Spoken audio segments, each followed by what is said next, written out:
Chapter 1. This world. Just wait until you graduate. Just wait until you start working. Just wait until you retire. Life shouldn't be like this. Are you living like a person? But others are like this too, and they're doing just fine. One must learn to be content. Just because others are like this, does that mean it's right? Who told you to learn to be content? This world shouldn't be like this. Your Majesty, it's time for the morning court. Within the luxurious palace, accompanied by the somewhat sharp voice of a young eunuch, Qin Jue slowly woke up. Like many of his peers, he had traveled through time. There was no dump truck, nor was there a lightning strike.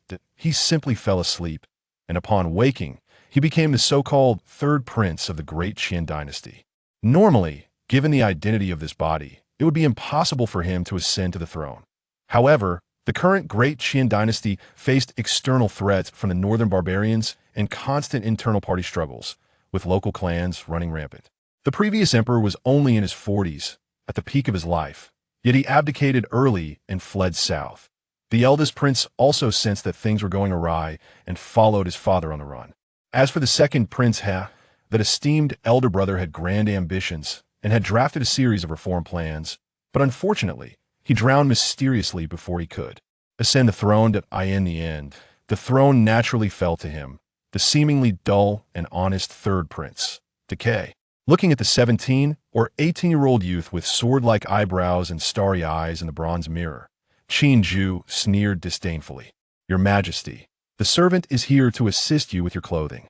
The eunuch named Xiao Lu bent low, carefully holding a golden dragon robe. Qin Jue turned around and glanced at the golden robe, his face showing no expression, merely saying, "Bring me the one I had custom made a few days ago." Xiao Lu was momentarily stunned and raised his head slightly.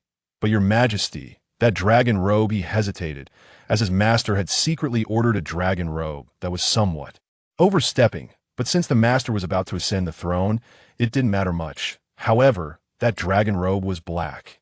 The great Qin dynasty had been founded for over 200 years, always respecting gold. What did a black dragon robe signify? Wearing that for the first morning court after ascending the throne would cause chaos. Xiao Lu, how many years have you followed me? Qin Jue turned around, his tone still unreadable. Upon hearing this, Xiao Lu trembled slightly. He felt that the third prince was somewhat different today. Not daring to look up, he honestly replied, "Your Majesty, I have accompanied you since I was 4, and now it has been 15 years. Yes, 15 years. That's quite a long time. So I'll say it again, bring me that dragon robe." Qin Jue's voice suddenly became gentle, but as soon as Xiao Lu heard this, he was instantly frightened and knelt down. "Yes, your Majesty, I will go get it right away." "Thank you for your magnanimity. There may be fools in the palace, but these young eunuchs are certainly not stupid." When Qin Jue said this, Xiao Lu understood immediately what it meant. Not long after, a sweating Xiao Lu presented a black dragon robe before Qin Jue. This time, his head was even lower. "Oh, beautiful." Qin Jue squinted his eyes, carefully stroking the black dragon robe. Change. Qin Jue was not old-fashioned since he had come to this world. He would be how he should be. Putting on the dragon robe was quite cumbersome, taking a full quarter of an hour for a modern person to don it properly. After changing into the dragon robe, Qin Jue stood before the bronze mirror again, and the Qin Jue in the mirror added a bit of majesty and grandeur. The young eunuch Xiao Lu was stunned, as if he were seeing his master for the first time at this moment. His master was so dignified, truly resembling a high and mighty emperor. Qin Jue looked at himself in the mirror, very satisfied. His eyes sparkled with an inexplicable light. Let's go to the court. In the Qin Hall, the civil and military officials had arrived early, standing solemnly. No one whispered. The vast Qin Hall was very quiet. Until Qin Jue, clad in a black dragon robe, slowly entered the hall, a wave of gasps erupted below. Among the officials, several ministers' faces changed repeatedly, wanting to say something, but ultimately holding back. When Xiao Lu announced the beginning of the morning court, the officials bowed 3 times and shouted "Long live." After that, several ministers who could no longer contain themselves stepped forward. The first to stand out was a very thin old man with grizzled hair. Qin Jue had some memory of him. He seemed to be the crown prince's grand tutor. What was his name again? Fu Wenxue. Qin Jue sat on the dragon throne, his expression somewhat playful. Since he dared to wear this dragon robe to the morning court, he must have anticipated these situations. Does Minister Fu have any reports? His calm words echoed throughout the hall, and all the officials focused their gazes on Qin Jue. These cunning old officials vaguely sensed that today's Qin Jue was somewhat different. Fu Wenxue was also taken aback. According to his impression of Qin Jue, he should be anxious at this moment. How did he appear so indifferent today? Suppressing his doubts, Fu Wenxue said loudly, "Your Majesty, why are you wearing this black dragon robe today? Our great Qian has been established for 237 years, always respecting gold. Your Majesty's actions are against propriety." As Fu Wenxue finished speaking, several other ministers stepped forward, cupping their hands and saying, "Rituals must not be disrupted. Our great Qian values etiquette and education. How can your Majesty's actions be viewed by the world? Black is inauspicious. This is a consensus. Your Majesty's actions are extremely unfilial. I support this." With that, over a dozen officials stepped forward, their tone respectful, but their words were filled with a threatening undertone. High on the dragon throne, Qin Jue watched all this with indifference, his heart laughing coldly. The power of the emperor had been greatly weakened in the Great Qian by now. The officials were colluding and forming factions, and internal strife was severe. The original Qin Jue had never seen this firsthand and had some doubts. But now, seeing how easily these officials seemed to handle this newly ascended useless emperor, it made sense. After all, they had let him ascend the throne. Wasn't it just to better control him? After all, his previous demeanor was one of timidity and compliance. The other officials below displayed varied expressions apart from a few who frowned. Most looked like they were watching a spectacle. "Oh, are you done?" Qin Jue's tone was neither warm nor cold, showing no signs of panic. This left Fu Wenxue at a loss, but being an old hand in the court, he reacted quickly. He suddenly knelt down and said loudly, "I beseech your Majesty to change back to the dragon robe." His expression was full of determination, as if he were doing it all for your good. Those who didn't know would think he was a loyal minister. But Qin Jue remained unmoved, even lazily saying, "What if I don't want to? Then I will crash to death right here in this hall." Crash to death?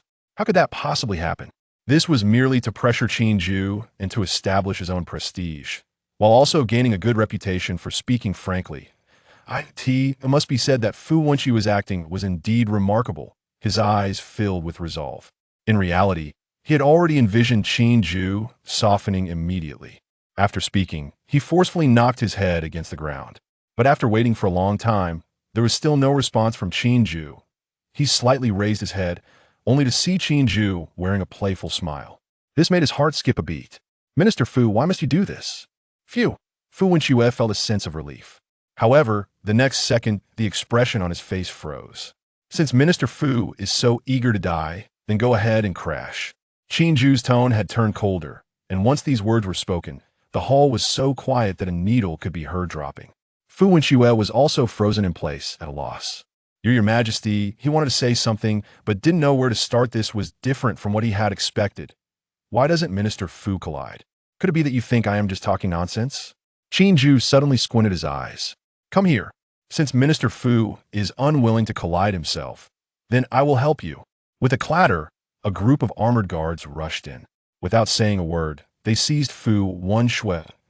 This moment, Fu Wenxue finally panicked and shouted sternly, "I'm the Grand Tutor of the Crown Prince, a first-rank official of the court. How dare you?" His title was impressive, but these guards turned a deaf ear and lifted him toward the pillar. Bang! Bang! Blood stained the ground, and for a moment, the officials in the great hall fell silent. "Tyrant! Tyrant!"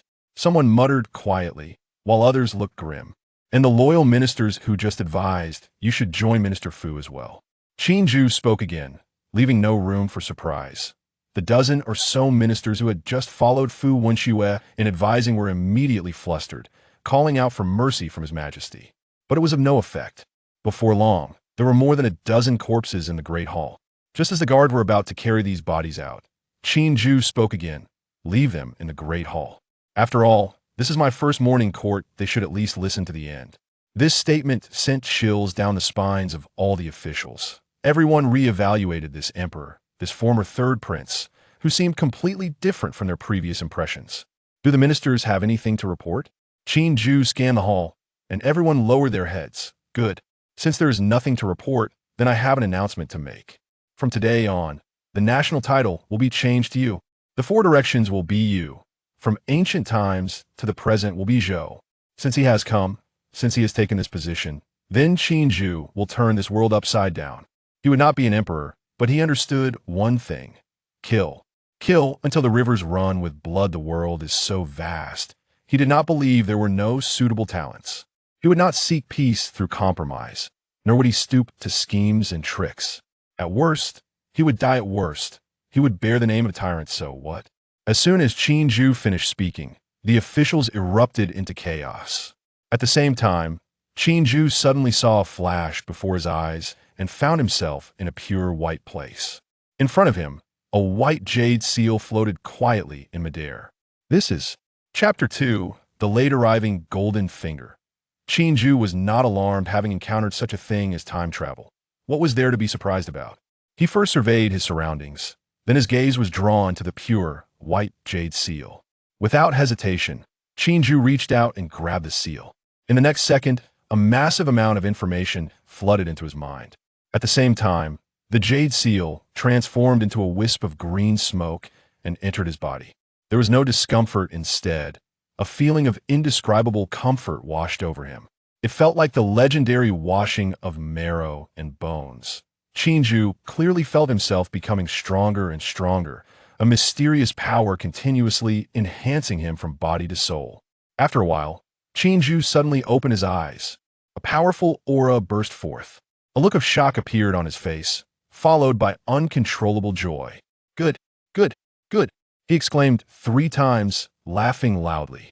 His previously indifferent eyes suddenly sparkled with life. What is civilization seal? Yes, according to the information transmitted by the Jade Seal, its original name was the Civilization Seal. Only the ruler of civilization could bind to it. The moment he announced the change of the national title in his court, it triggered the binding condition. Its functions were truly extraordinary. First was the passive ability. He could gather the power of civilization to himself. What does that mean? As the ruler of the Great Yu, all the power of the Great Yu would gather in him. The stronger the Great Yu, the stronger he would be. At the moment he bound with the Jade Seal, Qin Jue was no longer an ordinary mortal. According to the feedback from the Jade Seal, the current comprehensive national strength of the Great Yu was reflected in him, equating to the initial stage of foundation. Establishment. Initial stage of foundation establishment? Qin Jue frowned slightly. He was not unfamiliar with this term. Having read numerous cultivation novels, he naturally understood what these 2 words meant. What puzzled him was why in a world that was clearly a mortal realm, the condensed cultivation would follow the cultivation system. Does this mean there are cultivators in this world? But 2,000 years ago, until now, there have been many folk tales of immortals, yet no one has ever seen an immortal with their own eyes. Even when he traveled here and consulted numerous royal books, he never discovered any trace of cultivators. It seems this world is far from as simple as I imagined. I need to prepare more. Suppressing the doubts in his heart, these matters could only be slowly investigated by himself. Then came the second ability of the Jade Seal. Named Bestow Blessings, this ability was also quite remarkable. The host could choose one person to bestow blessings upon, and the blessed person would possess 80% of the host's strength, and the host would have complete control over the blessed person with the ability to retract the blessing at any time. Currently, there were only 2 blessing slots available at present. The Jade Seal had only unlocked these 2 abilities, but based on the feedback, it seemed there were many abilities yet to be unlocked. As for the unlocking conditions, Qin Jue guessed correctly. It should be achieved by continuously enhancing the national strength of the Great Yu. And national strength is nothing more than aspects of people's livelihoods, economy, military, and natural resources. However, Qin Jue had a different idea from others. Originally, he thought of causing a great disturbance, not wasting this time travel. Now, with such a miraculous golden finger, he could fulfill his long-held wish. He wants the people of the Great Yu to be like dragons. He wants even the lowest commoners of the Great Yu to become extraordinary. He wants the citizens of the Great Yu to become wild wolves, not sheep bullied by their own kind. An endless ambition surged in his heart. A series of plans began to form in Qin Jue's mind to pacify internal troubles before dealing with external threats. The so-called powerful ministers and treacherous officials within the Great Yu, the so-called clans, were things he had previously felt helpless against. Now, Qin Jue had only one word in his mind: kill. Eradicate all these parasites. Still, as he said, with countless commoners in the Great Yu, he did not believe there were no talents he could use. What schemes and tricks, what compromises, all go to hell, I will break them all by myself. Thousands of thoughts flashed through his mind, and with a thought, Qin Jue returned to the court. The moment he opened his eyes, the grand court was once again noisy. It seems that time is frozen outside that mysterious space. This thought quickly crossed his mind. Looking up, Qin Jue opened his eyes and revealed an inexplicable smile. The officials below were momentarily stunned, and even the noise unconsciously quieted down. Qin Jue was still the same Qin Jue, but it seemed something had changed. Below, the silent Prime Minister Peng Gao stared at Qin Jue, unable to suppress a shudder in his heart. He quickly lowered his head, feeling that if the Qin Jue of a second ago was an uncontrollable mad dog, then the current Qin Jue was like a waking giant dragon, causing pain just by being stared at. What's going on? Peng Gao's face was dark and uncertain. The course of events seemed to have completely deviated from his original plan. This new emperor, whom he had pushed up himself, now made it impossible for him to see through his true intentions. Other officials below felt the same way. Just being looked at by Qin Jue left them silent as cicadas in winter. Qin Jue's eyes slightly lowered after binding with the jade seal. He was now at the initial stage of foundation establishment. Although he had not yet tested how powerful he was definitely not something these mortals could look at directly. Seeing the court quiet down, Qin Jue then calmly said, "Is there anyone who opposes the change of the national title?" The officials below looked at each other, with a few wanting to speak but holding back. They couldn't ignore the bodies of Fu Wenxue and the others lying nearby, and given the strangeness of today's events, no one was willing to step forward at this moment. Since no one opposes, each department should start taking action. I want the new national name of the Yu to spread throughout the entire territory within a month. General Yu, come with me. The rest of you may leave. Without giving these officials a chance to speak, Qin Jue stood up and left on his own. Among the officials, in the ranks of military generals, a burly man with a scar at the corner of his eye was momentarily stunned upon hearing this. He had been quietly standing there since the court convened, not saying a word. Now, suddenly being summoned by the new emperor, he was unsure of the reason. However, when the emperor speaks, how could one refuse to go? Yu Zhen silently squeezed his way out from among the crowd, surrounded by strange gazes. Yu Zhen, courtesy name Xian Zhao, belonged to the Yu family, which had followed the founding emperor in conquering the world and held great prestige in Dakian, or rather the Yu. Generally speaking, such a large family would surely have some prodigal sons, but the Yu family was quite extraordinary. For over 200 years, every generation of descendants either died in battle or from illness, and there had yet to be any overly wasteful offspring. And this Yu Zhen, much like Yu Fei from history in the previous life, could be said to be one of the few capable generals in Yu, a lineage of loyalty and valor. The Yugong, this was where Qin Jue usually conducted his official business, originally called Tianqing Palace, but Qin Jue found it unpleasant and casually changed the name. When Yu Zhen arrived at the Yugong, there was already one person kneeling in the room besides Qin Jue. Chapter 3. Blessing the humble servant knelt before his Majesty. As Yu Zhen arrived, he performed a grand salute. To be honest, he was not optimistic about Qin Jue. Starting off the morning court with such a massacre was hardly the action of a wise ruler, even though he himself harbored deep resentment towards those civil officials. A qualified emperor should at least possess cunning and depth. Having just ascended the throne, he had no power base behind him. It was satisfying for the moment in the court, but what would happen afterward? Kneeling on the ground, Yu Zhen sighed helplessly in his heart, thinking that this new emperor might not last long before facing an unexpected downfall. Now that the new emperor summoned him, Yu Zhen could guess the reason. It was nothing more than an attempt to win him over. However, despite holding the title of Grand General, his military power had already been significantly diminished by those civil officials. Fine, my Yu family has been loyal for generations. It is time to continue serving him. Yu Zhen thought helplessly. As for the other person kneeling before Qin Jue, he had never seen him before and had no interest in knowing him. Qin Jue leaned back leisurely in his chair and took a sip of tea. He did not allow the two to rise until he set down the teacup and said softly, "Xian Zhao, are you thinking that I want to win you over to face pressure?" His calm words made Yu Zheng's heart tremble. However, this grand general was not without emotional intelligence. Without raising his head, he quickly replied, "Your Majesty, you flatter me. The world belongs to your Majesty. There is no need to win me over." He kept his head down, unable to see Qin Jue's expression, but faintly sensed that Qin Jue had stood up. Xian Zhao was right. The world belonged to me, so why should I rely on others' power? Everyone rise. This time, Qin Jue's tone was gentler. Upon hearing this, Yu Zheng and the other person quickly stood up. Yu Zheng was quite tall, a head taller than Qin Jue, while the other person was very thin and had a gentle expression, but one could easily see his cunning. With their heads lowered, the two waited quietly for further instructions. However, Qin Jue suddenly sat back down in his chair and, casually, the teacup on the table flew directly into his hand. Yu Zheng and the other person's eyes widened in shock. Hee. General Yu is indeed our great Yu's first fierce general. Not to mention anything else. Just his physique alone makes it difficult for anyone to approach him without dozens of people. Qin Jue was very easygoing, as if chatting casually. But Yu Zheng was still reeling from the shock just now. Many thoughts quickly flashed through his mind. A trick? Acrobatics? He did not associate with magic, because he had never believed in immortals. Suppressing his astonishment upon hearing Qin Jue's words, Yu Zheng continued, "Your Majesty jokes. Our great Yu has fierce generals aplenty, and I dare not claim this honor." Unexpectedly, Qin Jue sneered after hearing this. "If I say you are, then you are." Then he changed the subject. "Tell me about the current situation in Great Yu. You have guarded the border for many years and are more trustworthy than those civil officials. To be honest, I'm not like my father."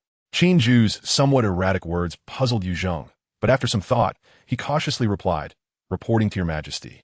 The situation in Great Yu is indeed not optimistic. The northern barbarians are moving south, and that pretender emperor occupies the north, calling himself Dezheng. The situation has been a bit better in recent years, but during the reign of the retired emperor, they often harass the south, and the border inhabitants are suffering greatly.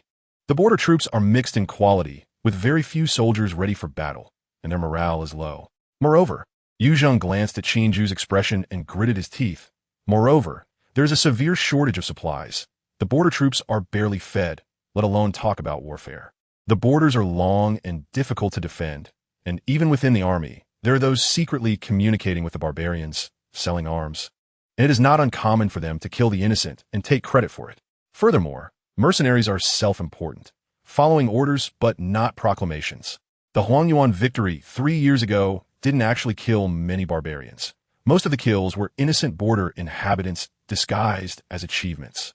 Southern pirates are rampant, and the Japanese pirates frequently land to pillage. The surrounding small nations are also double-minded. On the surface, they pay tribute to our great Yu, but secretly they communicate with the northern barbarians. In fact, there are quite a few people from those small nations within the northern barbarian army." As Yu Zheng spoke, he was gritting his teeth, his eyes turning red, especially when he thought of the Huangyuan battle. It was a good deed done by one of his generals. And at that time, Yu Zheng was completely unaware. After learning the truth, he executed that general on the spot. But back then, Great Qian was on the verge of collapse, and everyone hoped for a great victory to boost morale. It was a connected effort. He did not know if the retired emperor was aware, but in any case, this matter eventually turned into a great victory. And because he killed a meritorious official without permission, he was recalled to the capital, which was still due to the loyalty of his Yu family for generations. Otherwise, he would have died long ago. After finishing, Yu Zheng suddenly knelt down again, each word clear. "At that time, many of my brothers were implicated. I hope your Majesty will clear their names." Qin Jue took another sip of tea, truly rotten to the core. He scratched the tea bowl, his tone indifferent. "Get up. If what you say is true, I will naturally clear your name." Yu Zheng knocked his head several times. "What I said is true. If there is any concealment, may heaven and earth punish me. True or not, I have my ways of knowing." Qin Jue paused for a moment. "Xian Zhao, do you believe there are immortals in this world?" "Immortals?" Standing up, Yu Zheng frowned. "Before I did not believe. But after just witnessing your Majesty's abilities, I believe." Yu Zheng's tone was very certain. "Ha ha, good." Qin Jue suddenly laughed heartily. "Then I ask you, if I were to make you an immortal, how long would it take to pacify the northern barbarians and conquer the Four Corners?" Qin Jue's words made Yu Zheng's heart skip a beat, his eyes suddenly widening. A feeling of dryness surging up. I want a definite number. 2 years, Yu Zheng declared with strength. "Good." Qin Jue stood up and walked to Yu Zheng's front. "Do not resist." Saying this, his large hand pressed down on Yu Zheng's head. Blessing. In an instant, Yu Zheng felt a warm current constantly flowing into his body, an extreme comfort that almost made him cry out. He felt it, felt himself becoming stronger and stronger. A power that could not be described in words, something he could not comprehend. The blessing did not last long, just under 5 minutes. And at the moment Qin Jue withdrew his hand, a shocking wave centered on Yu Zheng spread outwards. This invisible pressure spread from the imperial palace, enveloping the entire royal palace, even the whole capital. At this moment, all mortals in the capital felt a sudden shock in their hearts, as if an invisible giant hand was pressing them to kneel. Fortunately, this feeling came quickly and went quickly. Inside the imperial palace, Yu Zheng stood dazedly in place, feeling a bit at a loss. He felt the surging power within him, with a sense of intoxication and unreality. That kind of strength was beyond description, refining qi, great perfection. Qin Jue squinted as he observed Yu Zheng. This cultivation information was relayed to him by the imperial seal. Currently, he was at the initial stage of foundation establishment, and having about 80% of the strength of refining qi great perfection was reasonable. Your Majesty's grace, I have no way to repay. Yu Zheng, coming back to his senses, felt a lump in his throat, wanting to say something but not knowing where to start. He could only bang his head several times. Complete the matter I entrusted to you. This is just the beginning. This blessing, just like the information from the imperial seal, was based on the thoughts of the blessed. Even their lives were within his command. Yu Zheng did not lie. What he had just thought was indeed how to be loyal to the country. All right, you may leave. Say goodbye to your family. Tomorrow you will head to the border. Remember my words. I do not care what means you use. I do not care how many people you need to kill. I only want results. This country is too corrupt. It is time to completely replace it with a new bloodline. Qin left behind a profound statement and then invited Yu Zheng to leave the imperial palace. His gaze turned to another person. Dog, do you know why I call for you? Chapter 4. The Jinui, the little man, didn't he know? Dog Air lowered his head and respectfully replied, his tone revealing unreserved humility, even a hint of subtle excitement. Immortal, what an unattainable word. He was an orphan, found by Qin Jue during his childhood playtime. He grew up alongside Qin Jue. Unlike Xiao Liuzi, Dog Air had a very reclusive and even gloomy personality from a young age. But he had one advantage. He was very obedient, executing Qin Jue's orders with 100 compliance. Qin Jue looked at Dog Air's docile appearance and smiled. Diyu is not only beset by external forces, but internally it is also riddled with pests. Corrupt officials, clans, bandits, and refugees. I plan to establish a new department named. Qin Jue narrowed his eyes, suddenly filled with a sense of wicked amusement. It shall be called the Jinui. Execute first and report later, authorized by imperial power, responsible only to me. It will oversee everything within Diyu, from inspecting royal relatives and officials to managing all elements of unrest. As Qin Jue spoke, Dog Air suddenly raised his head, his eyes filled with indescribable shock. Just hearing these few words stirred up great waves in his heart. Was this power not a bit too vast? Don't be too happy too soon.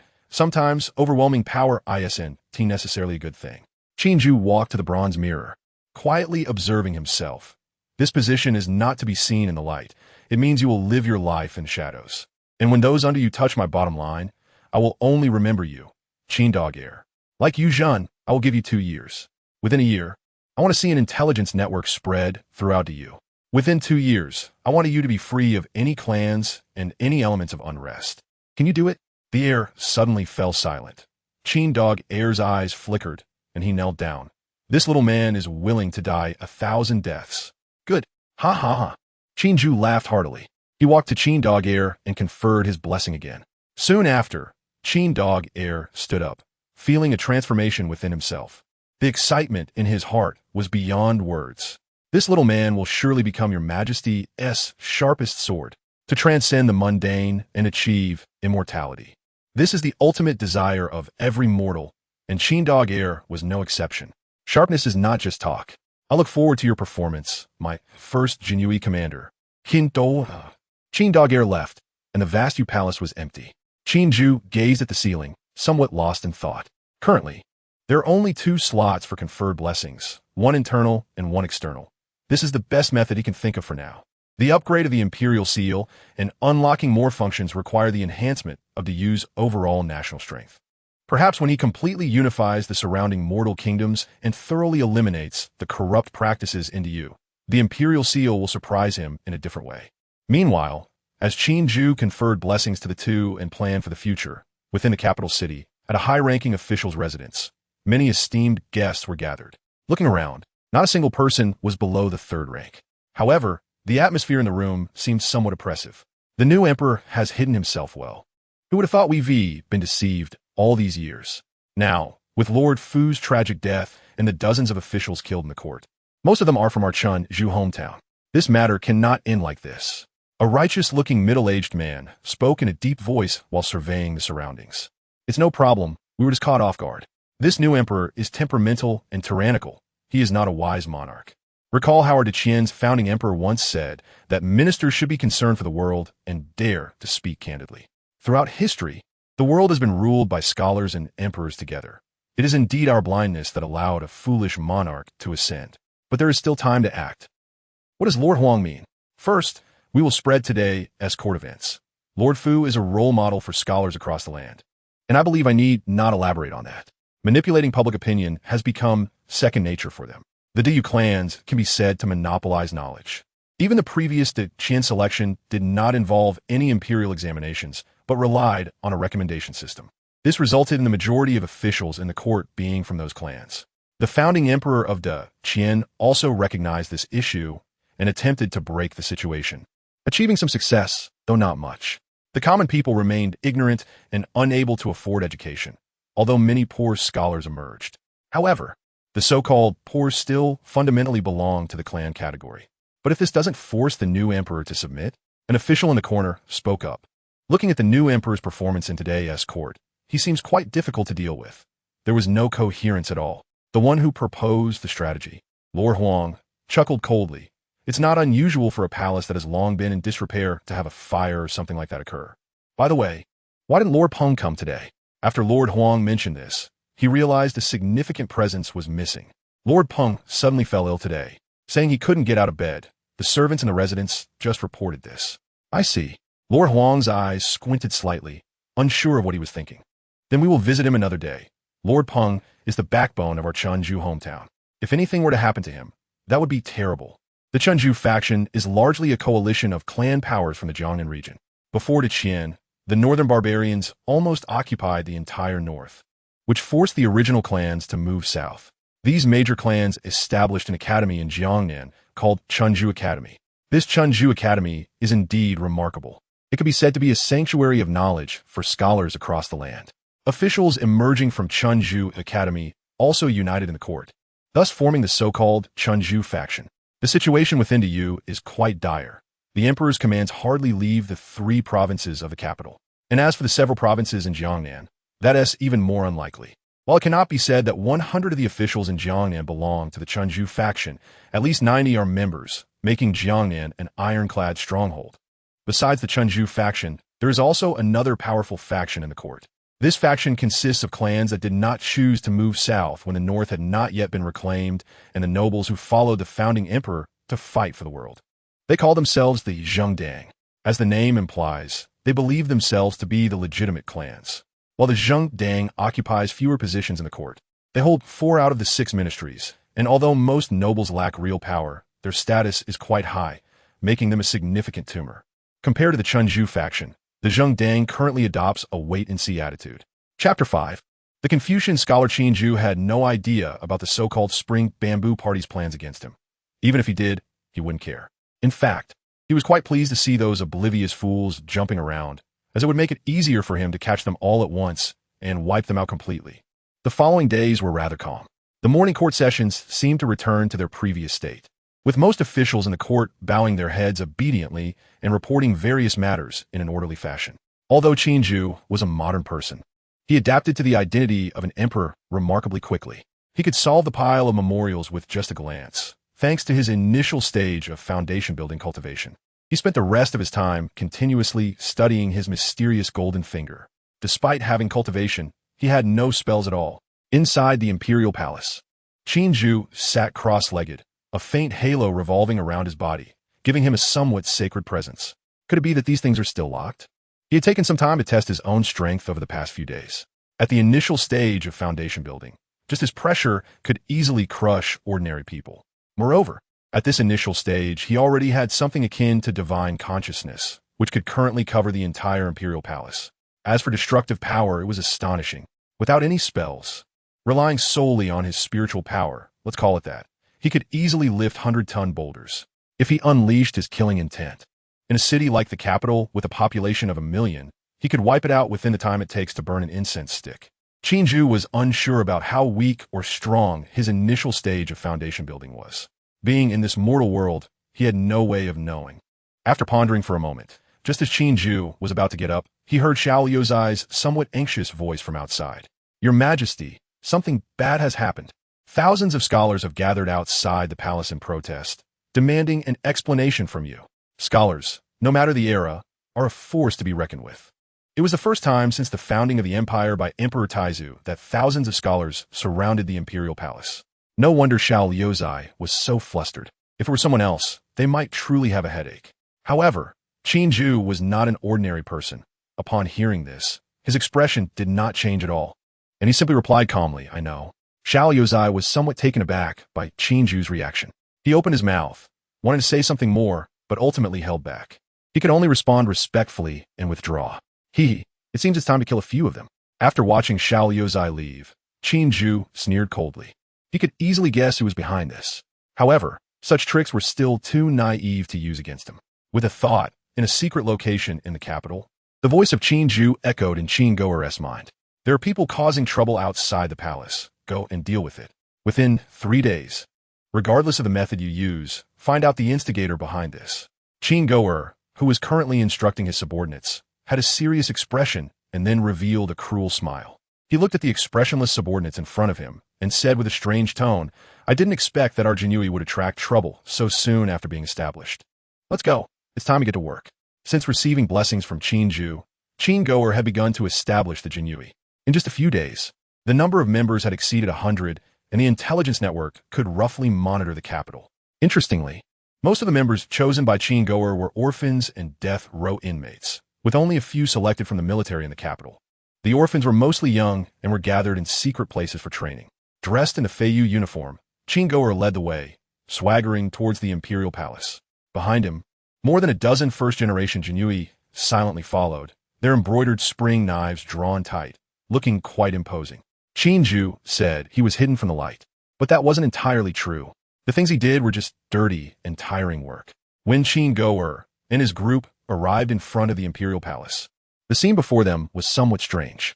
Thousands of students sat quietly in front of the palace with red cloth strips tied around their heads, each wearing a resolute expression. The guards maintaining order were at a loss, staring blankly at one another. After these scholars arrived, they remained quiet, and attempts to disperse them had no effect. Moreover, with no orders coming from the palace, the guards were left in a difficult position. As they watched another group of people dressed in strange attire and exuding a formidable aura approach, the guards became nervous.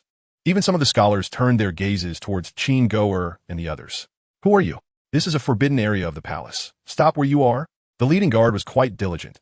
Even though Qin Jue and his group looked formidable, he still performed his duties.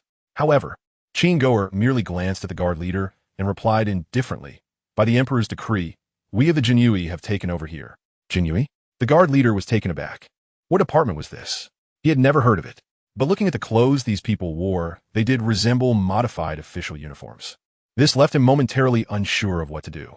Just then, another guard, seeing that Qin Jue looked somewhat familiar, quietly inquired, "May I ask, are you Lord Qin?" The guard's tone was somewhat uncertain. Qin Jue was a bit surprised. "You recognize me?" "Indeed, it is Lord Qin. I saw His Majesty when he had not yet ascended the throne, and you were by his side at that time." The guard's tone unconsciously turned flattering upon realizing who Qin Jue was. After all, he was someone close to the emperor. Though he had never heard of the Jinui, he figured it must be a newly established department. Moreover, it was led by someone trusted by the emperor, so its future was limitless. "You're quite perceptive." Qin Jue regarded the guard with a bit more respect. "Are you interested in joining my Jinui?" Qin Jue casually asked. The guard was stunned for a second, then immediately replied, I would. I am willing." A newly formed department was exactly what was lacking in personnel. If he joined now, as long as he didn't make mistakes, he could secure a certain status in the future. This guard had no idea how precious the opportunity he had today was, nor could he foresee the great achievements he would accomplish later. When the guard leader learned that the person before him was a favored individual by the emperor, his tone immediately turned humble. After expressing his gratitude, he quickly retreated. After the brief interlude, Qin Jue turned his attention to the dense crowd of scholars below. The corner of his mouth curled into a wider grin, but his eyes grew colder. Allow me to introduce myself. I am the emperor's appointed commander of the Qin Jue. Qin Jue. I will give you half an incense stick's time to explain why you have gathered here in such commotion. Below, a thin, elegantly dressed scholar at the front raised his head and met Qin Jue's gaze fearlessly. He spoke clearly. Lord Fu is a recognized master of Confucianism in the world. But because he spoke frankly to the emperor, he was brutally killed. We scholars, though we hold no official position, still care for the world. Today we gather here, first to seek justice for Lord Fu, and second to urge the emperor to cease the slaughter and become a wise ruler. This man had a fearless demeanor and displayed a bit of the scholarly spirit. Unfortunately, the cold smile on Qin Jue's lips widened, and his already deep voice became even more chilling. Is His Majesty someone you corrupt Confucians can casually discuss? He, with a wave of his hand, he coldly ordered, capture the leaders and imprison the rest in a Zhaoyu. Chapter 6. Capture those who dare to resist, kill without mercy. Qin Jue's voice was not loud, but strangely, the cold words clearly reached every scholar's ears. The scene instantly fell into chaos. But the leading scholars still had some courage and quickly turned around to shout, "Everyone, don't be afraid. Outside the palace, under the feet of the emperor, how dare this dog official start killing? We are here to speak for the people, and even if we die, what does it matter?" The leader's words had some effect, and the originally chaotic situation quickly stabilized. However, there were still some people who felt uneasy, especially those spies sent by the instigators behind the scenes. Unfortunately, they underestimated the new Emperor Qin Jue and the ruthlessness of Qin Jue, the first commander of the Qin Jue. With Qin Jue's order given, more than a dozen Qin Jue officers rushed in with knives, like wolves entering a flock of sheep, among the scholars. At this moment, they realized something was wrong. This dog official seemed to be serious. The leading scholar could no longer control the situation, and anyone who dared to run or resist was killed by the ferocious Qin Jue, one stab for each. Blood splattered all over the floor. When had these scholars ever seen such a scene of hellish slaughter? They were all so frightened that they lost their senses, standing there like wooden puppets. The leader even unconsciously swallowed hard, mumbling, "How dare you? How dare you?" Then, under extreme fear, this person fainted. They had originally thought he was a tough guy, but unexpectedly, seeing the fainted leader, Qin Jue disdainfully stepped on him twice. More than a dozen Qin Jue were trying to capture thousands of scholars. This seemed a bit far-fetched, but don't forget, Qin Jue was no ordinary person. As a fully realized qi refining practitioner, he merely released a trace of his aura, and those thousands of people felt as if lead weights were hanging from their legs, unable to move at all. For practitioners, this was a dimensionality reduction strike against mortals. "You few, don't just stand there, go help." Qin Jue tilted his head slightly and said to the dozen gatekeepers. The slaughter did not last long. After killing nearly 100 fiercely resisting scholars, the others completely resigned to their fate. They were like sheep waiting to be slaughtered, no longer attempting to escape. However, some scholars still wanted to struggle, shouting things like "My father is XXX high official," and some even tried to bribe Qin Jue. It was truly ridiculous. Before any interrogation, a whole bunch of names came out. Qin Jue smiled, and that smile was utterly chilling. "You, write down the names of those little rascals who just shouted." Qin Jue pointed to the guard who had just allied with the Qin Jue. Seeing that threats and bribes were useless, these scholars felt completely despondent. Those who had shouted the loudest had an even worse premonition. After everything was done, Qin Jue led a group of Qin Jue at the front, followed by a grand procession of hundreds of scholars, like leading dogs, towards the prison. The prison was located at the far west of the capital and had just been established not long ago. Such a grand procession naturally had to pass through the capital. This rampant behavior even scared many commoners, who hurried back into their homes. Before long, news of the incident spread throughout the capital. Master, something bad has happened." In the Huang residence, in the elegant courtyard by the small pond, Lord Huang was leisurely enjoying tea and discussing poetry with a few friends. Suddenly, a scream broke the calm and relaxed atmosphere.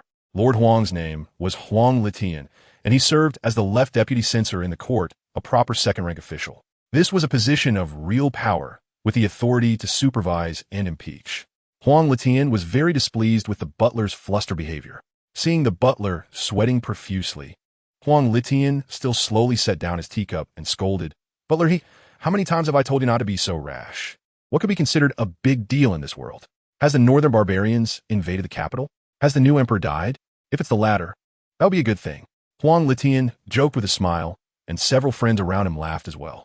Discussing and cursing the emperor privately was a capital offense. But since he clearly didn't care much about it, after taking another sip of tea, Huang Litian's expression became slightly serious. "It must be those scholars who have gotten into trouble, right? That Qin Jue has some ability, but it doesn't matter. With so many scholars, he wouldn't dare to do anything. He probably just got angry and sent someone to disperse them. This would be good." The leading scholar among them was a stubborn type, and if Qin Jue had the ability to disperse those people, he had some capability. Huang Litian thought he had guessed everything and spoke slowly. The butler, seeing his master's leisurely demeanor, was nearly in tears. He no longer cared about being disrespectful and hurriedly said, "No, my lord. Those scholars were all captured by the Jinui. Many died right at the palace gate, killed by those Jinui. I heard they're going to take them all to the prison for interrogation. Among them are several of our spies." Having finally had a chance to speak, Butler, he hurriedly recounted the whole incident. After hearing everything, Huang Litian and the others were stunned. The teacup in his hand fell to the ground with a bang.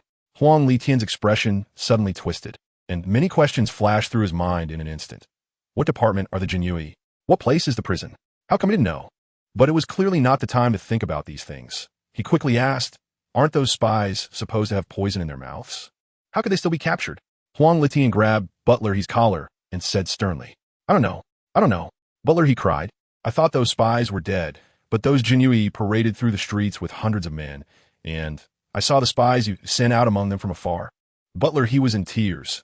He had arranged most of these matters, and if something went wrong, he would be the first to be in trouble. How could he not be afraid? After hearing this, Huang Litian's expression changed repeatedly, but he still forced himself to calm down. "You can leave now," he said to Butler, with a bland tone. Butler, now, with his mind in a muddle, instinctively hurriedly bowed and shouted, "Thank you, my lord. Thank you, my lord," not realizing that Huang Litian's eyes had turned icy cold.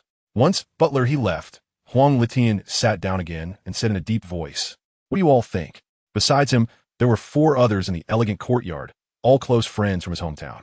Their expressions had not been good these days. One of them thought for a moment and said, "The most important thing now is not to panic. It hasn't reached the point of desperation. Even if those spies betray us, we can just deny it. We are all officials of the court, and we have powerful families backing us. As long as the new emperor is not foolish, he won't dare to do anything to us." As soon as he finished speaking, another person sneered and said, "Lord Liu, the new emperor's ruthlessness far exceeds our expectations. What you said is correct, but I'm afraid the new emperor won't play by the rules. The current plan is to find a way to ensure those spies die. Then let there be a fire in the palace or something, to show the new emperor that we are not to be trifled with." At this time, Huang Litian also spoke. "Even if those spies are interrogated, it will take some time. We need to quickly contact our families behind us and put pressure on the new emperor. Doesn't the new emperor, have a brother with whom he has a good relationship? Let him set the palace on fire. Qin Jue, a brat who isn't even grown up, an emperor without any backing, wants to compete with us? Does he really think killing people can solve problems?" Chapter 7. Killing you. No need for reason in the imperial prison.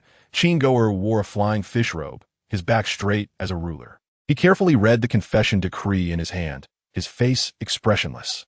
The interrogation went very smoothly. For him, one of the 3 immortals in the mortal world. It only took a little manipulation for these criminals to spill everything they knew. The left minister of the imperial court, the minister of rights, the deputy minister of justice, the minister of the imperial stable. Looking around, not a single official on this list was below the 3rd rank. Moreover, most held positions of real power. Besides these high-ranking officials, a portion of the hundreds of Confucian scholars had considerable backing as well. The list was densely filled across an entire page. Qin Jue couldn't say that this list was 100 authentic, but 99 couldn't escape responsibility. "My lord, these hundreds of Confucian scholars were mostly incited. What do you think?" A member of the Jinui cautiously asked. With so many Confucian scholars, the power behind them cannot be underestimated. Uninformed and still dare to call themselves scholars? Hold them first. As for how to deal with them, His Majesty will decide. Qin Jue casually replied, just as he intended to meet Qin Jue. When Qin Jue's voice echoed in his mind again. I already know about your side. Send all your people out and seal off the capital. Capture everyone on the list, no matter who they are. As for those Confucian scholars, the floodwaters of the Mang River in the capital will force them into labor service in the future. The authoritative words made Qin Jue's expression turn serious, and he respectfully nodded toward the air. He then relayed Qin Jue's words verbatim. The people around him were all greatly shocked, and only the guard, a Qin Jue man, was astonished in his heart, murmuring to himself, "What immense power!" His eyes sparkled with an inexplicable light. The moon hung high in the sky, and after the shocking parade in the capital at noon, the city returned to an eerie calm. Yet this calm was somewhat terrifying, as if a storm was brewing. The Qin Jue's actions to seal off the capital were not overly ostentatious, but they still couldn't escape the eyes of those so-called court officials. In the Huang residence, Huang Litian paced back and forth. His unease grew stronger. This was the first time in many years that events had developed completely contrary to his plans. The original plan was to set fire to the palace, but all the palace maids and eunuchs he arranged inside had gone missing, and even the spies he sent could not be contacted. They originally had a backup plan, knowing that the capital was garrisoned with 3 armies, which were under their control. They had intended to incite a mutiny in those 3 armies, but in the end, they couldn't reach anyone they had placed in those armies. It was as if he had been blinded. When he realized something was wrong and tried to leave secretly, the Qin Jue had already completed their takeover of the capital. What on earth does that little beast want to do? Does he really intend to kill us? How could that be? How dare he? Huang Litian couldn't understand. If he were to meet with an accident, what could Qin Jue gain besides a moment of satisfaction? He had no military power and no backing. If he died, the clans in Jiangnan would surely unite to retaliate. After all, both the former emperor and the original crown prince were now in Jiangnan. At that time, they might even restore the former emperor to power, carve out Jiangnan, and send troops to attack the capital, which was not just talk. He couldn't believe that Qin Jue would overlook such things. Where does Qin Jue get his confidence? Or is he just a madman? No, I cannot just sit and wait for death. Huang Litian stopped in his tracks and quickly called for his servants. He changed into coarse linen clothes and disguised himself before trying to sneak out under the moonlight. But who would have thought that as soon as he opened the door to the Huang residence, 5 Qin Jue dressed in flying fish robes were quietly standing outside. Lord Huang, where are you planning to go? A Qin Jue leaned against the door, his foot resting on the body of a dead doorkeeper of the Huang residence. Oh dear, Lord Huang is a second-rank official of the court. Why are you dressed so poorly? If someone saw you out like this, they might think RDU is mistreating you court officials. Who are you? Do you know what crime it is to intrude into the residence of a court official in the middle of the night? Huang Litian did not respond to Qin Jue's mockery. Instead, he adopted a serious tone and sternly shouted in an authoritative manner. TSK, TSK, TSK, what great authority you have. Lord Huang, as for who we are, it's a case of cutting first and reporting later, granted by imperial power, personally established by His Majesty. It is the Qin Jue. I am Qin Jue, the first commander of the Qin Jue. You may not have heard of us, but that doesn't matter. After tonight, the name of the Qin Jue will spread. As for what we intend to do, Lord Huang should be clear in his heart. Qin Jue smiled faded, and he scanned the people of the Huang residence as if looking at prey. Huang Litian did not respond. His eyes narrowed. You underestimate me too much. Thinking a mere 5 people can take me down? He had just been talking with Qin Jue and had already observed the outside. Besides the 5 Qin Jue, there were no others around. 5 people want to take down him. Huang Litian? Qin Jue is being a bit too arrogant. Oh, no, Lord Huang, you misunderstand. To be precise, I alone am enough. The guards surrounding them had already drawn their weapons and closed in, but Qin Jue slowly drew his embroidered spring knife without haste. Are you curious where His Majesty gets the confidence to settle accounts with you? As he spoke, he lightly waved the knife, and a milky white blade aura swept through the crowd like a gentle breeze, making those fierce guards feel a chill around their necks. Then, one head after another fell to the ground with thuds. It was done casually, yet Huang Litian's pupils suddenly shrank and then expanded again. He plopped down onto the ground, pointing at Qin Jue, only able to utter a single word. You, did you see that, Lord Huang? Tonight, it is your Huang residence and your so-called Chunzidang. Soon, your backing, the Luoyang Huang clan, and all the clans across Jiangnan will be systematically dealt with by His Majesty. Conspiracies and schemes? You will never know who you are truly up against. The women of the Huang residence were sent to the Ministry of Rights, while the men were castrated and sent to labor service along with those Confucian scholars. As for you, Lord Huang, Don't worry, you can live a few more days. His Majesty plans to find an auspicious day to have all you parasites executed in the marketplace. Qin Jue initially intended to kill all these people, but Qin Jue thought it would be a waste to kill them. It would be better to make use of them. Yes, the 4 Jinui beside him received the order, their expressions cold as they charged into the Huang residence with their knives drawn. Qin Jue turned around, no longer looking at it all. He gazed at the sky, a smile spreading across his face. What will the future of you look like? How fortunate it is, not a waste of this life. Chapter 8. The court tonight is destined to be a sleepless night. Although the Jinui has only been established for a few days and has just over 100 members, with Qin Jue around, capturing some mortals is a piece of cake. This night, the people in the capital are in a state of panic, not knowing how many doors of court officials have been violently broken down, including some royal relatives. Qin Jue originally wanted to wait for these rats to slowly show themselves, but after some thought, he decided it would be better to take this opportunity to catch them all at once. What spring bamboo party? What righteous faction? What royal relatives? What does it have to do with him, a time traveler? Unfortunately, his cheap father and brother are not in the capital. Otherwise, he would have caught them too. The arrests continued throughout the night, and the cries of killing echoed throughout the capital. It wasn't until dawn that this operation to cleanse the corrupt officials in the capital slowly came to an end. The next day, during the morning court, Qin Jue sat high on the dragon throne as if nothing had happened. Below, the hall, which had originally been somewhat crowded, now appeared rather empty. The civil and military officials were reduced by more than half, and the remaining ones were all like quails, huddling down, not daring to raise their heads. It was quiet, eerily so. Even when Xiao Liuzai shouted for the court to convene, no one stepped forward. If there is something to report, speak. If there is nothing, withdraw from court. Qin Jue's gaze lowered as he looked down at the empty hall. After a while, no one responded. Just as Qin Jue was about to dismiss the court, an elderly man with graying hair, looking nearly 80, trembled and stepped forward, kneeling on the ground. Your Majesty, what business do you have to report? This old man, Qin Jue had an impression of. He was the third-ranked deputy minister of the Ministry of Revenue. Interestingly, this old man truly came from humble background and had been in the court for 30 years. Whether or not he was a clean official is another matter, but at least he had not formed cliques for personal gain. That is quite rare. Majesty first bowed respectfully and, with some effort, spoke, Your Majesty. Last night, the Jinui arrested many court officials, and now more than half of the positions in the capital are vacant, with many institutions already paralyzed. If new officials are not appointed, the court is likely to fall into chaos. Majesty did not say a single word against Qin Jue, and it is unknown whether this was due to personal interest or genuine concern for the country. This is indeed a pressing issue in the court at the moment. In fact, Qin Jue had been pondering a question. What method should be used to select officials? This world is quite interesting.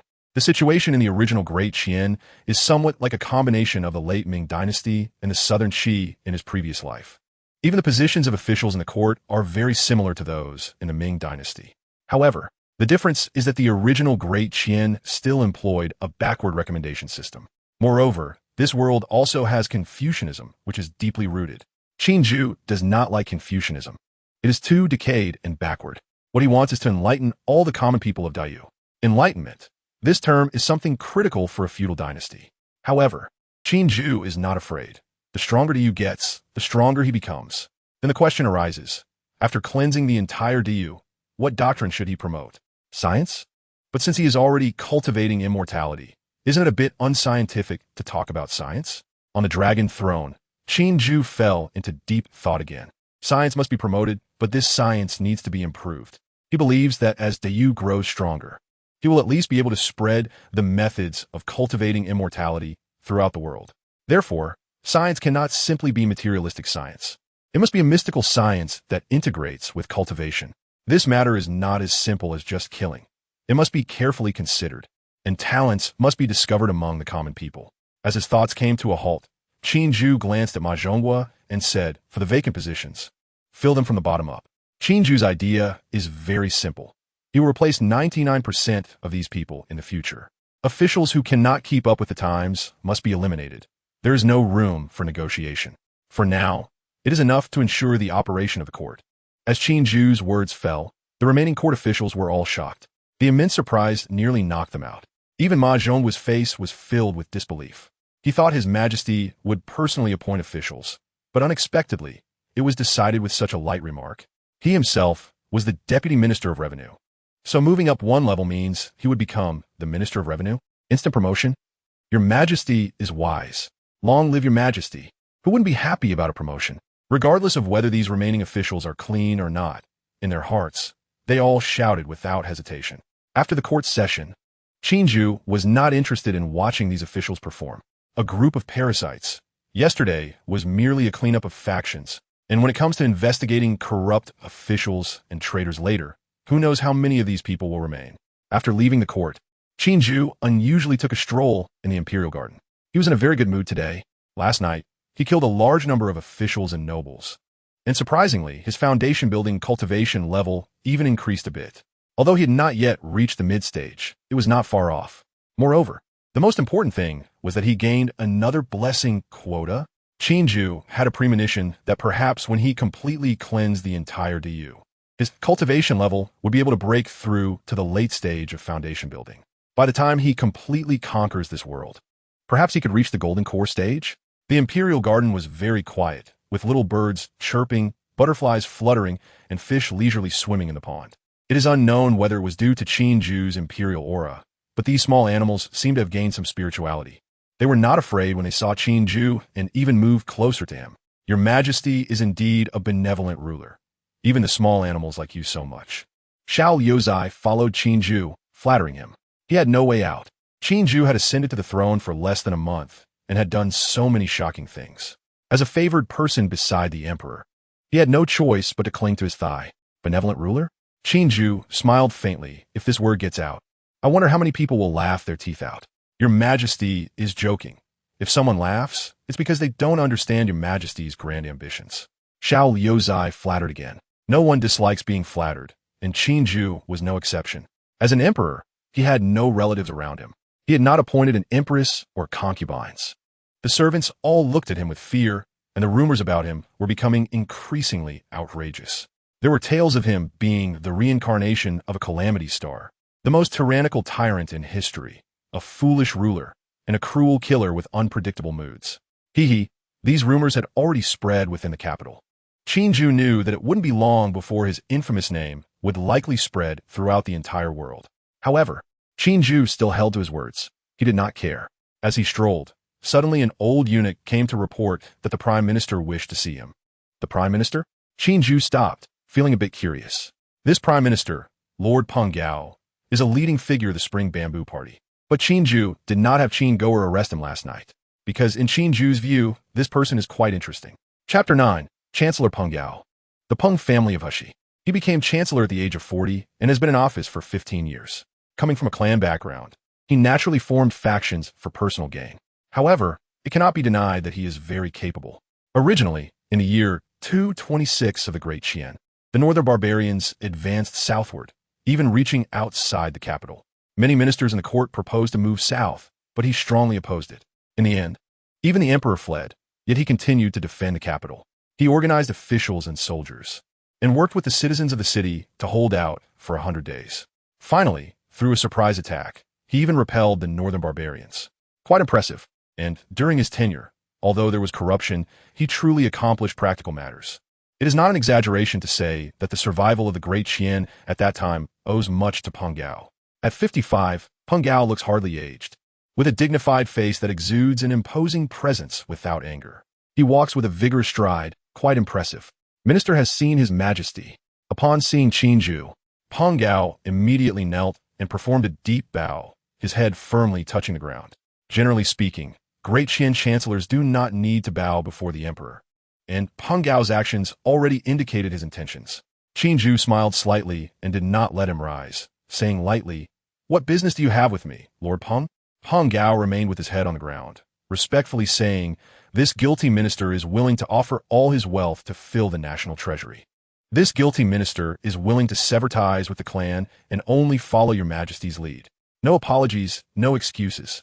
Oh, I want you to personally clean up the Peng family behind you?" Qin Jue's tone grew colder. "This guilty minister is willing." Peng Gao did not hesitate. "Then I want you to personally handle the clans of the world and bear the name of great unfiliality. This guilty minister is willing." Still, without hesitation, Qin Jue laughed. A very reckless laugh.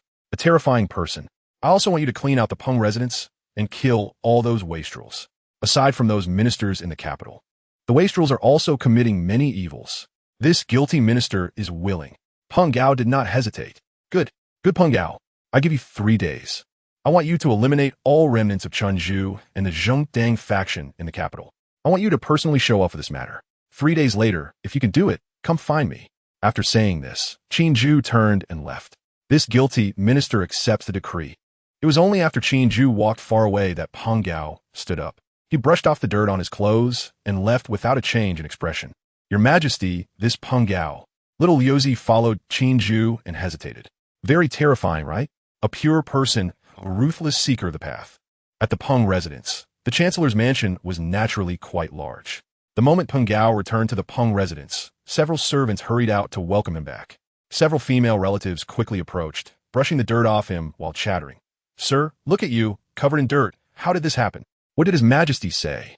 We were scared to death last night, hearing that many ministers were arrested, supposedly for some decree prison. I don't even know what that place is. It sounds frightening just by its name. Sigh, the Jinui act so erratically. You can't let them off. Peng Gao smiled and listened. After a while, he finally spoke. There's nothing wrong with His Majesty. Where's Qing? Peng Qing is his eldest son, also a well-known wastrel in the capital. Qing is in his room.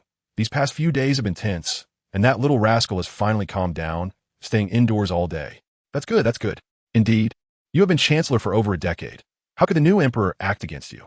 Upon hearing that His Majesty was fine, the female relatives immediately looked delighted.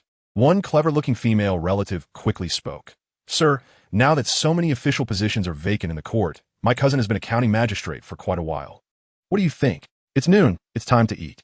We'll talk after the meal. Peng Gao did not respond to the conversation, smiling kindly. Today I will personally cook to prepare a feast for you. Oh, how can that be? You are the Chancellor. Such matters should be left to the servants. A female relative quickly interjected. No need. Today let you all taste my cooking. The Peng residence had many people, and Peng Gao personally cooked, spending quite some effort to finish the meal. At the dinner party, the Peng family was filled with people, each face beaming with smiles. Several sons were drinking and teasing the maidservants. At the head of the table, Peng Gao drank alone, his eyes indifferent, until the lively family banquet gradually quieted down, until the last person died in agony, foaming at the mouth. How ruthless! Lord Peng, Qin Jue, carrying an embroidered spring knife, walked leisurely into the banquet. Casually picking up a piece of fish and putting it in his mouth, his tone was full of mockery. Just material possessions. Peng Gao took another sip of wine, unconcerned. I have already sent someone to sort everything out. It's all in the storeroom. Seeing that Qin Jue showed no signs of moving, Peng Gao asked, Isn't Lord Qin going to check? Qin Jue bit into a chicken leg and sneered. If you could do such a thing, what else can I not trust Lord Peng with? Peng Gao is not unaware. When shall we start? No rush. Qin Jue ate and drank heartily, while also complaining, the dosage is a bit too much. It's bitter to eat. Bitterness is good. How much sweetness is there in life? He added, besides, they dare not refuse my cooking. As if he was full, Qin Jue shrugged and leisurely got up. Aren't you afraid? Peng Gao smiled at the words. Life is a gamble. Who knows the Qin Jue party better than Peng Gao? The former leader of the Qin Jue party? The capital had just settled for a day and was once again filled with cries of killing. From the ministers who slipped through the net to the Qin Jue party spies scattered throughout the capital. In just 3 days, under the leadership of Chancellor Peng Gao, they were all eliminated. Thus, a cleansing of the capital that lasted nearly a week finally settled down. The number of people involved in this was far more than 10,000, and his, Peng Gao's, notorious name also spread far and wide with the wind. 3 days later, on the city wall of the capital, Qin Jue stood with his hand behind his back, looking into the distance, with Peng Gao standing slightly behind him. Minister Peng, how vast do you think this world is? This minister does not know, but this minister knows that your Majesty's ambitions are far greater than the current world. Ha! Do you know what I want? This minister does not know, but this minister will closely follow your Majesty's steps. This is not an easy task. This minister will certainly do his utmost. The conversation abruptly stopped. After a long time, Qin Jue finally spoke in a low tone. You said, life is a gamble. Congratulations. You bet correctly. Chapter 10. Execution for the third blessing. Qin Jue granted it to Peng Gao. No matter how ambitious or ruthless this chancellor was, the moment he accepted the blessing, everything was already destined. After bestowing the blessing upon Peng Gao, The chancellor's reaction was quite interesting. Unlike Qin Jue and Yuzhan, who were overjoyed, he was only shocked for a moment before returning to normal, becoming even more humble. A natural cultivator, Qin Jue evaluated in his heart. Afterwards, Qin Jue handed over all daily governmental affairs to Peng Gao, as these matters would usually waste a certain amount of his time. Now that he had a chosen one, naturally, he didn't need to busy himself with them. Unless it was something particularly significant, he wouldn't intervene. After shedding this burden, Qin Jue began to engage in other matters. For example, exploring the truth of this world. He still didn't believe that this world was just an ordinary realm of mortals. While personally perusing various ancient texts, Qin Jue also paired up to collect various books from the folk, including, but not limited to, tales of the strange, Taoism, Buddhism, and folk legends, etc. This also led to some rumors spreading in the palace recently, saying that the new emperor was obsessed with ghost stories, and so on. Unknowingly, 3 more days passed. On this day, in a spacious square in the capital, a large number of figures knelt densely on the ground. Looking out, anyone with some insight would notice that these criminals, shackled and ready for execution, were actually former high-ranking officials of the court. Below, the common people were packed tightly, surrounding the scene so that not even a drop of water could leak through. In their eyes, there was curiosity, resentment, and fear. The time was almost up. Peng Gao sat high at the top, calmly sipping tea. The insults from former allies rang in his ears, but he remained oblivious, his expression showing no fluctuation. "Announce the crimes, prepare for execution," Peng Gao said. The officials beside him quickly nodded in agreement and took out a small booklet to begin reading. Former Minister of Justice Zhao Chongshan, during his tenure, formed cliques for personal gain, embezzled and accepted bribes, raised private soldiers, intending to rebel. The evidence is overwhelming. Sentenced to immediate execution. Former left deputy envoy Huang Litian, during his tenure, formed cliques for personal gain. Former Minister of Revenue. Former right deputy envoy. As the names of these officials were read out one by one, the gasps of the common people rose and fell like waves. These were all top-tier officials. When had these ordinary people ever seen so many high-ranking officials executed together? Not to mention seeing it. Throughout history, they had never even heard of such a thing. As the crimes of each former court official were announced, the emotions of the common people grew more intense. Eggs and cabbages were continuously thrown, and some even began to shout, "Ha! These corrupt officials never expected to end up like this." Truly a joy to the heart. Corrupt officials. Do you remember me? Your son once forcibly took a common girl in the street, ultimately torturing her to death. That was my daughter. I went to demand an explanation, but ended up with 2 broken legs. Ha ha! Look, isn't this the corrupt official who broke my legs before? How come you're here too? Heaven has eyes. Heaven has eyes. Your Majesty is wise. An old man, seemingly mad, leaned on a cane, continuously cursing and, in his agitation, even attempted to go up and beat the corrupt official. The guards maintaining order quickly intervened. Above, Peng Gao set down his teacup, pondered for a moment, and then spoke. "Dear elders and fellow villagers, is there anyone who has been oppressed by these criminals? Now is your chance to step forward. Rest assured, I am the chancellor of the current dynasty and will give you justice." To be honest, the current trust of the common people in the court was low, and they had no trust whatsoever in those in power. After Peng Gao's words, there was an eerie silence for a moment. But under the emotional influence, a few hot-blooded young men stood up first. "Lord Peng, I'm a shopkeeper from the east side of the city. I don't know how I provoked that corrupt official named Huang not long ago, but he sent people to smash my shop. His subordinates even threatened me, saying I couldn't open a shop in the east side. I have worked hard for half my life to open a small shop, and just as my life was getting better, it was all destroyed by this corrupt official. Afterwards, not only did my wife leave, but even my poor old mother fell ill and couldn't get up. Now I have nothing to lose and just want revenge. I hope the Lord can give me a chance." The more this person spoke, the more agitated he became, eventually kneeling on the ground and weeping bitterly. As this person finished his accusation, more and more people stood up, revealing the crimes of those high officials like pouring beans. Peng Gao patiently listened to them all, then stood up, speaking with great authority. "I've already learned your grievances. Rest assured, after today, anyone with grievances will receive compensation from me one by one. Now, I give you an opportunity. Those treacherous ministers who once oppressed you are right here. Do you dare to come up for revenge?" Upon hearing this, the crowd below instantly erupted. "What is there to fear? I have been waiting for this day long enough. I'll go. I want to personally chop off this corrupt official's head." Peng Gao looked at the crowd, maintaining the same serious expression. He waved his hand. dispersing the guards that were blocking the crowd. "Come on, I allow you to take your revenge." As he spoke, he subtly circulated his spiritual power to keep the scene from becoming too chaotic, and the common people, who could no longer hold back, instantly rushed onto the stage. Finally, Peng Gao suddenly looked at Huang Litian. He saw the once proud Lord Huang being beaten and kicked by a group of people, his face swollen and bruised, completely losing his former dignity. Yet his mouth was still moving, mumbling something. Ordinary people couldn't hear clearly, but Peng Gao could hear it distinctly.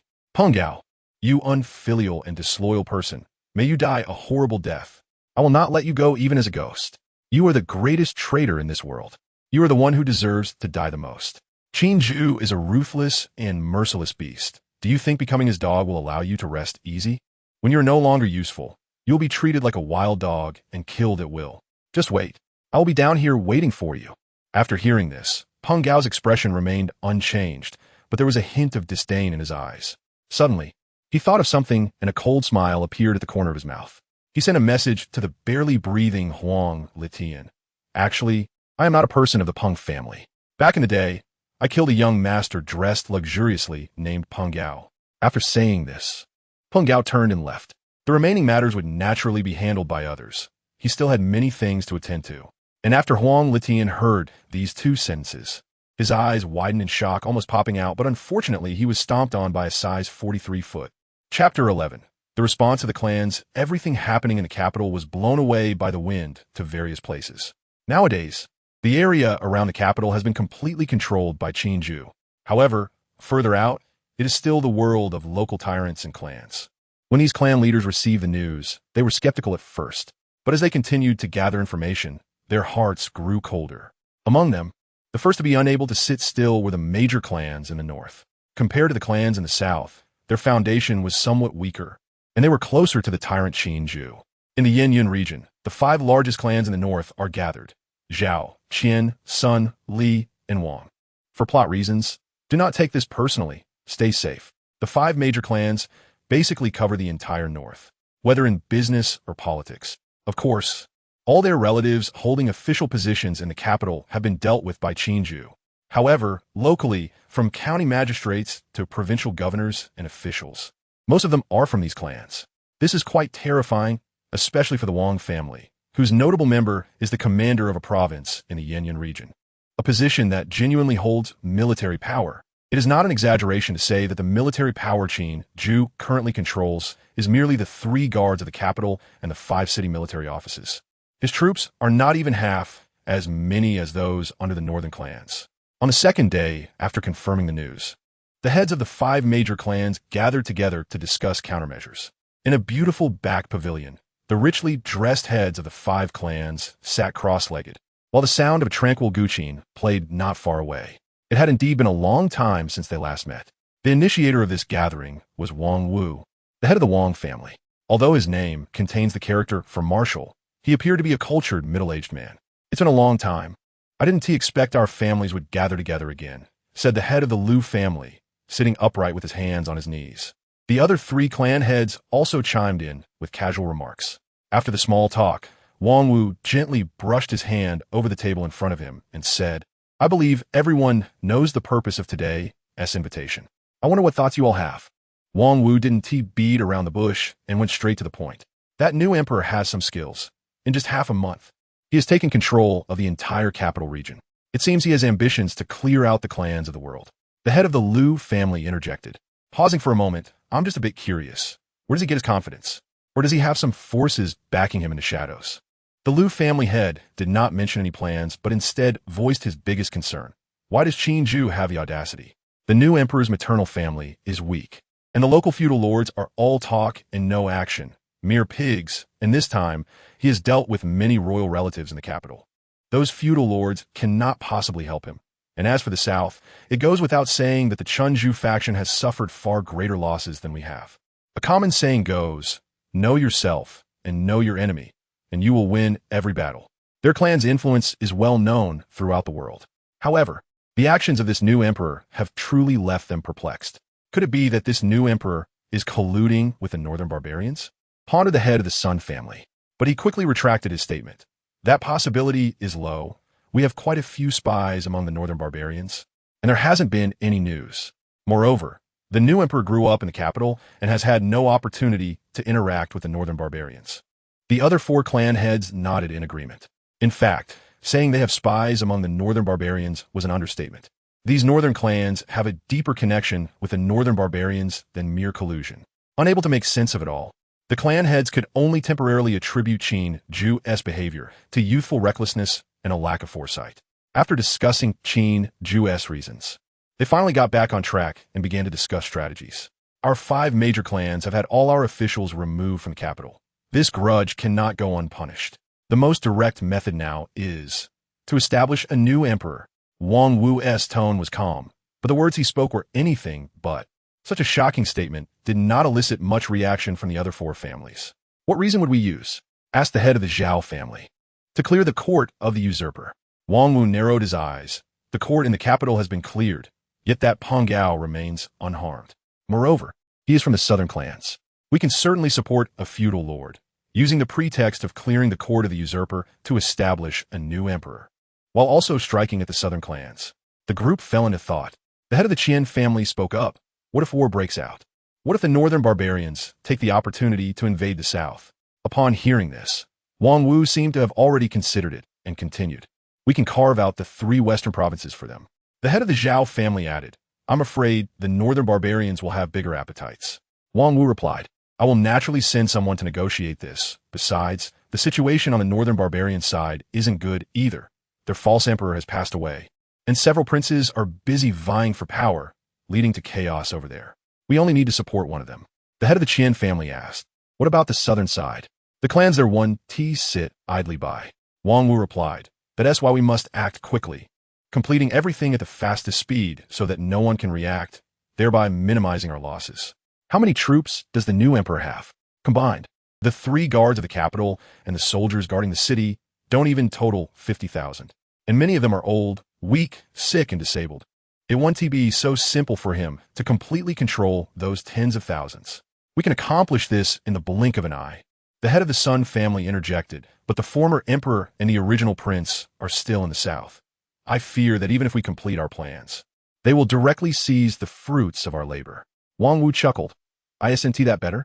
If the former emperor wants to reclaim the throne, let him come back. Once he is in the north, it will still be us who call the shots. If he cannot return, then let them be unable to cross into the south, allowing the former emperor to comfortably reign in the south while we control the north. They are not fools. Starting a war would not benefit them. The group fell into thought again, contemplating the thoroughness of their plan. After a while, the head of the Sun family asked, when will we rise up? Which feudal lord will we support? Wang Wu replied, the plan needs preparation, and many people need to be contacted in secret 3 months from now. As for the new emperor candidate, let it be Prince Qin Tai. Meanwhile, while the 5 major clans in the north were discussing the plan to clear the court of the usurper, the south was bustling with activity. Chapter 12. The retired Emperor Jiangnan, once known as a barren land, has transformed into a prosperous area with the migration of clans and the influx of common people. The region of Suzhou and Zhejiang, renowned as the land of fish and rice, has turned Suzhou into a sacred place for scholars and literati to flaunt their talents.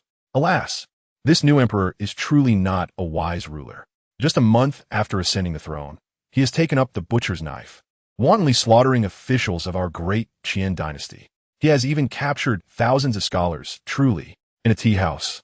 Several scholars wore gloomy expressions as they discussed the recent sensational events. Isn't it true?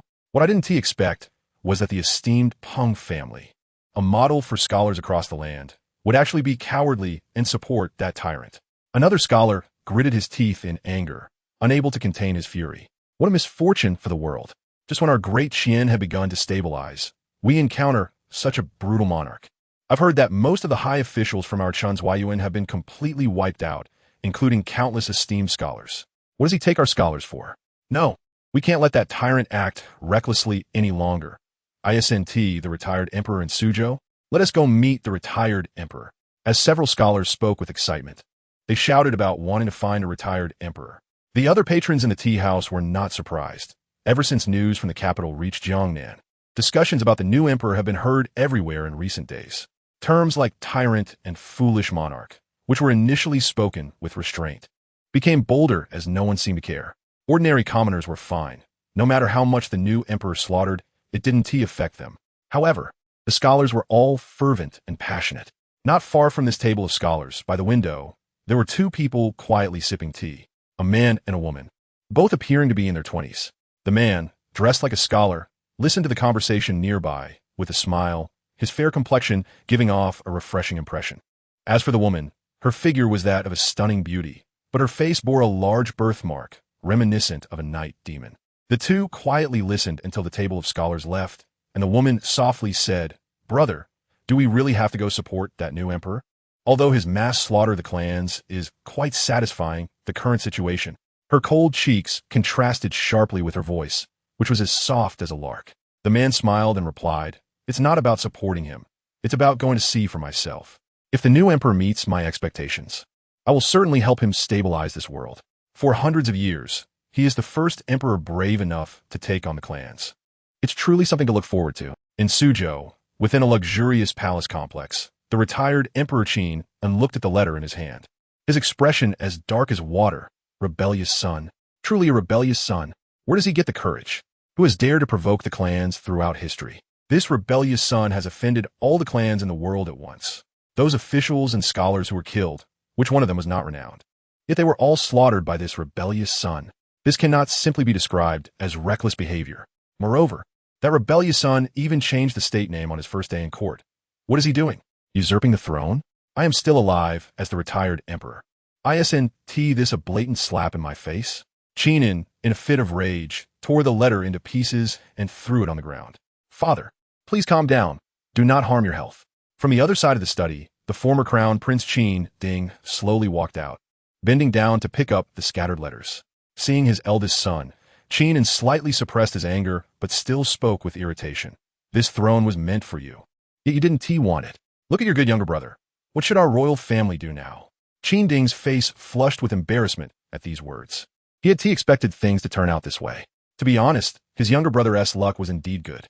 Soon after ascending the throne, the false emperor in the north died, and that side became a complete mess. The original threat from the north was gone, but now that he has just ascended, he certainly cannot be pulled down from the throne, right? However, his younger brother is courting death, and now he has an opportunity. Bending down, Qin could not see the expression on his eldest son's face. He said to himself, "Now we are living under someone else's roof. You must have sensed the recent changes in the clan's attitudes towards us. That rebellious son is still my flesh and blood. Even if we haven't done anything, we will still be implicated." Qin Ding continued to tidy up leisurely, not raising his head, and suddenly said, "What if father were to act justly, eliminate the rebellious son, and restore order to reclaim the throne?" With a single sentence, Qin was caught off guard. He squinted his eyes, carefully scrutinizing his eldest son, and said in a deep voice, "Those clans have approached you, haven't they?" Qin Ding stood up, unflustered, his eyelids slightly lowered. "Yes, those clans want me to persuade father to reclaim the throne. Father knows well that the clans are the foundation of our great Qian. My younger brother has offended all the clans, and the outcome is already determined. Now that the north is in turmoil, the common people have a chance to breathe. No one wants my younger brother to bring chaos to the world. I urge father to think it over." Qin Ding spoke sincerely, his expression quite natural. However, Qin scoffed coldly in his heart. How could he not see through his eldest son? After resolving Qin Jue, it would not be him who ascends the throne, but his eldest son Qin Ding, right? He knows full well what kind of character those clans have. In fact, Qin also deeply despised those clans, but unfortunately, he had no means to rectify the situation. He was angry only because Qin Jue's actions implicated him. "You may leave." Qin did not give a direct answer, waving his hand to dismiss Qin Ding. In the empty study, the retired emperor, just over 50 years old, fell into deep thought. After a long while, he called for a young eunuch serving him. "Go invite the representatives of the Huang, Peng, Gao, Su, Zhou, Ma, and Luo families in Suzhou. Power is an enticing thing. No one wishes to live under someone else's roof, especially for Qin, who had been an emperor for decades. There were no options before, but now, it's not his style to not strive for it. As for his good son, the imperial family is the most heartless." Chapter 13, Undercurrent Chaos is Good. Chaos is good. Inside the imperial palace, Qin Jue slowly closed a daoist classic, sneering inwardly. Things were basically as he had expected. After he had thoroughly cleaned up the capital, the clans of the entire Great Yu began their counterattack. Recently, situations have been occurring frequently across various regions. Bandits, refugees, and so on were appearing one after another. Signs of great chaos were already subtly emerging in the world. If Qin Jue's guess was correct, those clans were probably now thinking about how to remove the emperor from power and replace him, right? However, as the saying goes, no destruction, no construction. Since this country had rotted to the core, it might as well be completely overturned and rebuilt, which suited his intentions. After sneering inwardly, Qin Jue glanced at another thick stack of books beside him. Who exactly invented the family tree? What fun thing. Love to jump around? Then I want to see if your neck is tougher or my knife is sharper. A cold, killing intent flickered in Qin Jue's eyes. Either do nothing or do it thoroughly. It wouldn't be long before this great you would be without so-called privileged classes. As time passed day by day, ordinary people continued to live their lives of early rising and late sleeping. Outside the capital, those nobles still sang and danced day and night. The Jinui were steadily growing. With only a few remaining in the capital, while most had been dispatched elsewhere, the south was still hard to penetrate. But the various clans in the north had already begun to be infiltrated by Qin Jue's forces one after another. The border appeared stable. Yu Zhen had reached the border for more than half a month, yet had not launched an offensive against the northern barbarians. He had been cleaning up the tumors within the border troops. In fact, even relying solely on Yu Zhen would be enough to sweep through the entire northern barbarians. However, Qin Jue did not let him do so. His foundation was the entire Great Yu, not just one or two people. Soldiers under Qin Jue would not be eliminated. Perhaps they were mere mortals now, but in the future, Qin Jue would transform the soldiers of the Great Yu into a fierce army that would conquer all realms. Without experiencing war or going to the battlefield, what use were they? A month later, while trying to refine medicine in the Imperial Palace, Qin Jue received an urgent report. However, he did not read it and casually tossed it aside. During this time, he had been reading various classics and found that some recorded so-called alchemy techniques. Of course, they were all fake. Just like those so-called sorcerers in his previous life, the pills they refined were not only inedible, but also toxic. But Qin Jue had a sudden inspiration and sent people to collect many aged medicinal herbs, attempting to refine pills himself. What he called alchemy was merely washing these aged herbs with spiritual energy, then tossing them into a pot for a hodgepodge, and finally condensing them in a pill form. Surprisingly, although the refined pills looked unappealing, they did have some effects. Perhaps it was due to the washing of the herbs? Qin Jue looked at the pitch-black pill in his hand, lost in thought. The pills he refined had no effect on cultivators, but for mortals, they were quite effective. For minor ailments, taking a pill would instantly rejuvenate them. It seemed to have some aphrodisiac effects too. A clever woman cannot cook without rice. Tossing the pill into a jade box, Qin Jue couldn't help but sigh. That jade seal, aside from enhancing his cultivation, currently had nothing else. After his moment of reflection, Qin Jue leisurely picked up the urgent report. After glancing at it, a smile involuntarily appeared on his face. His cheap old father really couldn't hold his nerves. Qin had reascended the throne in the south and had begun gathering troops to prepare to attack him. Qin Jue felt no fluctuations in his heart. It was a little earlier than he had expected. It seemed the southern clans had a far stronger hold on the south than he had imagined. If that was the case, the clans in the north would soon follow suit. Qin Jue stood up and stretched. Pushing open the door, the sunlight outside was quite scorching, bathing him comfortably. Outside, Qin Jue stood straight, as if waiting for a long time. Seeing Qin Jue come out, he immediately bowed respectfully. "Let's take a stroll," Qin Jue said. "Yes." Qin Jue complied without hesitation, respectfully following behind Qin Jue. It seemed he hadn't left the palace since arriving in this world. As they walked, Qin Jue suddenly stopped. Qin Jue seemed to sense what Qin Jue was thinking and quietly said, "Your Majesty, do you want to go out and take a look?" Qin Jue turned his head upon hearing this and smiled slightly. "You're quite perceptive." He continued, "No need. I already know what the situation outside is like even without going out. Recently, the capital has started to feel uneasy, hasn't it?" "Yes, Your Majesty. A small portion of people have already caught wind of the situation." "Should we?" Qin Jue asked. "No need. Humans instinctively seek profit and avoid harm. From their perspective, it's normal. In a few days, the common people will flee in even larger numbers. The commoners are ignorant, but they are not fools. After all, I only control a city. They don't believe I will win." As they walked, the two arrived in the Imperial Garden. A small sparrow landed on Qin Jue's shoulder, affectionately rubbing against his cheek. Butterflies fluttered around him gracefully, and the fish in the pond leapt out of the water, each vying to jump higher. They truly had spirit. Qin Jue teased the sparrow on his shoulder. In the future, I will make you a phoenix. I will let all of you leap over the dragon gate and become true dragons soaring in the sky. I should give you a name. You shall be called Sparrow. As for you all, Li-E, Li-Er, Li-San. The Li-Es were naturally the carp in the pond. Other small animals were not happy. The little butterflies, kittens, and puppies all gathered around. Seeing this, Qin Jue felt very pleased and couldn't help but laugh heartily. Don't rush. Don't rush. You all have names. When I return, I will think carefully. None of you will be left out. Your Majesty truly has a kind heart. Qin Jue couldn't help but express sincerely upon witnessing this scene. Is that so? Your words are quite similar to Xiao Yozi. However, your tone does not sound like flattery. Qin Jue smiled. They are also the subjects of my great you. Great kindness is also great evil, and great evil is also great kindness. My enemies have never been those so-called clans and powerful families. They are not now, and they will not be in the future.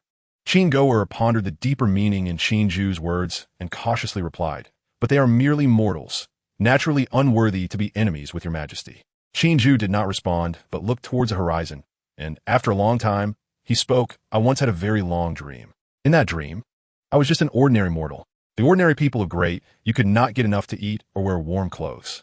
In that dream, I, as that mortal, lacked none of these, but like me, all other mortals were muddled and lifeless.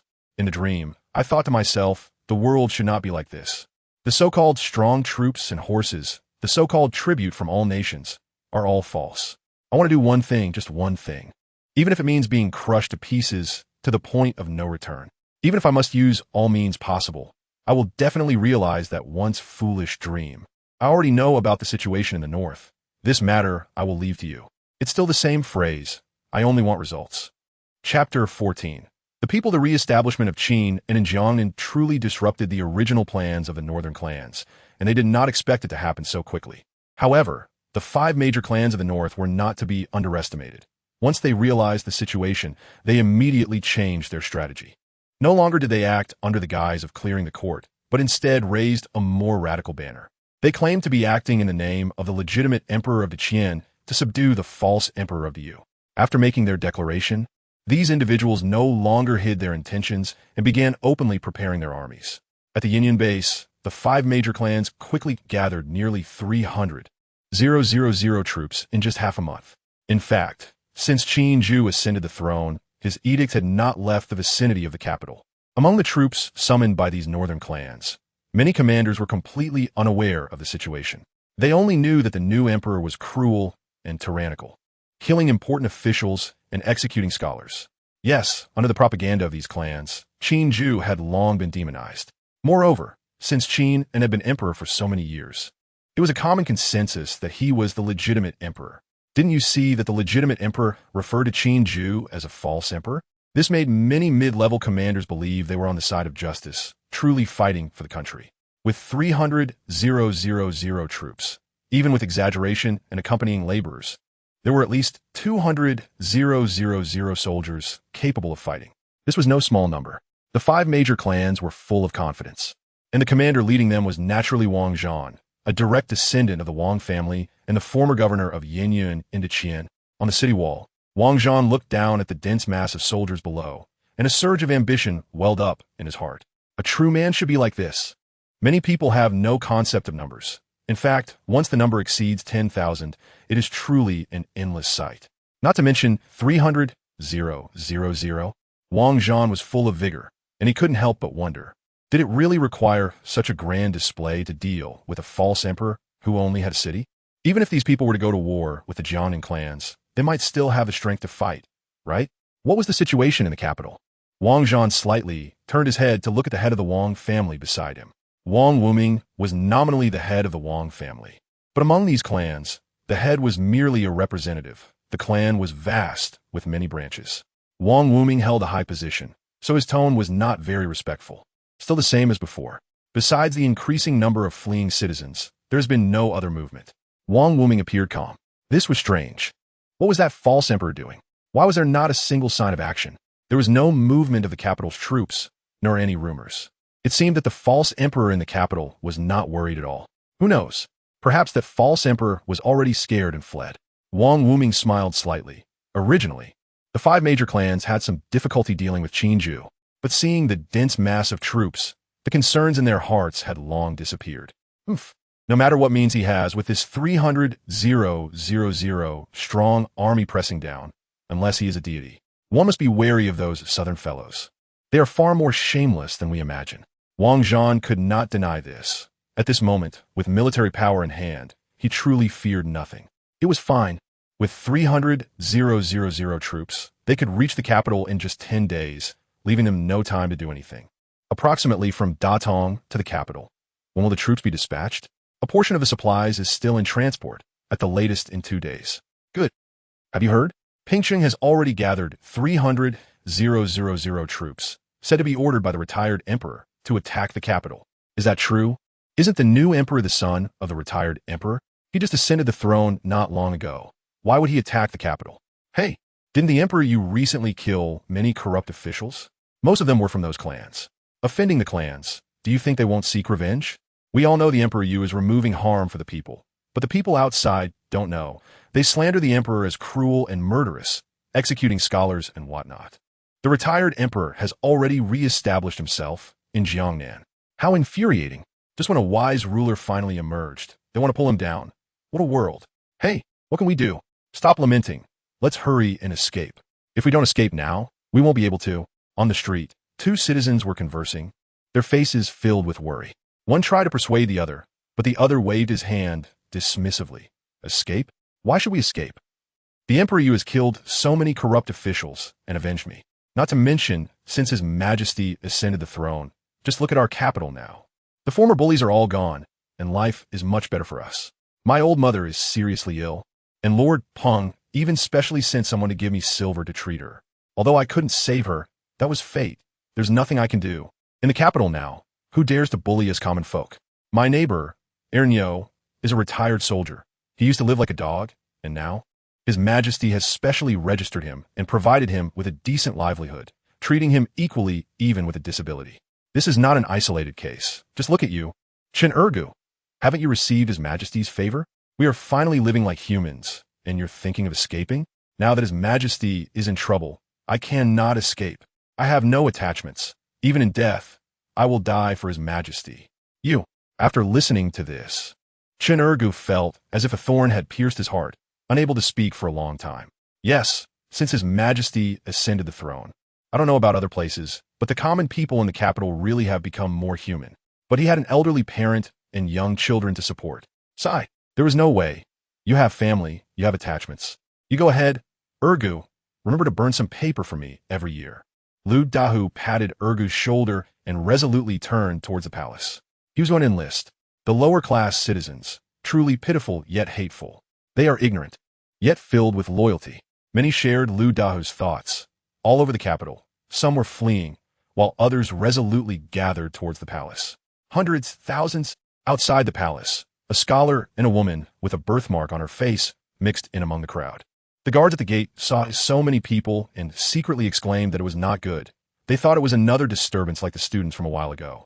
It was still that guard leader. He sighed internally, stepped forward, and loudly asked, "This is a forbidden area of the palace. What is your intention in gathering here?" Lu Dahu stood in the crowd and shouted, "I am here to enlist.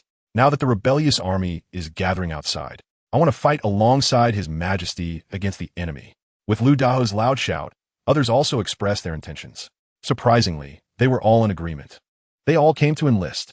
This scene shocked the scholar among the crowd. His eyes suddenly brightened. Enlist? You all. The guard leader was momentarily speechless. Everyone knew the situation now. At this time, not running, but coming to enlist was truly. But why did he feel a surge of fervor? You all wait. I will report to His Majesty right away. Just as the guard leader turned around, the palace gates slowly opened. A young man dressed in a dark dragon robe, with sharp eyes and an imposing presence, slowly walked out, followed by someone in a flying fish robe and another in official attire. The guard leader was greatly shocked and hurriedly knelt. "This humble one pays respects to Your Majesty. Your Majesty has arrived. Where's Your Majesty?" The crowd, upon hearing this, was initially curious, then all knelt in unison, loudly calling out to pay respects to His Majesty. All rise. Qin Jue looked at the citizens below, his gaze gradually softening. A sea of citizens stood up, curiously observing Qin Jue. Qin Jue also examined these citizens, who looked emaciated and poorly dressed, their eyes naive yet pure. The scene seemed to freeze, and, after a long time, Qin Jue slowly spoke. "Are you all here to enlist?" The common people below answered loudly and without hesitation, "Yes." Qin Jue pointed to one person, who was momentarily stunned before quickly stepping forward. "I ask you, why do you want to enlist at this time?" This person was none other than Lu Dao. He was overwhelmed with excitement at being singled out by Qin Jue, and even his speech was a bit stammering. Your Majesty, I don't understand what it means to be loyal to the country. I only know that I used to live worse than a pig or a dog. But since Your Majesty ascended the throne, I have straightened my back for the first time. Outside, they say you are a foolish and tyrannical ruler. But I know you are the true, wise sovereign. You have allowed me to live a good life, and naturally, I will repay you with my life. Please, Your Majesty, I may have nothing else, but I have strength, and I can go to the battlefield and kill the enemy. Qin Jue nodded and casually pointed to another person. What about you? This person was an old man with graying hair, walking with a slight tremor. But he still spoke loudly. Your Majesty, I originally had a son. He accidentally bumped into a young nobleman and was beaten up on the street by that nobleman. Not long after returning home, my son passed away. I have endured for over a decade, not daring to confront them. But after Your Majesty ascended the throne, the capital has changed dramatically, and I thought about seeking justice. At this point, the old man suddenly burst into tears. Over a decade. My son, I have finally avenged you. That nobleman was not only beheaded on the spot, but even his family was investigated. Those who could be imprisoned were imprisoned, and those who could be executed were executed. I witnessed all of this with my own eyes. I have nothing to repay you, so I am willing to offer this worthless life to Your Majesty. Qin Jue quietly listened to everything. The common people looked at him with hope, and suddenly, Qin Jue laughed heartily. He pointed at the growing crowd below and said to Qin Goer and Peng Gao, "Do you see? This is what I want. I not only want the people of Diyu to straighten their backs, but I want all the damned to die. I want all of you to be above others." Qin Jue's voice was deafening, and below, the scholar was stunned. After a while, he began to laugh nervously. "Yes, this is the emperor I have been searching for. Sister, do you see? This is the monarch I want to follow." Chapter 15. Jiayu Qin Jue ultimately agreed to these people's request and established a new army named Tianwu Guard. Although most of these people were old, weak, sick, or disabled, Qin Jue did not care. One day, he would make this Tianwu Guard renowned throughout the world. He strongly believed in the saying, "He who wins the hearts of the people wins the world." Although this world was within Qin Jue's grasp, today's events still made him very happy. It represented the first step toward his ideal nation. After arranging these common people, Qin Jue had just returned to the palace when Xiao Liuzi came running in. "Your Majesty, there is a scholar named Jiayu outside the palace requesting an audience." "A scholar?" Qin Jue laughed. "At this critical moment, someone still dares to seek justice from me?"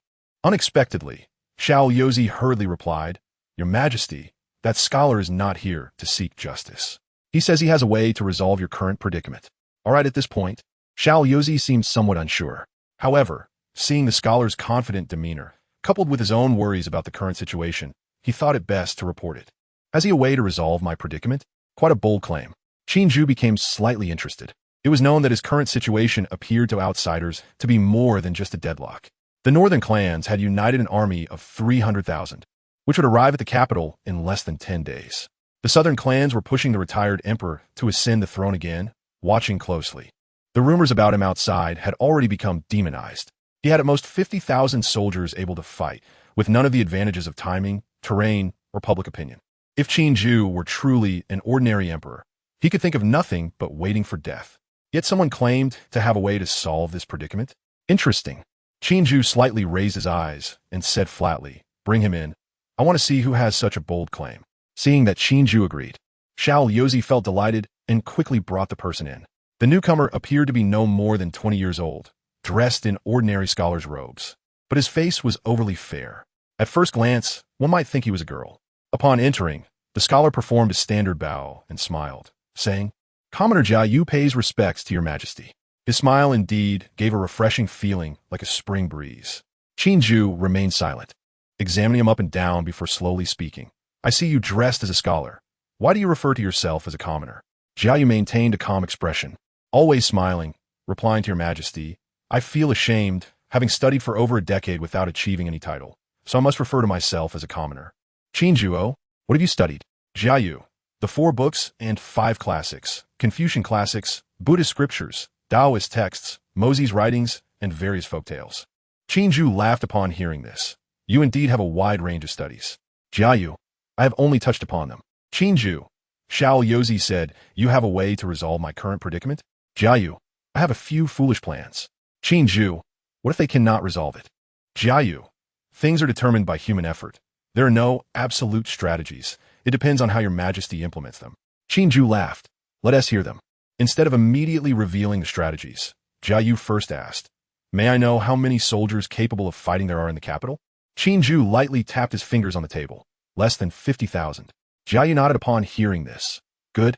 I have a total of 5 strategies, which are interconnected.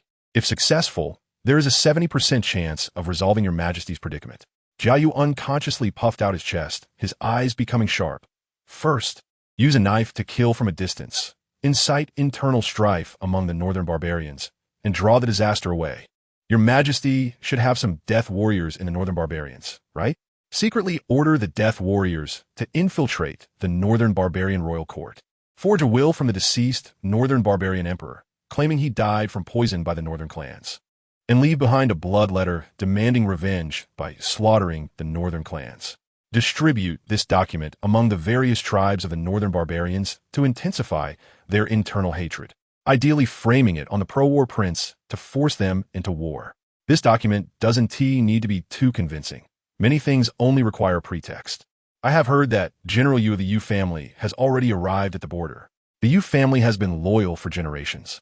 So we can let General Yu open the border and intentionally withdraw the northern garrison, allowing the northern barbarians' cavalry to raid the grain depots of the northern clans in the rear, spreading rumors that the northern clans are colluding with the northern barbarians to sell out the land, forcing them to divide their troops to defend. Second, 50,000 soldiers is enough. There are many capable people in the capital. While the northern clans are entrenched in the capital, collect the bodies of death row inmates, soak them in poison, and then toss them into the upper reaches of the capital river during an epidemic. Afterward, send infiltrators disguised as doctors into the enemy camp. When captured, the doctor only needs to insist that the southern retired emperor's faction poison them. This may not escape the higher-ups of the enemy army. But most soldiers are ignorant, and some will believe and suspect it. Then your Majesty should spread the word that the southern false emperor colluded with the northern barbarians, offending the divine, and the divine sent a plague to punish the rebels. When they attack the city, intentionally leave a corner open. After soldiers enter, let Taoists perform rituals on the city walls, throwing talismans and lime, creating the illusion of divine fire descending. Draw this scene and spread it throughout the world. Proclaim that your Majesty is the one destined by heaven, and those who resist will surely face divine punishment. This will reverse your Majesty's public opinion. Upon hearing this, Qin Jue slightly straightened his posture, and his smile faded. Jiayu seemed unaware and continued speaking. Third, kill Qin to establish authority. Frame the Jiangnan clan. It would be best to send someone to Jiangnan to assassinate the retired emperor with the northern barbarians' unique poisoned arrows. If successful, that would be ideal. If not, then spread rumors that the Jiangnan clan intends to establish itself and has silenced the retired emperor. Then your Majesty only needs to publicly announce a thorough investigation into the parricide case and call upon the world to punish the Jiangnan rebels. By the way, there should still be many clan youths in the capital, right? This can also be utilized. Dismember them and send them into the enemy camp, telling them that if they do not retreat, 100 will be executed daily. This will shake the mentality of the clan leaders. Fourth, mutual destruction. Send people to the Yellow River levee, proclaiming that if the city falls, the levee will be destroyed to flood northern China, severing the northern clan's foundation for 100 years. Secretly, transfer some trusted subordinates and spread the rumor that the emperor has gone mad, willing to perish together. Release all barbarian war prisoners in the capital and send people disguised as northern barbarians to harass the enemy army, intensifying the conflict between the northern barbarians and the northern clans. Fifth, secretly contact a prince from the northern barbarians who wants to seize power, promising to cede the territory south of the Yin Mountains, using the imperial jade seal as a guarantee for marriage, assisting him in killing his brother to seize the throne, and then borrowing 40,000 light cavalry to raid the enemy's flank. If these 5 strategies succeed, the world will at least fall into a fragile balance. But the population in the capital will be reduced by half, and the entire north will regress by 100 years. However, the throne can be preserved. After hearing this, Qin Jue's expression had already turned emotionless. What a Jiayu, what a series of poisonous schemes.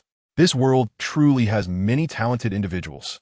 If he were indeed an ordinary emperor, these strategies, if successfully executed, might truly allow for a turnaround.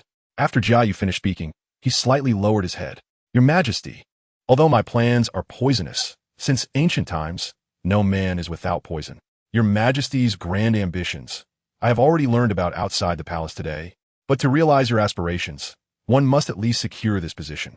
If these 5 strategies succeed, I also have plans to completely eradicate the entire clans of the world. Chapter 16. Talent available. Jiayu's style reminded him of someone, a very famous poison master in history from a previous life. Zisu.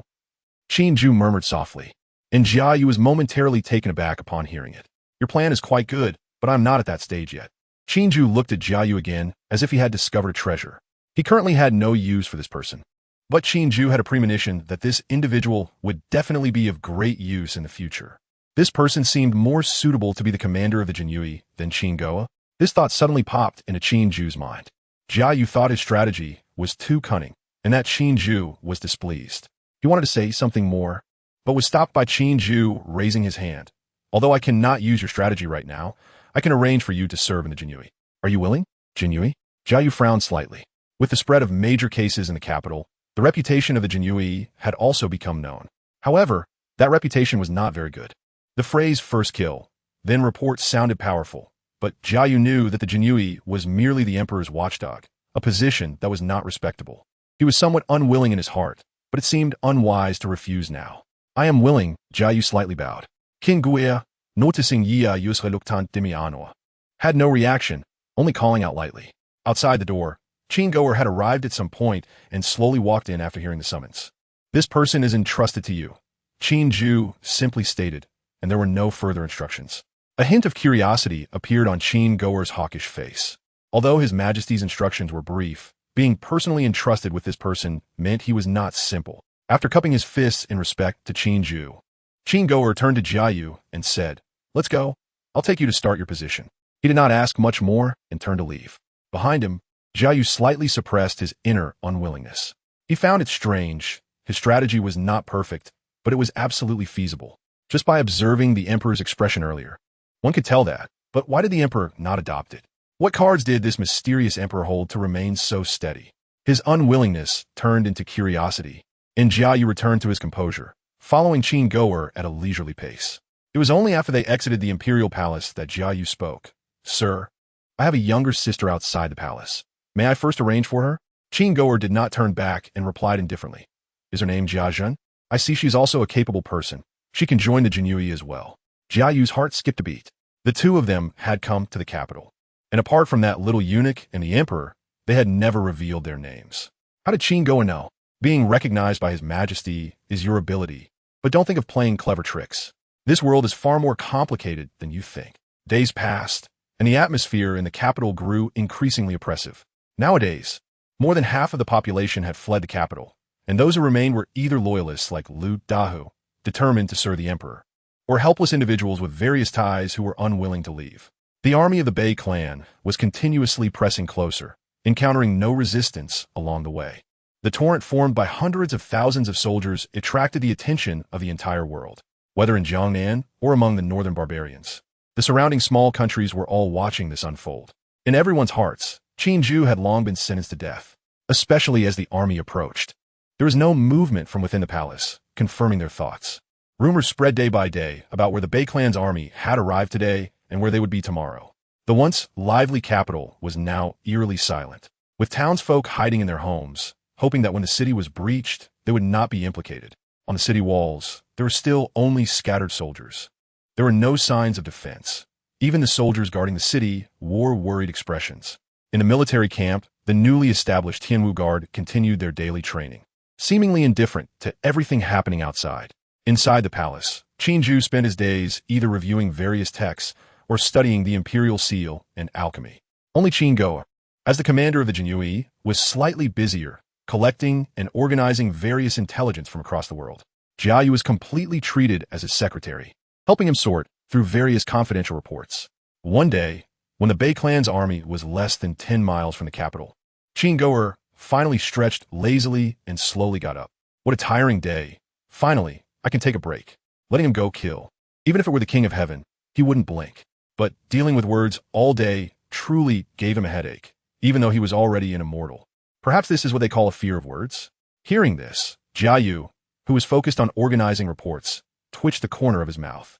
What have you been tired from all day? Since I came, I have been the one doing the work, okay? Usually, you just take a look and disappear. Let's go. Little Yu, it's time to get to work. Jia had been in the Qin Jue for about 8 or 9 days. After becoming familiar with him, Qin Jue unexpectedly found this kid quite to his liking. Or rather, they were essentially the same type of person. This made him, usually a hawk-like figure, also start to joke around. Hearing the name Little Yu, Jia suppressed the urge to spit blood. However, he said nothing. After all, Qin Jue was still his superior. After tidying up the documents in his hand, Jia silently followed Qin Jue. He did not ask about any business. Jia followed Qin Jue all the way to the top of the city wall. As the Bei clan's army approached the capital, the atmosphere in the city finally became somewhat tense. Some soldiers from within the city were also pulled to guard the walls. However, looking around, there were still not many. Jia estimated that there were no more than 3,000 people. Did His Majesty intend to defend the city with these 3,000? Jia was puzzled. Qin Jue stood straight, gazing into the distance. Their thick smoke and dust were swirling wildly. The heavy footsteps and the sound of hooves began to echo faintly on the ground. They're coming.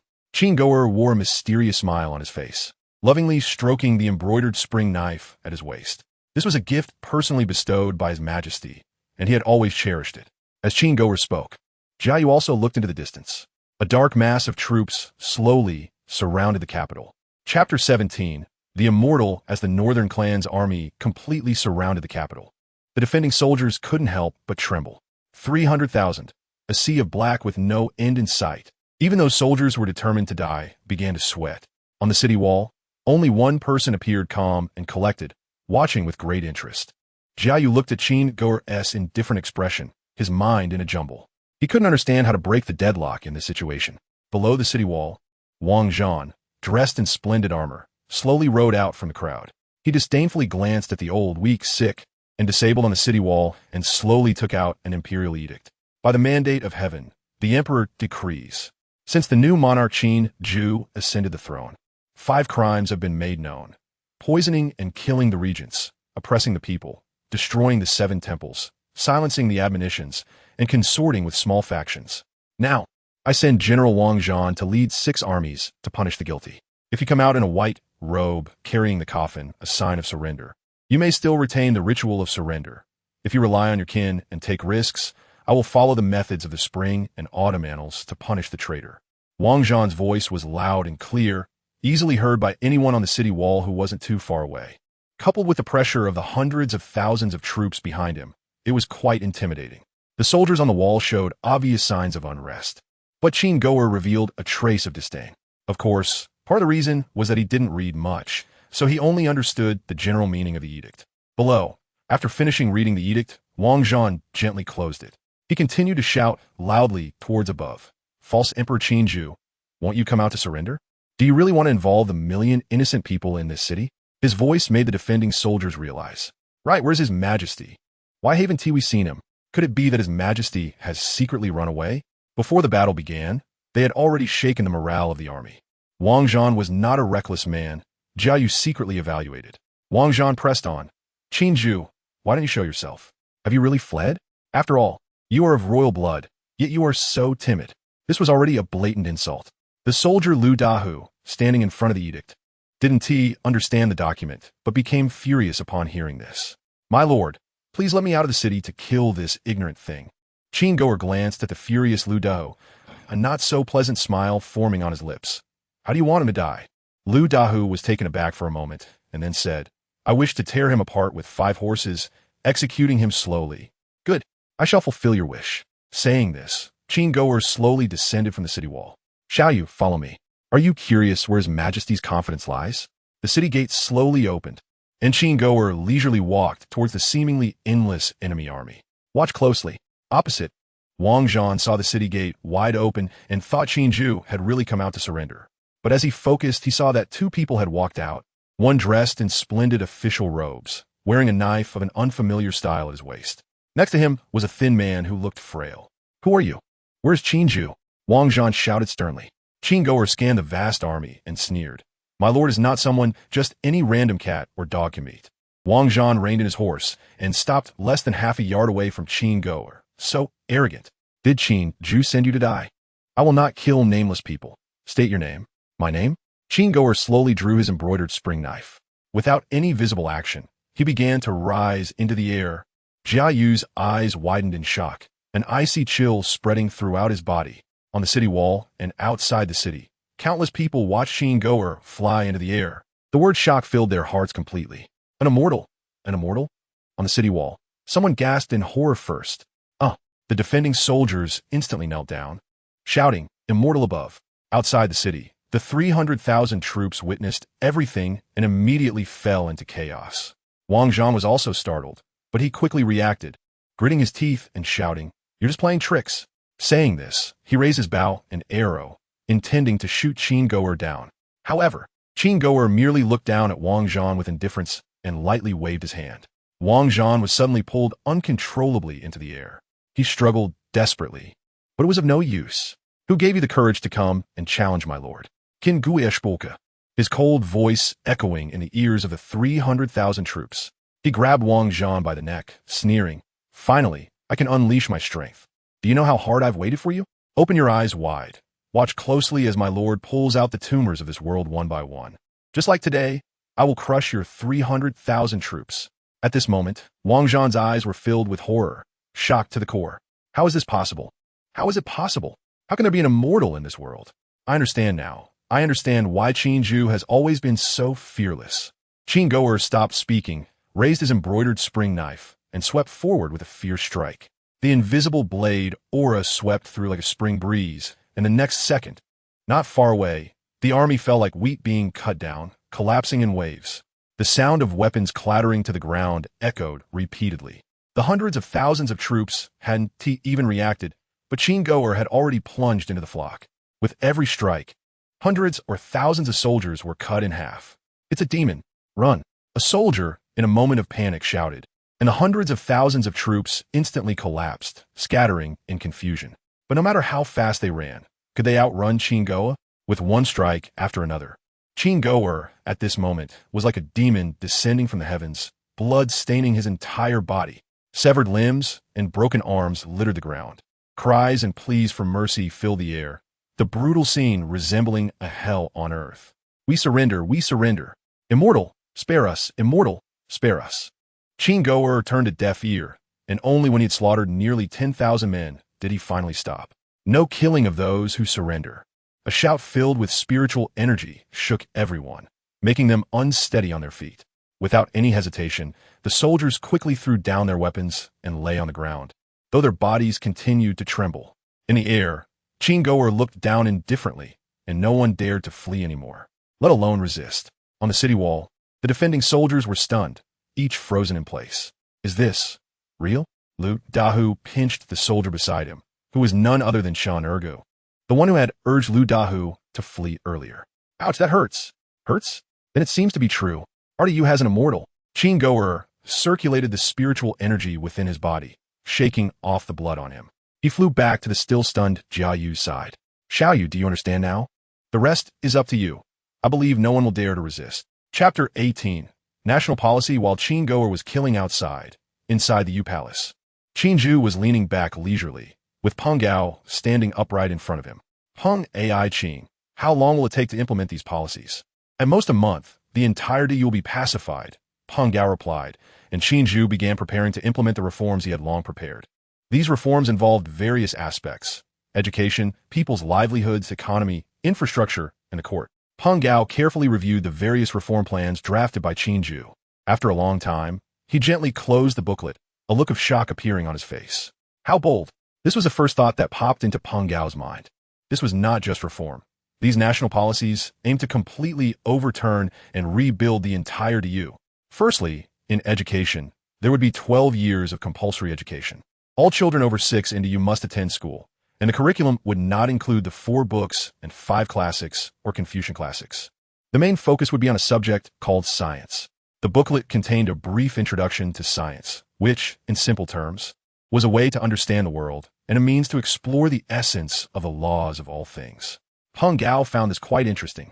He believed that if this were implemented nationwide, the U would undergo significant changes.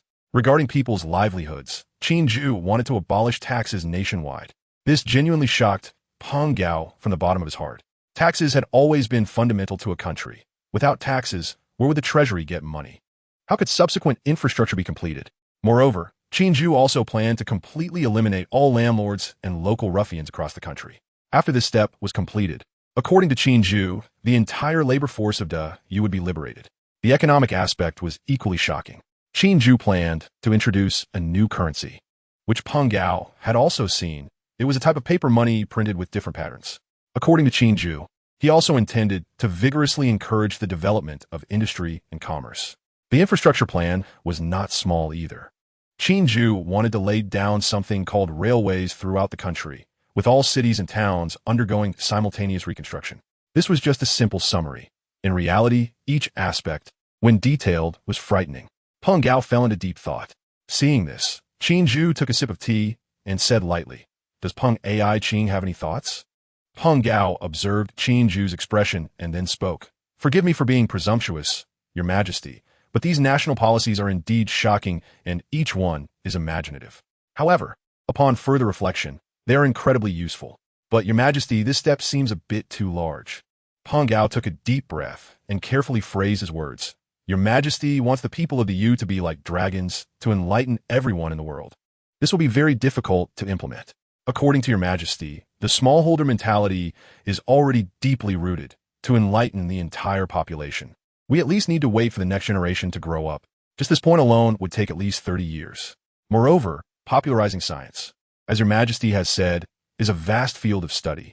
So, forgive me for being bold, but it should not be solely dependent on Your Majesty to draft it completely, right? This would require gathering talented individuals from all over the world to help. And by the time science takes shape, it would take at least 10 years, right? Only then can it be popularized across the nation and implemented in compulsory education. Otherwise, it would all be empty talk. As for the economy, it could be implemented first. If this paper money is as good as I see, Your Majesty must have used special production methods that ordinary people cannot replicate. As for infrastructure, Your Majesty, the treasury currently cannot produce that much money." Qin Jue listened quietly, his expression unreadable. "There's no need to worry about money. Clearing out the clans will provide plenty of funds. And the rest no need to worry about labor. Soon, the northern barbarians and neighboring small countries will be conquered by me." Qin Jue envisioned a DU where there would be only a few privileged classes internally, while everyone else would be completely equal and friendly. So friendly that even two completely unfamiliar citizens of Da you could trust each other with their backs. But this did not mean he wanted to raise a bunch of sheep. Internally, he needed friendliness, but externally, he wanted all citizens of the U to become hungry wolves and devils. He also understood that he was taking a big step. Conquering the world was simple, but transforming this country into the image he desired would be challenging. Sighing inwardly, Qin Jue looked at Peng Gao. Then, according to Peng Ai Qing's thoughts, "How should we reform?" Peng Gao seemed to have long been prepared to speak without hesitation. First, taxes cannot be abolished, at least in the short term. They cannot be completely eliminated. However, they can be lowered to an extremely low level, without the exploitation of landlords and local officials. The people's lives will greatly improve under such low taxes. This can also liberate labor to some extent. Secondly, commerce should not be too indulgent. Otherwise, the wealth gap into you will become unbalanced, giving rise to a more terrifying class. Your Majesty said that only the people of the U count as human. So, I think, should we set a citizen hierarchy? Qin Jue frowned. This reminded him of India in his previous life. He did not want you to have Brahmins or Kshatriyas. However, Qin Jue did not interrupt and continued to listen. What I mean is, the development of the U still needs to absorb various talents. And this world is not just filled with talented individuals from the U. Therefore, why not set a citizen hierarchy? The people born and raised into U would be citizens, who could enjoy all their rightful privileges. Those from conquered territories would be secondary citizens, who cannot enjoy the same treatment as the daoist citizens, but can become citizens through examinations and selection of outstanding talents. But even if secondary citizens become citizens, they will still be discriminated against by the original citizens. Qin Jue interjected. Peng Gao smiled slightly. This requires breaking an ancient concept, bloodline. As long as there is a way to ensure that the recognition of the daoist citizens is based on their citizenship rather than their bloodline, it can work. Your Majesty, think about it. Citizens are the elite. Secondary citizens have limited rights. Under human nature, the outstanding individuals among the secondary citizens will certainly strive to climb up desperately. After becoming citizens, their sense of identity with this status will surely far exceed that of others. That actually sounds good. Qin Jue nodded, signaling Peng Gao to continue. Below secondary citizens, there are also slaves. This layer consists of criminals, those who refuse to be educated and rebel against the daoist. Slaves have no human rights. They are merely property. Citizens can purchase slaves. If your Majesty wants all citizens of the daoist to become elites, then naturally there must be those below them. And slaves are the best choice. Qin Jue nodded slightly. He did not oppose slavery. As long as the citizens of the daoist did not become slaves, that was fine. Originally, he had thought of turning all the people from conquered regions into slaves.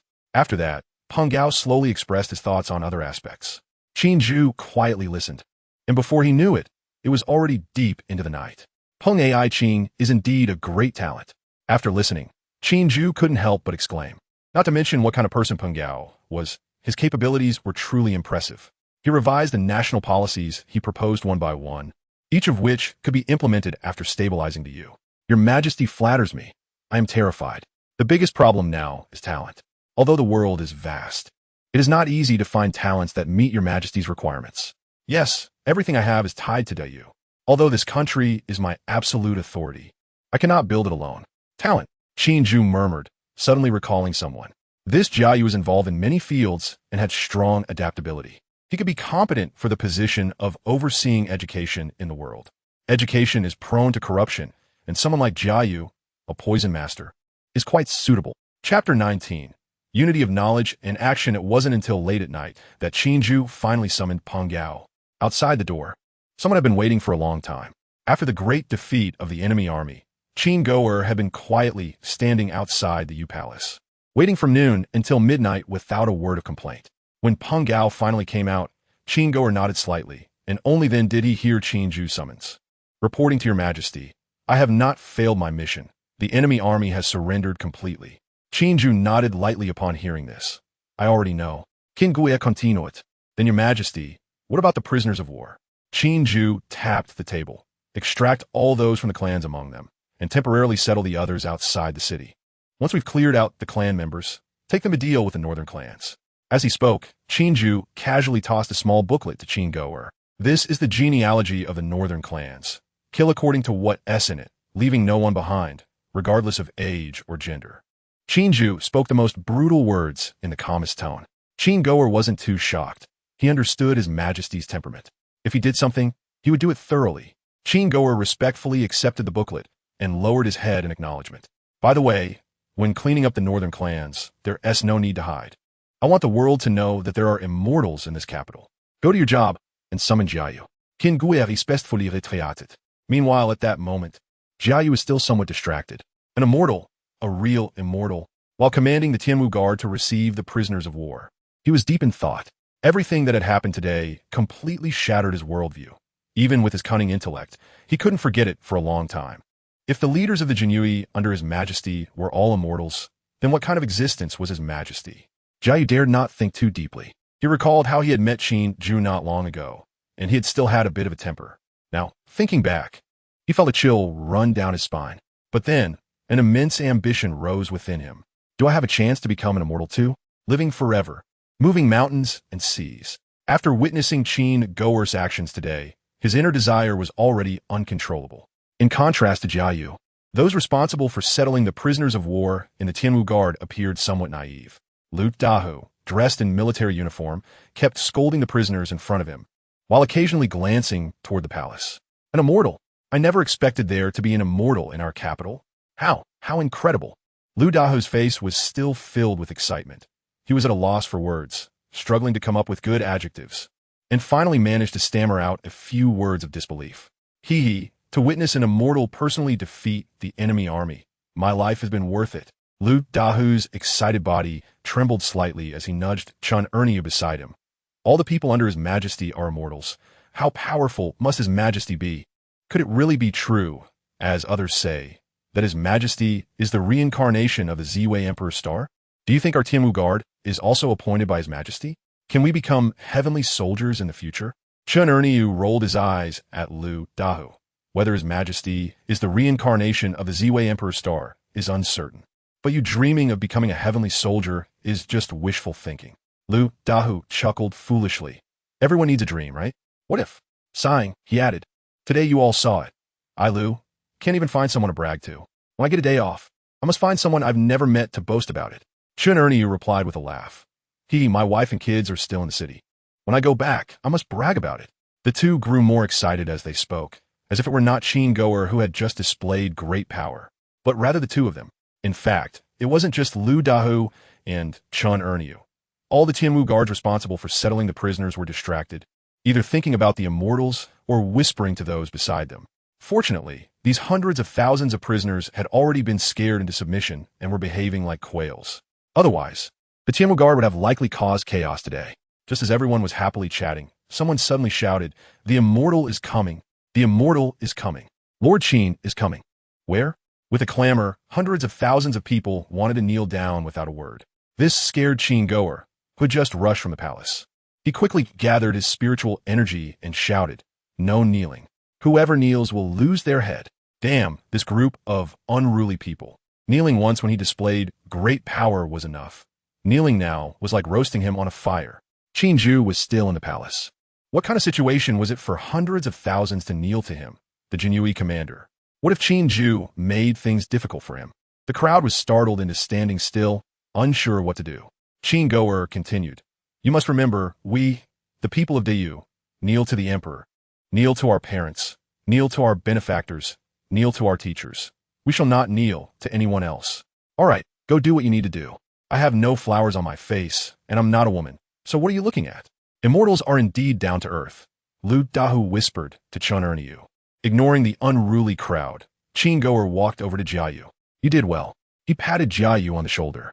Jiayu's attitude became noticeably more respectful regarding matters within his responsibilities, but he looked at Qin Jue with a strange expression.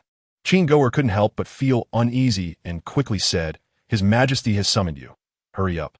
After Jiayu left, Qin Jue looked at the sea of prisoners and felt a headache coming on, with hundreds of thousands of them. How do we find out who belongs to which clan? Inside the Yu Palace, after 10 days, Jiayu saw Qin Jue again. Unlike last time, this time Jiayu knelt directly on the ground the moment they met, his attitude exceedingly submissive. Qin Jue was not surprised. Maintaining an air of mystery was essential for others to fear and respect you. "Get up. I have a question for you." "Your Majesty, please speak." Jiayu slightly lowered his head, not daring to meet Qin Jue's gaze. "What do you think is the most important thing about studying?" It seemed like a simple question, but upon closer thought, it was quite difficult to answer. Jiayu furrowed his brows, falling into deep contemplation. He had a premonition that the quality of his answer would affect his future prospects. Qin Jue did not rush him, quietly waiting. As Jiayu's brow furrowed tighter, sweat even began to drip from his forehead. Until about a quarter of an hour had passed, Jiayu suddenly raised his head and said firmly, "Knowledge and action." Qin Jue was momentarily taken aback, but quickly regained his composure. "What do you mean by knowledge and action?" "Knowing and acting. Knowledge. Unity of knowledge and action." With the 4 words spoken by Jiayu, a thunderclap suddenly echoed across the clear sky. Reading thousands of volumes, possessing vast knowledge but taking no action, is ultimately mere talk. Studying is about the unity of knowledge and action. Upon hearing this, Qin Jue straightened his posture slightly. He said very seriously, "Did you come up with this yourself?" "Yes. This is what I have always been doing. Today, when your Majesty posed the question, I suddenly had a moment of enlightenment and finally understood." Jiayu's gaze was extremely determined. "Good, good, good." Qin Jue laughed heartily, repeating the word "good" 3 times. He had not expected that in this other world, there would be someone like Wang Yangming. "I wish to appoint you to oversee the education of the world. Are you willing?" Chapter 20. Celebration. Finding members of the clan among the 300,000 troops is no easy task. However, Qin Jue is not a fool. He thinks for a moment and recalls the key figure in this situation. Wang Zhan, this direct descendant of the Wang family, a crucial figure, surely knows about the spies and informants the clan has embedded in the army. Thankfully, I didn't just crush you back then. Qin Jue casually summoned a soldier. Bring Wang Zhan here. The soldier, who was busy counting the prisoners of war, immediately responded to Qin Jue's call and soon brought the dazed Wang Zhan over. Since being humiliated by Qin Jue, Wang Zhan had long lost the courage to resist. Just a short while ago, he was a formidable general, but now he looked like a walking corpse, his eyes vacant. Only when he was pushed in front of Qin Jue did he slightly raise his head. Are you going to humiliate me, a defeated general, Your Excellency? Being brought before Qin Jue, what else could he expect but humiliation? Humiliate you? You think you're worthy of that? Qin Jue rolled his eyes in his heart, unwilling to engage in conversation. Instead, he slowly extended his hand and placed it on Wang Zhan's head. He wanted to test if he could control him with spiritual energy. As the energy flowed from his palm into Wang Zhan's body, the already numb look in Wang Zhan's eyes became completely blank. Seeing this, Qin Jue stopped his actions. I ask you answer. Wang Zhan, like a puppet, stiffly nodded at the words. It worked. Qin Jue felt delighted and continued to ask, are there any members of your clan arranged among this army? Wang Zhan, yes. Qin Jue, how many? Wang Zhan, 131, including 23 direct descendants from the 5 major clans. The rest are all death warriors. Qin Jue, find all of them for me. Wang Zhan nodded stiffly again and turned toward the pile of prisoners of war. Qin Jue followed behind him, not in a hurry. As Wang Zhan walked, he scanned the trembling faces of the prisoners. Occasionally, he would stop and point at one. Thus, it took about an hour before all the clan members among the prisoners were pulled out. Looking at the group of clan members kneeling on the ground, not daring to breathe, Qin Jue had a blank expression. Only 101 left. Is that all? Qin Jue asked again. That's all. Those death warriors were sent to protect the direct descendants. The 5 major clans never expected to lose this battle. They arranged for the descendants purely to gain achievements and pave the way for the future. Therefore, Wang Zhan really knew the list. However, Qin Jue naturally wouldn't believe it easily. He was always cautious about matters ordered by His Majesty. It wasn't until he used the same method again to control each of these clan descendants and question them that he felt at ease. Take them all into the prison. These people, His Majesty is planning to execute publicly on an auspicious day. After doing all this, Qin Jue looked up at the sky. Then, he stimulated his spiritual energy and shouted, You prisoners of war, listen to me. With a loud shout, the dark mass of prisoners all looked up. You rebels, disloyal to your sovereign, committing great treason. According to my nature, I originally thought of burying all of you somewhere. Qin Jue de liba atali pausit. Sure enough, the prisoners immediately became restless. Many began to cry and beg for mercy. Silence. However, His Majesty has a benevolent heart and is willing to give you a chance to redeem yourselves. The prisoners' emotions were like a roller coaster. Upon hearing there was hope for survival, their eyes suddenly lit up. Tomorrow at the hour of the dragon, I will take you to completely clean out the northern clans. If you obey and perform well, you can escape the death penalty. After serving 4 years of labor, you can restore your status as citizens of Dayu. After saying this, Qin Jue waited for the prisoners' reactions. With hundreds of thousands of people, of course, some were quick to react. A portion of them immediately knelt down, shouting, Long live His Majesty. His Majesty is benevolent. Long live His Majesty for 10,000 years. As some began to shout, others also reacted. One by one, they fell to their knees, the cries of long live, shaking the heavens. Inside the imperial palace, Qin Jue naturally heard the thunderous shouts of long live. Little Six was beside Qin Jue, his face filled with uncontainable joy. He hurriedly flattered, Your Majesty truly has a benevolent heart, indeed a heroic ruler unprecedented in history. Now that 300,000 troops have surrendered, the world has already returned to Your Majesty's hands. I congratulate Your Majesty. Qin Jue listened to Little Six's flattery with a calm expression. You're quite smooth-tongued. They're forced to shout long live. It's not sincere. When the citizens of Dayu can genuinely shout long live from the heart, then it will be worth celebrating. Speaking of this, Qin Jue suddenly thought of a very strange point. The shouts of long live seem to sound a bit like a curse. My goal is not just to live for 10,000 years. It needs to change. Issue an edict. From now on, when you see me, do not shout long live. Little Six was puzzled. Instead, shout may our emperor have eternal peace. Little Six's eyes widened. One eternal peace. His Majesty's ambition is truly astonishing. Yes, I will issue the edict right away. Saying this, little Six knelt down again. May our emperor have eternal peace. Qin Jue smiled. Little Six is indeed born to be a eunuch. What is wrong with this change? Qin Jue is not really a wise ruler. He is just realizing his own ideals. At the same time, as the emperor, he enjoys this privilege. The scene shifts to the capital. Since Qin Jue revealed his identity as a celestial being and defeated the enemy army, the citizens who had stayed in the capital began to emerge from their homes. Especially the title of celestial being made the people of the capital imagine endlessly. It was already late at night, but the entire capital was bustling as if it were a festival.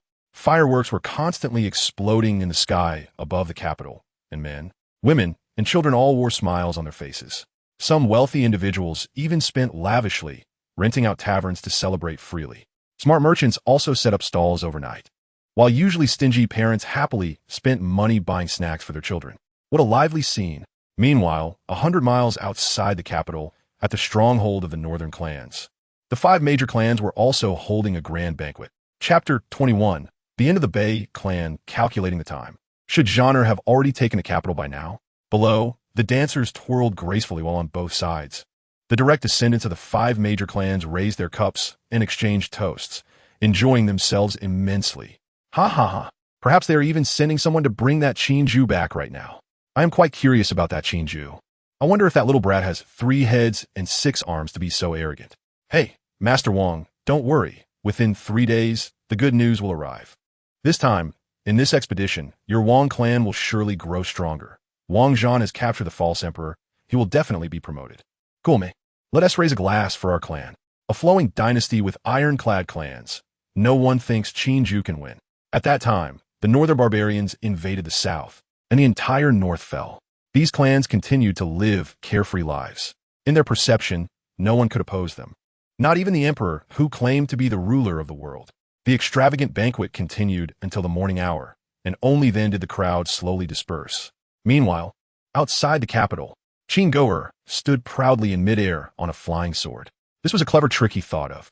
Relying on spiritual power to fly consumes too much energy. Although this energy will automatically recharge after a sleep, Qin Jue, adhering to the principle of energy conservation, specifically had the Ministry of Works customize a very wide greatsword. Infusing spiritual power into the flying sword made it much easier.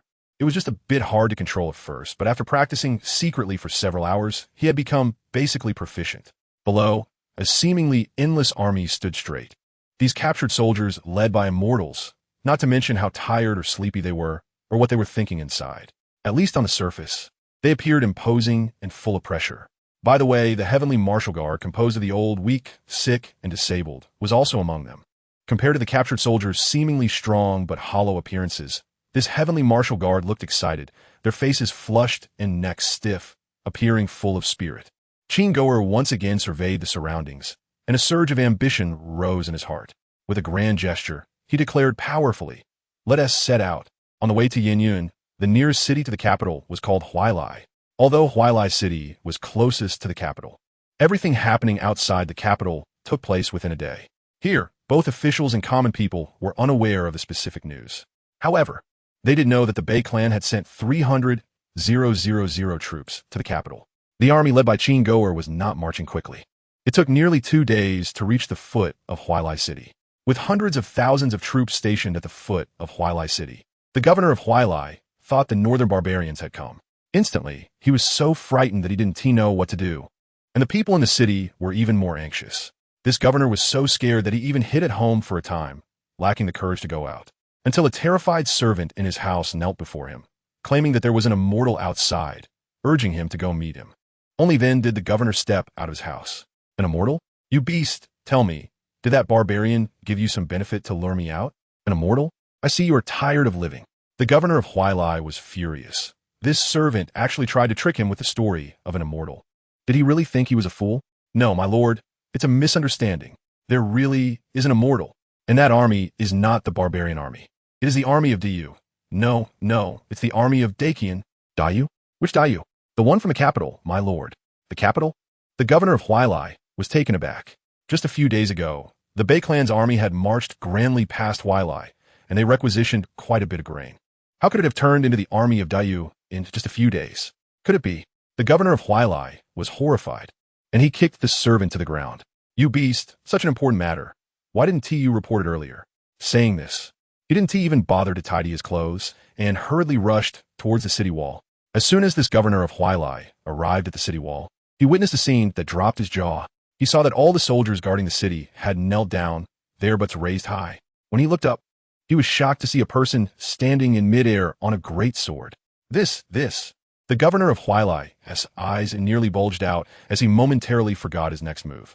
Qin Jue yawned and glanced at the chubby and balding governor of Huailai without any change in tone.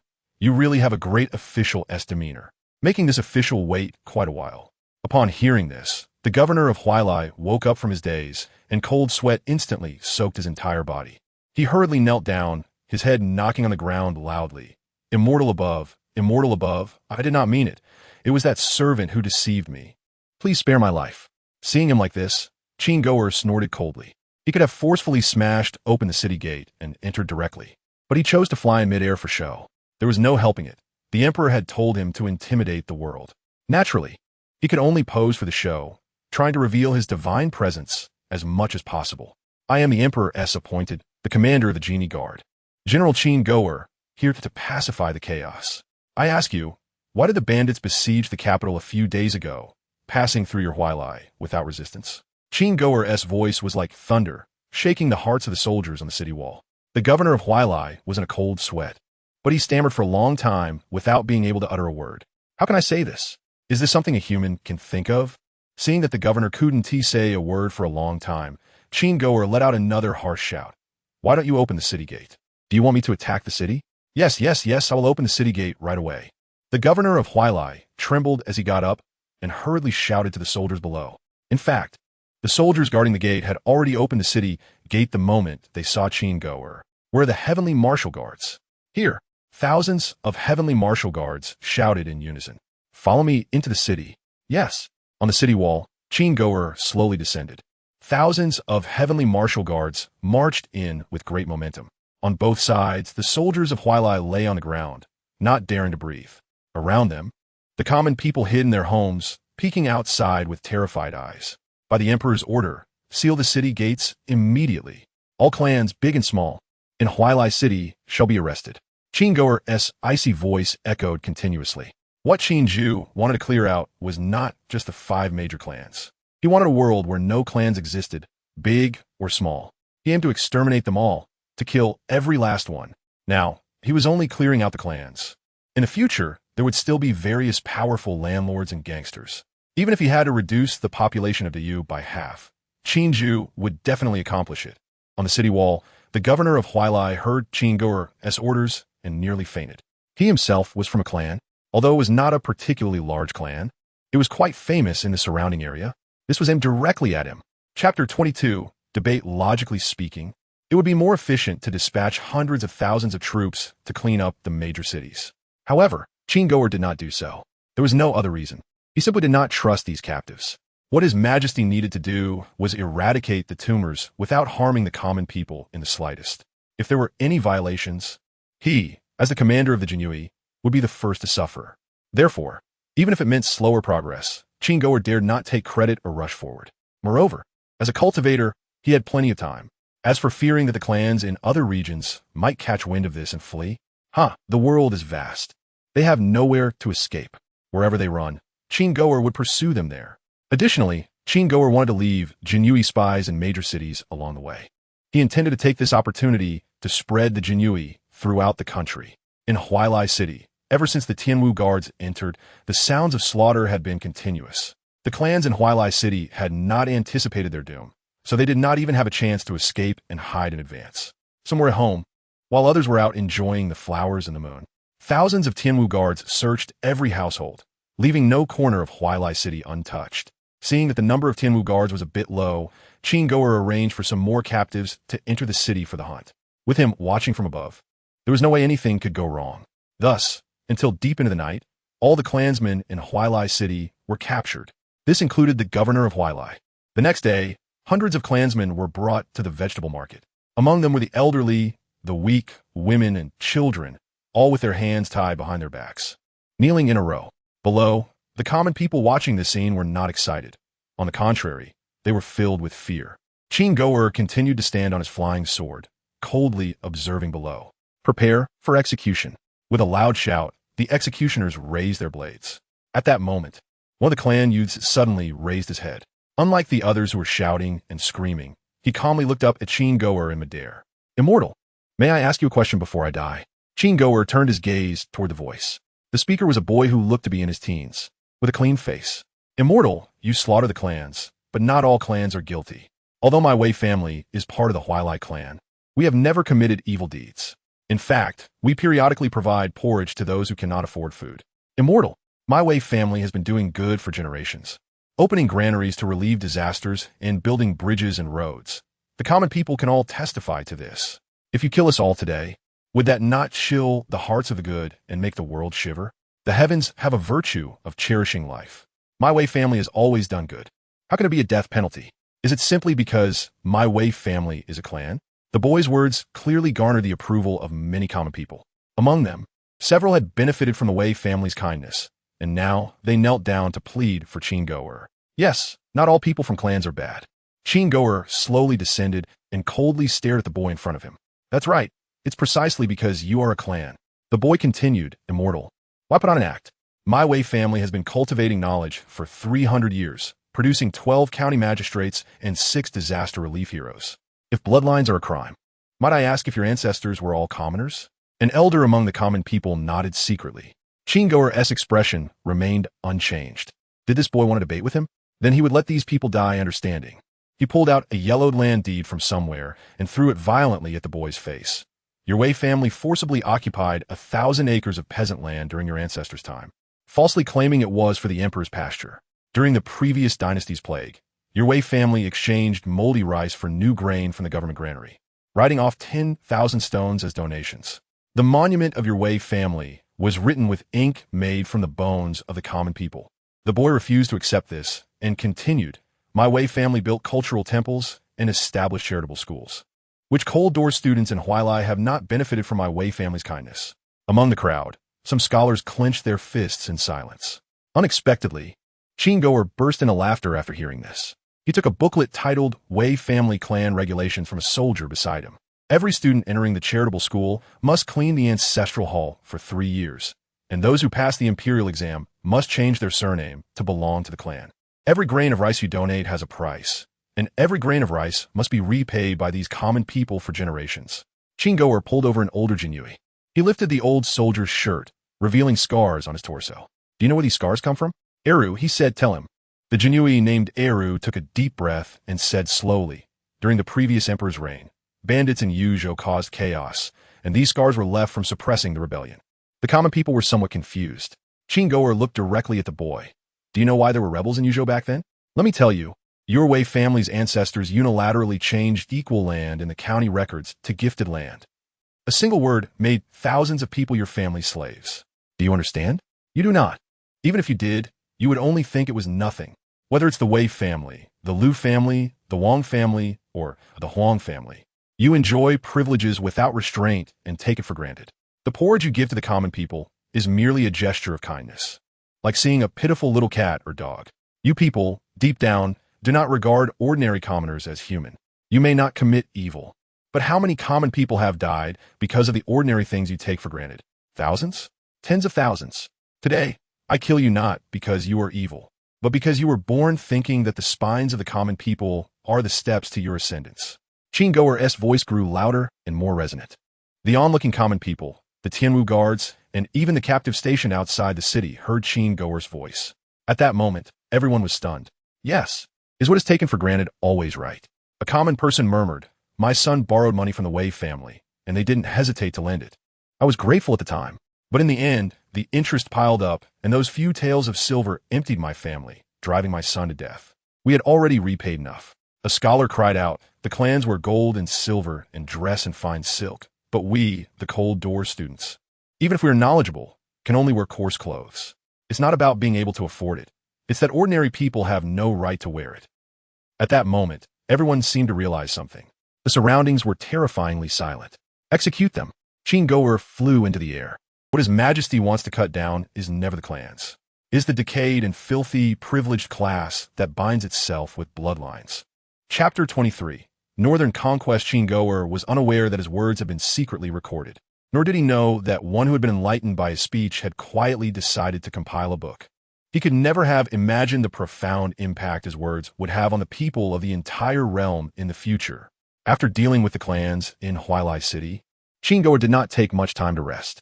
Leaving behind a portion of his men to maintain order, he continued to march with his army towards the next city. Thus, at each city he arrived at, Qin Jue employed the same tactics. Gradually, the term immortal began to spread throughout the realm. Half a month later, the 5 major clans of Yin gathered once more. However, the atmosphere of this banquet was terrifyingly oppressive. As early as 10 days prior, they had sensed something was amiss. Logically speaking, if they successfully captured the capital, they would receive news within 3 days at most. Yet, they had waited 4 or 5 days without any good news.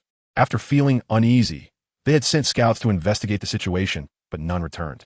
Recently, as Qin Jue openly revealed his identity as an immortal and systematically cleared out the clans from each city, the 5 major clans finally understood the true situation. Immortal. The head of the Wang family murmured, the weight of this term nearly suffocating him. Initially, he thought it was just a rumor or that Qin Jue was deliberately trying to scare them. But as more and more people witnessed the truth, the news became undeniable. No matter how hard the heads of the 5 major clans struggled to comprehend it, they could only accept this reality. No wonder Qin Jue had always appeared so fearless and reckless. At this point, apart from hiding their identities and fleeing, they had no other choice. Qin Jue's determination to eradicate the clans was unprecedented. Every clan, big or small, along the way had been uprooted without any room for negotiation. Head of the Qin family, downing a cup of wine, looked solemn. Our 5 major clans have nearly scattered their main branches. It's time for us old fellows to leave. It's just a pity that we have to abandon the foundation we built over hundreds of years. Sigh. Truly, the world is unpredictable. The others did not respond. Although the main members of their clans had mostly fled, could they truly escape? An immortal, in their impression, was an omnipotent being capable of moving mountains and seas. Who knew what kind of means he possessed? Escaping under an immortal was no easy task. The head of the Wang family opened his mouth, wanting to say something, but ultimately could only let out a soft sigh. One misstep leads to another. Who would have thought Qin Jue had such a trump card? If only we hadn't opposed Qin Jue back then. The head of the Liu family, unsure if he was expressing lament or regret, suddenly spoke. It's useless. When Qin Jue was cleaning up the court, everything was already destined. All right, it's time to go. Everyone, take care. The head of the Wang family stood up first. There was nothing more to say. Struggling further was just futile. The only chance for survival was to escape as far as they could. However, just as the head of the Wang family stood up, he was suddenly pressed down by a large hand. Head of the Wang family, where do you think you're going? In an instant, the head of the Wang family turned pale, and the other 4 heads stood up in alarm. Behind the previously empty space where the head of the Wang family stood, a figure had appeared out of nowhere. You all seem to have quite the interest in gathering, even when facing death. A slightly mocking voice reached the ears of the 5. The heads of the 5 major clans couldn't help but swallow hard, beads of sweat rolling down their faces. Who are you? Why did you intrude upon our residence? The head of the Wang family attempted to turn around, but found his neck unresponsive. Still playing dumb, Lord Wang Wu. Qin Jue casually chose a seat, picked up chopsticks, and helped himself to some dishes. He took a big gulp of wine and said, Who am I? You all know very well. I had thought you would escape, and capturing you would take some effort. I never expected that a few old fools would still have time to gather here. You truly are my good fortune. Upon hearing this, Wang Wu closed his eyes in despair. Reports had informed him that Qin Jue's army was still in Tianjing City, a considerable distance away from them. He never anticipated that this immortal, who had been causing such an uproar outside, had arrived first and infiltrated without anyone noticing. Victory and defeat are determined by the times. Lord Qin, whether you want to kill or torture us, we will obey without complaint. The heads of the clans, realizing their situation, quickly regained their composure, each wearing a look of resignation. Don't worry, you will die, but not now. After having his fill, Qin Jue pulled out a thick booklet. Your Majesty was right. The person who invented the clan genealogy is truly a genius. Let me take a look. Wang Wu found it. You have 4 sons, the eldest. Seeing Qin Jue reading the genealogy, Wang Wu and the others immediately began to struggle frantically. Lord Qin, why must you go to such extremes? Whatever you want. We will give it to you. Money, beauties? Just say the word, and we can provide as much as you desire. You, as an immortal, wouldn't you fear divine punishment for such a massacre? Qin Jue read a few names, abruptly closed the genealogy, and leaned in front of Wang Wu. Bribing me? What I want you can't afford. As for divine punishment, the only heaven above my head is the current emperor. Saying this, Qin Jue grabbed Wang Wu's arm and twisted it gently, easily dislocating it. Now, tell me, where have all your so-called direct descendants run off to? Speak, and I will give you a swift end. The intense pain twisted Wang Wu's face, but he stammered, don't bother. Lord Qin, you will never find them. Qin Jue kicked Wang Wu's knee, shattering it. Then, placing his hand atop Wang Wu's head, he sneered, is that so? Then I will let you see for yourself how your vast Wang clan is completely annihilated. In April of the Great Universe, after 2 months of effort, the commander of the Qin Jue and General Qin Jue returned triumphantly to the capital with over 10,000 clan members in custody. The citizens of the capital welcomed them from 10 miles out of the city. 3 days later, over 10,000 prisoners were publicly executed. The scene so bloody it resembled a hell on earth. From this point on, the entire northern region was completely under Qin Jue's control. The name of the emperor resounded across the realm. After clearing the entire northern region, Qin Jue did not rush to begin the cleanup of the south. However, in May of the same year, the former Supreme Emperor Qin Un and Crown Prince Qin Ding were sent to the capital by the Jiangnan clans. They presented Qin Jue with a letter. The letter accused Qin Un of being a false emperor, inciting the hearts of the people, and stirring up the common folk of Jiangnan. It expressed loyalty throughout, claiming their clans were being forced into these actions, and they were willing to give up all their wealth just to preserve their lives.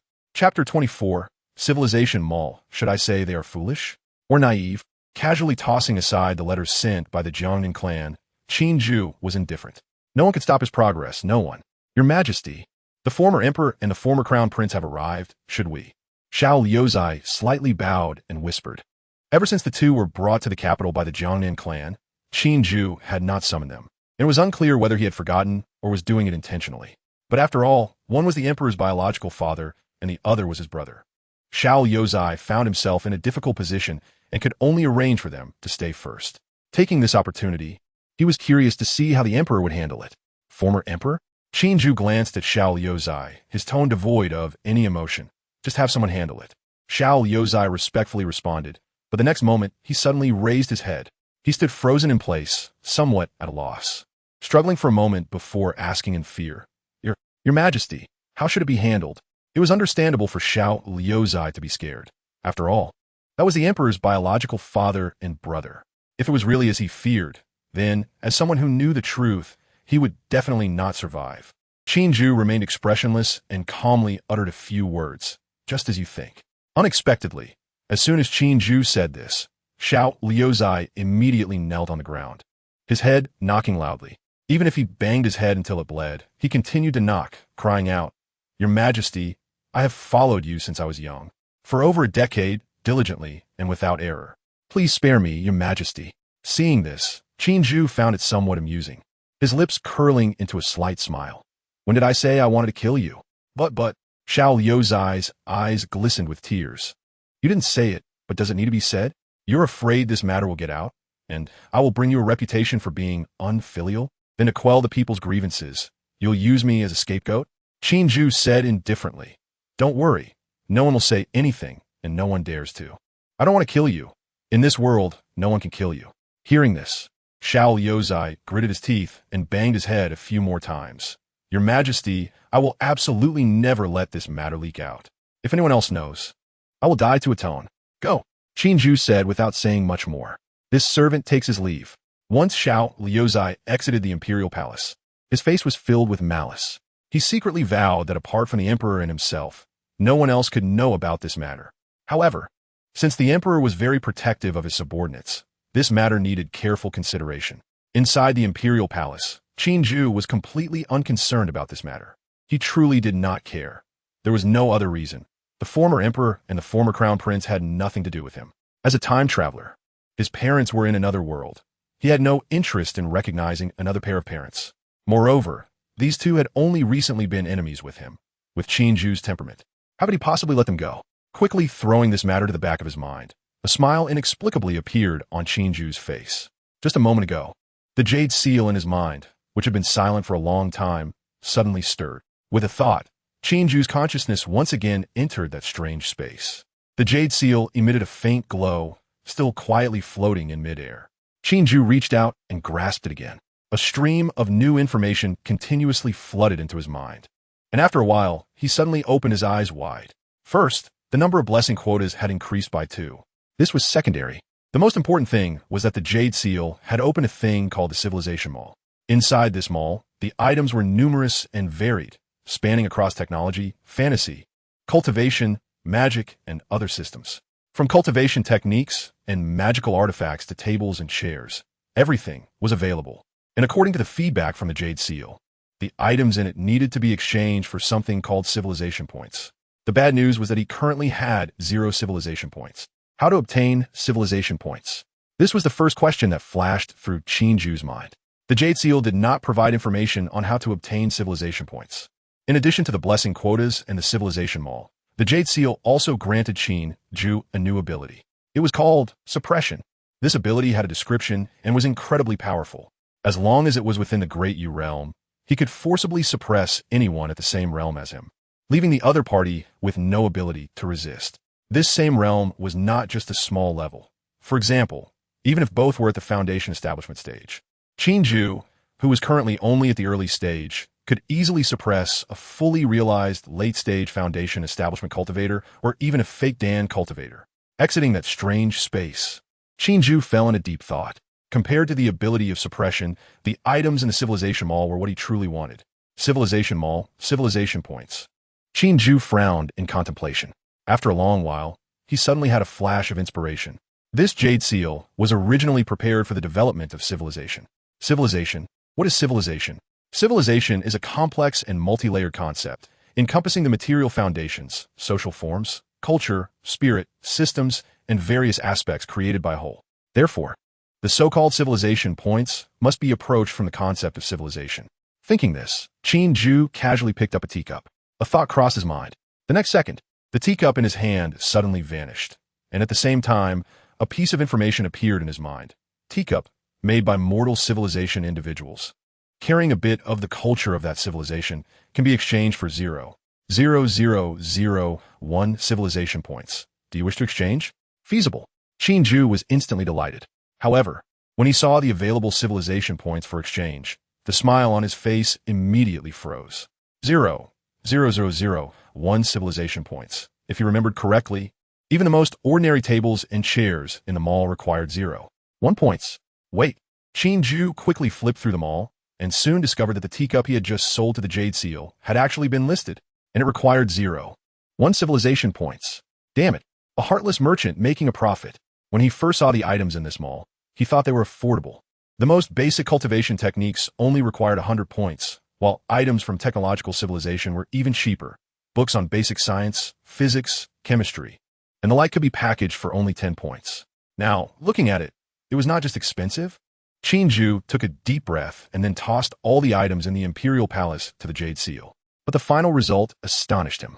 After several hours of experimentation, Qin Jue reached several conclusions. First, the items that could be sold to the Jade Seal must be created or owned by that civilization. Second, the same type of item could only be sold once. This same type was not limited to just the same material, but seemed to cover a wide range. For example, teacups, bowls, plates, and so on. The second time, they would not be accepted. Third, the price varied according to the amount of civilization breath carried. For instance, when Qin Jue sold his dark dragon robe, he was surprised to find that it was worth a whole point. However, afterward, his crown and such were not accepted.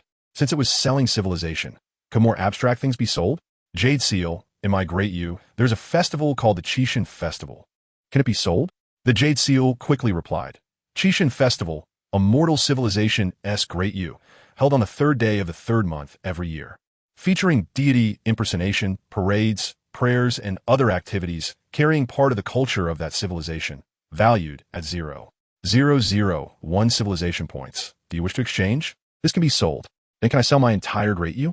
As soon as the thought emerged in Qin Jue's mind, the Jade Seal immediately provided feedback. Great Universe Civilization, a low-level cultivation, mixed civilization of mortals, with 3 low-level cultivators within. The main body of the civilization consists of mortals, with a legacy of 4,800 years. Civilization rating, extremely low, value 1,000 civilization points. Would you like to exchange? Qin Jue. Chapter 25. Little people that was close. I almost sold myself. According to what was previously tested, once something is sold, it's gone. But what about those intangible things? A quick inquiry will reveal the truth. Another little eunuch outside the door heard the sound and hurriedly ran in. I have seen your majesty. I have a question for you. Do you know about the God-seeking festival? The eunuch was a bit confused but still blurted out, Your Majesty. Wasn't the God-seeking festival just over? Qin Jue did not respond but felt relief in his heart. It seemed those intangible things would not disappear. After a moment's thought, Qin Jue continued to ask the eunuch, What is your name? What position do you hold now? Reporting to your majesty. This servant's name is Wei He. I just entered the palace not long ago and have no position yet. I am working under Eunuch Liu. Eunuch Liu, of course, refers to Xiao Yozi, who has no name and is someone close to Qin Jue. The other eunuchs and palace maids usually call Xiao Yozi Eunuch Liu.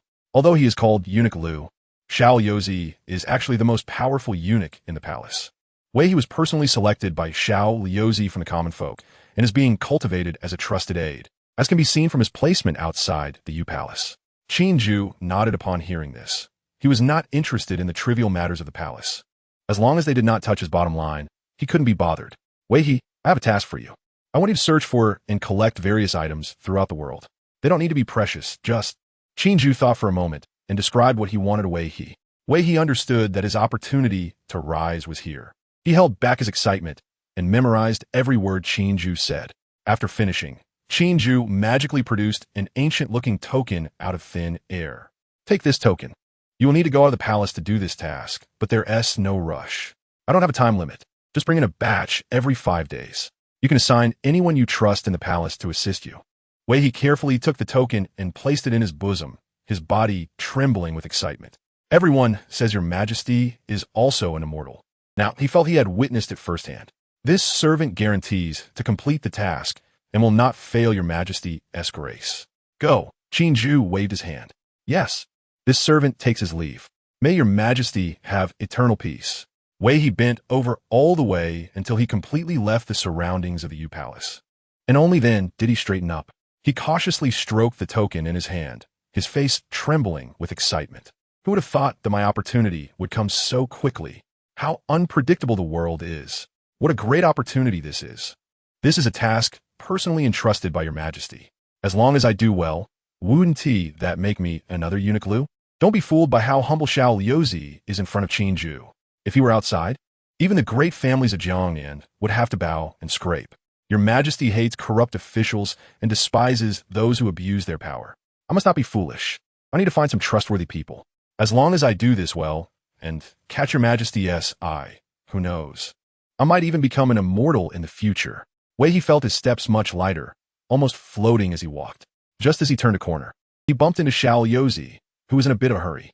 Seeing Wei He leisurely strolling about, Xiao Yozi immediately got angry and scolded, You dog servant.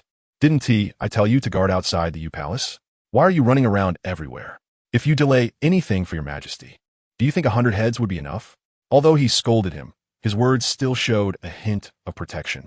Wei He genuinely feared this high-ranking eunuch and immediately revealed what he had been entrusted with by his majesty. However, he didn't go into specifics, just mentioning that his majesty had important matters for him to handle. Upon hearing this, Xiao Yozi's expression became somewhat strange. He looked Wei He up and down and patted his shoulder. You really are fortunate. Since it is a task from his majesty, hurry and get to work.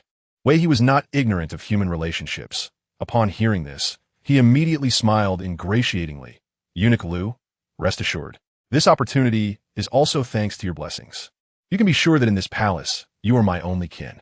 No matter what happens in the future, I will always follow your lead. Xiao Yozi's expression visibly softened, but he still corrected him. What do you mean by following my lead? We are all servants of his majesty. This world belongs to his majesty, and we follow his majesty's lead. Yes, I stand corrected. All right, go do your work. Wherever there are people, there is a world. Even little people have their own ways of surviving. In the capital, at the Peng residence, in a small but very tidy study, Peng Gao slowly closed a memorial. He let out a long sigh and slowly stood up to open the study door. Outside, a maid was holding a bowl of iced drink, and Peng Gao took it and gulped down a large mouthful. Although he was already an immortal, he still retained the habits of a mortal. Since the North stabilized, officials in various places have been cleaned out by about 80 to 90%. Fortunately, the court urgently dispatched some people over, ensuring basic operations.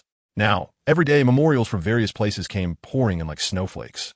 Not only from the north, but even from Jiangnan, they were very conscientious, reporting both big and small matters in great detail. Of course, all these matters were handled by Qin Jue.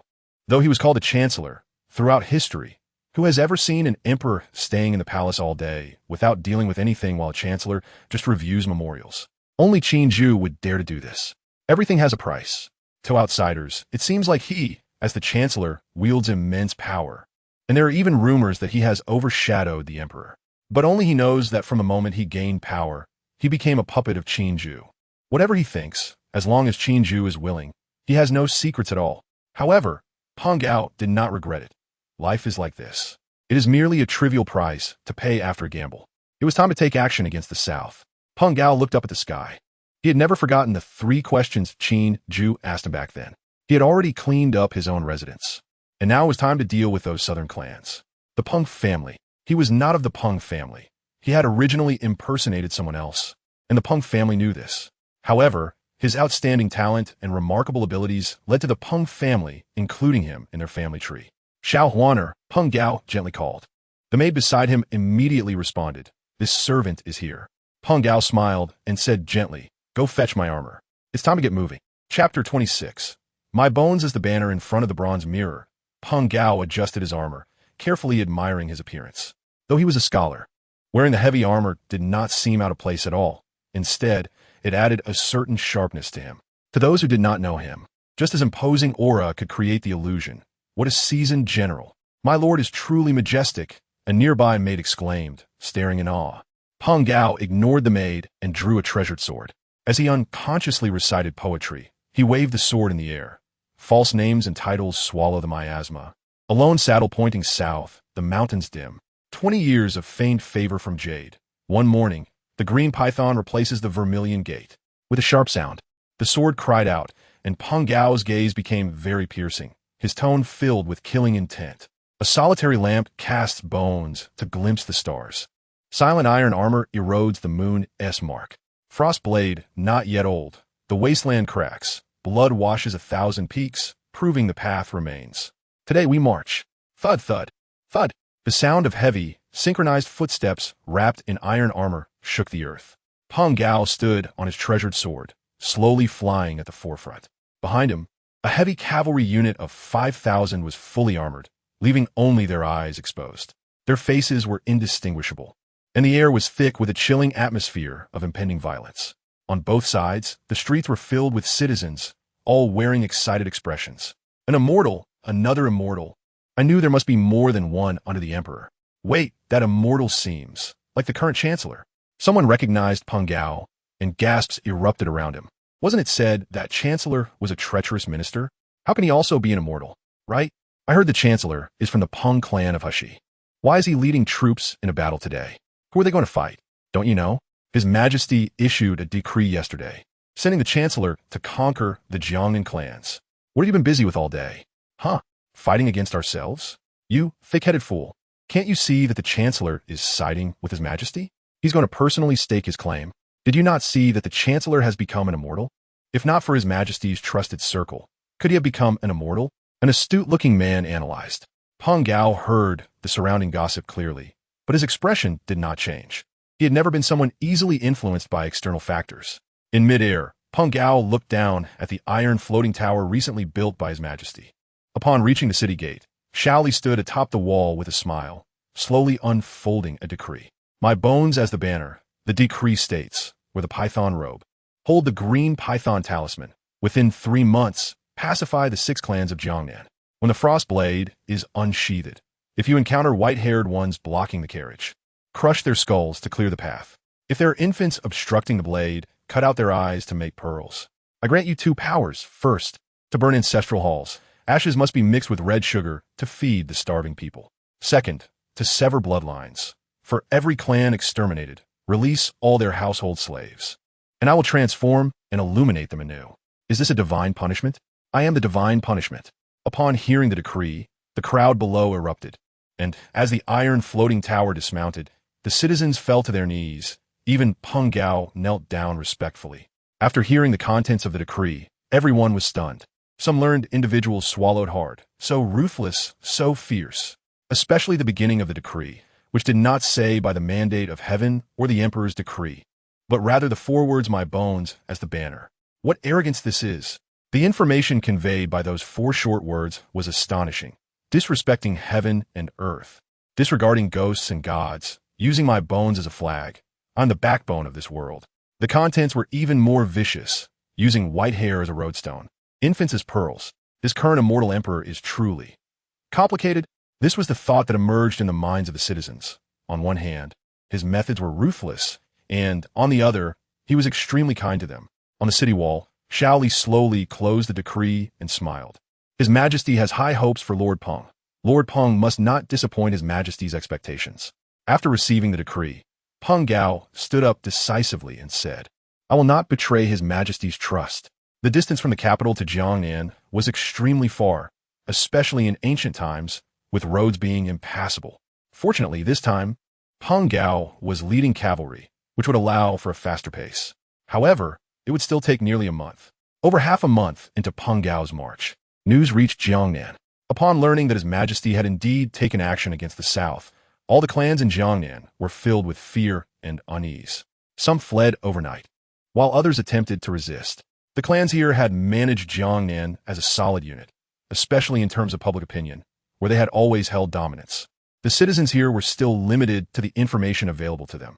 For instance, they knew there were immortals in the northern capital, but they were more exposed to propaganda about how cruel Qin Jue was. They exaggerated the northern experiences, saying that after Qin Jue had cleaned up the north, it was a scorched earth for thousands of miles, with the citizens displaced. This led to the citizens here having only one emotion towards Qin Jue: fear. Upon learning that the army was approaching, not just the clans but the citizens were also panicking. In a tavern in Suzhou, Qin Jue, dressed in hemp clothing, sipped wine and listened to the discussions of the surrounding diners, a slight smile playing on his lips. Just as His Majesty said, these clans could do anything when pushed to the edge. He gently picked up a peanut, savoring it. He had been secretly dispatched here the day after the north was pacified. It wasn't that His Majesty didn't trust Peng Gao. He just didn't want the citizens of Jiangnan to suffer unwarranted disaster. That day, Qin Jue told him that with the lessons learned from the northern clans, the Jiangnan clans had only a few means to survive. One was to flee, but they surely knew they couldn't escape. After all, didn't many of the northern clans try to flee and were caught one by one? Therefore, there was only one method left with a chance of survival. That was chaos. Create total chaos in Jiangnan. Chaos that would leave the land filled with refugees. Chaos that would destroy the southern foundation built over 100 years. This was extremely simple for the clans controlling Jiangnan. They had always propagated Qin Jue's brutality, and now the army was visibly heading south.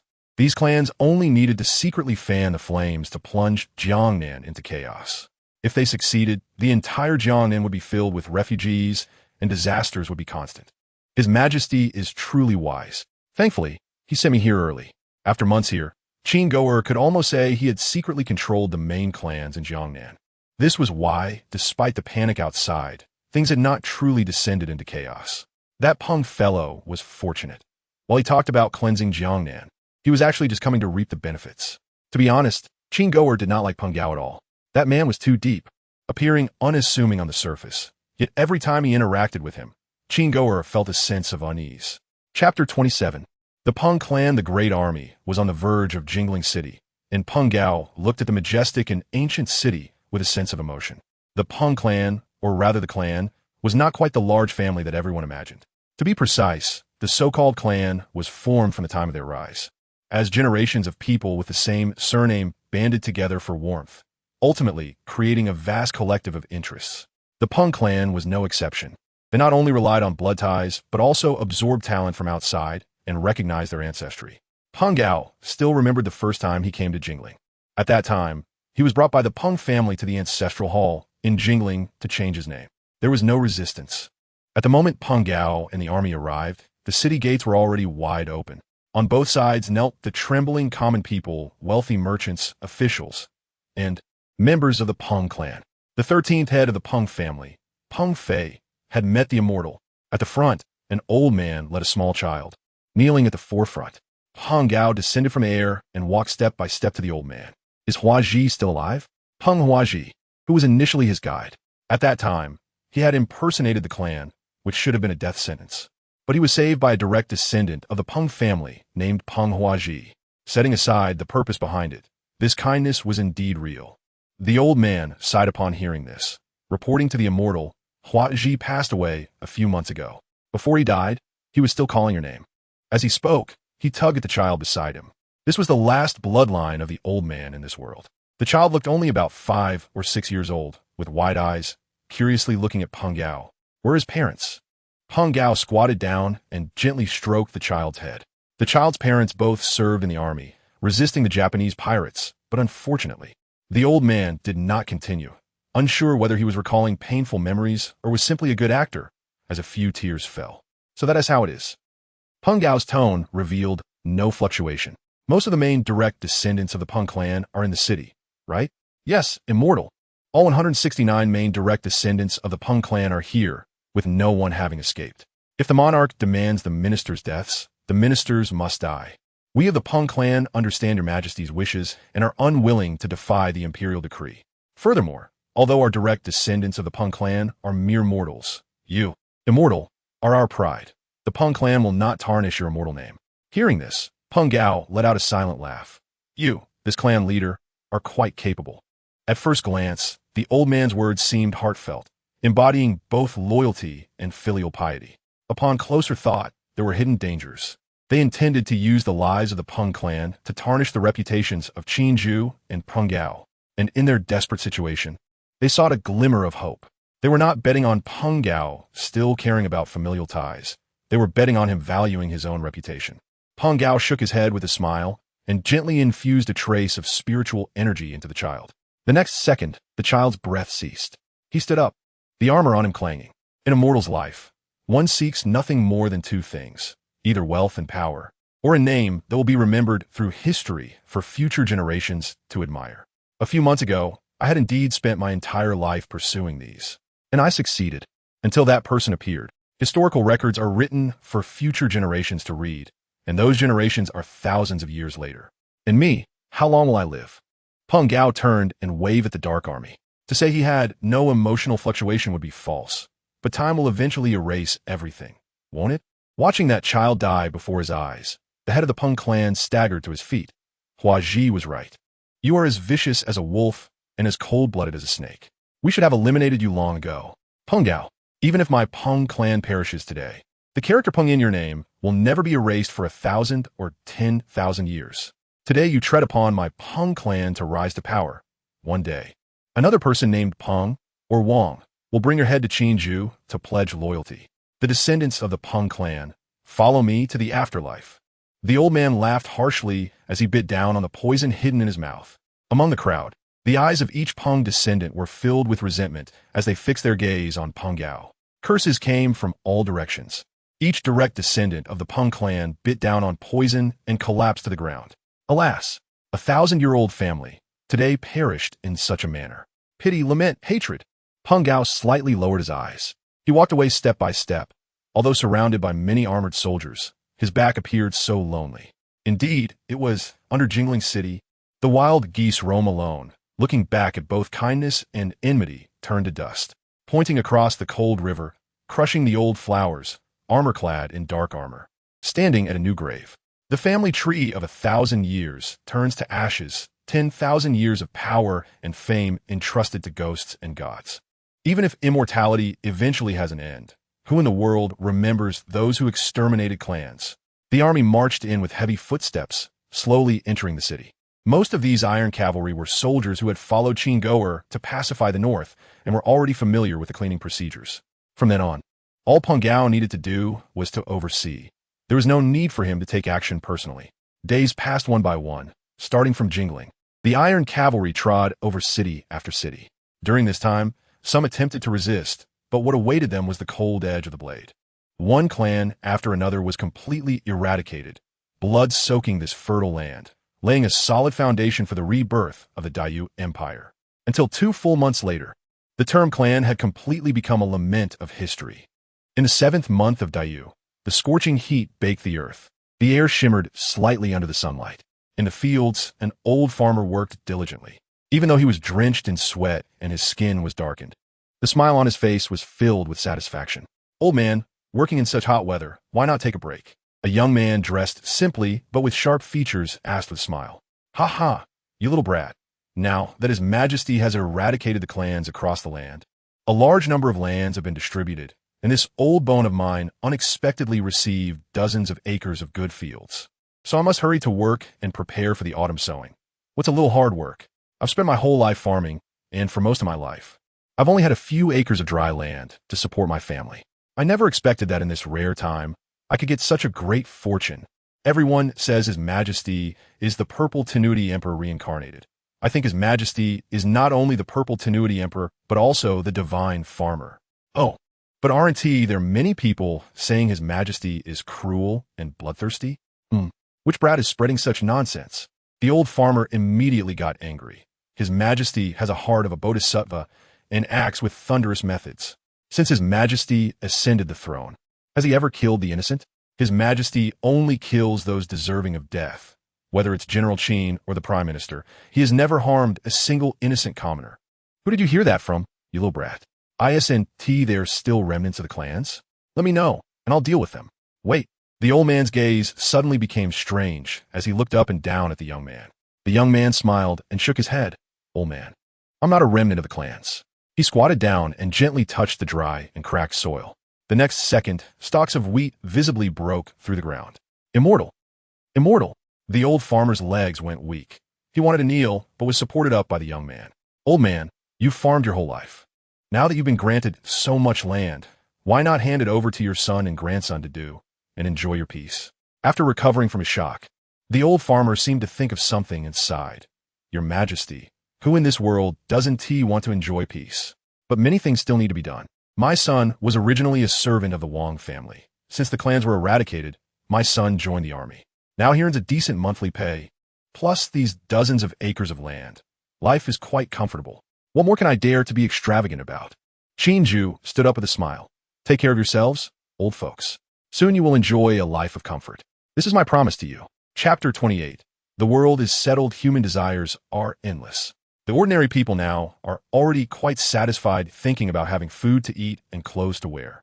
However, with the continuous development of the great universe in the future, what they want will change into something else.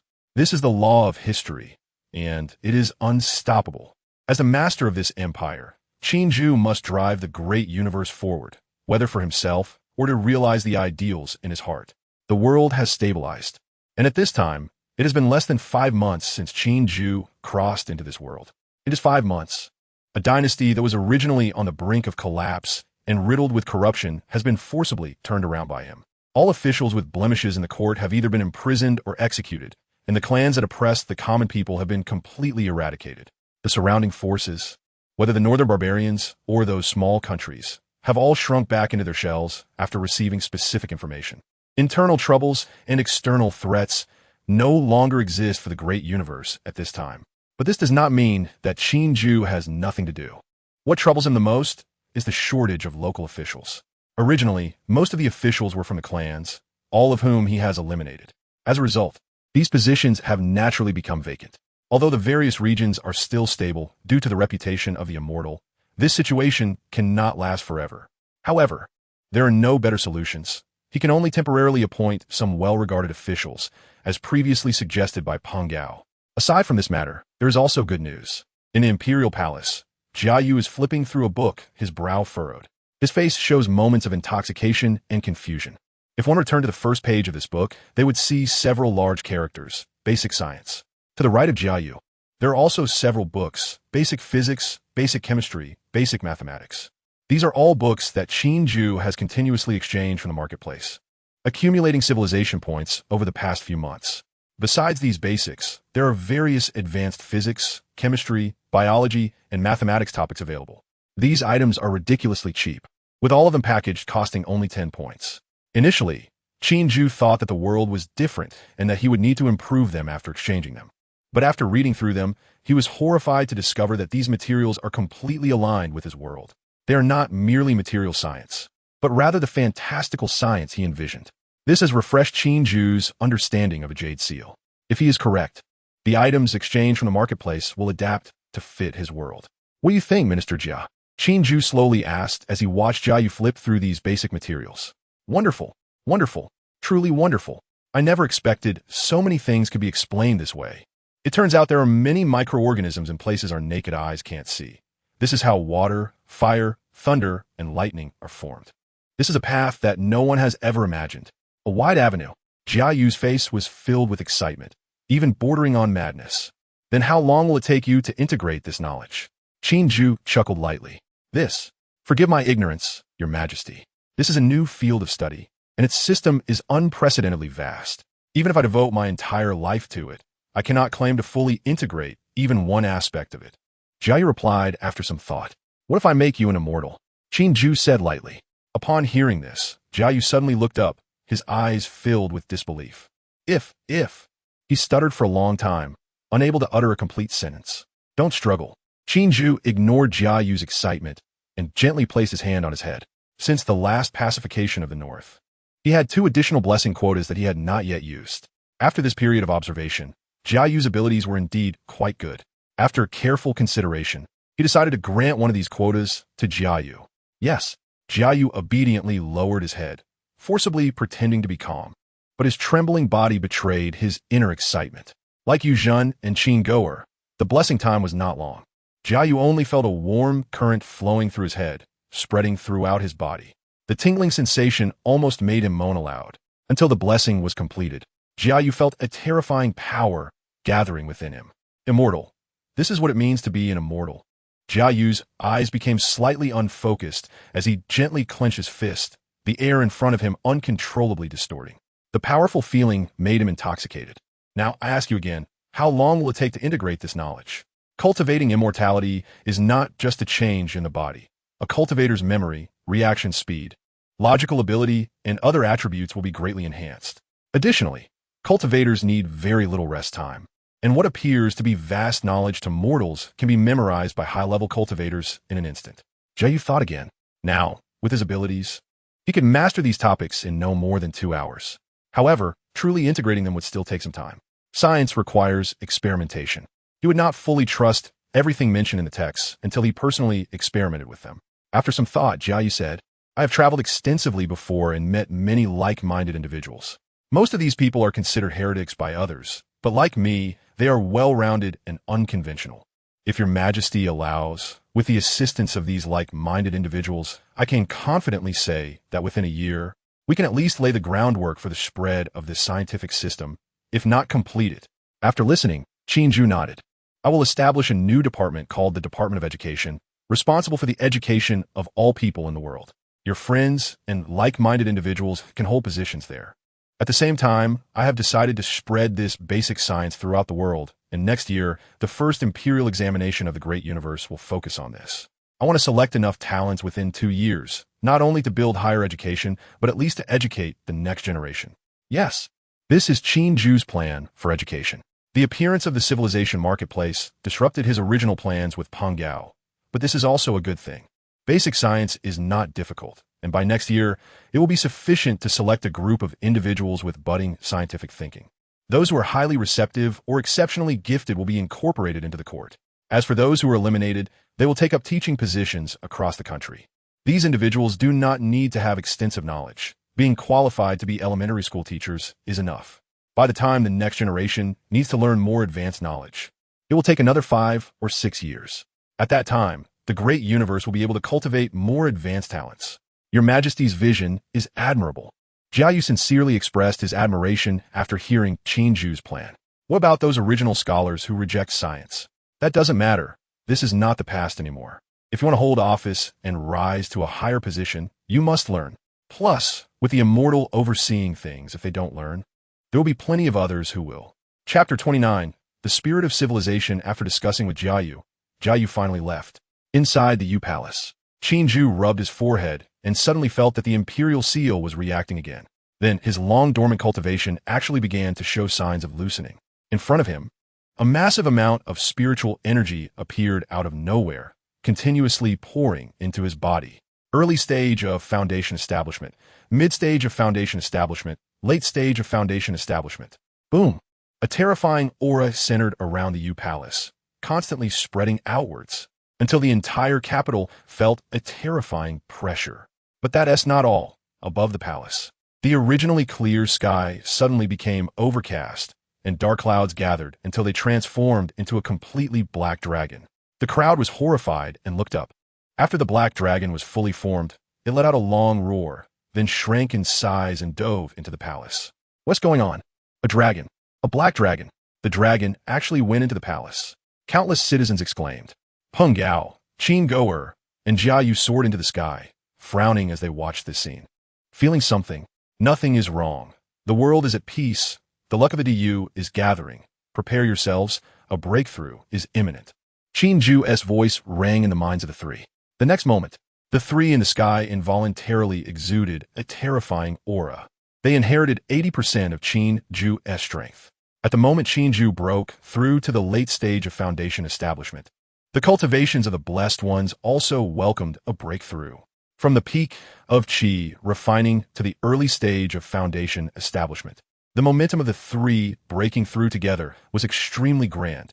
Just like in the U Palace, vortexes of spiritual energy suddenly appeared around the three, continuously washing over their bodies. This also allowed the citizens of the capital to benefit.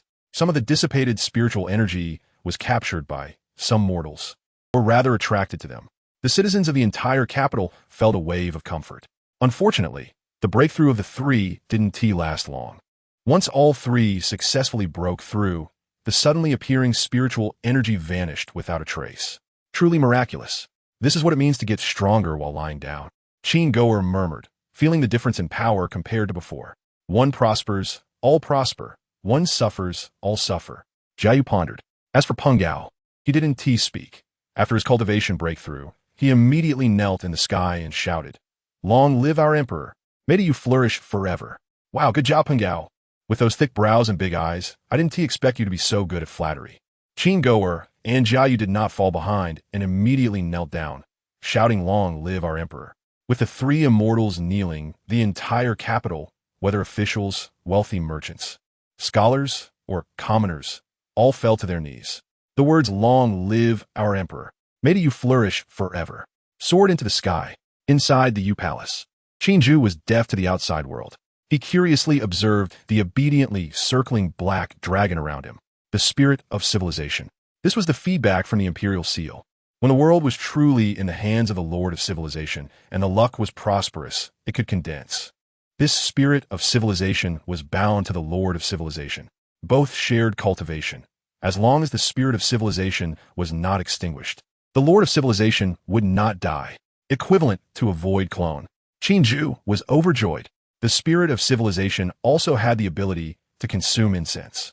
When the incense accumulated to a certain extent, it could nourish the Lord of Civilization. That is not all. This spirit of civilization had another ability that Qin Jue urgently needed. Seed spirit. When someone worships the Lord of Civilization, it can be a statue, portrait, sculpture, or a heartfelt thought, etc. Qin Jue can choose whether to grant them a seed spirit. After planting the seed spirit, the information of the recipient would be recorded in the imperial seal, and Qin Jue could check it at any time. Moreover, those who receive the seed spirit would also have some sense of each other. The perfect solution to the citizen hierarchy system proposed by Peng Gao. Those who receive the seed spirit would be recognized by Qin Jue, formally becoming citizens of the U, and those with seed spirits would sense each other, fitting perfectly with the bloodline tier. That's not all. The physical condition of those with seed spirits would be greatly improved, making them more suitable for cultivation. If it was said that originally 1 out of 10,000 mortals had the qualification for cultivation, that was considered normal. Then, among 10,000 recipients of seed spirits, at least half could cultivate. Moreover, as civilization continued to prosper, this ratio would keep increasing. A nation of gods and demons is not a dream. Just as Qin Jue finished reading the information about the seed spirit, he felt something. With a thought, the scene instantly shifted to a small room. Looking down from Qin Jue's perspective, he saw a statue in the center of the room. which not only resembled him 8 parts, but could be said to be completely unrelated. I'm clearly a young man. Why is this statue depicting an imposing old man filled with divinity? Well, that is not the point. In front of the statue, a man, a woman, and a child were respectfully kneeling on the ground, performing 3 prostrations and 9 bows. Your Majesty, may you bless us. The autumn sowing is imminent, and we hope for good weather this year. I am in dire straits this year. These offerings are all I have, and I hope your Majesty will not despise them. Your Majesty is benevolent. Now that the world is at peace, we common folk can finally live like humans. Your Majesty, please take care of your health. May you live for 100 years. The man muttered, but as he mentioned living for 100 years, the woman beside him immediately pinched his ear. You dog. Your Majesty is the reincarnation of the Ziwei Emperor Star, a celestial being. Saying you want him to live for 100 years is cursing him. I sent it? Ouch. Ouch, ouch. The man struggled free and quickly bowed a few more times. Your Majesty, do not blame me. I am the dumbest, I wish your Majesty. Never to die. Qin Jue couldn't help but chuckle. With a thought, several invisible spiritual lights entered the bodies of the 3. Hiss, huh? Strange. Why doesn't my ear hurt anymore? The man curiously touched his ear. My eyes, my eyes. The woman suddenly exclaimed. Husband, what is wrong? Don't scare me. My eyes can see clearly now. Boss, I can see clearly now. The woman's eyesight had been somewhat blurry, commonly referred to as nearsightedness. Father, my head doesn't hurt anymore. The child suddenly hugged the man, and his previously pale face turned rosy. Oh my God, could it be that your Majesty has shown his spirit? The man suddenly realized the key point and shouted excitedly. Boss, why do you look better today? The woman asked curiously. Ook. The child, who had previously not been close to him, also became a bit clingy. The man also felt that his once unappealing wife was now more pleasing to the eye. However, the man obviously didn't think much of this at the moment. He excitedly ran out the door to tell the neighbors about your Majesty showing his spirit. Chapter 30. Notification: the news of His Majesty's divine manifestation spread rapidly. One person told 10, 10 told 100. Qin Jue's achievements had already led many in the populace to erect longevity statues and similar tributes. And with the man's promotion, more and more people, whether they believed or not, began to establish shrines and idols for Qin Jue with a mindset of giving it a try. Among them, both Taoism and Buddhism began to take action. Taoism heavily promoted that Qin Jue was the reincarnation of the Ziwei Emperor Star, and the Grand Master of Longhu Mountain even personally confirmed this matter. Leaving aside whether these prominent Taoists had ulterior motives, they certainly played a role in advancing the cause. As for Buddhism, they were not to be outdone. They claimed that Qin Jue was the reincarnation of the Golden Wheel Saint King. The Great Nirvana Sutra states, the Bodhisattva, for the sake of protecting the law, may commit evil deeds, but will not be stained by karmic retribution. Some believers in Buddhism in the folk community regarded Qin Jue as the reincarnation of Itagarba Bodhisattva, which indeed aligned with Qin Jue's ruthless and decisive style. These viewpoints later sparked quite a debate throughout the realm. Of course, all of this is a matter for the future. For now, it was merely the beginning of something. In the Yugu Palace, Qin Jue's consciousness returned. He suddenly realized that this spiritual ability had other uses, such as monitoring the world. As long as there were statues or images of him, his consciousness could descend. Although he couldn't do much, at least he could occasionally pay personal attention to matters in the world. After some thought, Qin Jue called out in his mind, Qin Goer, who had just flown back to his office, paused for a moment before quickly handing over his tasks to his subordinates and flying towards the palace. By the way, the Jinui beside Qin Goer was quite interesting. That Jinui was a woman, curvaceous and extremely alluring, though she had a large birthmark on her face. This person was none other than Jia Yu's sister, Jia Zhan. Speaking of Jia Zhan, she was quite capable. If her brother had a refined demeanor mixed with poison, then Jia Zhan was simply ruthless. This woman had only joined the Jinui for a few months, but her reputation was no small matter. The name Night Rakshasa had gained a certain notoriety even outside. Ever since Qin Goer broke through to the initial stage of Foundation establishment, his flying speed had greatly increased. Essentially, as soon as Qin Jue summoned him, Qin Goer had already arrived outside the palace.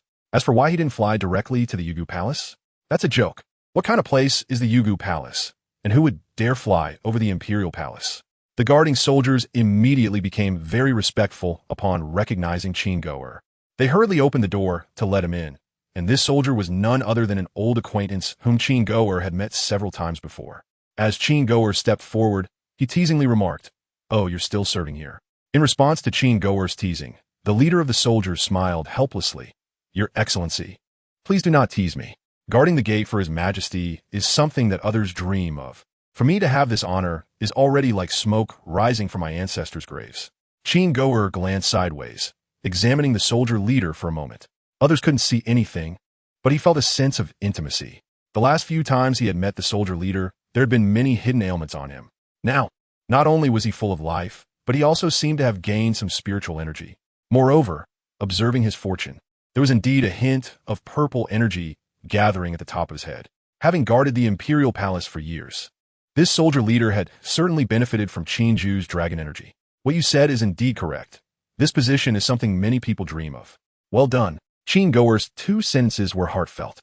As long as there are no accidents, even a pig can become an immortal by guarding the gate for Qin Jue. After teasing the soldier leader, Qin Jue strode towards the Yugu Palace. "Your Majesty, I do not know what you have summoned me for." Regardless of how things were outside, Qin Jue remained humble before Qin Jue, as always. "Let's talk about the current situation of the Jinui," Qin Jue said, closing his eyes and asking lightly. Qin Jue immediately replied, "Report to Your Majesty. The Jinui currently has a total of 312 members, including 1,000 small flags, 200 total flags, 100 households, 10,000 households, and I, the total commander of the Jinui, plus one deputy commander. This 10,000 personnel is a preliminary selection, mostly coming from the prisoners of war from the Bei clan, and will be further streamlined. Once the orphans being secretly trained grow up, the current mid to high-level leaders will be replaced. The intelligence network, thanks to Your Majesty's cleaning of the clans, can now basically cover the entire realm." Qin Jue nodded slightly. To develop to this scale in just a few months is already quite good. Moreover, the Jinui was established not long ago, and with Qin Jue, this immortal, overseeing it, the subordinates will not be corrupt in the short term. When signs of corruption emerge, the professionally trained Jinui should replace some people.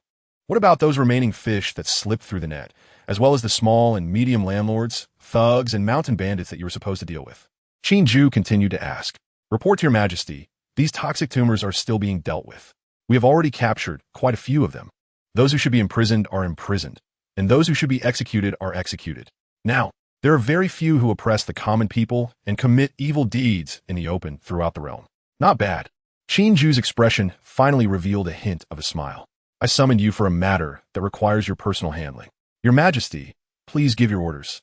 Qin Jue immediately became serious. "I want you to secretly dispatch the Jinui to incite the common people to build longevity shrines and similar things for me." "Yes." Qin Jue nodded, then felt something was amiss, but he did not show any signs on his face. Qin Jue also knew that this kind of thing sounded a bit shameless. How could an emperor order the common people to build longevity shrines for himself? Although he did have some achievements, this kind of thing should ideally stem from the common people's heartfelt faith. However, in order to expedite the completion of the important matter of citizen identity verification, he could only cast aside some pride. Qin Jue remained expressionless, but Qin Jue tentatively said, "Your Majesty need not think too much. You have eradicated the clans that have oppressed the common people for thousands of years, and your achievements are unprecedented. It is only right for the common people to build longevity shrines for you." Qin Jue loved to hear good words, but he did not show any sign of it on his face. Instead, he slowly tapped the table. "I never care about the opinions of the outside world.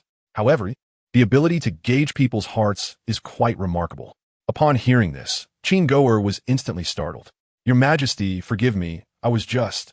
Qin Jue knelt on the ground, stuttering and unsure how to explain. He had intended to get closer to His Majesty, but unexpectedly, his cleverness backfired. "Go down and handle your business. Do not become complacent.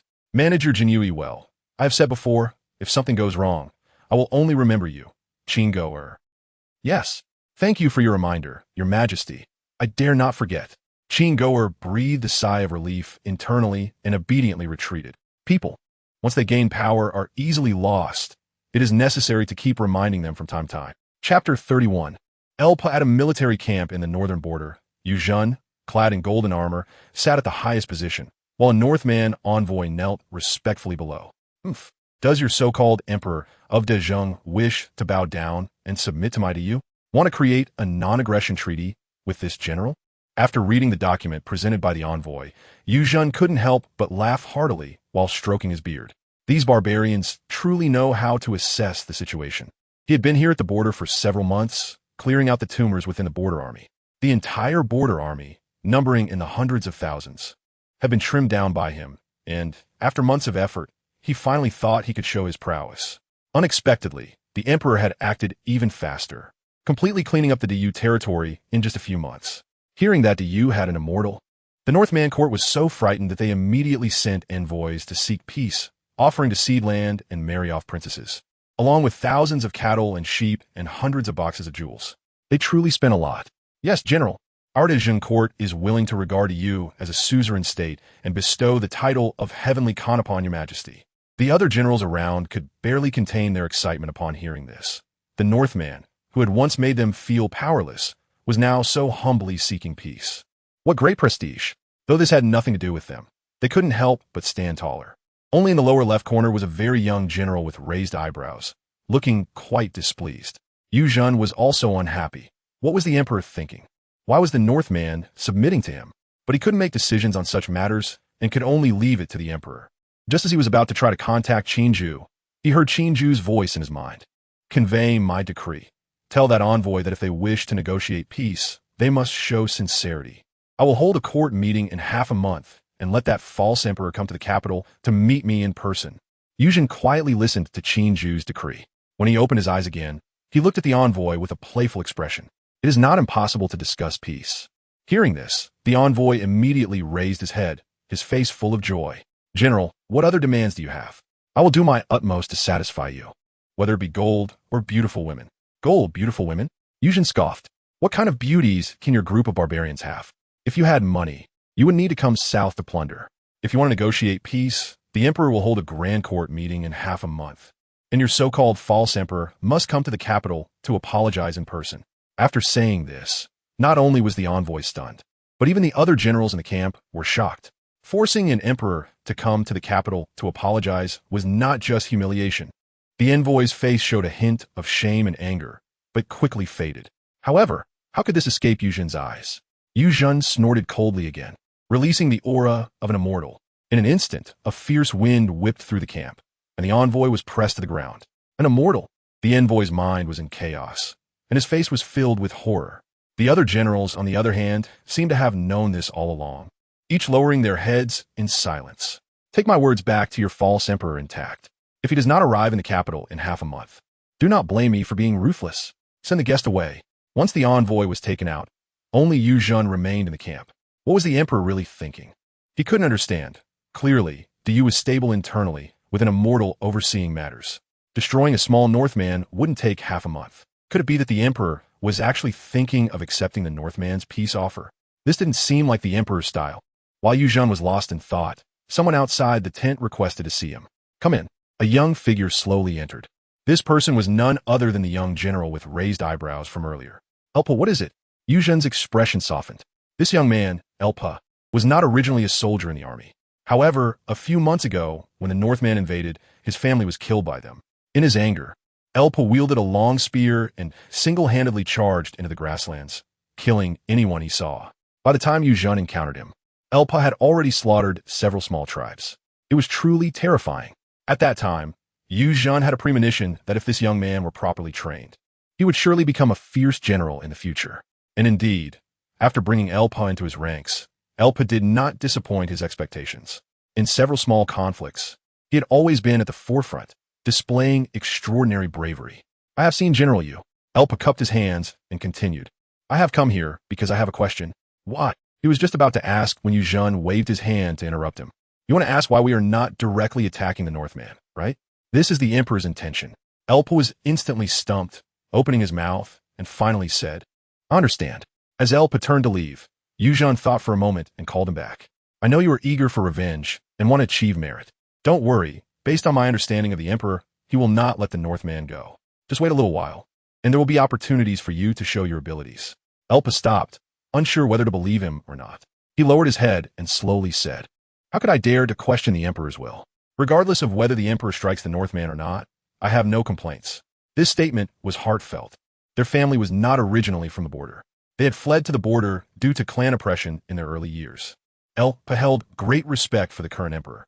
That's good to hear. Yuzhan nodded in satisfaction. By the way, you mentioned earlier that the weapon in your hand is not very comfortable to use. Bring in the weapon I had made for you. With Yuzhan's command, someone outside the tent struggled to carry in a strangely shaped weapon. Elpa looked over. At first glance, he couldn't take his eyes off it. The weapon had a cross-shaped head, a sharp spear in the center, with crescent blades on either side like curved hooks, the blade glinting coldly, capable of chopping and slicing. The spear shaft was adorned with swirling dragon cloud patterns, with red tassels hanging down to add a killing aura. The long handle was wrapped in lacquer and wrought tan, with the butt end inlaid with black iron for balance. Its shape resembled both a sharp war spear and the might of an axe. Majestic, this was Elpo's first impression. He stepped forward and picked it up. Swinging it with one hand, the sound of wind filled the tent. Good, truly a natural weapon. Yuzhan was overjoyed and couldn't help but laugh out loud. This weapon is called the Fong Tian Hua Ji, measuring 10 feet long and weighing 500 pounds. Do you like it? Elpa swung it a few times, and his joy was evident. He immediately replied, I like it. It is indeed comfortable to use. Far away in the Yu Palace, Qin Jue saw this scene through Yuzhan's eyes and fell into deep thought. If one or two coincidences could be explained, then more than that would be hard to justify. First, Yuzhan resembled the historical figure Yu Fei from his previous life. Then there was Peng Gao, like a dark version of Yu Qian, and Jia Yu was even reminiscent of Jia Su, and now there was a counterfeit Elbu. But then again, this world he was in was indeed quite complex. The appearance of some counterparts from his past life made sense. Chapter 32. Northern Barbarian Qin Jue would certainly not let the Northern Barbarians go. Not just the Northern Barbarians, but also the surrounding small countries, the Sea Bandits, and the entire world he would conquer. For now, he decided to let the Northern Barbarians live a little longer, mainly because recently there had been continuous correspondence from the surrounding small countries wanting to submit to Dayu. Qin Jue thought to hold a grand court meeting in half a month to announce a series of national policies, while also experiencing the feeling of nations coming to pay homage.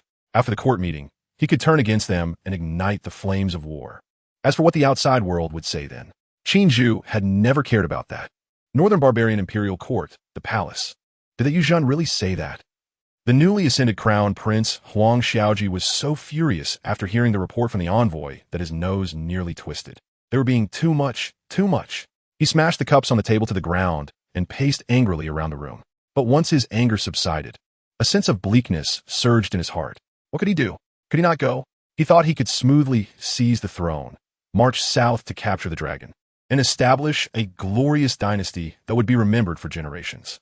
But bad news kept coming, especially from Dayu, where a so-called immortal had emerged. How could this be possible? At first, Huang Xiaoji certainly did not believe it, but after probing from various angles and losing countless spies, his heart finally sank. With Qin Jue's methods of dealing with the Dayu clan, Huang Xiaoji could not believe that plowing the courtyard and sweeping the holes was just talk. As he pondered, Huang Xiaoji sighed deeply. Must I go in person? Can I send a royal family member instead? He still held some hope. The envoy looked at Huang Xiaoji's expression and trembled as he said that Yuzhan specifically mentioned that it must be you who goes. That. Huang Xiaoji opened his mouth, but couldn't make up his mind. Seeing this, the envoy's eyes turned, and he suddenly said decisively, Your Majesty, that you emperor is being too much. Otherwise, why will we fight so hard? Our Dayu still has 600,000 troops, strong and robust. We are not without the strength to fight. Just as he finished speaking, Huang Xiaoji kicked him over. Fight? What are we fighting with? Are you going to use your head to fight? Did you not see how 30,000 troops surrounded the capital that day, and what happened? They were slaughtered by Qin Jue alone. I. Is it just that I must go in person? Then I will go. I do not believe that Qin Jue would do anything to me. Huang Xiaoji finally made up his mind. At worst, he would maintain a good attitude and lower his stance. With so many people in the capital, Qin Jue could not possibly do anything to him, right? Wouldn't that ruin his own reputation? At this moment, the envoy was still putting on an act, suddenly grabbing Huang Xiaoji's pant leg, crying out, No, Your Majesty. You can't go. You are worth more than gold. How can you personally take such risks? Seeing this scene, Huang Xiaoji felt slightly comforted, and his tone softened. I have no choice. My back is to you and the millions of common people. Qin Jue, let me have a good talk with you. At this moment, Huang Xiaoji truly had a bit of an emperor's demeanor. 10 days later, in Dayu's capital. Have you heard? The emperor is holding a grand court meeting in 5 days, and I heard there's going to be a general amnesty. I heard the emperor plans to exempt the entire realm from taxes for 3 years. This is what my nephew told me. Is that true? What does your nephew do? My nephew is currently serving as a guard under the emperor. A guard under the chief of guards. TCH. Hey, what kind of eyes are you all making? Although my nephew is just a small guard, this news is absolutely true.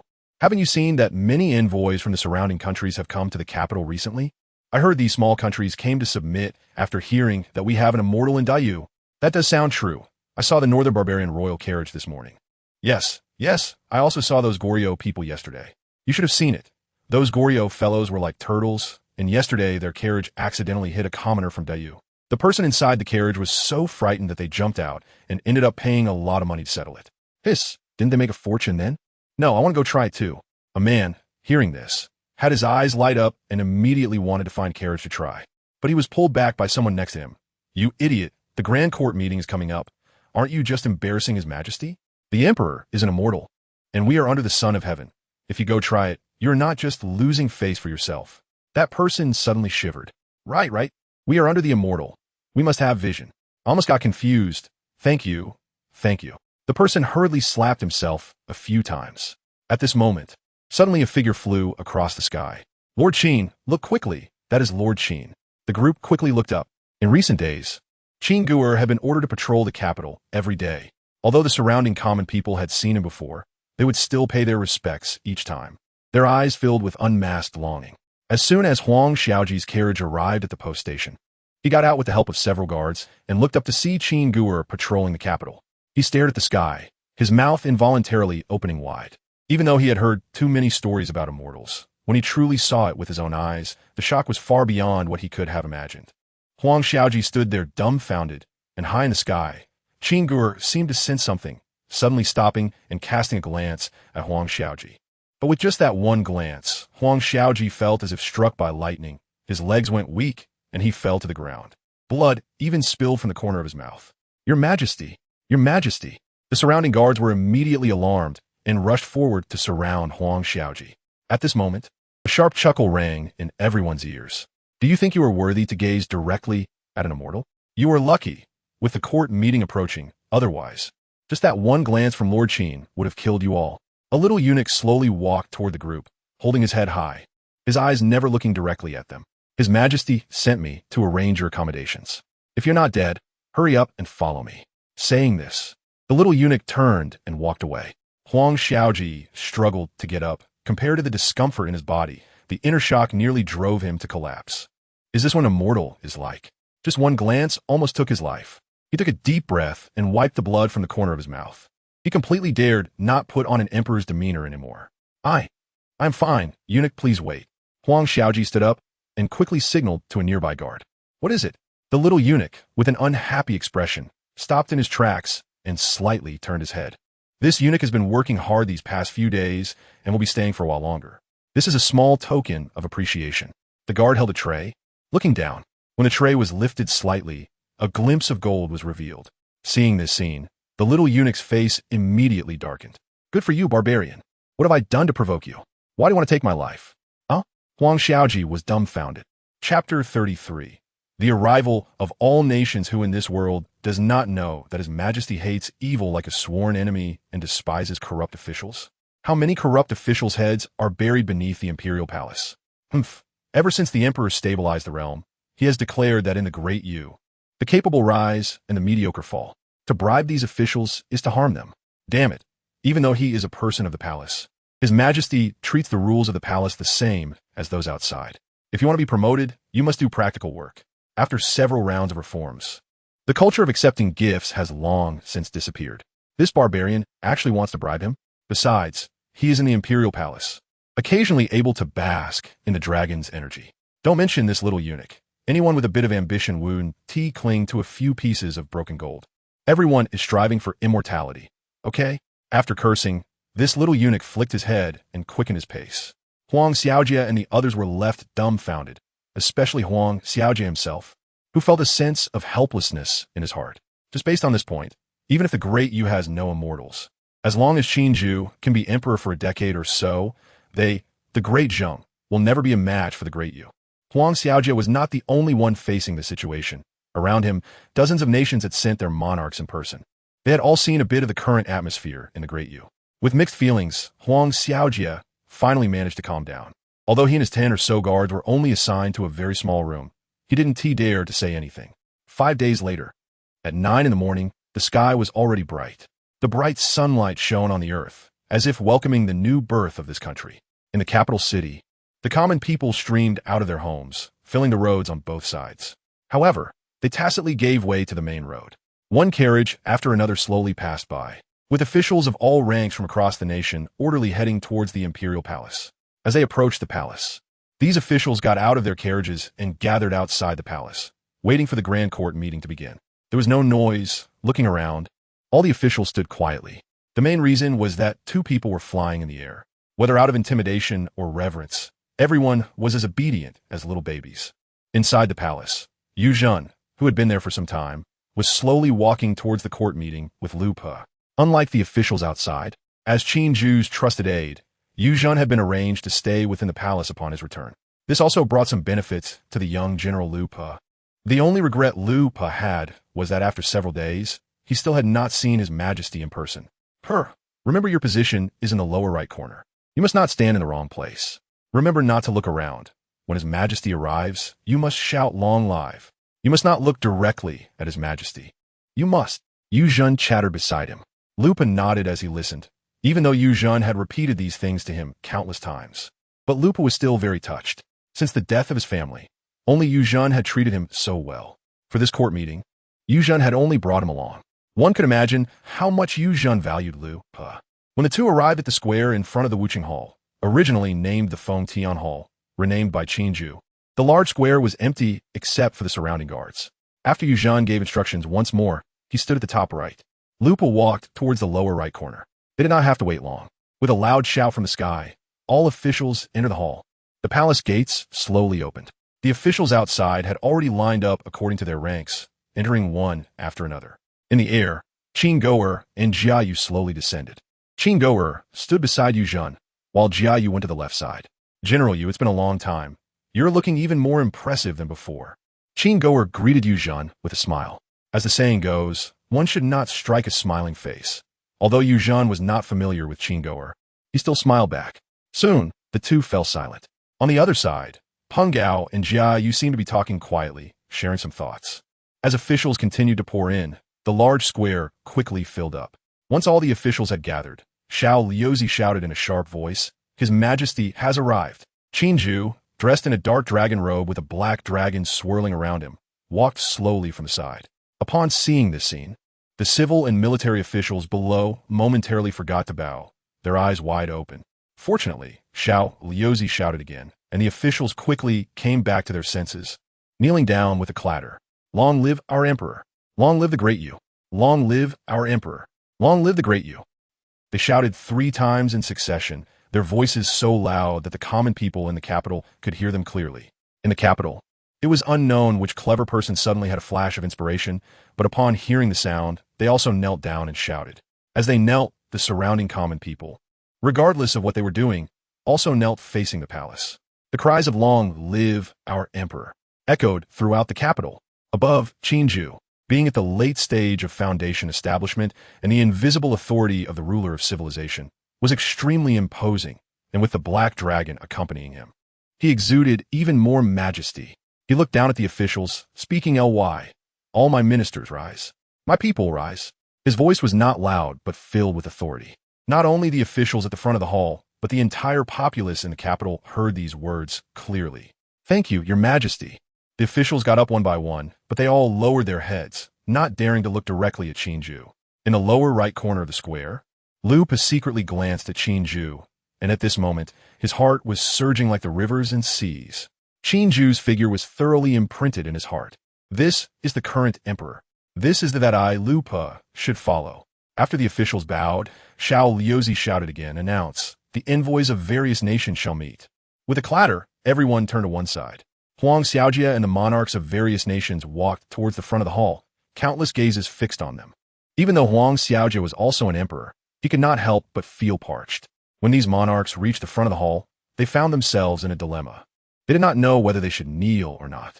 Finally, Huang Xiaojia could only brace himself, bowing and saying, "We have come to pay our respects to His Majesty, the Emperor of Yu." At the top, Qin Jue slightly lowered his gaze, a hint of mockery curling at the corners of his mouth. He quietly watched as the dozen or so small nation monarchs bent over, waiting for a long time without seeing Qin Jue respond, causing them to break out in a cold sweat.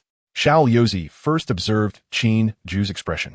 Then his face turned cold as he sternly shouted at these monarchs, "You foreign barbarians, why do you not kneel when you see His Majesty?" With a sharp shout from Xiao Liuzi, the black dragon beside, Qin Jue slowly detached from him and circled around the few people with fierce eyes. Although they were monarchs, they had never seen such a scene before, especially with this terrifying black dragon circling around them. One small nation monarch could no longer endure it. His legs softened, and he knelt down. The king of Goryeo, Li Jingguang, pays respects to His Majesty.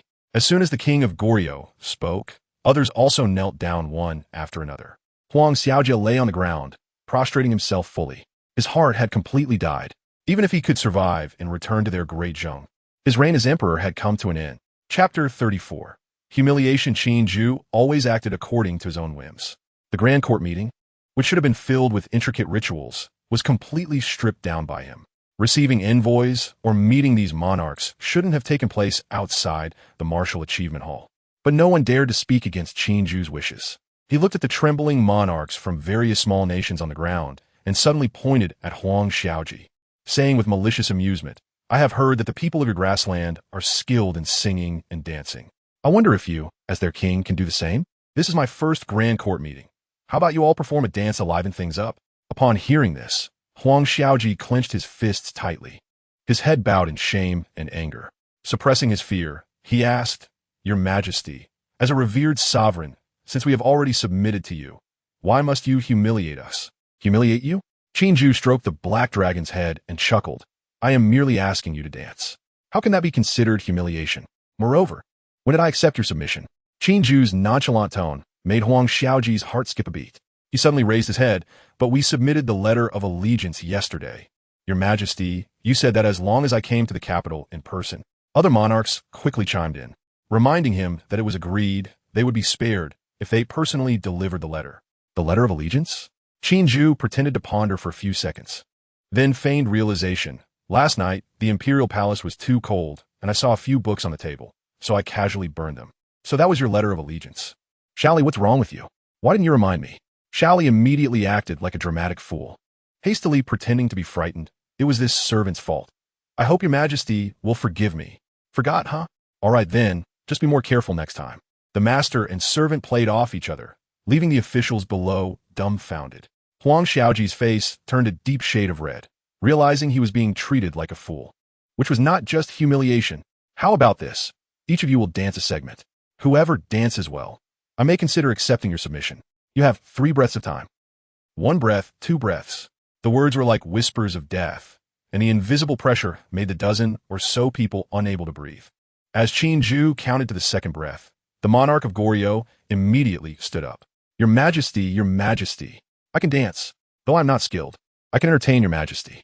Saying this, the over 50-year-old man began to twist and turn in a flattering manner. The scene was truly unbearable to watch, and the officials below could not help but gasp. Some conservatives turned their faces away, muttering about how it was indecent. Many officials, however, widened their eyes, filled with curiosity. It was rare to see a king dance in front of them. Paul looked at the Goryeo monarch's flamboyant dance and quietly asked the person beside him, "Has His Majesty always acted so whimsically?" The person beside him, looking like a capital official, was watching with great interest. Upon hearing Po's words, he slightly turned his head. "His Majesty is an immortal. What's wrong with acting according to his whims? After we leave court, I must capture this scene in a painting." Ha ha ha. On the platform, after the Goryeo monarch finished his dance, the other monarchs began to imitate him. Although Huang Xiaoji felt angry and ashamed, he could only close his eyes and accept it all. However, it must be said that this man from the grasslands truly had some skills. Compared to the eye-scorching dances of others, Huang Xiaoji's dance had a roughness that was unique to the grasslands. Once they finished dancing, Qin Jue slowly clapped his hands. "I have long heard that you small nations are skilled in singing and dancing. Today I have seen it for myself. Come, bring seats for the monarchs." Hearing about the seats, the crowd felt slightly relieved. Although they were humiliated today, at least their countries were spared. After ending this farce, Qin Jue became serious. His voice, imbued with spirit, carried authority. Since I ascended the throne, it has been over 7 months. I have eradicated the corrupt officials of the Zhu clan. And now that the world is initially settled, all nations come to pay their respects. I have decided to grant a general amnesty. For 3 years, all taxes and labor obligations across the land will be lifted. Wow. Although the officials had heard of this earlier, hearing it in person still shocked them. Lifting all taxes and labor obligations for 3 years was a monumental decree. Qin Jue paused for a moment, then continued, "The people are the foundation of my great you. But the common folk are often ignorant. I have decided to promote science, to enlighten the world. From this day forth, the 4 books and 5 classics and Confucian orthodoxy will be abolished. Science will be held in supreme regard. Here, the supremacy of science does not conflict with the future of universal cultivation. As the science Qin Jue refers to is essentially magical science. If Qin Jue's previous statement shocked the officials, this one nearly left them dumbfounded. Confucianism had been the orthodox doctrine of the dynasty for over 1,000 years. How could it be abolished just like that? The officials below debated among themselves, but no one dared to speak against it. Thirdly, the new Great Yu laws will be promulgated soon, to be personally supervised and implemented by the Prime Minister. Fourthly, I have decided to implement a new currency policy. This matter will be specifically handled by the Prime Minister. Fifth, Qin Jue slowly articulated the national policies he had already formulated. At first, the crowd was merely shocked, but as he continued, they grew numb. Each item was a groundbreaking reform, and Qin Jue had listed more than a dozen in one breath. The crowd gradually quieted down, and everyone realized one thing. Qin Jue was not consulting them. He was issuing orders. All they had to do was execute. Finally, Qin Jue's lips curled into a cruel smile. "Yuzhen, where are you?" On the lower right, Yuzhen seemed to have been prepared upon hearing this. He immediately stepped forward and shouted, "This subordinate is here. Yuzhen, listen up. I appoint you as the mighty general, granting you the tiger talisman to command the armies of the world. From today onwards, I want you to lead the army to sweep away all the barbarians around us. Can you do that?" Yuzhen knelt on one knee. This subordinate obeys. The monarchs of the various nations, who had scarcely settled down, sprang up like springs. "Your Majesty, what is the meaning of this? You promised us." The faces of these monarchs were filled with terror. "I said I would consider it. Now I have made my decision. You barbarians are not worthy to be subjects of my great you." The Grand Court meeting swiftly came to an end, and everything that transpired within it spread throughout the land like a whirlwind, especially among the common folk, after hearing about the abolishment of taxes and labor obligations. Their excitement was beyond measure.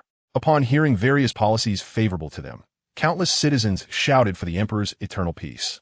The shrines dedicated to Qin Jue sprang up like bamboo shoots after rain, one after another. However, many scholars felt as though the sky had fallen upon hearing about the abolishment of Confucianism and the supremacy of science. Yet, many open-minded students were filled with interest in science, until they learned about the monarchs of various nations dancing. The common folk were all cheering and celebrating. Some even began to stage grand plays to reenact the scene. Lastly, upon hearing that the emperor intended to conquer the 4 barbarians, countless passionate young men enlisted in the army. From this day forward, the Great Yu will undergo a complete transformation.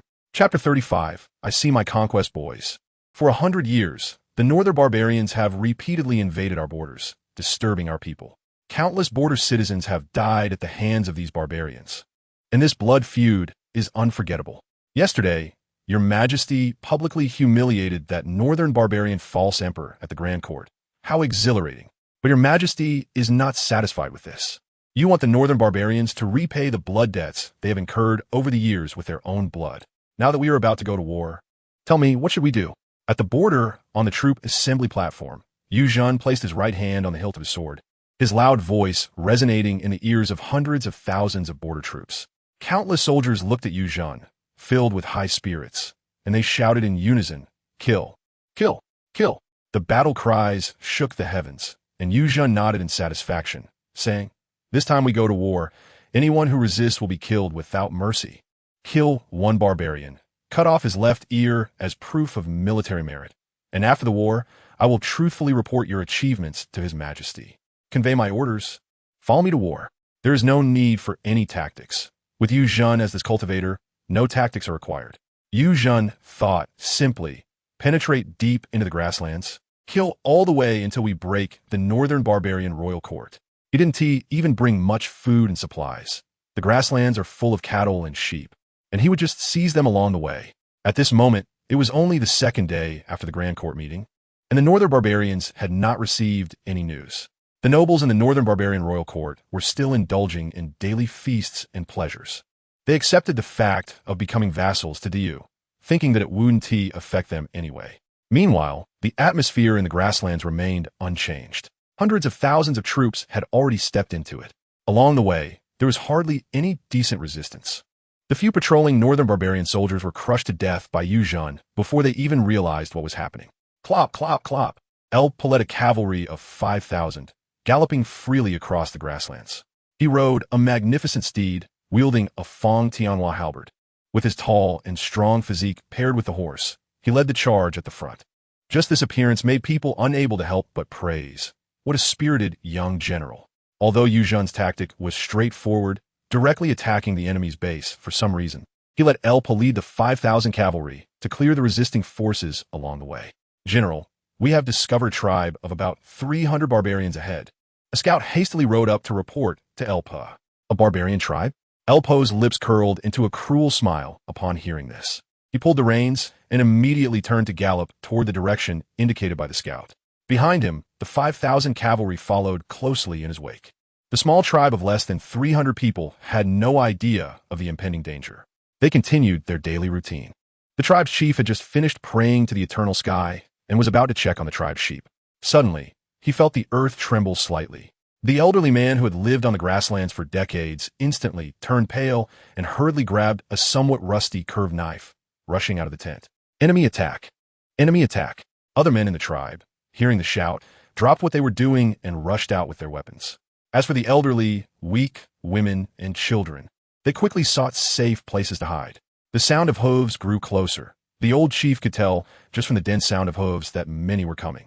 Fear filled his heart, but thinking of his tribesmen behind him, he forced himself to confront the approaching enemy. It's the cavalry from Diyu in the south. A man from the tribe exclaimed in horror. But just as he shouted, he was pierced through by Elpo's Fong Tianhua halberd. Convey my orders. Leave no man alive. Elpo shouted loudly and single-handedly charged into the tribe. The Fong Tianhua halberd swung continuously, taking one life after another in his hands. He completely ignored the pleas for mercy from these barbarians. Even when some barbarians laid down their weapons, he did not spare them. It was a one-sided massacre until the grassland was stained with blood, until only the desperate cries of women and children remained in the vast tribe. Elpa dismounted and wiped the blood from the Fong Tianhua halberd, his expression unchanged.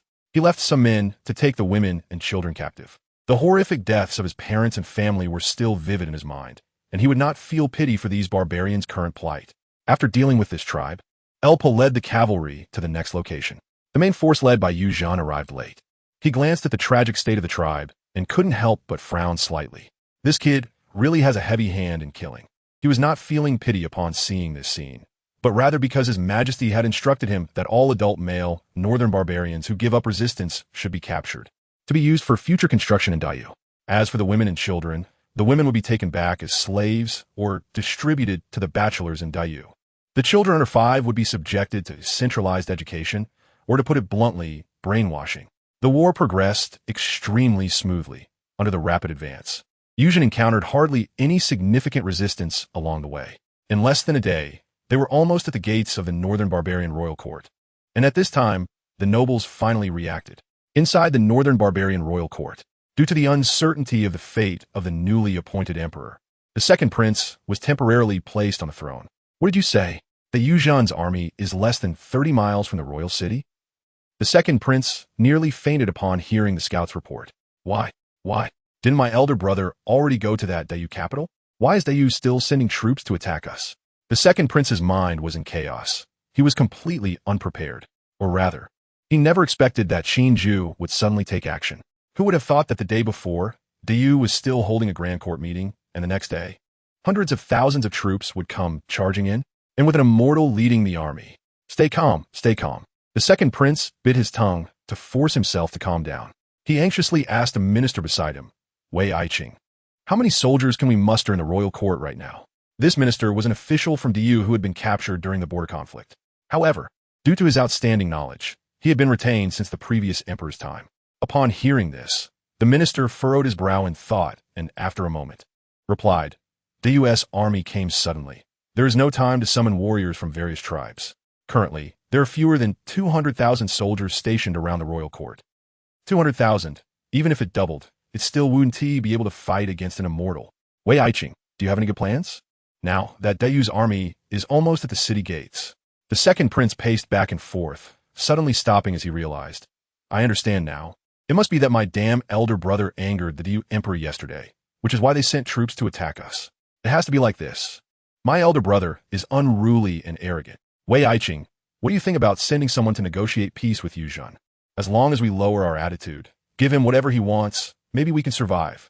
The minister named Wei sighed upon hearing this and shook his head helplessly. "I'm afraid things are far from that simple. Although the emperor is unruly, he is not ignorant of the big picture. In this situation, there is only one method." "What method?" The second prince's eyes lit up. "Escape," Wei Aiqing decisively stated. "Escape?" The second prince was taken aback for a moment. "That's right. Only by escaping can we have a glimmer of hope. How can we mere mortals compete against immortals? Not to mention that the royal court currently has fewer than 200,000 troops. Even if we had 10 times that, it would be useless. Since the Diu emperor has made up his mind to eradicate us, the only option is to flee far away to have a chance at survival." The second prince thought for a moment and realized this made sense. "Then what are we waiting for? Let's hurry and pack up and leave." The second prince hurriedly turned to leave, but was grabbed by the minister. "You can't just leave like this. How many nobles and high officials in the city are watching you? You can first do it like this, and then—" The minister leaned in closer to the second prince's ear and whispered. The second prince listened, his expression alternating between excitement and contemplation, and finally nodded emphatically. "All right, let's go with what Minister Wei suggested." Chapter 36. Slaves. The one temporarily elevated to this position is the second prince of the Northern Barbarians, right? He does have a bit of spirit. Hundreds of thousands of troops will be surrounded by the Northern Barbarian royal court.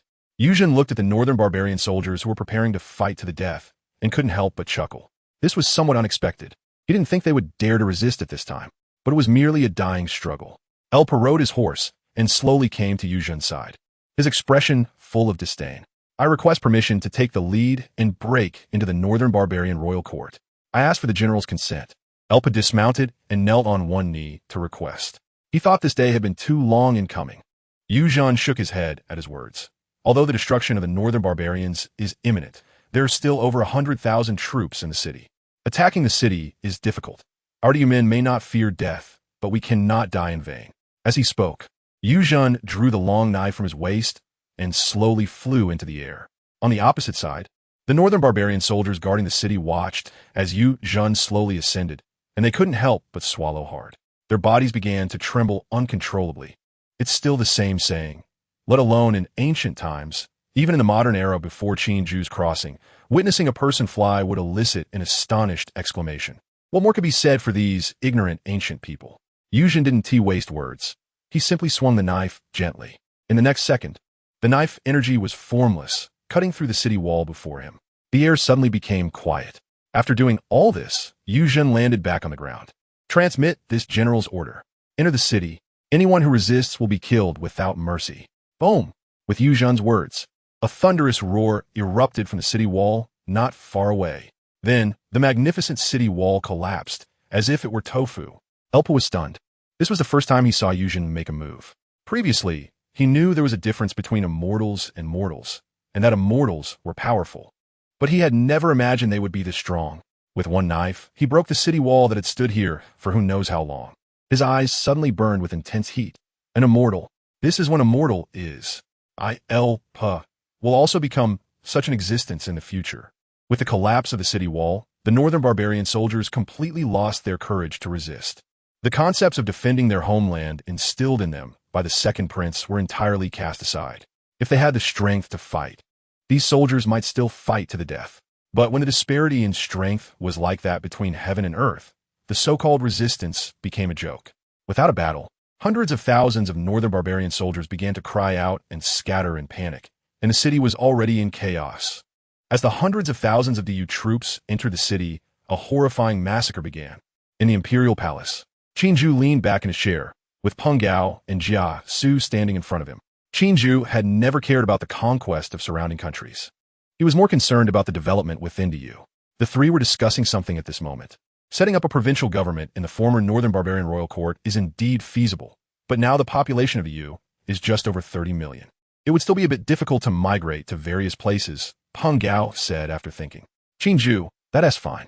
Once the living standards of the people improve, the population will naturally experience explosive growth. We can first establish a protectorate and later proceed with immigration.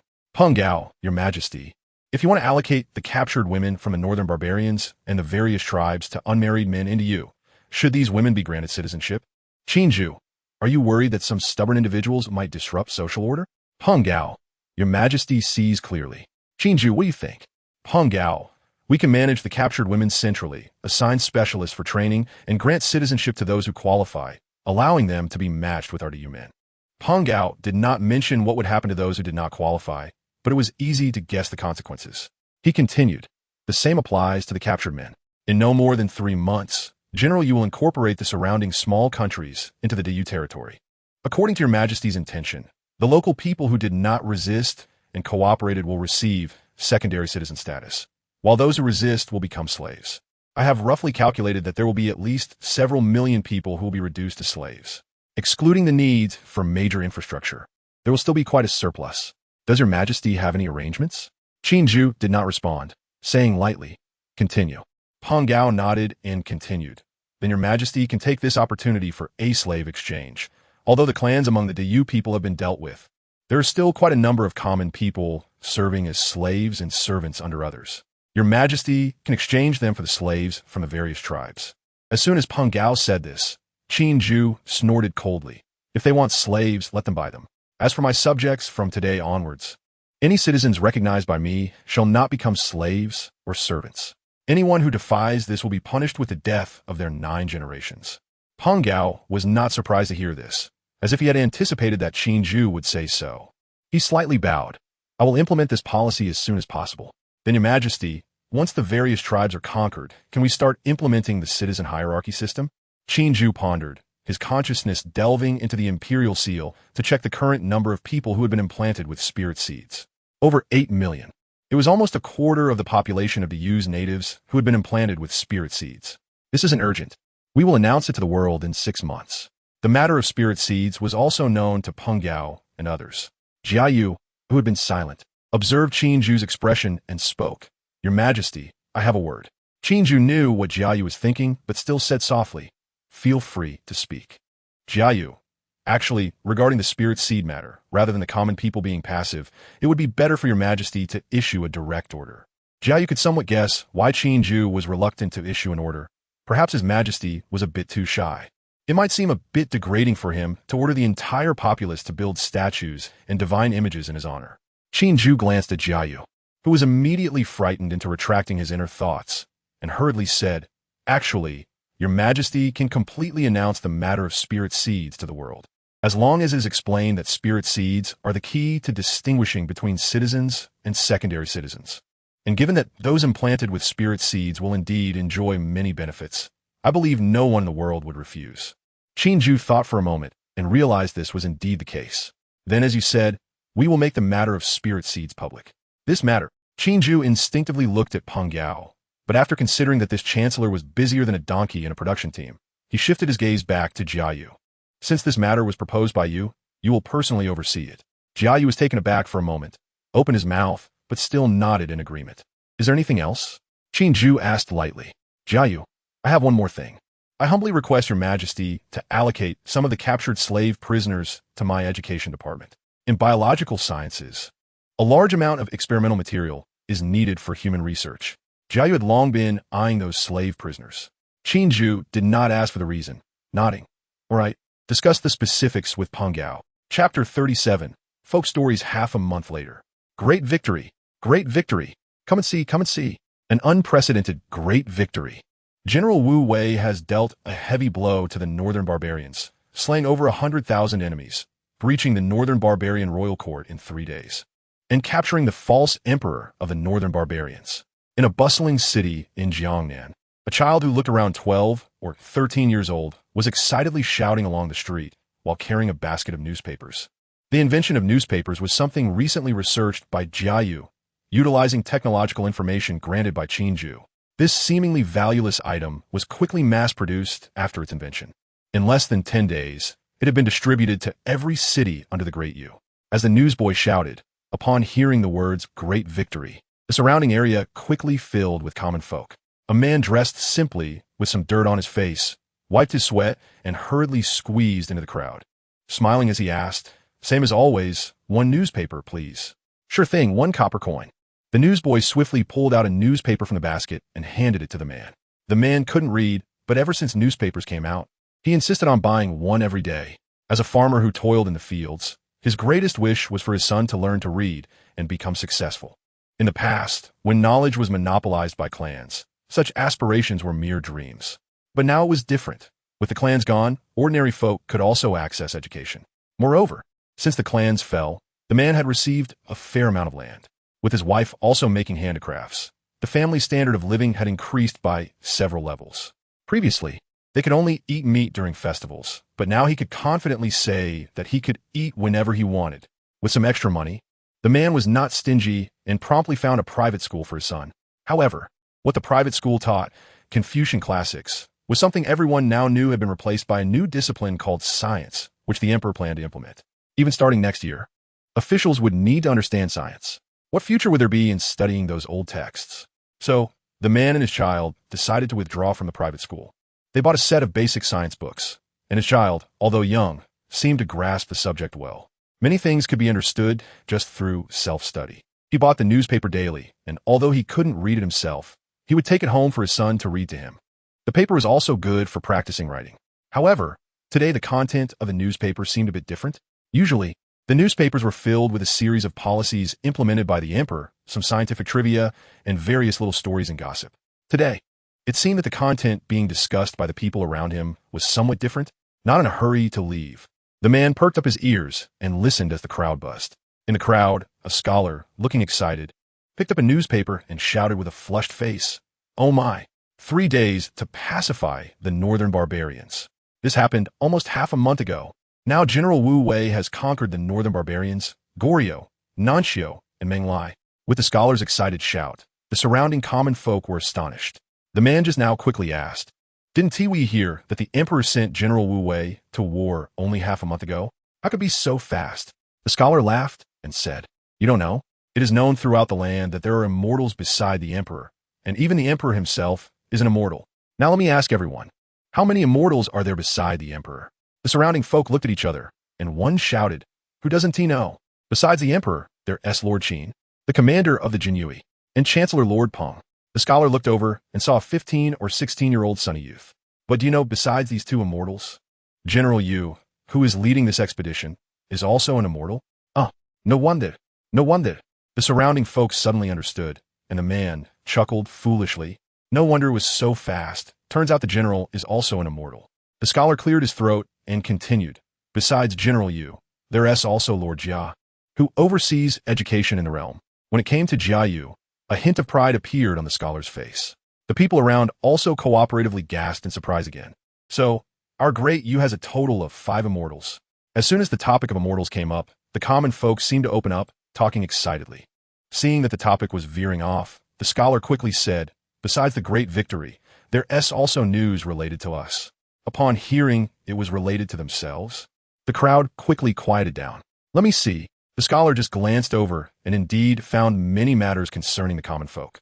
He first read through it and then explained in simple terms. The emperor will soon initiate a nationwide infrastructure project. That means they will build us new houses for free across the nation. Upon hearing about free new houses, the crowd erupted in exclamations, with praises for the emperor's benevolence and wishes for his longevity pouring out. Besides that, seeing a policy below, the scholar suddenly widened his eyes. The surrounding people noticed the scholar's expression and immediately became curious, urging him to speak quickly. "Ha ha ha, you single men are in for a treat. This time, General Yu has returned from the expedition with several 100,000 female captives, and the emperor is preparing to distribute them to the single men of our great Yu." As soon as this sentence was spoken, the crowd erupted in a frenzy. especially the old bachelors, their eyes gleaming with excitement. Where do we go to get a wife? Who would have thought that after being a bachelor for half a lifetime, I could finally find a wife? Ha ha, my family can finally have descendants. Cough, cough. Don't rush, don't rush. Hey, let go, I'm not a wife. Breaking free from a few overly eager bachelors, the scholar quickly added. But you'll have to wait a while. Those female captives are being gathered and trained. They can only be distributed to you once they are ready. However, the newspaper states that anyone who meets the criteria can go to the government to sign up first. The initial farmer had unknowingly been pushed to the outskirts, and since he already had a wife, he was not as excited as the others. He chuckled foolishly as he listened to the main content of today's newspaper and quietly left. Meanwhile, on the street, or rather throughout Yinlai City, everyone was in high spirits. In every tavern, tea house, and restaurant, literate individuals were passionately explaining the contents of a newspaper. It was as lively as a festival. Praises for Qin Jue filled the air, accompanied by laughter. Immersed in this atmosphere, the farmer walked to a butcher's stall. Hey, isn't that oldly? Same as always? 2 tails of pork? Fatty? The butcher's assistant, who didn't seem to know how to read, was engrossed in reading a newspaper and occasionally nodded in agreement. When he saw a customer, he reluctantly put the newspaper down. Hee, I don't want pork today. I'll have a pound of lamb. The man chuckled. Isn't it a great victory? Let us celebrate. The assistant laughed. Ha, right? Since we had such a great victory, it wouldn't make sense not to celebrate. I'll buy a pound of meat when I get home too. The assistant prepared the meat for old Lee, wrapped it up, and smiled. After buying the meat, the man went to buy a brush that wasn't too cheap. Although his child hadn't said anything, he, as a father, knew that the brush he made was not very handy. Having bought the brush and the meat, he thought for a moment and then walked into a tailor shop to buy several feet of good fabric. Carrying a large pile of items, the man finally walked out of the city contentedly, until he was teased by the friendly smiles of the city guards as he left the city. The man walked slowly toward Lee family village. If this were in the past, it would have been strange not to be robbed carrying so many good things. But now, the Lee man had no defenses at all. Less than a year since His Majesty ascended the throne, the saying that people no longer close their doors at night and that no one picks up lost items is not just talk. Robbers, thieves, ruffians? Perhaps there are still some, but they should all be in the Jinui prison by now. The sun had not yet set when the man returned home. Shopkeeper, I'm back. A plain-dressed woman hurriedly greeted him, and seeing the man carrying many bundles, she jokingly scolded, You wasteful thing, just having a little money and already spending it recklessly. Although the woman scolded him, it was clear there was no real blame in her tone. This amount of money was nothing to their family. Today is a great day. I bought some good fabric to make a nice outfit for you and Wonder. Hearing the man's words, a sweet feeling suddenly rose in the woman's heart. What great day! Did His Majesty announce a new policy? His Majesty is truly the reincarnation of the Jade Emperor. Our family could never have lived such a good life before. Indeed, His Majesty is of such stature. I'll tell you about the great news later. Where's Wonder? It's time for him to pay respects to His Majesty. Wonder is reading. I'll go call him. Since their clan was exterminated, the Lee family of 3 had placed a wooden sculpture of Qin Jue in their home and prayed daily. Not long ago, they heard someone say that His Majesty had manifested after being worshipped. The Lee family firmly believed in this. After a recent prayer, the man felt refreshed immediately. Not long after, His Majesty even personally acknowledged this matter. According to the officials, only after worshipping His Majesty and receiving his recognition would one be planted with a spiritual seed, and with a spiritual seed, one would be considered a citizen of Dayu. Only Dayu citizens could enjoy a series of rights. The man did not understand what a spiritual seed was or what rights a citizen could enjoy. But he knew that if he did not receive His Majesty's recognition, he would not be considered one of His Majesty's subjects. This made him more devout in his prayers thereafter. Nowadays, all over the world, there are countless longevity shrines dedicated to His Majesty. He indeed felt that, even when encountering a stranger, there was a sense of familiarity between them. As for family, the harmony was simply unparalleled. Hearing his mother's call, Lewin came out through the door. This child, looking no more than 8 years old, had an ordinary appearance, but his eyes held a maturity beyond his peers. After greeting his parents, the 3 of them went to a room where the Qin Jue wooden sculpture was placed. The sculpture was not large, but was carved in vivid detail. It was distributed for free by the government back then. The family of 3, as usual, respectfully and meticulously completed their worship before the kitchen began to fill with fragrant smoke. The woman went to cook, and the man shared today interesting news with his son. Li Wen, this 8-year-old child, looked at today's newspaper while listening to his father. But his mind was deep in thought. Infrastructure, paper money, immortals, science. In less than a year, he thought he had entered an ordinary ancient world, but unexpectedly. This Majesty is truly interesting. A smile involuntarily crept onto Li Wen's lips. It was indeed a vibrant world, like the rising sun. And how could he miss this opportunity? Chapter 38. Another transcender, Li Wen, originally named Zhang Yao, was a scientist from a wasteland world. Looking at the information reflected in the Jade Seal, Qin Jue couldn't help but smile. This world has indeed become more interesting. A transcender suddenly appearing in his territory didn't surprise Qin Jue much. After all, he had crossed over himself. Why shouldn't others? After reading Li Wen's personal information, Qin Jue didn't take any further action. He wasn't afraid of having more monsters and demons in his territory. On the contrary, he would prefer to have more children of destiny, like an old grandpa hidden in a ring or a reincarnated heavenly emperor. As long as these people were in his territory, the stronger they were, the stronger Qin Jue would become. Isn't it nice to level up while lying down? The great scientist from the wasteland, Qin Jue, was actually looking forward to next year's imperial examination. The following is Li Wen's recollection. Everything came so suddenly, and everything collapsed so reasonably. The government, society, in just 3 months, completely fell apart. The surviving humans scurried like cockroaches, seeking survival in the cracks. Log of the 360-second resonance experiment. Countdown, 0:05:36. When Zhang Yao inserted the last 2 grams of plutonium-238 fuel rods into the reactor, a sticky sound like writhing insects echoed from the ceiling. If one were on the surface, they would see a scene, countless silvery little bugs gnawing at the dozens of meters thick granite layer. Now, the entire Tianji star was left with this laboratory buried deep underground. The quantum entanglement array was charged to 97, and the directional pulse was ready. Zhang Yao wiped the bloodstains off his protective goggles, and a screen reflected the faces of 5 surviving researchers. The North American quantum physics chief was curled up in a corner, injecting a coagulant into himself with a mechanical prosthetic. Once a genius girl who won the Nebula Award, Lin Yunao had half her body wrapped in a bleeding biological isolation membrane. Warning, warning, insufficient energy, activating backup power. The cold synthetic voice echoed in the laboratory. Still a failure. Ah, finally, I can have a good sleep. This voice seemed to extinguish the last hope of several people. The once lively and adorable genius girl now had a frightening indifference in her eyes. She stretched lazily, revealing a long-lost smile. But as she laughed, she suddenly crouched down and began to sob softly. Tap, tap, tap, hurried footsteps mixed with heavy breathing. The former security chief of the laboratory, Chun Mo, suddenly burst through the explosion-proof door. One of his arms had already vanished. They had found the ventilation shaft. At most, there were still 10 minutes left. As if in response to Chun Mo's words, a rustling sound entered everyone's ears.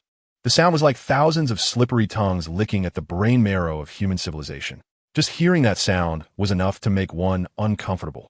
No one replied, and seeing the expressions of the few people, Chun Mo fell silent as well. He took out a cigarette, lit it, and took a deep breath. If I had known, I would have cooked a few more hot pots back then. In the atmosphere of despair, the seemingly very young Zhang Yao remained calm, processing the torrent of data on the screen. The quantum resonance bomb they were researching could completely destroy the central nerve ganglion of the mother nest consciousness. But just as the experiment was about to succeed, as if fate were toying with them, they discovered a desperate secret. The brain-machine interface technology that human civilization was proud of had become the medium obstructing the pulse rebound. There is still a chance. Under the flat mirror, Zhang Yao's gaze was chillingly calm. He picked up a small knife and suddenly slashed at the back of his neck. His fingers dug into the wound and forcibly pulled out a chip the size of a fingernail. It was useless. There was no time, and moreover, the last energy source had just been cut off by them. In the corner, the North American chief scientist, Hannah, watched Zhang Yao's actions and said softly, "No, there is still energy." Zhang Yao picked up a palm-sized battery from under the lab table. "The battery I confiscated when Chun Mo was cooking hot pot last time. I just modified the energy transmission route. It only requires a tiny amount of energy to trigger the resonance bomb." His tone was as calm as ever, just like himself, as if only reason remained. Hearing Zhang Yao's words, the few who had given up struggling stood up again. Chun Mo, in charge of security, couldn't help but laugh loudly. "Who said I was wasting resources by cooking hot pot? I'm going to be the savior of humanity. He picked up a brand new firearm. Why call brand new? Because he polished this gun several times a day, making it look as good as new. 3 minutes left. Let's get started. Lin Yu and Hannah came to Zhang Yao's side, their fingers flying across their respective computers, inputting something. The sound above was getting closer, counting down from 3 minutes. But the enemies above seemed to have discovered what the few were doing. The rustling sound grew more urgent. The fingers of the three were moving so fast, they were almost a blur. Boom! Suddenly, the ceiling trembled violently. A falling rock struck Zhang Yao's shoulder. The intense pain made Zhang Yao's vision go black, and his body uncontrollably collapsed to the ground. Dr. Zhang, Chun Mo exclaimed, rushing forward. But suddenly, a silver waterfall poured down from above. Countless nanobugs instantly devoured Chun Mo clean. So close. Lin Yu and Hannah's bodies were quickly eaten away by the nanobugs. But she still managed to press the last key in the final second. Half of Zhang Yao's body had lost sensation. The swarm of nanobugs surged toward him at an alarming speed. He still held that high-energy battery in his other hand, yet his expression remained as calm as ever. With the last bit of strength, Zhang Yao struggled to insert the battery into the initiator. His finger pressed down on the activation button. The silver bugs had crawled all over his body. Zhang Yao suddenly smiled. A group of failed creations. Humanity forever. His consciousness slowly faded away. In the deep of night, Li family village, Li Wen suddenly woke up from his bed, cold sweat dripping down his forehead. Phew, had another nightmare. Looking at the familiar yet strange surroundings, there was a dazed look in Li Wen's eyes. Moonlight filtered through the window and fell on his face, with the occasional sound of cicadas outside. In the peaceful atmosphere, Li Wen just sat there quietly in a daze. He didn't know whether they succeeded in the end, nor did he know what would happen to humanity in his original world. He'd done all he could. After a while, Li Wen finally came to his senses. He jumped out of bed, took out a pen and ink, and began to record something under the moonlight. He didn't know if he would have the chance to go back. Chapter 39, Ministry of Education in the Year of the Great Yu. A bone-chilling wind swept through the land. As the end of the year approached, the common people gradually began to prepare the items needed for the new year.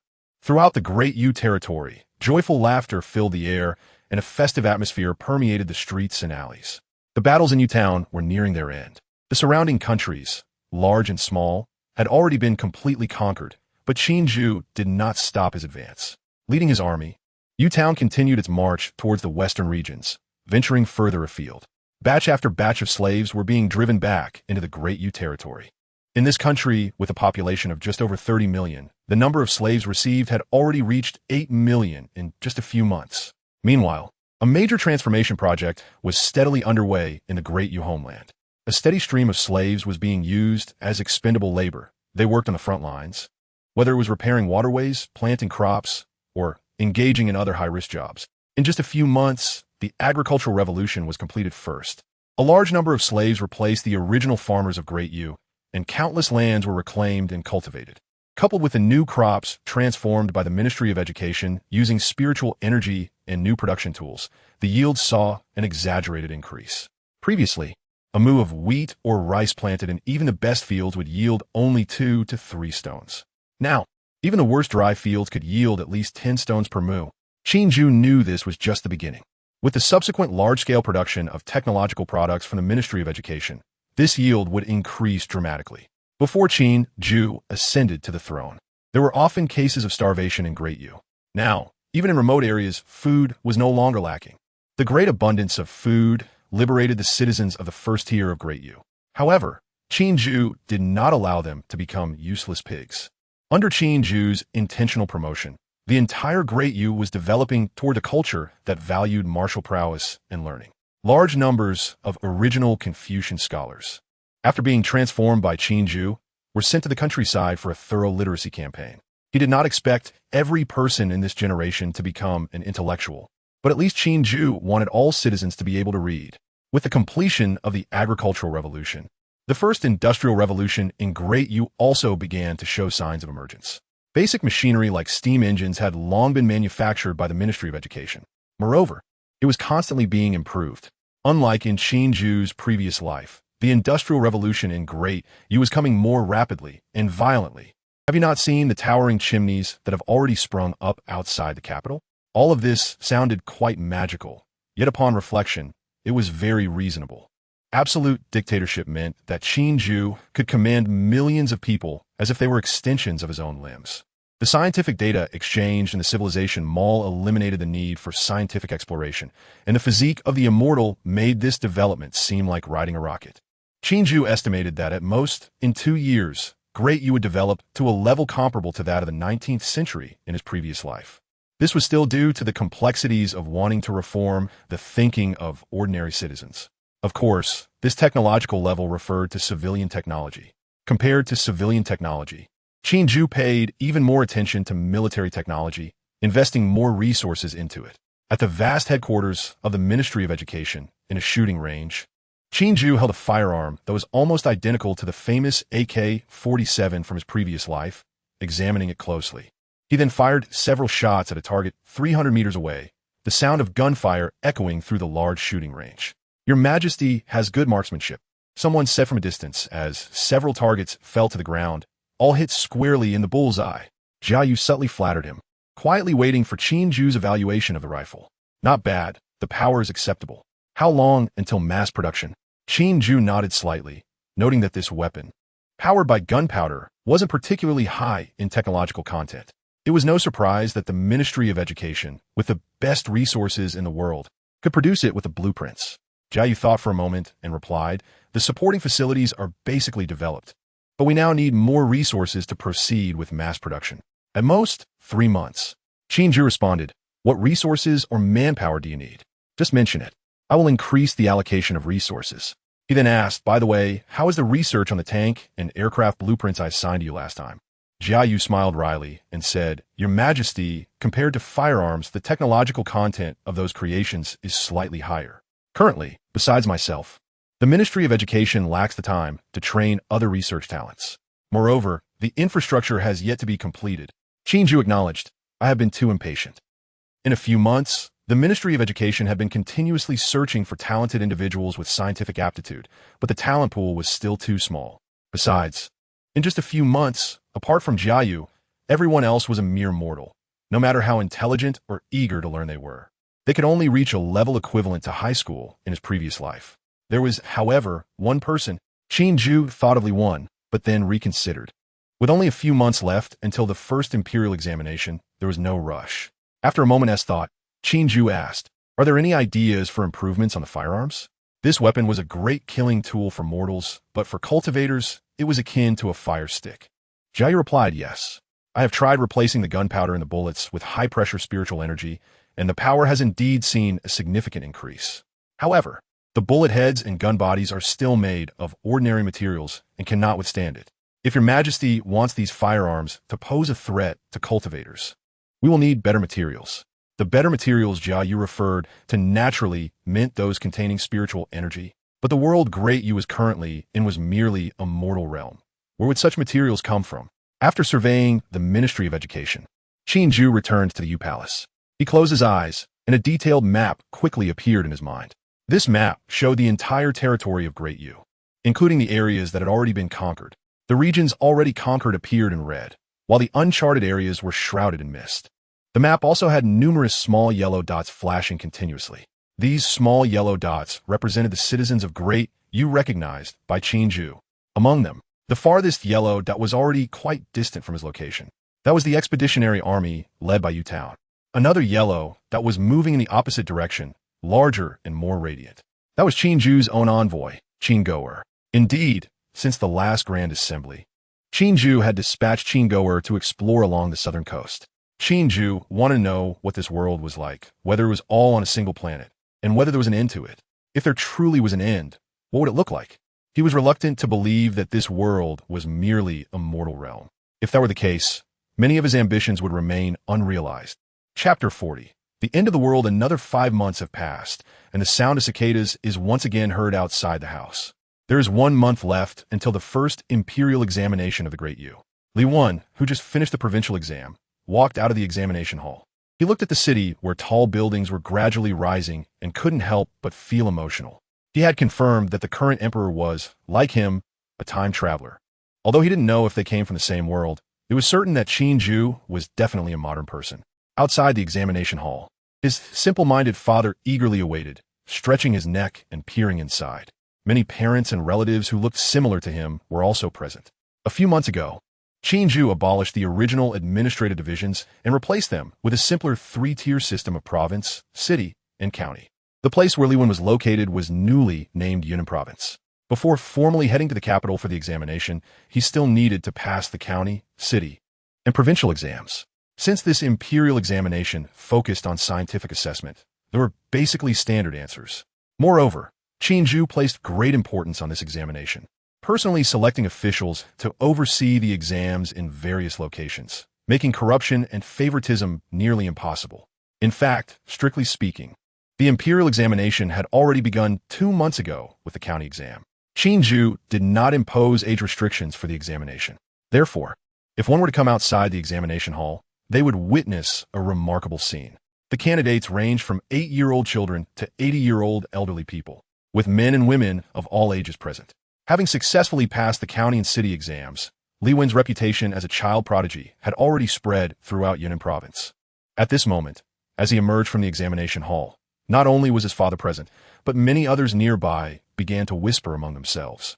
Various praises filled the air, making Li Wen's father stand a little taller. "Come on, let's go have a big meal." Holding Li Wen's hand, this simple father did not ask how Li Wen did on the exam. Having passed the county and city exams meant he had already gained some recognition.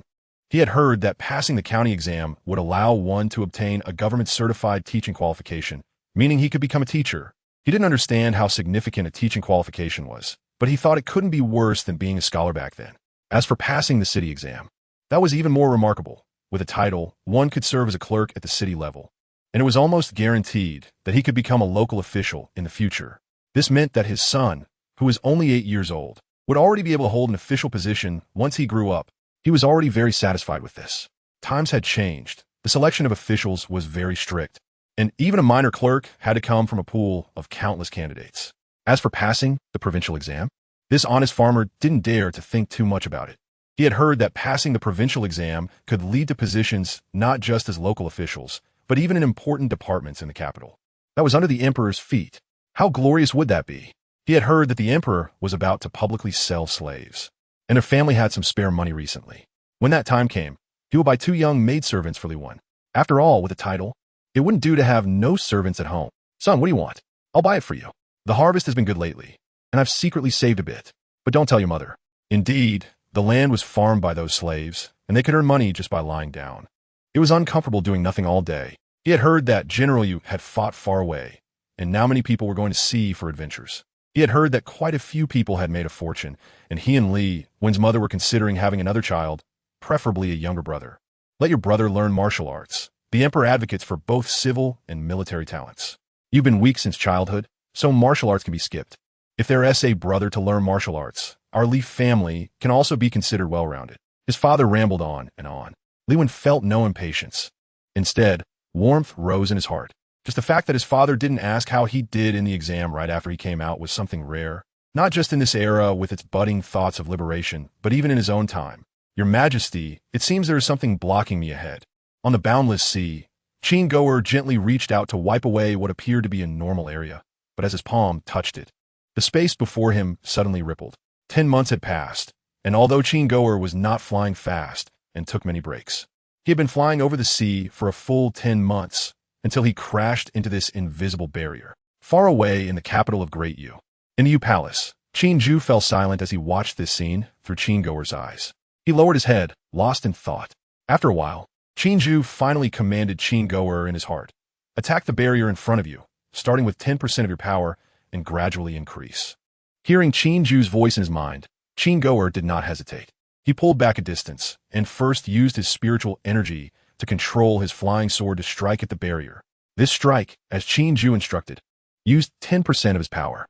However, when the flying sword struck the barrier, it only caused a slight ripple in the space before him, and nothing more followed. The flying sword exploded into fragments with a bang. Qin Jue found swiftly. He struck again, this time using 20% of his power, directly condensing his spiritual energy to attack the barrier. But the result was the same as before, with only a larger ripple appearing on the barrier.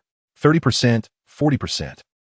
Until Qin Jue no longer held back and attacked the barrier with all his might. However, the final effect was still the same, showing little result. In the U Palace, Qin Jue frowned deeply. Dive under the water, all the way to the bottom. Still receiving the brief command, Qin Jue did not hesitate. After hearing the order, he dove straight into the water. 1,000 meters, 2,000 meters, 3,000 meters. After diving for nearly half an hour, Qin Jue finally reached the deepest part of the sea. This time, without waiting for Qin Jue's command, he operated his spiritual energy and struck forward with a palm. Splash! The surrounding seawater was forcibly blown out, creating a brief vacuum, but the space ahead remained completely still. Clearly, the area ahead was also seawater, and Qin Jue could see strange creatures swimming on the other side. Yet, it was like a mirror, completely isolating the two worlds. Is it some sort of grand formation? Qin Jue thought, but he couldn't be sure. It might even be a creation of an advanced civilization, similar to a plasma shield. Although the Jade Seal allowed him to cultivate, it never mentioned what the outside world was like. After pondering for a while, Qin Jue finally commanded Qin Jue to return.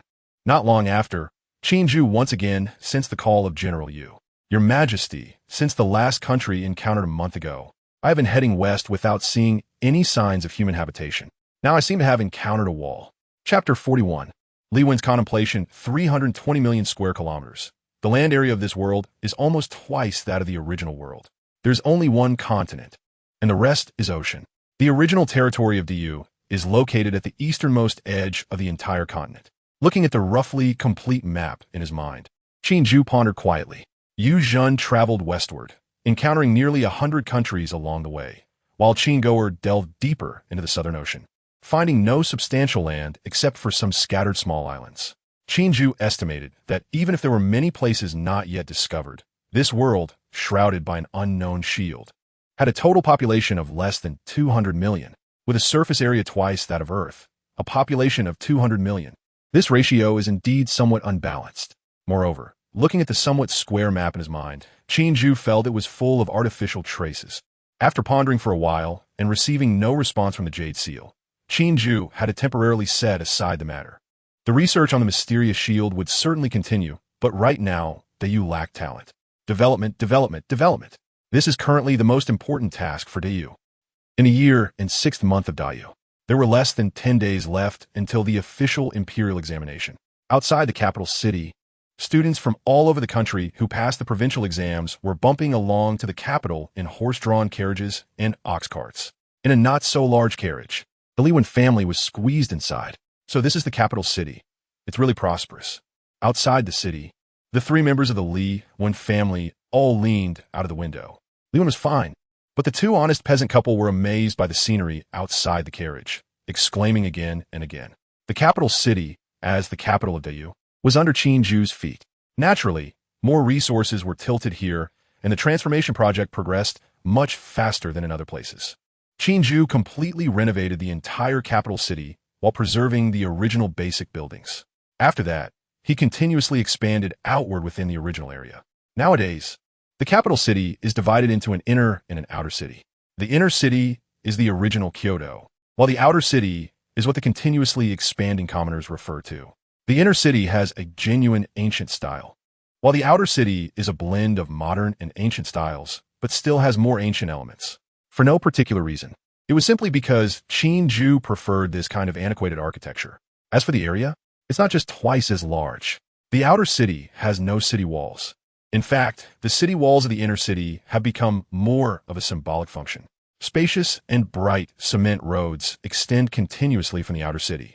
And everywhere outside the capital city, busy slaves were constructing buildings under the supervision of groups of soldiers. After the Li Wen family's carriage entered the outer city, a soldier dressed in a strange yet aesthetically pleasing uniform, holding a peculiar weapon, stopped them for a routine check. Hello, I am Lu Do, a soldier of the mobile unit under the Tianmu Guard. Welcome to Kyoto. Please cooperate with our routine inspection. Lu Daho made a fist with his right hand and lightly tapped his chest. This is the latest military salute of Diyu. Upon hearing this, the Li Wen family quickly got out of the carriage. He clasped his hands together and slightly bowed, politely saying, Hello, my name is Li Fengshou. This is my son Li Wen and my wife Huang Xiaoyan. We are from Yunnan province, bringing my son to the capital for the exam. What do you need to check? Lu Daho was immediately surprised upon hearing they came to the capital for the exam, and looking at Li Fengshou's son, who was just an 8-year-old boy, his face was filled with astonishment. He didn't expect he was a genius.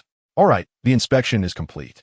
You all have the aura of spiritual seeds, so there's no need for further checks. A smile appeared on Lu Dahu's face. In fact, this was something that could be sensed from a distance. He was just doing his duty. This little boy is so young, yet he passed the provincial exam. His future is limitless. Just participating in the imperial examination, regardless of whether he can pass, is already remarkable. He might even be valued by his Majesty himself. Lu Dahu's eyes were filled with envy, and after speaking, he pointed in one direction where many people were already lining up. You can register for the imperial examination there, and after successful registration, someone will take you to a resting place. All right, I have official business, so I won't take you there. Li Wen, right? I do. Wish you success in the exam. When the time comes, Uncle will treat you to a feast. Ha ha. Lu Dahu laughed, squatting down to pinch Li Wen's tender face, completely oblivious to the look of disdain on Li Wen's face. After a hearty laugh, Lu Dahu held his gun and walked away in another direction. The Li Wen family also walked in the direction Lu Dahu pointed. Spacious and bright. This was Li Fengshou's first impression upon entering the capital. The roads were very wide. Although there were many tall buildings around, they were arranged in an orderly manner, and the layout was very reasonable. It didn't feel oppressive at all. The streets were bustling, with a continuous flow of people. Everyone was very friendly, especially upon seeing the Li Wen family, as if they were from out of town. Several people came forward to ask if they needed help within just a short distance. This scene made not only Li Fengshou, but also Li Wen feel emotional. Thinking about his world, the original residents of Kyoto looked down on outsiders. How could they be as friendly as the people here? Every few steps, there were volunteers by the roadside offering food and water, all distributed for free. Hello, hello. Just as they declined the help of a passerby, a girl dressed in a light blue long dress with red ribbons at her wrist called out to them. The girl, holding a large bundle of food, jogged over. Are you here for the exam in the capital? Here, you've worked hard on your journey. This is food provided for you by His Majesty for free. All freshly made this morning. The girl looked young, around 16 years old, dressed elegantly in a long dress. And when she smiled, she showed 2 little canine teeth. Saying this, she handed the food box in her arms to Li Fengshou. There were also several bottles of drink in glass containers. Oh, thank you, thank you. Li Fengshou scratched his head in embarrassment, still not realizing what was happening as the items were already in his hands. No need to thank, you should thank His Majesty. I wish you smooth progress in the exam. I have to go get busy now. It's uncertain whether it was because of Li Wen's likable appearance, but like Lu Dahu, the girl also patted Li Wen's head. What a cute little boy. After the girl left, Li Fengshou opened the beautifully designed food box. The box had 2 layers, with 5 dishes and a soup, including both meat and vegetarian options. This is actually beef. Seeing the steaming dishes inside, Li Fengshou couldn't help but exclaim. Although recently Qin Jue had abolished the ban on private slaughtering of draft cattle, beef was still not something everyone could eat. What is this? Can we really drink it? After taking a rough look at the dishes, Li Fengshou was also attracted by the blue drink in a glass container. Glass, which was previously called lioli, was something he had never seen before.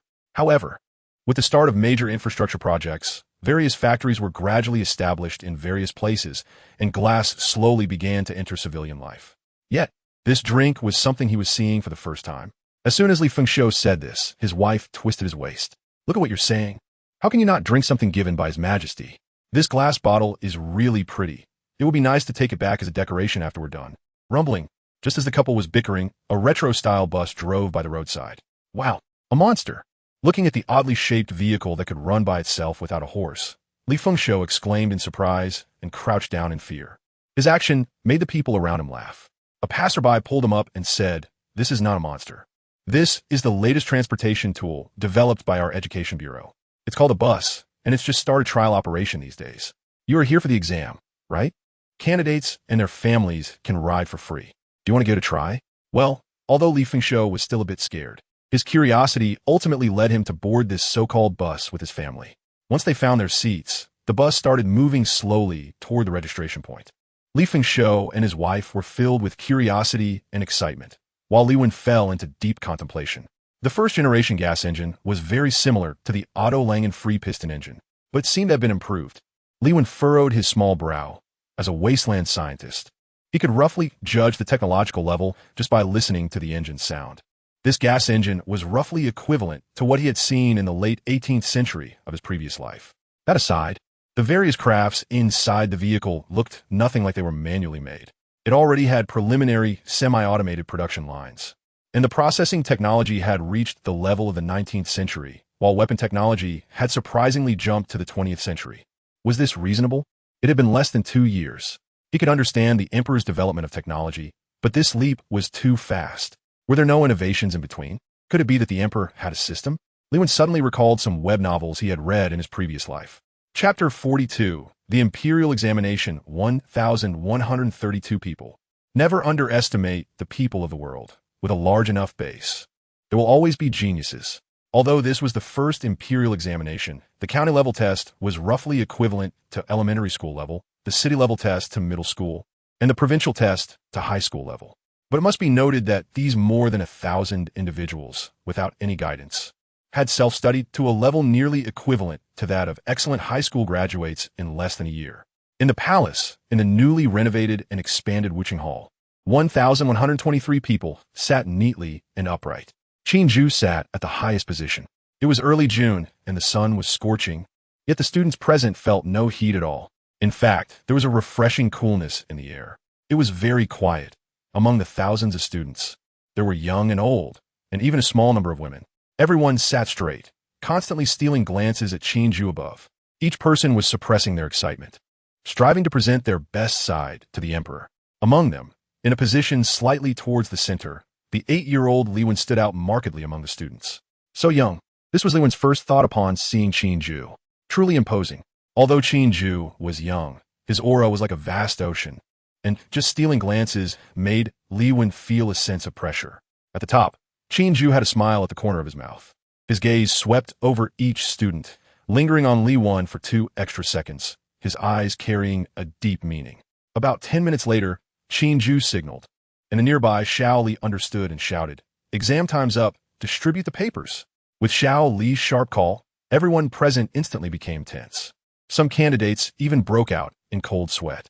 Soldiers orderly distributed the thick exam papers.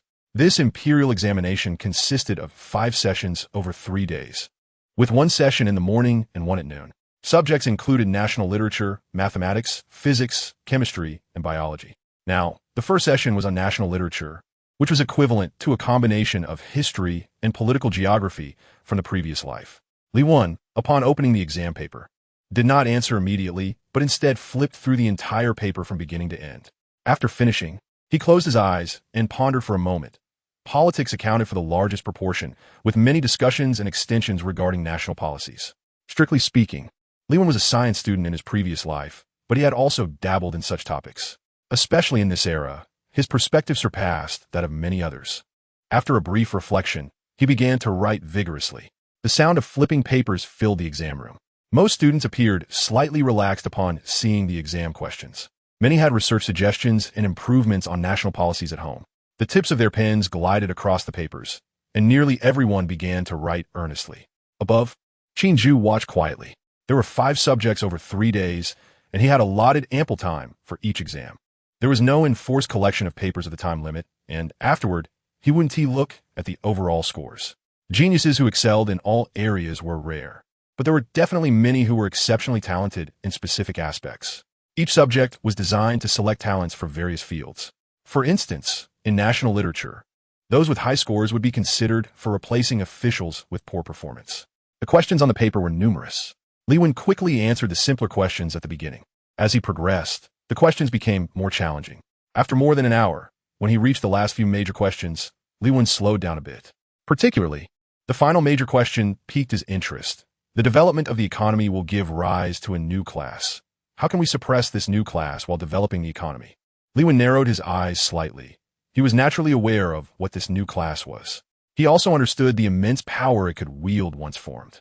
However, considering the emperor's style of governance and the complete eradication of the original clans, along with the emperor's clear intention to create a somewhat distorted utopia, this question was not difficult to answer. After some thought, he wrote, "All resources should be completely nationalized, with currency used only for purchasing general items. Using spiritual seeds as a medium and establishing contribution points for the exchange of high-level materials based solely on citizens' contributions." Spiritual seeds were something that everyone knew were a means to distinguish between citizens and sub-citizens. But how could Lewin not think of deeper implications? Those with spiritual seeds were likely not just a symbol of identity. If he guessed correctly, those with spiritual seeds could already be completely manipulated by the emperor. Yet he did not care about such things. Instead, he felt that spiritual seeds were a perfect way to break the existing class system and create utopia. With a small privileged class as the backbone, all other citizens would be forced to be equal. Resources would no longer be privately owned, but distributed uniformly by the empire. No matter how much money one had, it could only buy some basic necessities. And given the current trend of development, it was unsurprising that in the future, all common items would be free as a citizen privilege. So, when that time came, what use would it be to accumulate ordinary wealth? However, with such extensive citizen privileges, it was inevitable that a large number of heavenly dragon people would emerge. Thus, to obtain better resources and advance, one would have to contribute to the country.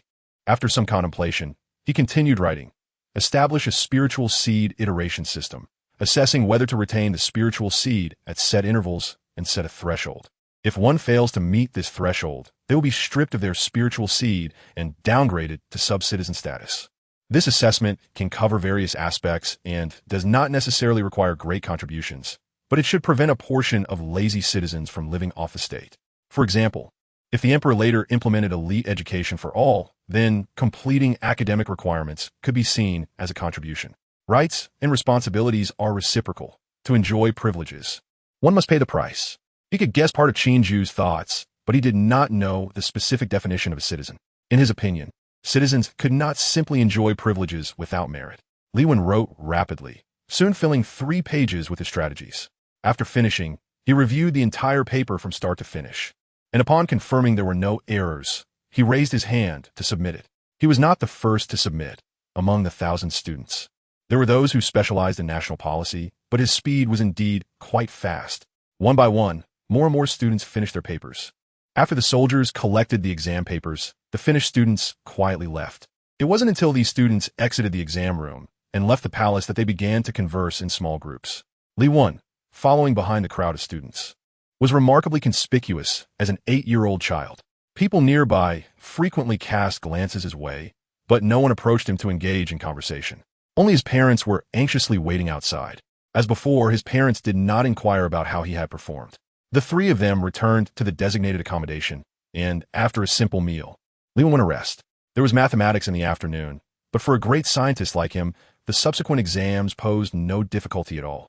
It was merely a formality. Chapter 43. Waiting unlike in the morning.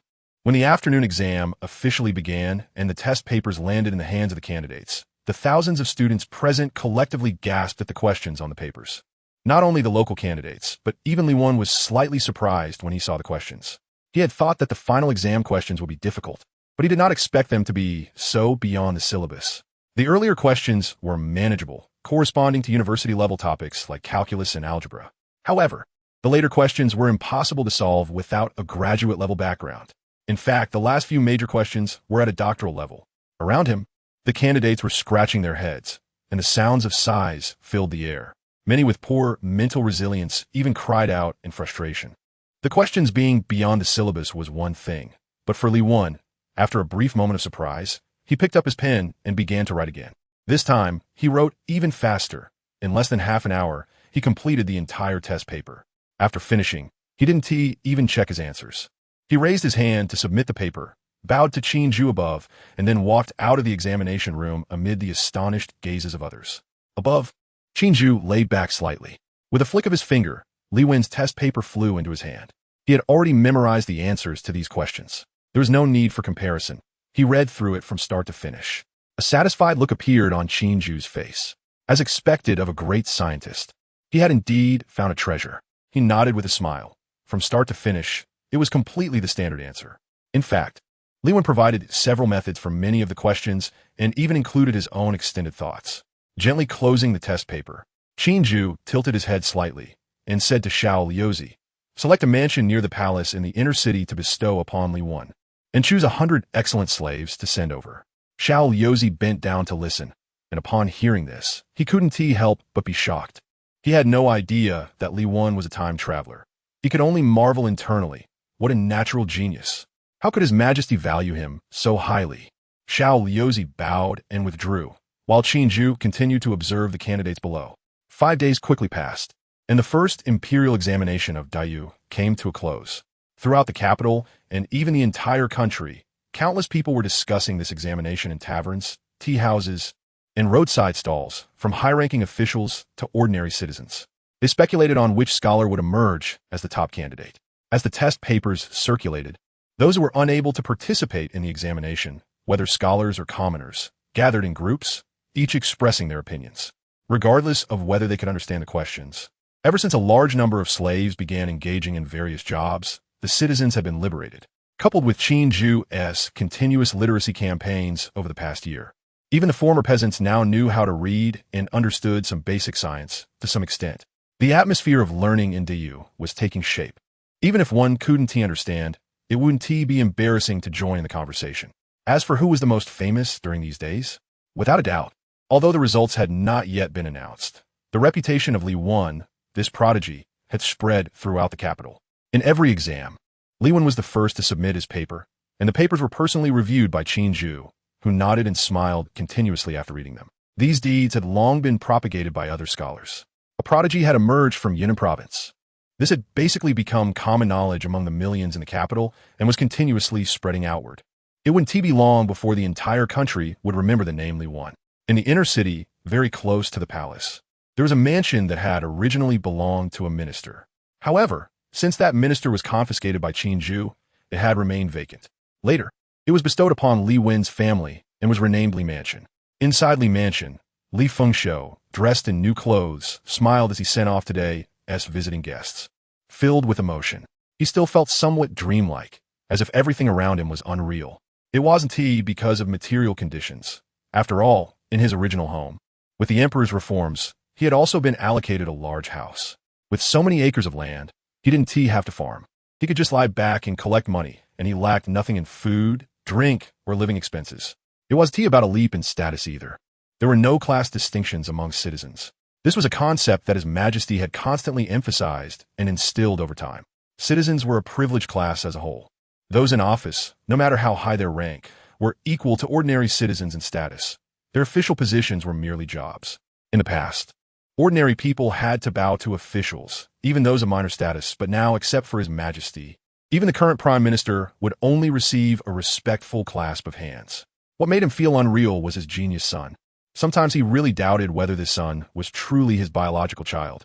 Why was his son so smart while he, as the father, was so simple?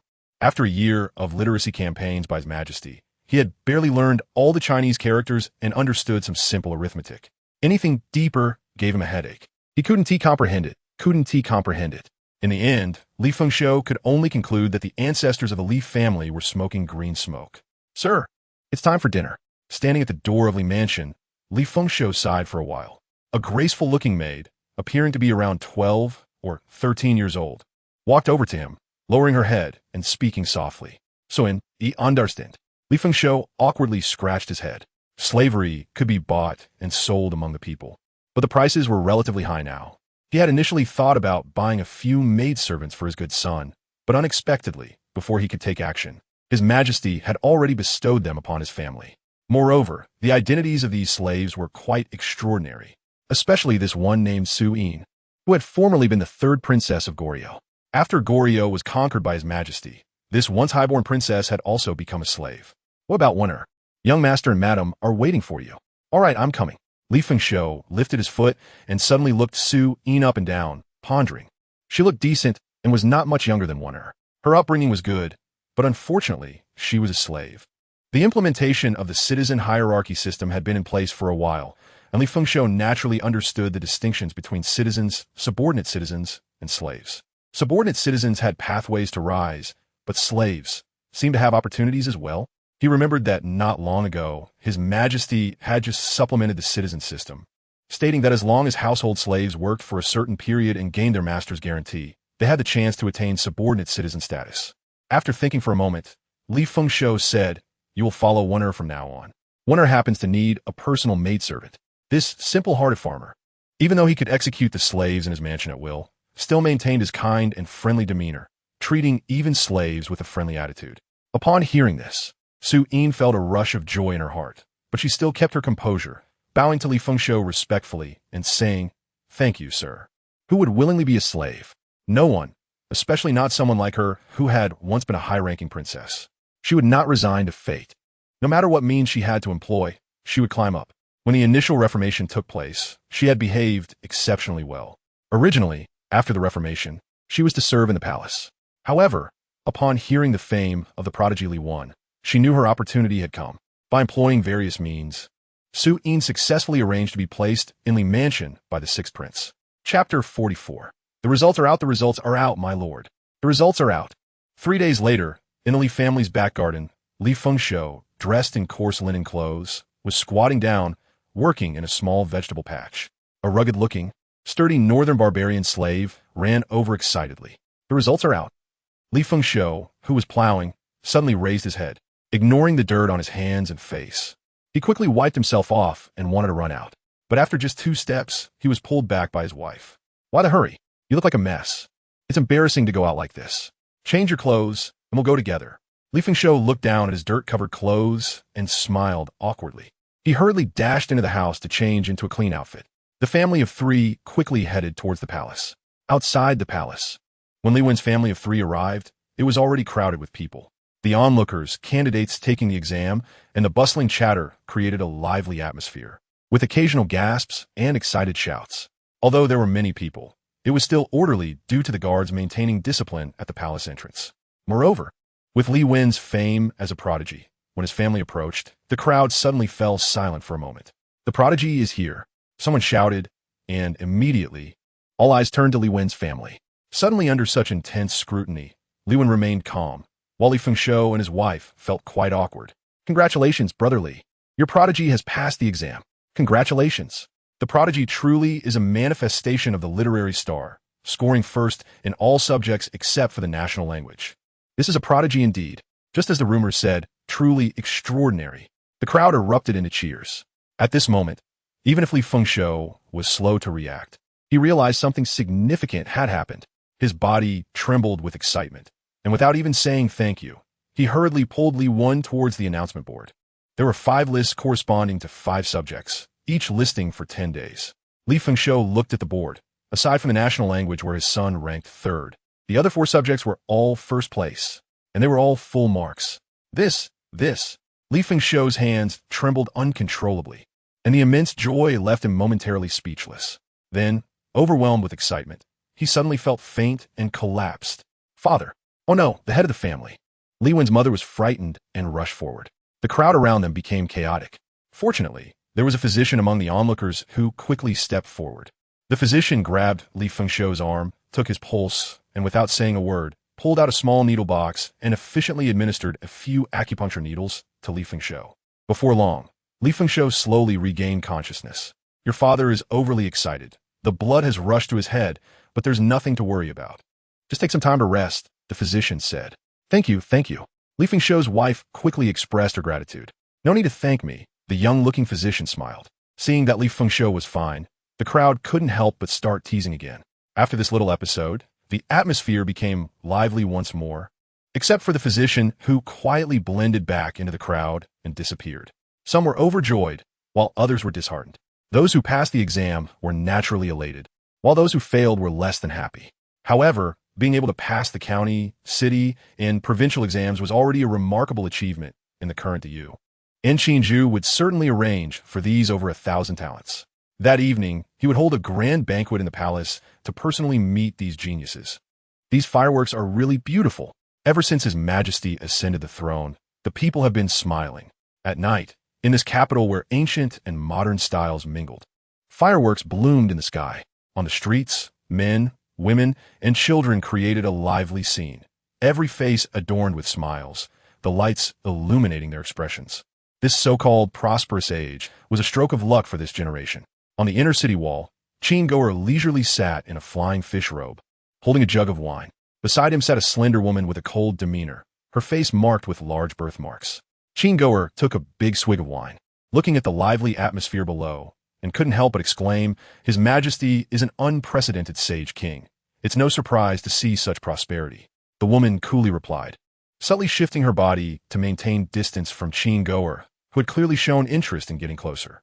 Realizing he had been seen through, Qin Jue felt a bit embarrassed and took another drink. These days are so leisurely. It feels uncomfortable all over.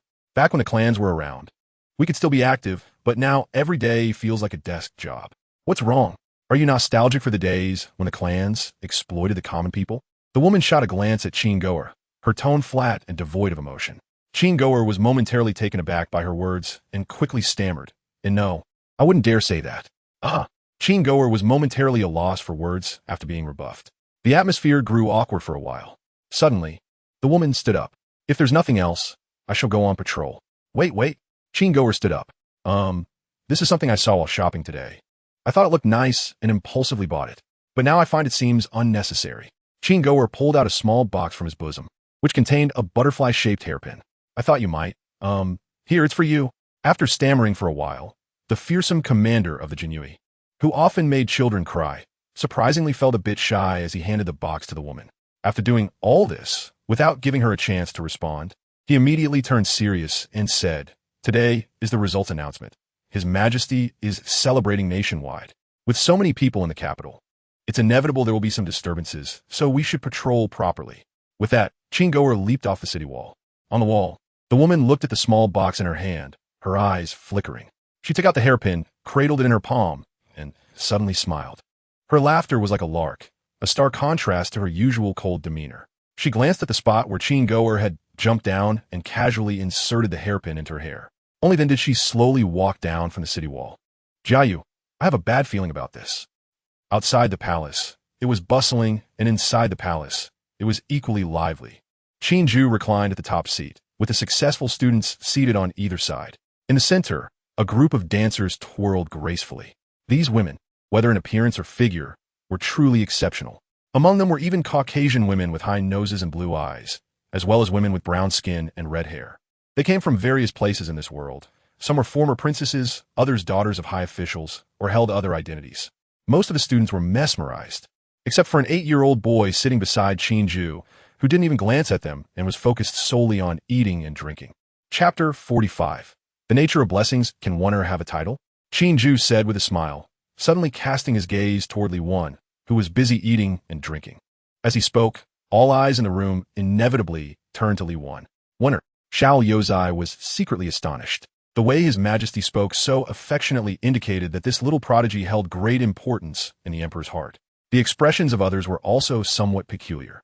Upon hearing Qin Jue's words, Li Wan paused his actions, wiped his mouth, and quickly stood up to bow, saying, "Reporting to Your Majesty, I come from a humble background, and my family has not yet given me a title." "Oh, I see." Qin Jue's eyes held a meaningful glint. "Then I shall give you one. Let it be the title Hui Ming. What do you think?" Hui Ming. Others pondered the meaning of these two characters. Li Wan also contemplated them, and after a moment his eyes widened in shock, his heart skipping a beat. A trace of astonishment quickly flashed across his face. Others might not understand the meaning of these two characters, but he grasped it with a little thought. Hui is derived from the imagery of the end times in the I Ching, symbolizing the desolate wasteland. Ming refers to the light of scientific rationality, and it also sounds like Ming, hinting at the reincarnation of life.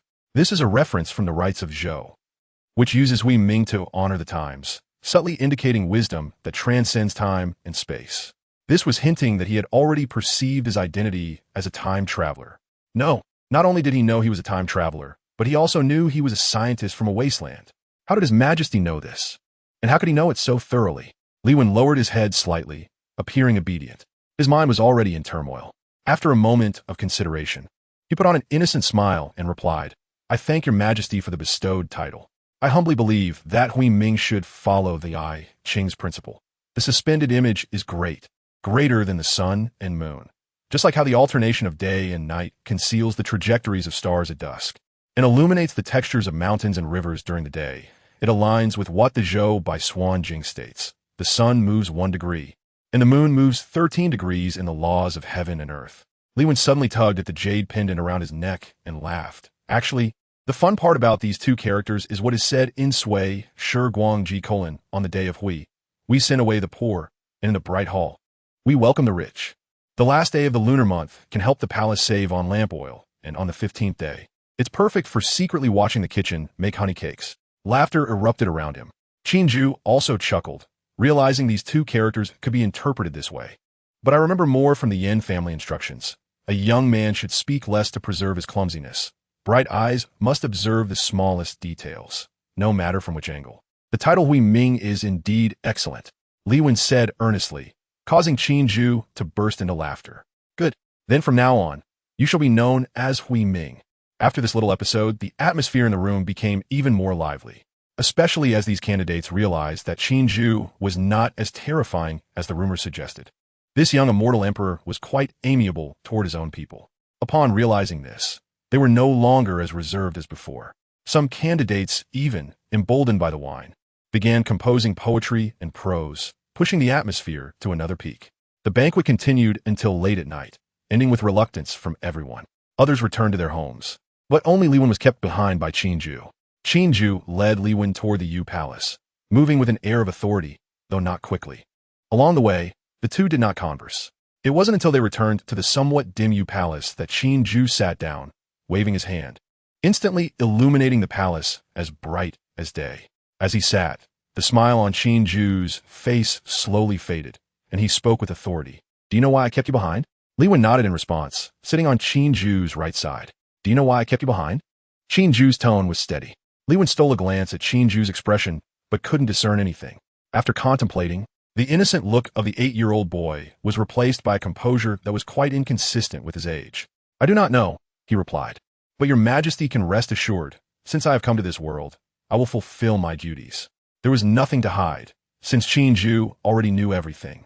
It was better to admit it openly. Surely, Qin Jue wouldn't harm him, right? Qin Jue smiled at his words. You're quite honest. I'm not worried about what you might do. As long as you are born in this country, in this world, no one can escape my grasp. I wish to separate some powers from the Ministry of Education and establish the Great Yu Academy of Sciences. This will be an independent department, responsible only to me.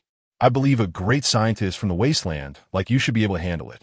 Li Wen fell silent in thought, and after a moment, he affirmed, I will do my utmost, but I have one more request. Speak freely, Qin Jue replied. Resources, personnel, and even various technological materials I will do my best to provide. I wish to become an immortal, Li Wen declared.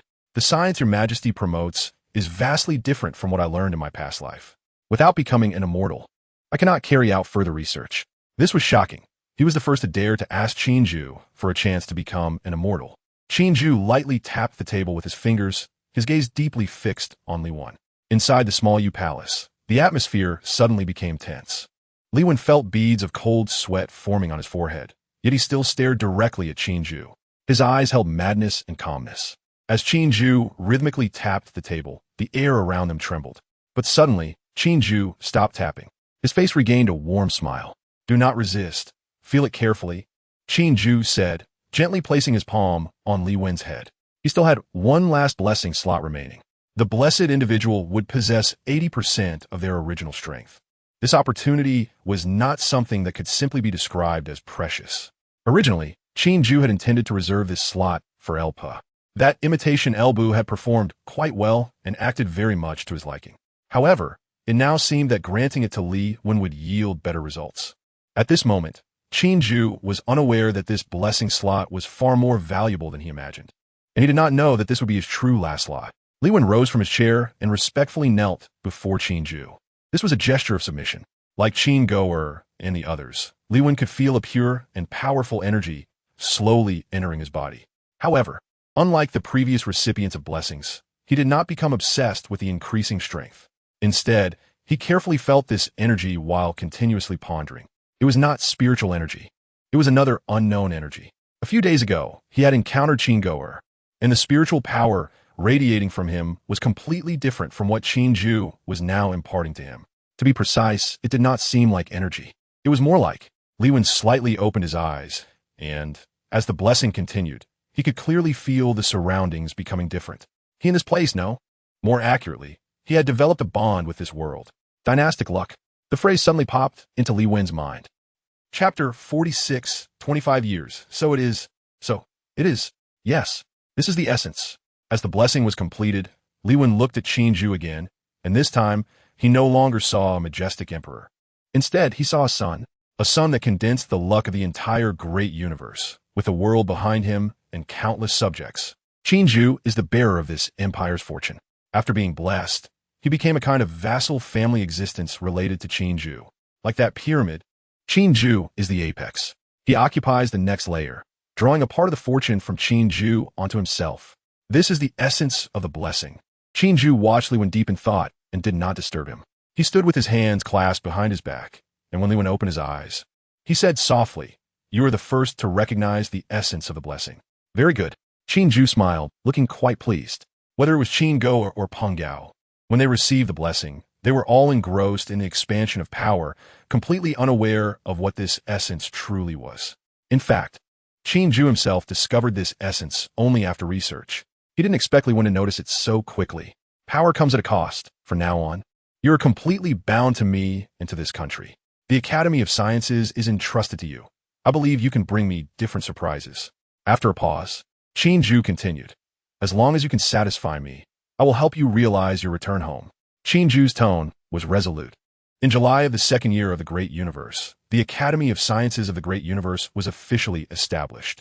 What shocked the world was that the chief scientist and president of this academy, which had invested too many resources from the entire country, was actually just an 8-year-old child. The outside world buzzed with discussions, full of doubts and questions. Yet, no one dared to openly disagree. The decisions made by Qin Jue were always executed without question. However, since the opportunity when Li Wen revealed his immortal identity, the external doubts began to dissipate. The name Li Wen officially resonated throughout the world. In the following time, the vast country had already gotten on the right track, with very few matters to trouble Qin Jue. The first talent selected through the imperial examination gradually replaced the original officials. Science slowly took root in this country. There were not many students who could pass the provincial examinations. Most became officials, while others joined the Department of Education or the Academy of Sciences. As for those who passed the county and city examinations, some were appointed by Qin Jue as local officials, while a large portion became teachers. With this first batch of teachers, the education system that Qin Jue had long planned began to be implemented. From small counties to provincial capitals, schools sprang up at an alarming rate. Elementary schools, middle schools, high schools, and universities. Like in the previous life, there were 4 stages with a 6-year elementary school system, 3 years for middle and high school, and 4 years for university. Although the stages were the same as in the previous life, the education system was completely different. Since the citizens of the Great Universe had no survival pressure, the learning environment was very relaxed, coupled with Qin Jue's principle of elite education for all. And with Jia Yu, the poison master, serving as the head of the Department of Education, corruption was basically non-existent. During this year, with the implementation of various policies, issues like food, clothing, housing, and transportation were no longer problems, and even education was free. Naturally, the citizens erupted with unprecedented enthusiasm for having children. In the 3rd year of the Great Universe, regarding the fertility survey of the previous year, the eligible male and female citizens accounted for about 20% of the total population. The infant mortality rate dropped from 60% before Qin Jue ascended to 30%. In the 2nd year of the Great Universe, the birth population was 520,000, and the death population was 290,000, resulting in a net growth of about 1%. In the 3rd year of the Great Universe, with the conclusion of the 2nd imperial examination, the teaching resources were replenished once again. Additionally, the Academy of Sciences achieved certain results in medicine, coupled with the efficacy of spirit seeds. The death rate of the citizens of the Great Universe decreased again. This year, the birth population reached 800,000. Railways spread throughout the Great Universe, significantly improving citizens' travel. In the 4th year of the Great Universe, electricity was popularized across the country, and various infrastructure projects were basically completed. The gradual liberation of women and the continuous spread of knowledge led to a population explosion in the Great Universe. In contrast, the death rate of slaves captured worldwide reached a shocking level. In the 5th year of the Great Universe, civilian technology underwent another revolution, thanks to the great scientist Li Wen and a wealth of technological data. The initial technological development faced no bottlenecks. This year, civilian technology reached a level comparable to the 18th century of the previous life. Tens of millions of slaves used their flesh and blood as fuel to build the foundation of this increasingly powerful empire. In the 6th year of the Great Universe, civilian technology became thoroughly popularized throughout the Great Universe. Citizens had the illusion that the world changed every day. The pace of development was so fast that they found it hard to accept. In the 7th and 8th years of the Great Universe, as the days passed, Qin Jue remained seated on the imperial throne, watching the entire country develop in the direction he envisioned. In the 25th year of the Great Universe, within the imperial palace, Qin Jue's imposing presence grew even stronger. 25 years had left no trace on his face. Before him stood Peng Gao, Jiayu, and Li Wan, all respectfully. The first batch of citizens who received formal education had all reached adulthood, numbering about 30 million, accounting for 1/3 of the total population. Jiayu spoke calmly, saying, "Doesn't this data sound unreasonable? In fact, it's very reasonable. In 25 years, 30 million adults receiving formal education. Quite unbelievable, right? Don't be surprised, because among these 30 million, 90% are not the naturally born descendants of the original citizens of the Great Universe." Qin Jue has said many times that the citizens of the Great Universe do not look at bloodlines, but at spirit seeds. So, after conquering the entire world, approximately 30 million slaves were captured. These slaves had no rights. They were a consumable resource. Since that was the case, they would naturally engage in various forms of passive resistance and had no hope of giving birth. The turning point came. Jiayu, the poison master, thought of a brilliant plan. Since the citizens of the Great Universe do not look at bloodlines, why not let these slaves reproduce crazily? The children born would be uniformly raised and trained by the government. These children would grow up without parents, naturally only knowing the Great Universe and their emperor. Meanwhile, the original slaves, as a metric for having children, would have a higher status among slaves the more children they bore and the less work they did. Killing two birds with one stone, it not only gave the slaves a certain motivation to live, but also solved the population shortage of the Great Universe. With motivation, tens of millions of slaves would naturally reproduce wildly, which is why this ratio became so imbalanced. As for whether these people would face discrimination from the original citizens, no need to worry. Not to mention how large their proportion is, the mere existence of spirit seeds would subconsciously prevent citizens from harboring discriminatory thoughts.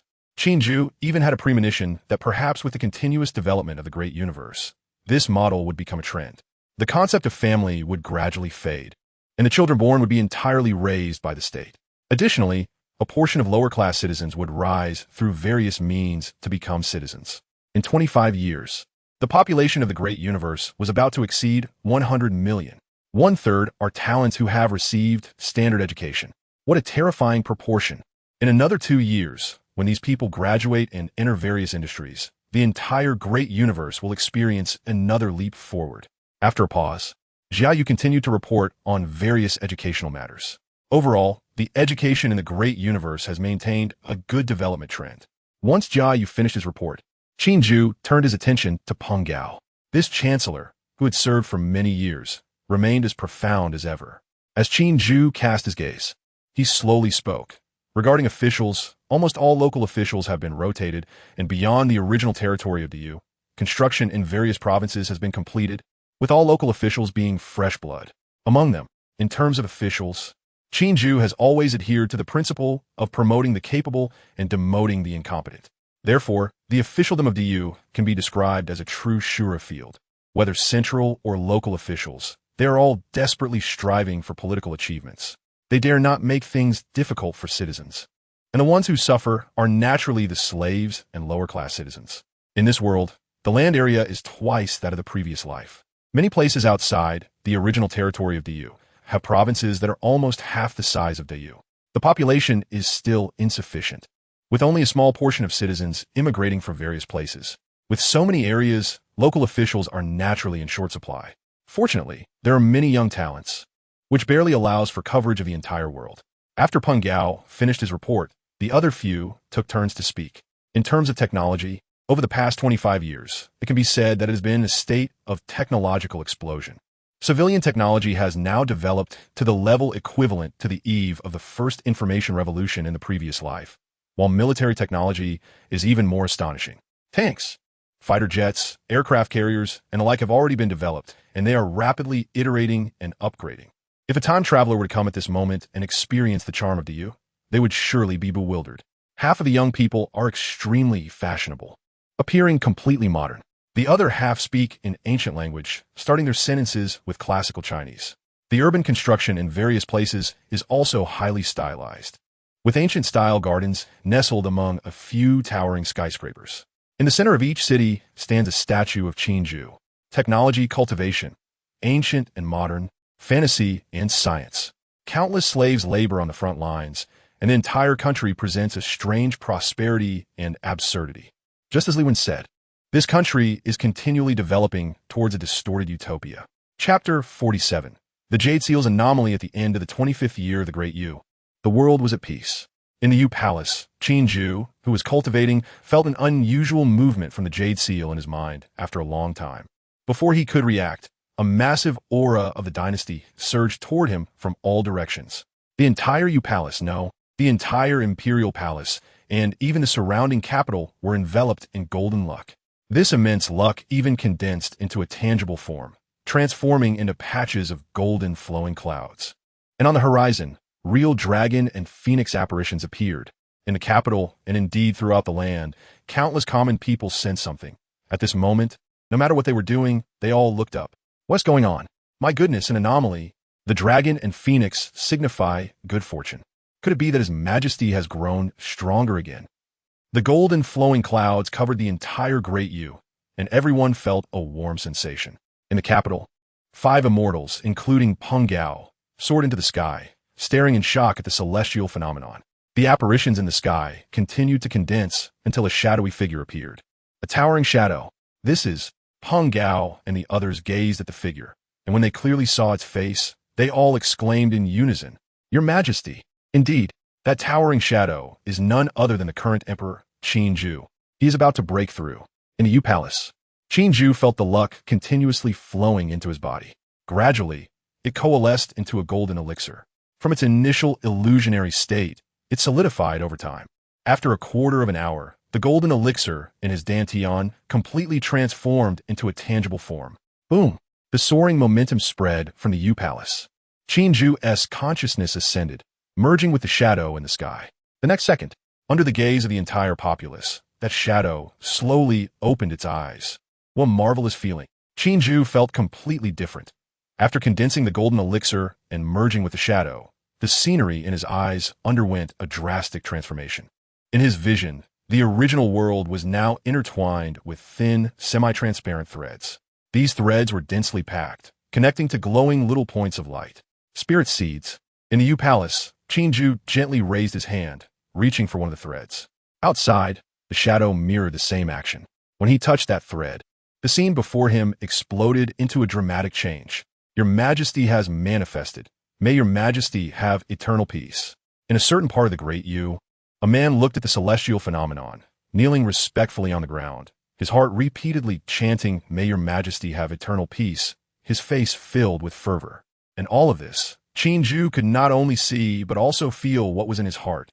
Qin Jue's heart stirred. In an instant, his consciousness attached to this man. The man, who was originally kneeling respectfully, slowly stood up, looking down at his own palm.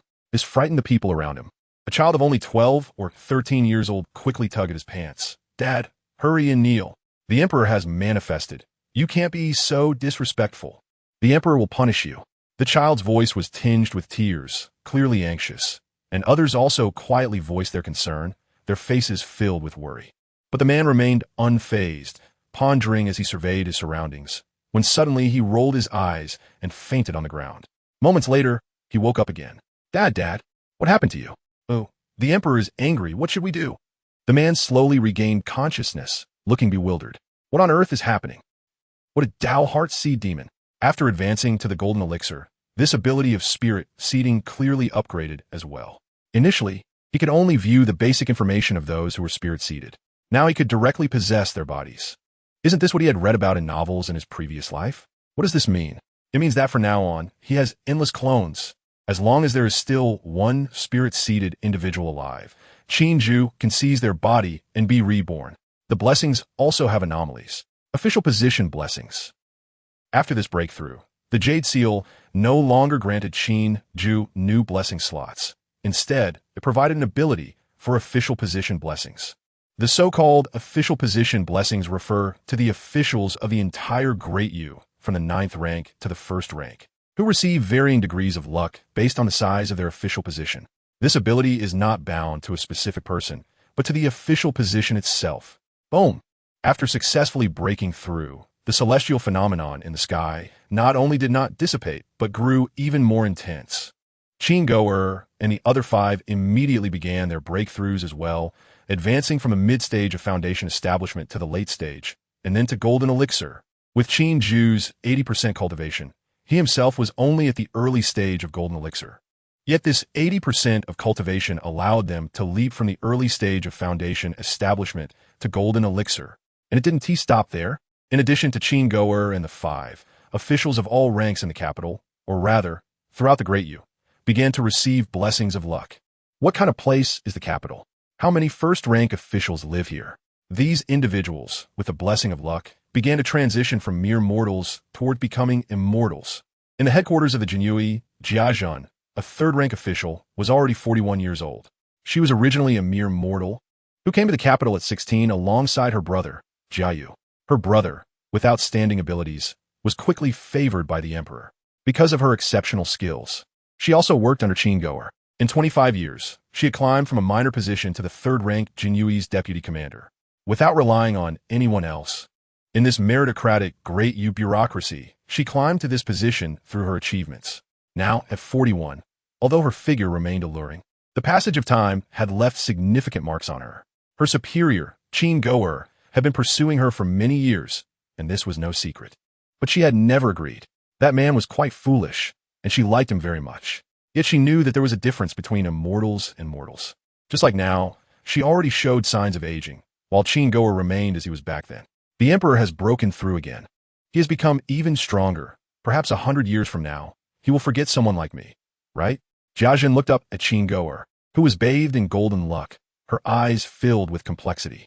After a glance, she lowered her head and respectfully knelt on the ground. What she didn't notice was that a portion of the vast luck was actually flying toward her. Just as Jiazhan lowered her head, she suddenly felt a warm current surge in her body, and then, uncontrollably, her body began to rise into the air. Many others were experiencing the same thing. Suddenly, numerous people began to float in midair, and these people were all current officials of the Great Yu. From 9th rank to 1st rank, there were nearly 1,000 in the capital alone. As luck entered their bodies, the aura emanating from them grew stronger at an unbelievable speed. Jiazhan felt the power within her continuously strengthening, her eyes widening. Qi refinement 1st layer, 2nd layer, until reaching the peak of Qi refinement. Only then did the luck surrounding her dissipate. The luck allocated to her as a 3rd-rank official was enough to elevate her to the peak of Qi refinement. And those 1st-rank officials had forcibly advanced to the late stage of foundation establishment. With so many people breaking through collectively, the momentum was nothing short of magnificent. The entire capital, whether citizens or slaves, were completely stunned. If the capital was like this, other places were even more so. The citizens of the capital had at least seen immortals with their own eyes, while 99% of citizens elsewhere had never encountered one. And today, in front of countless people, even a minor 9th-rank official broke through from immortal to the Qi refinement 1st layer, becoming an immortal. The world was in shock. Chapter 48, Civilizational Radar. The celestial phenomena lasted for over half a day, until the last official completely transcended the mundane, and that golden aura returned to the world. The wonders dissipated, but the impact caused by them continued to ferment, especially among those officials, from the lowly 9th-grade officials to the high-ranking ministers. They stood there in a daze, incredulously feeling the surging power within them. In the end, it was Qin Jue who gave the order to personally explain the situation. The people of the world suddenly understood. It turned out that as long as one held an official position, one could become an immortal. And if one made a mistake and lost their position, all their powers would vanish, returning them to mere mortals. The world was in an uproar. Who wouldn't want to live long and have great power? The era of becoming officials for wealth had long passed. Now officials sought positions not for riches, but to become immortals. In the Yugu Palace, Qin Jue did not care about the external reactions. Bestowing official positions and explaining to the world was merely to exert pressure on the Daoist officials. Officials were the backbone of the country's operation. With pressure, they would work harder. There were a total of 68, 432 alchemists, and 321 foundation builders. This was the total number of cultivators in Yu after the bestowment of official positions. The majority were low-level cultivators due to Yu's vast territory and the numerous low-level officials dispatched from various regions. Nevertheless, this was still a considerable force. This ratio would continue to expand, but it wasn't that he could freely create official positions. The bestowment of official positions clearly stated that the number of bestowals was bound to factors such as population and territory. Currently, the number of official positions that DU could set up had already reached about 70%. But why was Qin Jue so certain that this number would continue to grow? This had to do with the new function added to the Jade Seal after his promotion to the Golden Core stage today, the Primary Civilizational Radar. The Primary Civilizational Radar consumed 100 civilization points for a search, capable of locating 1 to 3 level civilization worlds. Was this not a timely help? Regarding the protective shield at the world's border, Qin Jue had studied it for over 20 years without any progress. He originally thought he would have to wait a while in this world, but unexpectedly, a solution had come so quickly. With other worlds, he could conquer them, and DU would continue to develop. Qin Jue believed that one day, even with sheer brute force, he could break that shield. After pondering for a moment, Qin Jue decisively spent 100 civilization points to conduct a search. Over the years, he had instructed the little eunuch Wei he to continuously collect various items. He had accumulated 531 civilization points, and after deducting expenses for exchanging technological materials, he still had over 400 left. He could conduct up to 4 searches. But so far, almost everything that could be exchanged into DU had been collected, and civilization points hadn't increased for a long time. However, that was not a concern. He could conquer other worlds to collect more. He could even package and sell those conquered worlds. With a thought, Qin Jue's wallet balance suddenly decreased by 100. The civilizational radar officially began its search. In his mind, ripples continuously spread out. Qin Jue waited quietly. About 3 hours later, the ripples stabilized, successfully locating the first world. Unknown civilization, civilization level 1, to be explored, level 1 civilization. The classification of civilizations was not extensively explained on the Jade Seal. He only knew that the current DU was a level 2 civilization. Therefore, this level 1 civilization should not be too dangerous. A thought crossed Qin Jue's mind, and suddenly a deep blue spatial door appeared before him. Looking at this door that was only as tall as a person, Qin Jue frowned slightly. Fortunately, the Jade Seal promptly provided feedback. It turned out that he could freely control its size, which made things easier. With a thought, the originally person-sized spatial door instantly expanded several circles, filling the entire Yugu Palace. Suddenly, it shrank back down to the size of a palm. After experimenting for a while, Qin Jue retracted it. He did not rush to explore. As an emperor, ruling over a vast nation, how could he personally handle such matters? Come here, convey my orders. Summon the commander of the Jinui, Qin Jue, the general of Wu Wei, Yu Zhen, and the prime minister, to the Yugu Palace for a meeting. Qin Jue stood up, his eyes bursting with a light called ambition.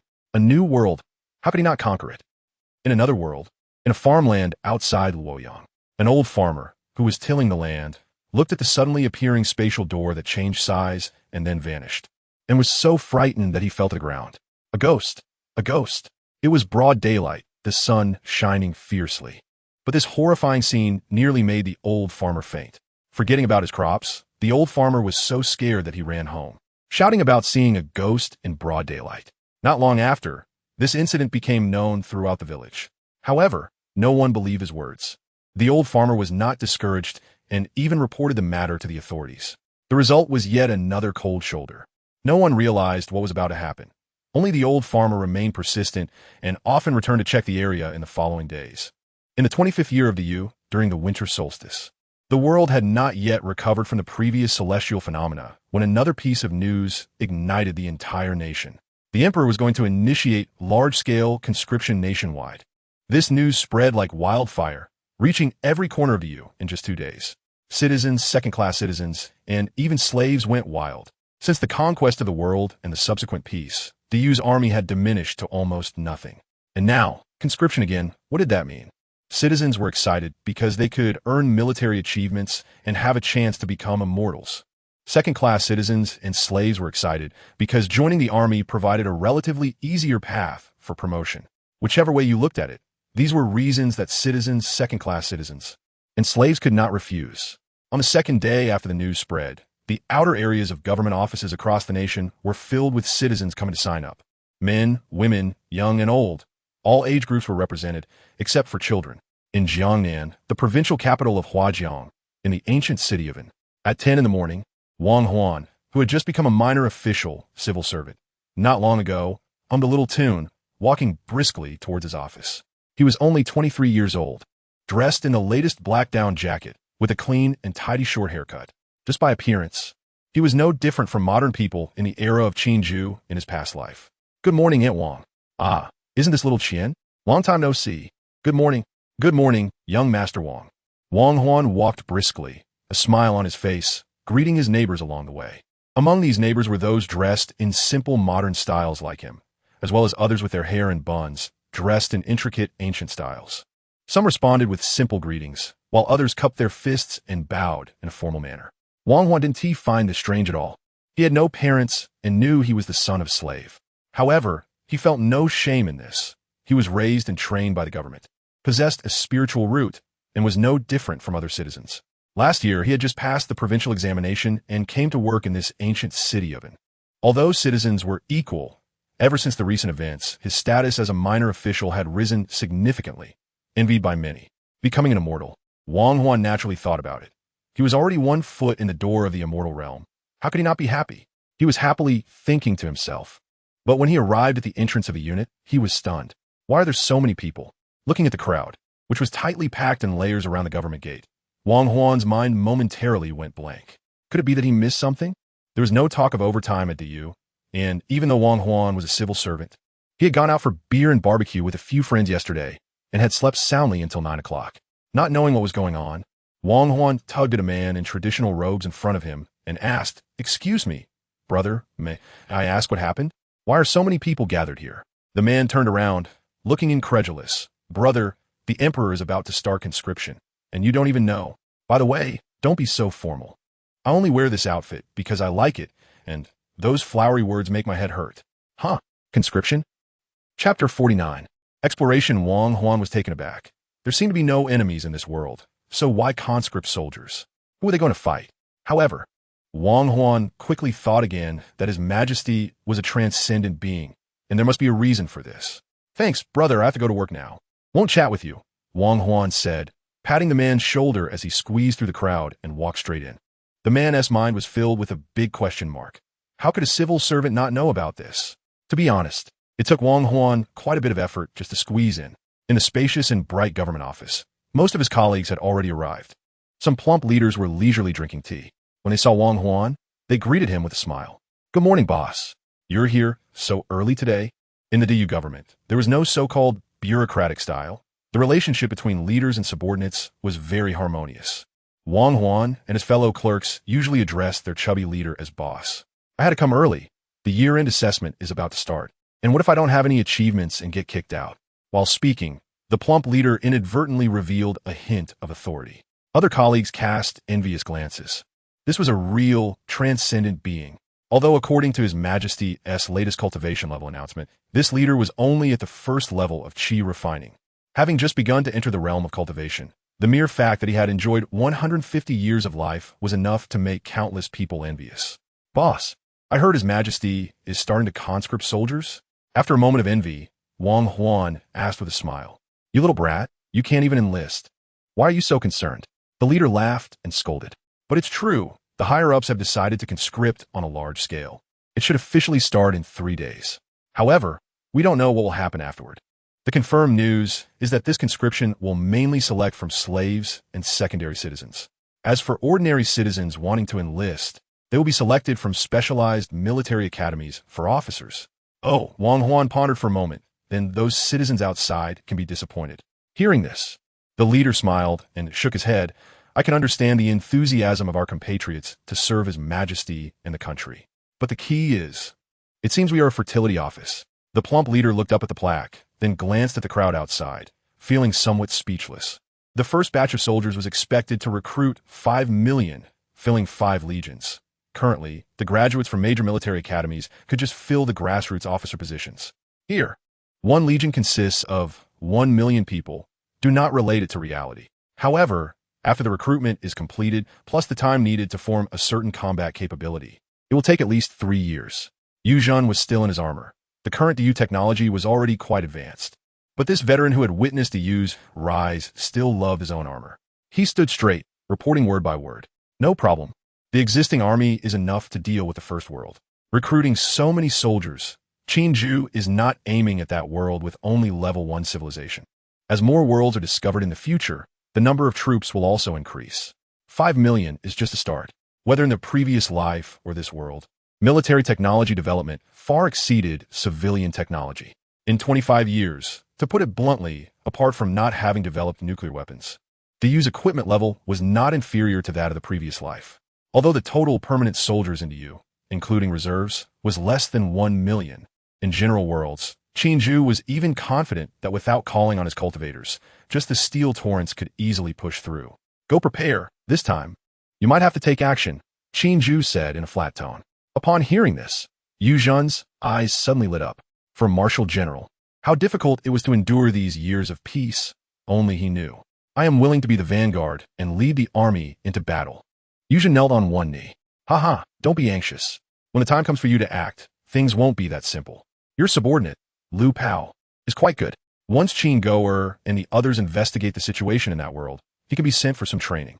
2 days ago, after discovering that world, Qin Jue sent Qin Jue and a portion of the Jinui ahead to scout the situation. It would probably take some time to grasp the general situation. Time returned to 2 days ago. In another world, it was still that farmland outside Luoyang. An old farmer nearing 60 was leaning on a stick, staring blankly at the space before him. He would sit here for a long time every day, and the strange scene from a few days ago lingered in his mind. He even dreamed about it. No one believed him. His family thought he had gone mad, but only he knew it was real. The sun beat down harshly on his face, and sweat was continuously seeping from the waxy, furrowed cheeks. Yet he showed no sign of moving. It wasn't until the sun was about to set that the old farmer sighed and slowly got up, preparing to go home. But at that moment, a ripple appeared in the space before him, followed by a space gate suddenly appearing, several times larger than the one a few days ago. The old farmer's eyes widened, and his heart began to race. But this time, he did not choose to run away. Instead, he bravely stepped forward to take a look. However, just as he approached that azure space gate, a leg slowly stepped through. Ghost! The old farmer was so frightened that he fell to the ground. The courage he had just built up instantly dissipating. Huh, there's actually someone? A somewhat gloomy voice echoed in the old farmer's ears as Qin Jue slowly stepped out from a space gate. As soon as he appeared, he immediately mobilized his internal spiritual power to build a protective shield around his body. The anticipated attack did not come, and he released his consciousness to probe the surroundings. Only then did he squint his eyes and look at the old farmer who was collapsed at his feet. Immortal? Qin Jue murmured, lifting him up with one hand and starting to search his soul. The Yu had produced cultivators from a mortal world, naturally, without any cultivation techniques or spells. This soul-searching little spell was something Qin Jue exchanged in the civilization mall. By the way, it was really expensive, just for this little soul-searching spell. It cost him 10 civilization points, simply daylight robbery. Qin Jue had felt quite pained about it for a while. A golden core expert could search a mortal's soul in an instant, and everything the old farmer knew was soon learned by Qin Jue. Great Sui, Jianghu Luoyang. Qin Jue quickly extracted 3 keywords from the old farmer's memory. It seemed this was not a simple mortal world. The old farmer was just a peasant, knowing very little. He only knew that the court called Great Sui was about to collapse, and many places were already in chaos. As for the so-called Jianghu, he only heard about it, knowing that those heroes were very powerful, but nothing else. After deeply memorizing this information, Qin Jue turned to his subordinates and said blandly, according to the original group, start the operation. We will meet here in a month. Remember not to expose your identities. A physical exorcism was casually performed on the already senile old farmer, as Qin Jue instructed. Yes, my lord. 100 Jinui bowed in response. Just about to leave when Qin Jue suddenly added, Zhener, be careful. He looked at one of the women leading the team. The birthmark on her face had long since disappeared, and her beautiful features were now filled with seriousness. Upon hearing Qin Jue's voice, she paused for a moment. Understood. Without looking back, she walked in a certain direction. As for the other Jinui, they maintained a stoic expression, as if they hadn't heard anything, and even quickened their pace. It wasn't until all the subordinates had left that Qin Jue made his move. As a dignified golden core expert, he naturally acted alone, and his destination was, of course, the nearest Luoyang. In the chaotic world at the end of the Sui dynasty, a tiny dust began to rise as twin dragons emerged from the water, shattering the heavenly mandate with a single jade, and a relic swallowed the mountains and rivers. Surely someone can guess which world this is from. Chapter 50. Lu the wealthy merchant, looking at your attire. You must be a person of the martial world, right? In a cart heading to Luoyang, Qin Jue had unknowingly changed into a set of fitted clothing. Inside the cart, besides him, there was a round, plump man dressed in luxurious brocade, a wealthy merchant. Surrounding the cart were many sturdy guards. Whether they had real skills was uncertain, but they certainly looked intimidating. Qin Jue had encountered this group of people on the official road to Luoyang. At that time, the wealthy merchant named Lu invited him onto the cart for reasons unknown. He couldn't be considered a person of the martial world, just someone trying to dress a bit more impressively in these turbulent times.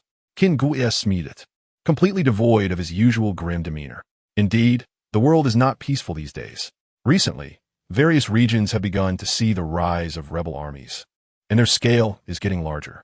Sigh. This Lu merchant was quite talkative. Once Qin Jue initiated the conversation, he continued on his own. Upon hearing this, Qin Jue's eyes flickered slightly, and he continued without leaving a trace. These rebels are truly despicable. I heard that His Majesty has already dispatched a large army to suppress them. I wonder how the situation is now. Qin Jue had no idea whether the emperor of this world had sent troops to suppress the rebels, but that did not stop him from fabricating stories. Unexpectedly, as soon as he said this, Lu the merchant suddenly became shifty. He lowered his voice and said, "Let me be honest with you. Just listen and don't spread it around. The current emperor is cruel and tyrannical, burdening the common people with various core of and taxes, leaving them gasping for breath. The people have long been dissatisfied. They say he dispatched troops to suppress the rebels. Who could he possibly send? General Yuan? It's not certain he could command them at all. This world isn't the common people's world. Even many noble clans are now dissatisfied with him. Perhaps." Lu the merchant did not continue, giving Qin Jue a meaningful glance. Qin Jue did not respond. If even a merchant dared to speak so freely, it truly seemed that the great Sui dynasty was nearing its end. Speaking of the emperor, it's really, a few years ago, he spoke of moving the capital to our Luoyang. But what happened? Luoyang became the nominal capital, yet the emperor himself ran off to Jiangdu. Sigh. What a waste of people and resources. Lu the merchant sighed again. Qin Jue's heart stirred upon hearing this. He hadn't expected that Luoyang was still the official capital of the Great Sui. By the way, may I ask what brings this warrior to Luoyang? Although I'm just a small merchant, I do have some abilities. Perhaps I could help you out. We hit it off well, so I dare to call you brother. I hope you don't mind? Qin Jue smiled. I am unworthy. We just met by chance, and you were so kind to me. I truly can't accept it. To be honest, I feel ashamed. I am just a farmer, and in these turbulent times, I thought perhaps I could find some power in Luoyang to avoid being alone. After getting a general understanding of the situation in this country, Qin Jue shifted the topic to the martial forces, which was what he was truly concerned about. He still did not know what level the so-called martial artists were at. So that is how it is. In this chaotic world, it is indeed wise to find someone to support you. However, the powers within Luoyang are intricate, each backed by factions. If you're not careful, I'm afraid. To put it bluntly, you won't even know how you died. What do you think? I need a personal guard, and I observe that your vitality is like a dragon. Your aura suggests you are at least of second-tier expert level, right? Don't worry. Serving as my guard will not treat you poorly. Finally, Qin Jue understood why Lu the merchant was so enthusiastic. It turned out he was interested in him as a person. Qin Jue shook his head and smiled. I appreciate your kindness, but I still want to explore for myself. Being directly rejected, Lu the merchant was not angry. He still spoke amiably. It's good for young people to have ambition. Since that's the case, I want to force you. Speaking of the powers in Luoyang, the largest is undoubtedly the Luoyang gang, which controls the transportation of goods in this area, as well as gambling houses and brothels. Their influence cannot be underestimated. Their leader, Rong Fengxiang, is also a well-known and skilled hero. I have some connections with one of the hall masters in the Luoyang gang, and I could help you inquire about them. Then there's the Iron Spear Society, which is the city's escort agency. Other groups like the Golden Knife Temple and the White Horse Society are also somewhat renowned. Lu the merchant clearly had a lot of insights on this topic, introducing the various powers around Luoyang one by one. He continued until he was parched, then paused to drink some water. Qin, my younger brother, I still recommend you join the Luoyang gang. It has potential. He wanted to say more, but the guards outside suddenly quietly reminded him that they had arrived at the city gate. Not knowing if my younger brother has a place to stay, why not come to my humble abode to rest for a bit? Qin Jue shook his head. There's no need to trouble you, brother. Please just point me in the right direction. I want to try on my own first. Lu the merchant. All right, the Luoyang gang doesn't recruit openly. You can go to the west side of the city where there's a gambling house named Good Luck and look for someone named. As they spoke, the two got off the cart, and the city guards routinely checked their credentials. Everyone else took out something akin to identification. Qin Jue glanced and, with a quick search in his sleeve, produced one out of thin air. He even managed to pull out 2 pieces of silver discreetly and handed them to the guard. The effect was immediate. The soldier didn't even look at the identification and let Qin Jue pass. Inside the city, Lu the merchant held Qin Jue's hand. Somewhat reluctant to part, he babbled on for a while before they finally separated. At parting, he earnestly said, "If you encounter any difficulties, you can come to the Lu residence in the east of the city to find me.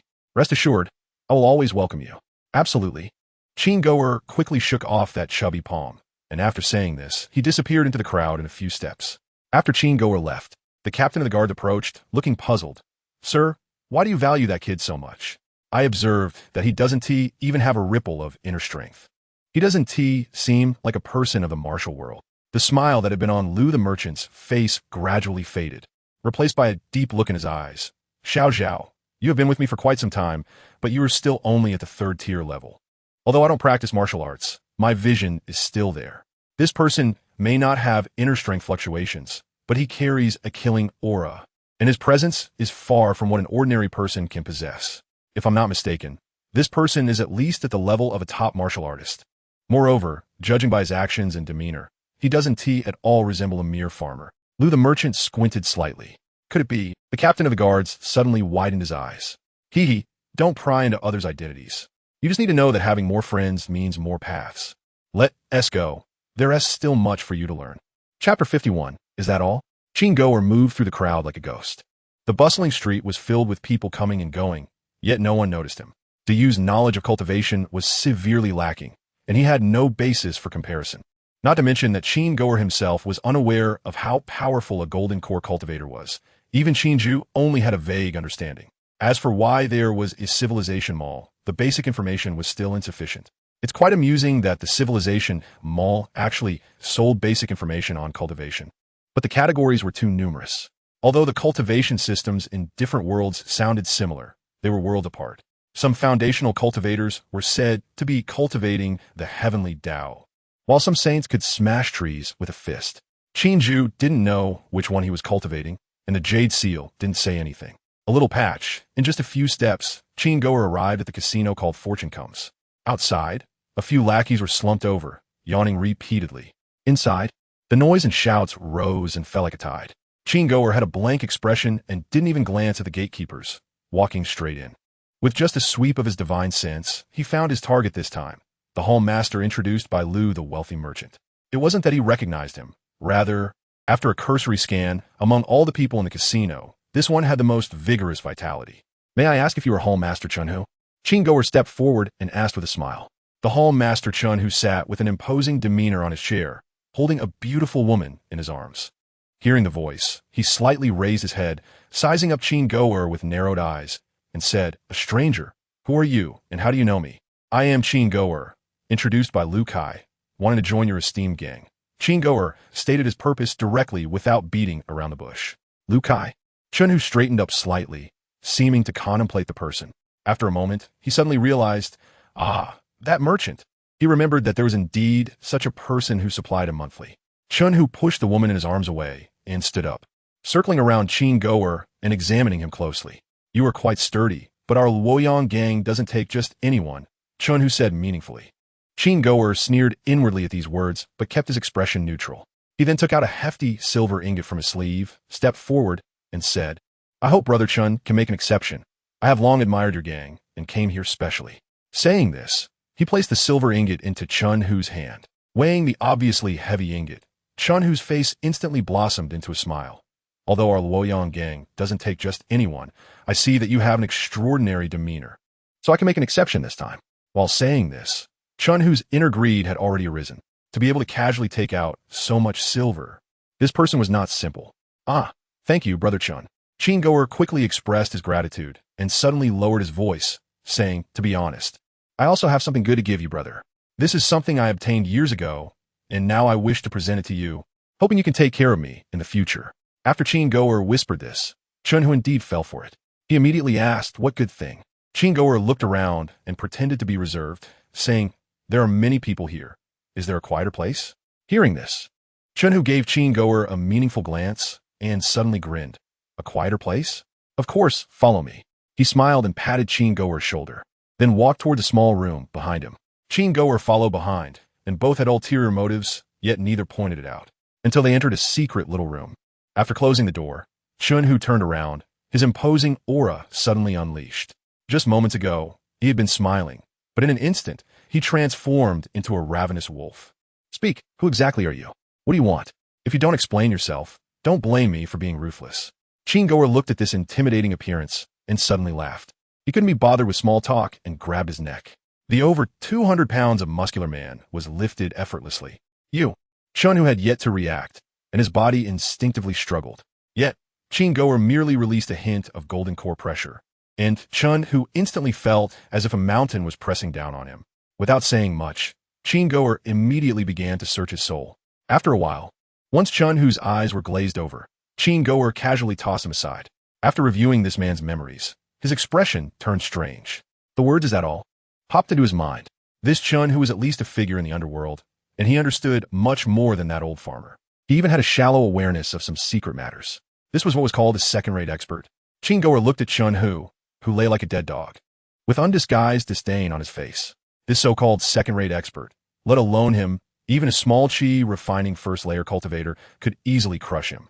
As for the leader of the Luoyang gang, he was merely a top-tier first-rate. According to the memories, it was said that he could take on 100 men. 100 men? He had single-handedly broken through hundreds of thousands of troops at his peak in Qi refining, right? After finishing reviewing this man's memories, Qin Jue instantly felt that he might have been overly cautious. After pondering for a moment, Qin Jue walked out of the small room as if nothing had happened. He was going to find the so-called leader of the Luoyang gang, Rong Fengxiang. He didn't have time to genuinely join the Luoyang gang and rise through the ranks slowly. Just like when he came, no one noticed that the young man who had just spoken with Qin Jue had disappeared. It wasn't until several hours later that someone noticed something was amiss. Rong Fengxiang, as the leader of the large Luoyang gang, was a well-known figure in Luoyang. According to Qin Jue's memories, Rong Fengxiang had several residences in Luoyang. However, the place he stayed the most was a quiet location in the east of the city. To be safe, Qin Jue went around checking the locations that Qin Jue knew one by one, but he did not find Rong Fengxiang. Could it be at the Luoyang gang headquarters? After thinking for a moment, it was normal for him not to be home at this time. He then headed toward the Luoyang gang's main base. At the Luoyang gang headquarters, in a spacious room, Rong Fengxiang sat at the head, with about 10 people sitting on either side. These people were a mix of men and women, but without exception, they all had a common characteristic. They didn't look like good people at first glance. At this moment, everyone in the room seemed to be discussing something. "Leader, Wang Shichong is not trustworthy. With the current turmoil outside, he is trying hard to win us over at this time, which we must guard against." A scar-faced, burly man spoke in a deep voice. "It's just a mutual use," Rong Fengxiang replied calmly after taking a sip of tea. "He needs our Luoyang gang to maintain order and gather intelligence. I, too, am leveraging his power to further develop. There are no eternal friends in this world, only eternal interests. Wang Shichong is the garrison commander of Luoyang's east, holding military and political power over the entire Luoyang area. Since he wants to win us over, he will surely have to agree on the surface. All right, you need not worry about this matter. I have my own judgment. Just carry on as usual." After Rong Fengxiang finished speaking, he stood up with his hands behind his back and walked out on his own. The others in the room fell silent for a moment before leaving one by one. Why do I always feel a sense of unease? After the Luoyang gang's high-level meeting ended, Rong Fengxiang did not rush to leave. He had felt restless these past 2 days. As he walked along, he unknowingly arrived in a garden. Looking at the flowers and plants in the garden, Rong Fengxiang's mood improved slightly. But then he suddenly jolted awake. Something was wrong. He originally planned to go find Wang Shichong, but somehow he ended up in the garden while turning around. A chill rose from his heart, and Rong Fengxiang suddenly turned his head. Behind him, unbeknownst to him, stood a young man, smiling at him. Chapter 52. The Legend of the Twin Dragons of the Tang Dynasty. "Who are you?" Rong Fengxiang retreated several steps, creating some distance between himself and Qin Jue. At the same time, he secretly circulated his true energy, readying himself for defense. "You are Rong Fengxiang? You seem to be much stronger than that, Qin Jue." Qin Jue crossed his arms, looking at Rong Fengxiang as if he were a little sheep, surveying him indiscriminately from top to bottom. Qin Jue, a bad premonition rose in Rong Fengxiang's heart, and his face darkened like water. You actually sneaked into the headquarters of my Luoyang gang without a sound. Truly impressive skills. I wonder which master from the two factions of the demon sect you are. As Rong Fengxiang spoke, he suddenly launched a fierce attack. He threw a flying knife and then crushed a round, hidden weapon in his palm. Whoosh! The flying knife sliced through the air, darting toward Qin Jue at an extremely fast speed. At the same time, he crushed something, and suddenly the surroundings were enveloped in purple, poisonous gas. Soul capturing. This was not over. Rong Fengxiang shouted and unleashed his strongest strike. This was the secret technique of the Laojun temple that Rong Fengxiang practiced, the soul capturing technique. By manipulating the heart through gaze or words, he had built a vast foundation in Luoyang, relying on this secret technique. However, he also knew that the soul capturing technique could at most confuse some mortals. The person before him could not be deceived. Yet, battles between masters always occur in an instant, and as long as he could disturb Qin Jue's mind even for a moment, the probability of killing the opponent would greatly increase. The two factions of the demon sect sounds quite intimidating. Qin Jue was still savoring Rong Fengxiang's words, completely unaware of any need for defense. Seeing this, Rong Fengxiang was overjoyed and followed up with his body as he threw the flying knife. But just 0.001 seconds later, he was dumbfounded. He saw Qin Jue, who had been standing still a moment ago, suddenly appear in front of him as if teleporting. The poisoned flying knife could not advance an inch before Qin Jue, and the surrounding poisonous gas was completely inhaled by him. Meanwhile, Rong Fengxiang found himself being gripped by the neck with one hand. Rong Fengxiang's eyes were filled with disbelief, and his mind went blank. How could this be possible? He was a top master in the martial world. He was only half a step away from that grandmaster. But why did all his means seem like a joke before this person? Grand Master.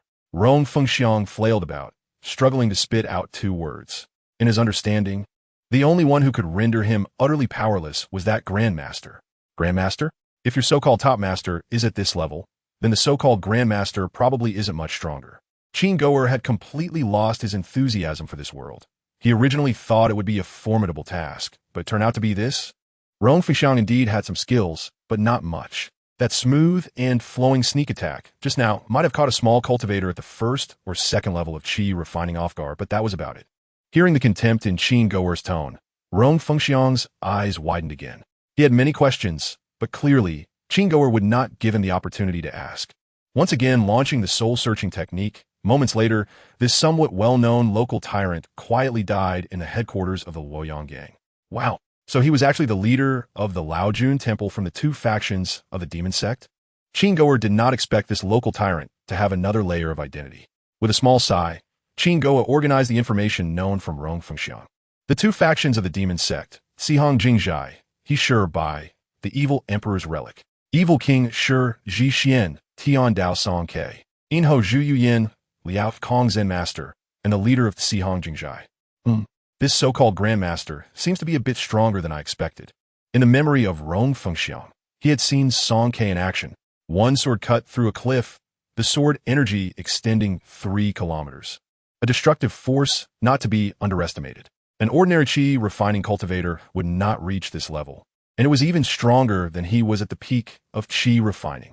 Such a vast disparity in combat power? A top master at the first level is only at the first or second level of Qi refining, and a grandmaster is comparable to foundation establishment. Of course, that destructive power only compares to the early foundation establishment level. If a true early foundation establishment cultivator were to arrive, they could easily defeat the so-called grandmaster. After all, not to mention anything else, just the endurance is not on the same level. After thoroughly understanding the information about this world, Qin Jue let go of the last bit of caution in his heart. To be honest, with just himself, he could easily dominate this world with a breath, without any challenge at all. However, he didn't really want to single-handedly challenge this world. After all, it seemed that His Majesty wanted to use this world for military training, to test the latest technology.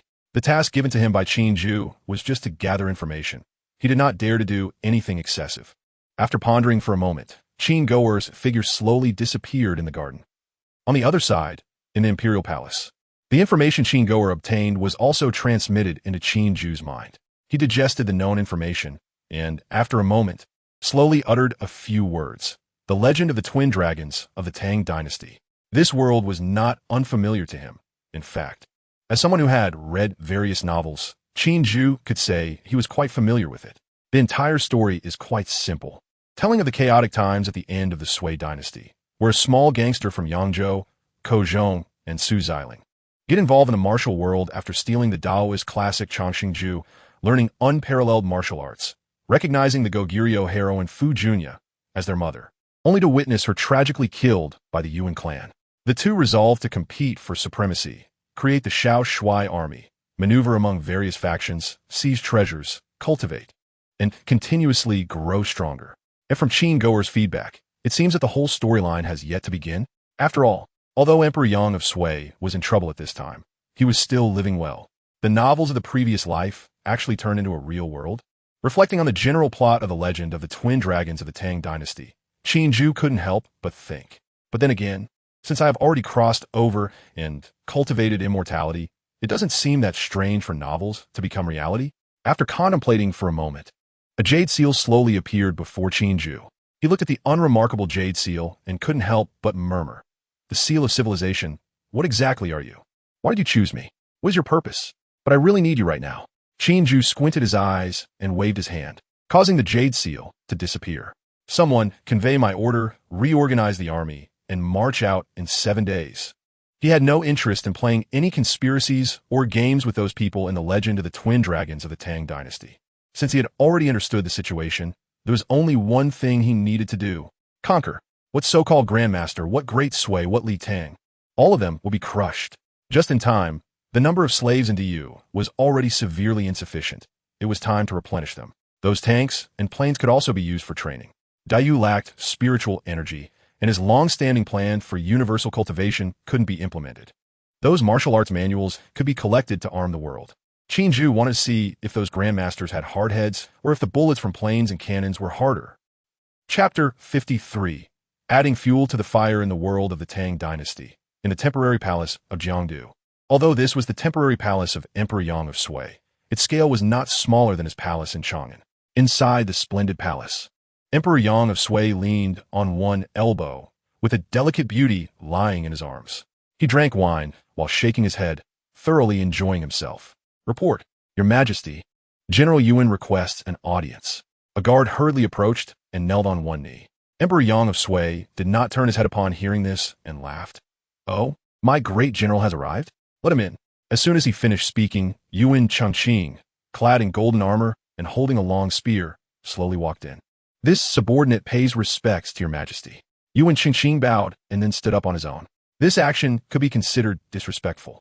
But Emperor Yang of Sui seemed not to notice, still engrossed in the chaotic atmosphere around him. "May I ask why you seek me, my loyal subject?" He slowly placed his wine cup down and casually pulled another dancer into his embrace, his hands roaming. The dancer's delicate laughter filled the palace. And Yuan Chengqing couldn't help but frown slightly at this scene. He did not respond but tightened his grip on the spear. Yuan Chengqing remained silent. But Emperor Yang of Sui continued talking. "Yuan, the beauties here were specially captured from the western regions. Each one is of top quality. Come, choose one. I reward you." As he said this, Emperor Yang of Sui stood up and walked step by step toward Yuan Chengqing, pointing at the dancers and laughing heartily. "I dare not." Upon seeing Emperor Yang of Sui approaching, Yuan Chengqing lowered his head. "Oh, you dare not? Is there anything in this world that Yuan Chengqing dares not do?" Emperor Yang of Sui lightly tapped Yuan Chengqing's chest armor. "Then let me ask you, if I want you dead, would you dare to refuse?" Yuan Chengqing's expression remained unchanged as he knelt on one knee. "If the ruler wants the minister die, the minister must die." Emperor Yang of Sui laughed heartily. "Ha ha ha, get up. How could I bear to let you die?" He smiled and helped Yuan Chengqing back up. "Then tell me, I repair the canals for the benefit of the people. Why is the blood of the commoners thicker than the Luo River? I want to end the examination system that favors the aristocracy. Why are the bones of the poor piled higher than the Ming Hall?" Suddenly, he became frenzied, smashing the wine cup onto a dancer. The dancer cried out in pain, but did not dare to make another sound, clutching the injured part. "Ask you again. Your Yuan family's ice-cold power can freeze the eaves of the palace, but can it freeze the 37 banners of rebellion outside the pass? I want those lowly commoners to live. Why do they rebel against me?" Emperor Yang of Shui's voice rose several decibels, and the intense emotional fluctuation caused him to suddenly feel a sharp pain in his chest, coughing up a mouthful of blood. Yuan Qingqing remained silent. Emperor Yang of Shui's gaze turned icy, and he staggered back to his chair. He patted the dragon throne beneath him and suddenly burst into laughter. Do you want the position beneath my backside? Alas, I have truly become a lonely person. Emperor Yang of Shui's eyes became desolate, and with a self-deprecating smile, he fixed his gaze on Yuan Qingqing and slowly uttered two words: lowly commoners. The old emperor has fallen. A new emperor must be established. The dragon emerges from the mountain pass, chosen by heaven. The world cannot remain in chaos for long. This life's journey will be left to you, Shi Feishuan. In a quiet temple in Luoyang, scattered commoners respectfully worshipped Buddha, praying for their inner desires. Deep within, the current master of Sihong Jingjai, Fan Qingwei, slightly lowered her eyes and instructed a woman in white beside her. The woman appeared to be in her 20s, tall and graceful, with a frosty demeanor and an extraordinary figure, giving off an icy aura. After hearing Fan Qinghui's words, she nodded slightly. Yes, she replied, and Shi Feishuan turned to leave. Not long after Shi Feishuan departed, another woman dressed as a nun appeared seemingly out of nowhere. Fan Qingwei looked at the nun and said softly, "The old emperor has fallen. The He Shi Bai should also manifest. Whoever obtains the He Shi Bai will obtain the world. This matter is entrusted to you. Have you heard? The emperor has passed away. Is that true? How come I didn't know?" Shu, lower your voice. This is a letter from a relative of mine working in Jiangdu. I should prepare early. The world is about to descend into chaos. I heard that the Li Tang in the north has already raised the banner of rebellion, and the Wagong stronghold is also gaining momentum. In a tea house in Luoyang, two tea patrons whispered to each other. Although they were whispering, every other patron around them was listening intently. At a table by the window, Qin Jue listened to the discussions around him and chuckled softly. Luoyang is certainly lively now. According to the emperor, the plot should be starting. He took a gentle sip of tea. Ever since the soul-searching of Rome, Fengxiang, a few days ago, he had clearly felt that the atmosphere in Luoyang had become somewhat unusual.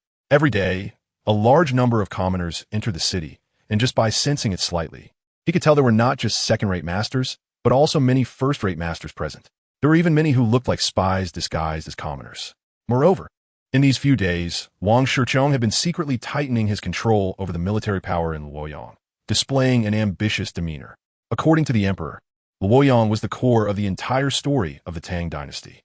Various factions, such as the demon sect, Sihong Jingjai, Li Tang, and Limi's Wagong army were basically centered around here. Let me add some fuel to the fire for you, Qin Jue murmured, and his figure instantly vanished from the spot. The teacup on the table still emitted steam, but no one around noticed. The news of Emperor Yang of Shui's death spread like a hurricane, quickly sweeping across the entire realm. In just a few days, righteous armies rose up everywhere, and ambitious individuals seemed to have emerged overnight. Meanwhile, Qin Jue had already arrived at a temple, Jingnian Zen Temple, a holy place of Buddhism, the manifestation place of the He Shi Bai. At this moment, the He Shi Bai had yet to appear, and the temple still looked like an ordinary temple. Qin Jue entered the temple slowly, like an ordinary worshipper. Amit Ba, have you come to make a wish, benefactor? Please follow this little monk. As soon as he entered, a young monk approached him. Around them, worshippers came and went, but the young monk only stopped Qin Jue. Seeing this, Qin Jue found it amusing and said, "With so many worshippers coming and going, why do you only stop me?"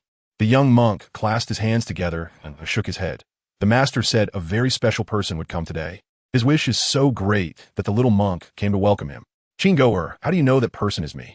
Young monk, I don't know. But the moment I saw you, I knew it was you. Qin Jue, hee, that's interesting. He placed his hands behind his back and tilted his head slightly. The young monk did not waste words, turning around and leading Qin Jue toward the deeper part of the temple. Dong, dong, dong.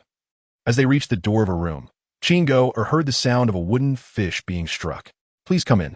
The young monk slightly moved aside, making a gesture of invitation.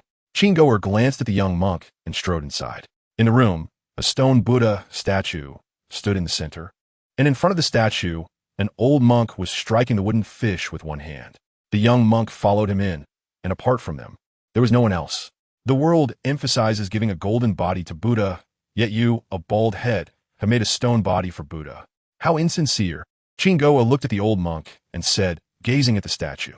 The old monk stopped striking the wooden fish, turned to Qin Jue, and made a gesture inviting him to sit on the mat beside him. A hint of disdain flashed in Qin Jue's eyes, and he did not take a seat. The old monk saw this and withdrew his hand, putting his palms together with a sincere expression. The old monk did not reply. Instead, it was the little monk behind him who spoke. Master says the Buddha is in the heart, whether it's a clay statue or a golden body. If the heart is not sincere, it means nothing. Is sincerity really useful? So many people worship the Buddha every day, yet I haven't seen the Buddha show any signs. Qin Jue's tone was filled with undisguised sarcasm. The little monk said, Master says, one must cultivate merit in this life to see results in the next. Pretending to be divine. Qin Jue took a couple of steps to the statue of the Buddha. He slowly reached out and placed his hand on the stone statue. Without any visible action, the next second, the statue suddenly collapsed with a loud crash. Broken stones flew everywhere, and the little monk's eyes widened in shock. Just as he was about to scold, he was stopped by the old monk's hand. If I destroy this Buddha statue, will I face retribution in the next life? Qin Jue turned around, staring into the old monk's eyes, speaking each word clearly. The little monk suppressed his anger and recounted the old monk's words again. Master says, the Buddha will not blame those without intention. Those without intention? Qin Jue laughed loudly. You old bald donkey are quite interesting. So, tell me, how did you know I was coming? This was something Qin Jue was genuinely curious about. The old bald donkey's internal energy was surging, and his strength was not low. According to this world's classifications, he definitely had the strength of a master. But even a master couldn't predict his arrival, could they? The old monk lowered his eyes and pulled out a round jade disc from his sleeve. The little monk said, Master said that 4 days ago, the He Sure by stirred, the stars shifted, and there will be a great calamity in the world. Especially today, the movement of the He Sure by is even more intense. Master also said that the He Sure by can be given to you, but he hopes you will consider the plight of the people and commit fewer killings. As the little monk spoke, the anger in his heart had long dissipated, replaced by disbelief, even fear, because the phenomenon predicted by the master indicated that the common people would suffer greatly, and in the future, life would be worse than death. And all of this stemmed from the person in front of him. Ha ha ha, you old bald donkey really have some tricks up your sleeve. Qin Jue waved his hand, and the He Sure by instantly flew into his hand. The He Sure by, which had been somewhat restless, immediately became still and quiet. Whether to commit killings or not is not for me to decide. However, I think your fate probably won't be much better. As for the common people, what a joke. The common people of this world are not citizens of the Yu. Qin Jue always adhered to Qin Jue's will. In this world, apart from the citizens of the Yu, others cannot be considered human. Even if everyone in this world died out, Qin Jue would not have an ounce of pity. Enjoy it while it lasts. There aren't many good days left. Holding the He Sure by, Qin Jue walked out the door. In the courtyard, Qin Jue stood quietly, the He Sure by continuously rising into the sky, until it hung high in the clouds. Then, the He Sure by suddenly erupted with a milky white light, so dazzling it resembled a second sun. Countless common people in Luoyang City and the surrounding area were drawn to this light, all looking up. Upon seeing this, Qin Jue felt Zolmavat at his feet. With a wave of his hand, 2 golden dragon phantoms appeared beside the He Sure by. At the same time, everyone in the entire Luoyang area suddenly had a phrase appear in their minds. He who possesses the He Sure by will possess the world. Boom! Whether it was Wang Shichong of Luoyang City or the Ziheng Jinjai in Luoyang, or those spies from the demonic sect and secret agents from the Litang, countless people gasped in shock. Qin Jue's actions were naturally in line with Qin Jue's intentions. This was merely to attract the attention of the entire world to Luoyang in the coming days. It would be best to initiate the Luoyang battle early, and then the Daoist army could destroy all the living forces of this world in one go, saving them the trouble of searching everywhere. Chapter 54. The Decapitation Feast in the Ziheng Jingjai. The atmosphere had always been calm and peaceful, but suddenly, the words He Sure by conquers the world surfaced in the mind of Fen Qingwei, the mastermind behind the scenes, causing her expression to change dramatically. In the blink of an eye, Fen Qingwei, who was just in her room, appeared outside. At this moment, many disciples of Ziheng Jingjai were attracted by this strange phenomenon. Even Fen Qingwei looked up, her eyes filled with disbelief. What is happening? Why has the He Sure by appeared ahead of time? And accompanied by a dragon and phoenix phenomenon? Fen Qingwei, who usually remains unflustered in the face of adversity, now found her mind in chaos. This matter had completely exceeded her capacity to accept. Was it the demonic sect? Or some other force at play? Just as this thought crossed her mind, she immediately rejected it. Impossible. She herself couldn't create such a phenomenon, and no one in the demonic sect could either. So there was only one possibility left. The He Sure had undergone some kind of change that she did not know about. In just a moment of contemplation, Qin Jue moved like a ghost, disappearing from her spot and rushing toward the Jingyan Zen courtyard. Many others shared her thoughts. The demonic sect, the righteous path, and various forces within Luoyang. After a moment of shock, all headed toward the Jingyan Zen courtyard. Inside the Jingyan Zen courtyard, the person responsible for this commotion slightly raised his head, admiring his own masterpiece. The old monk and a young monk followed him out, the young monk's mouth agape at the sight. The old monk, however, had a look of pain on his face. Having heard of the supreme skill of Master Kong, the closed-mouth Zen, which was extraordinarily mystical, every year of silence condensing a part of true energy, after more than 30 years of closed-mouth Zen, he wondered how far the master had come now. Qin Jue turned slightly and asked with a smile, "Did you see it?" The look of pain on Master Kong's face deepened, and he remained silent. Even the young monk did not respond this time. "You saw it, didn't you?" Qin Jue walked in front of Master Kong, looking directly into his eyes. "What did you see? A hell on earth? Or yourself lying on Li Wen's dissection table? Oh, you might not know who Li Wen is. He is a madman, and I don't think you would like him." Qin Jue smiled ominously, finally withdrawing a little of the pressure from his golden core. The famous Master Kong, a powerful master, suddenly collapsed to the ground. The boring old bald donkey. After indulging in his dark humor, he ignored the two monks any further. Qin Jue looked outside the courtyard. Many experts had already rushed over. "You can't come in now, but I can let you taste a little sweetness." Qin Jue chuckled lightly, a wisp of spiritual energy rising from his body and merging into the He Sure Bai.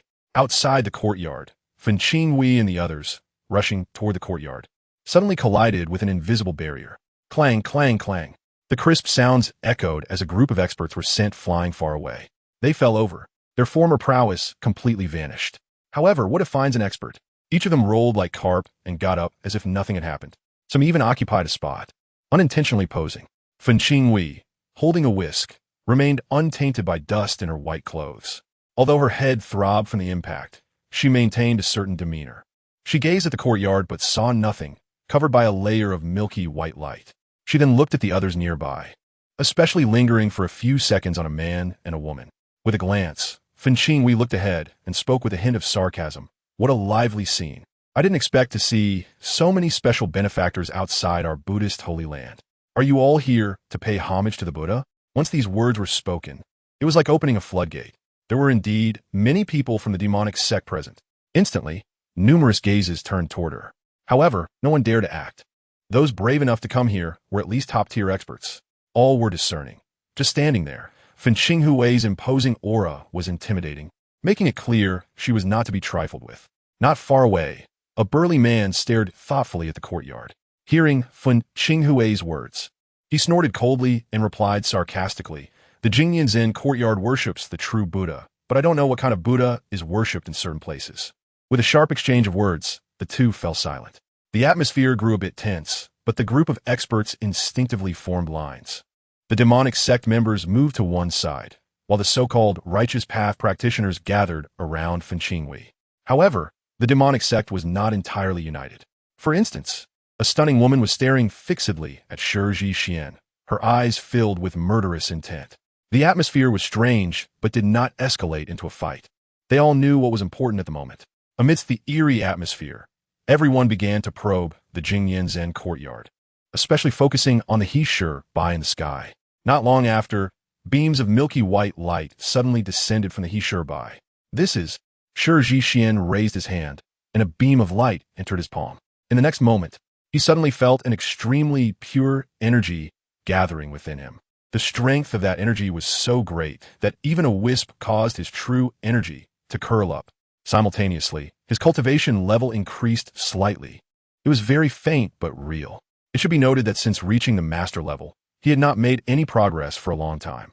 Yet today, such a wisp of energy had loosened his cultivation.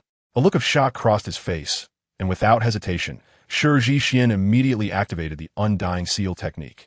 frantically absorbing the dissipated light from the He Bai. The others were quick to react as well. After the initial shock, they all sat down to cultivate. Inside the Zen courtyard, Qin Jue watched this scene and sneered, "Absorb it, take in more." The decapitation feast is not so easy to enjoy. Qin Jue could already foresee the fate of these people, estimating that they would mostly end up as subjects for Li Wen's research. Since that one time when he nearly fell into a trap, he had been keeping his distance from that guy. Qin Jue would never forget that day when he was executing his duties, and Li Wen suddenly approached him, saying he needed him to cooperate on a research project, hinting that it was the Emperor's will. Upon hearing this, Qin Jue thought it was serious and eagerly followed him. But what happened? That lunatic treated him like a power bank. Those who were bestowed with blessings all had a peculiar trait. The cultivation granted by the great universe's fortune manifested as a different kind of spiritual power. Logically speaking, there was no spiritual energy in the great universe to replenish them. But even when their internal spiritual energy was depleted, these blessed ones would recover after resting for a while. Based on this, Li Wen wanted to study whether the fortune transformed into spiritual energy, and if so, how the transformation occurred and what differences existed between the two. Naturally, Qin Jue ended up being tricked into being a guinea pig for a long time. Thinking about this, Qin Jue couldn't help but shiver. He looked at these martial arts experts with a hint of pity. Once they fell into Li Wen's hands, it would be far more painful than simply killing them. As days passed, the news of Emperor Yang of Sui's death had not fully spread. But the strange phenomena in Luoyang had become widely known in less than 2 days. He Bai conquers the world was such an enticing prospect. The moment the news broke, all factions across the land could no longer sit still. The Li Tang, the Wagong, and other regional powers had already mobilized their armies overnight, heading toward Luoyang. Meanwhile, Wang Shichong, the local power in Luoyang, found his original plans disrupted by the disturbances surrounding the He Bai. However, this was also a good thing for him. The day after the vision appeared, Wang Shichong supported a puppet emperor to ascend the throne in Luoyang, declaring, "The jade is from Luoyang. The mandate of heaven is fulfilled." To be honest, his words, combined with such a grand vision, convinced many common people. This also led to a sudden surge in the power of Wang Shichong, who originally had a weak force.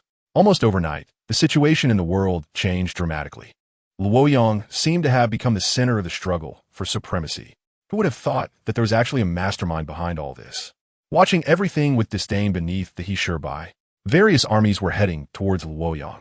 Meanwhile, on the other side, in Dayu, a dark array of tanks was lined up in an orderly fashion, ready for action, with helicopters circling in the sky. In midair, El Pa held a Fangdianua halberd, looking down at the soldiers, quietly waiting for the opening of the space portal. After receiving a noble rank, El Po's military rank was not high. He was currently only at the 8th level of Qi refining. However, he was exceptionally appointed by Qin Jue as the commander for this expedition. Naturally, El Po was astonished at the Emperor's favor.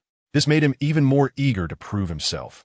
He gazed ahead and couldn't help but grip the Fangdianua halberd tightly. Chapter 55. Someone's bad taste on the 4th day after the death of Emperor Yang of Sui. Forces such as Li Mi's Wagong army and the Yuan family, which were very close to Luoyang, had gathered their troops overnight and entered Luoyang's territory. Other forces, like the Li Tang, which were a bit farther away, also sent smaller elite units to Luoyang ahead of time. The news that the He Bai could aid in cultivation continuously attracted martial artists from all over the world, even drawing experts from the far northern steppes of the Turks and the southern seas of Yingzhou. The situation in Luoyang became increasingly chaotic. On the 5th day after the emperor's death, various forces occupied Luoyang, leading to constant conflicts. Small-scale clashes occurred frequently, with many martial artists fighting fiercely for the opportunity to cultivate under the He Bai. On the 7th day after the emperor's death, the conflicts escalated once again, particularly between Li Mi's forces and Wang Shichong's local troops in Luoyang, resulting in a significant battle with casualties exceeding 10,000 on both sides. On the 8th day after the emperor's death, at night, within the Wagong army camp, Li Mi looked at the casualty statistics from the previous battle, his brow furrowing deeply. He had underestimated Wang Shichong. With a sigh, he had originally intended to capture Luoyang before other forces moved in to secure the geographic advantage. Unexpectedly, Wang Shichong had allied with the Dugu clan, significantly increasing their strength, and coupled with Luoyang's defensibility, they could not breach the city after prolonged attempts and had to retreat. This was more than just a matter of losing some soldiers. Without controlling Luoyang, other forces had gradually arrived over the past 2 days. Among them, The Li Tang's 8,000 elite cavalry were watching closely, the Yuan family controlling the former Sui forces, the king of Xia from Hebei, and the emperor of Liang from the south. Although only his Wagong army and Wang Shicheng's troops were the largest, the other forces were not to be trifled with. Li Mi felt a headache coming on. It was too chaotic. In this situation, anyone who dared to act first would undoubtedly perish. He rubbed his temples, just as he intended to rest. Suddenly, he felt a faint tremor in the ground. Huh? Li Mi was shattered instantly. He rushed out of the tent. Enemy attack! Enemy attack! Accompanied by the urgent sound of hooves. The shouts of the night watch soldiers echoed throughout the camp. Li Mi, skilled in martial arts, and even considered a master, looked out and saw a sizable cavalry charging towards him. The Li Tang. How could Li Mi not recognize this cavalry? It was the elite cavalry deployed nearby by Li Shimin. Li Mi's expression darkened, but he was not particularly flustered. This cavalry numbered only a few thousand, while he had 300,000 troops. Although there was some exaggeration, at least 200,000 were present. This cavalry could not possibly break through his defenses.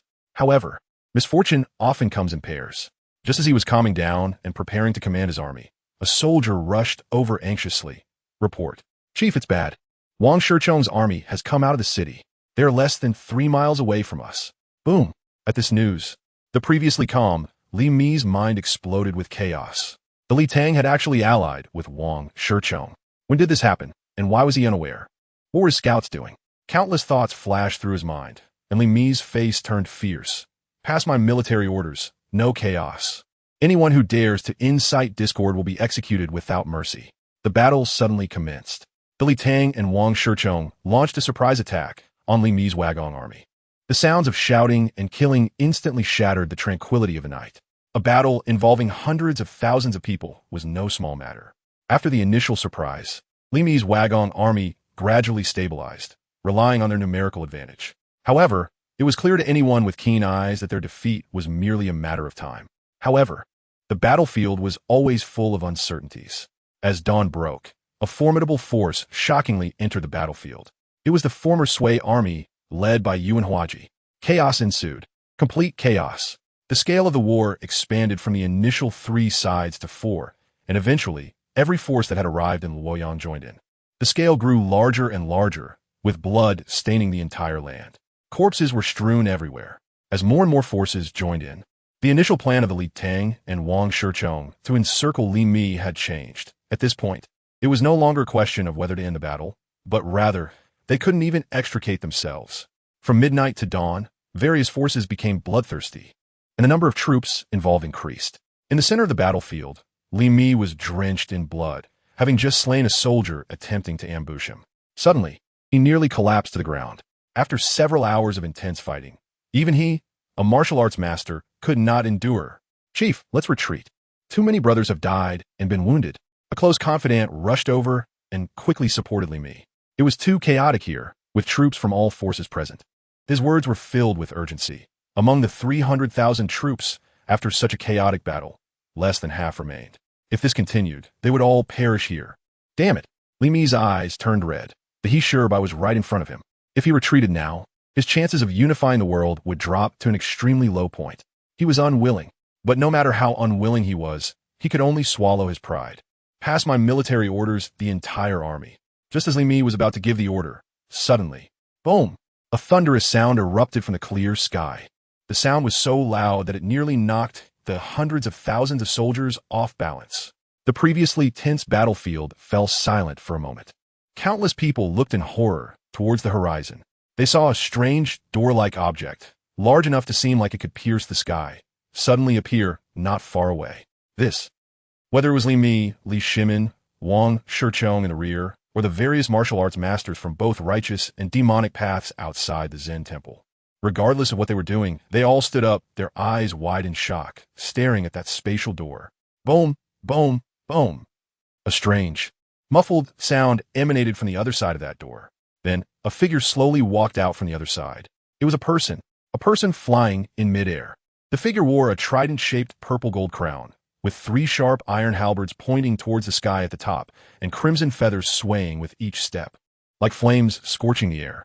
Clad in a beast face, swallowing head chain mail covering his body, the armor plates were as dense as dragon scales, exuding a cold, eerie glow.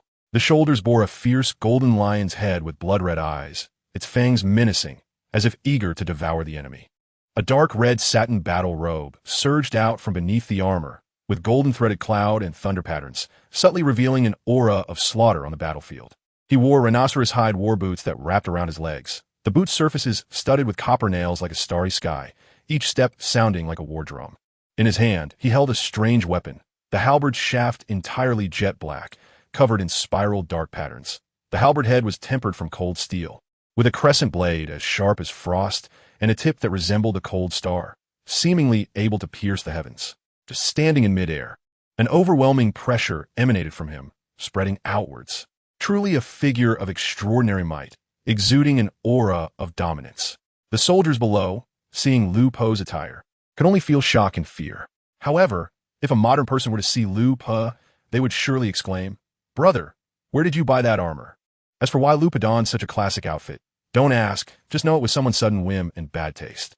After Lu Po emerged, he slightly lowered his head, looking down at the quiet battlefield below. A faint, contemptuous smile gradually formed on his lips.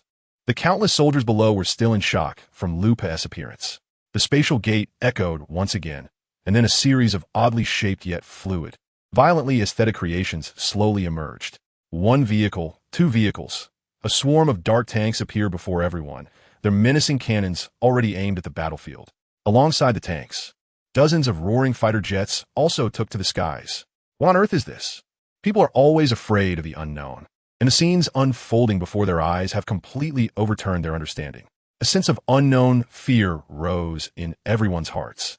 The battlefield fell into an extreme silence as soldiers stared blankly at the tanks and planes, as well as the figure of El Pa suspended in midair.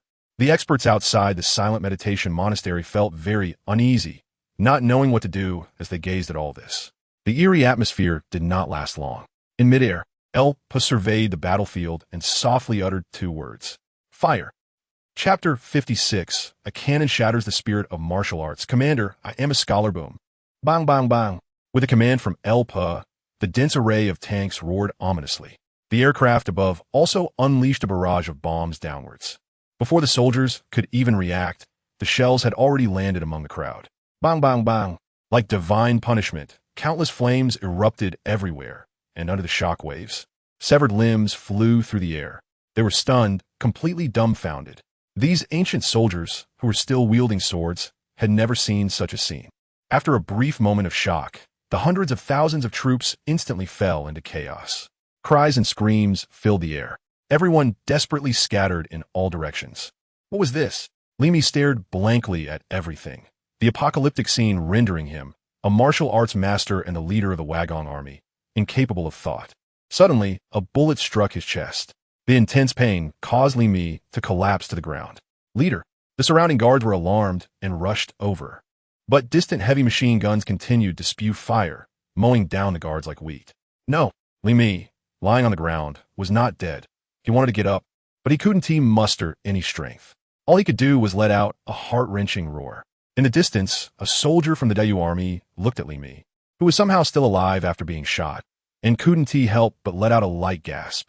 He came from a humble background, and this was a hard-won opportunity to go into battle. He noticed that Li Mi was different at first glance, and thought he could earn a lot of military merit from taking him down. Unexpectedly, he didn't die with just one shot, but that didn't matter. A few more shots would do the trick. He continued to aim, rat-a-tat-tat. The soldier aimed at Li Mi's head and emptied half a magazine, until Li Mi was reduced to a pile of mush. A massacre, a one-sided slaughter. What martial arts master, what hundreds of thousands of troops? There was no need for cultivators to intervene. This iron tide completely crushed them.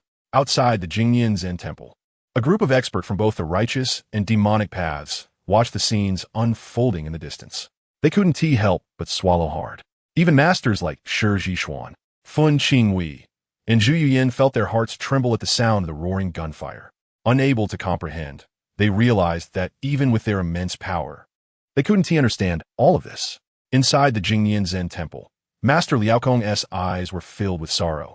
Tears of blood dripped from his eyes. Evil demons.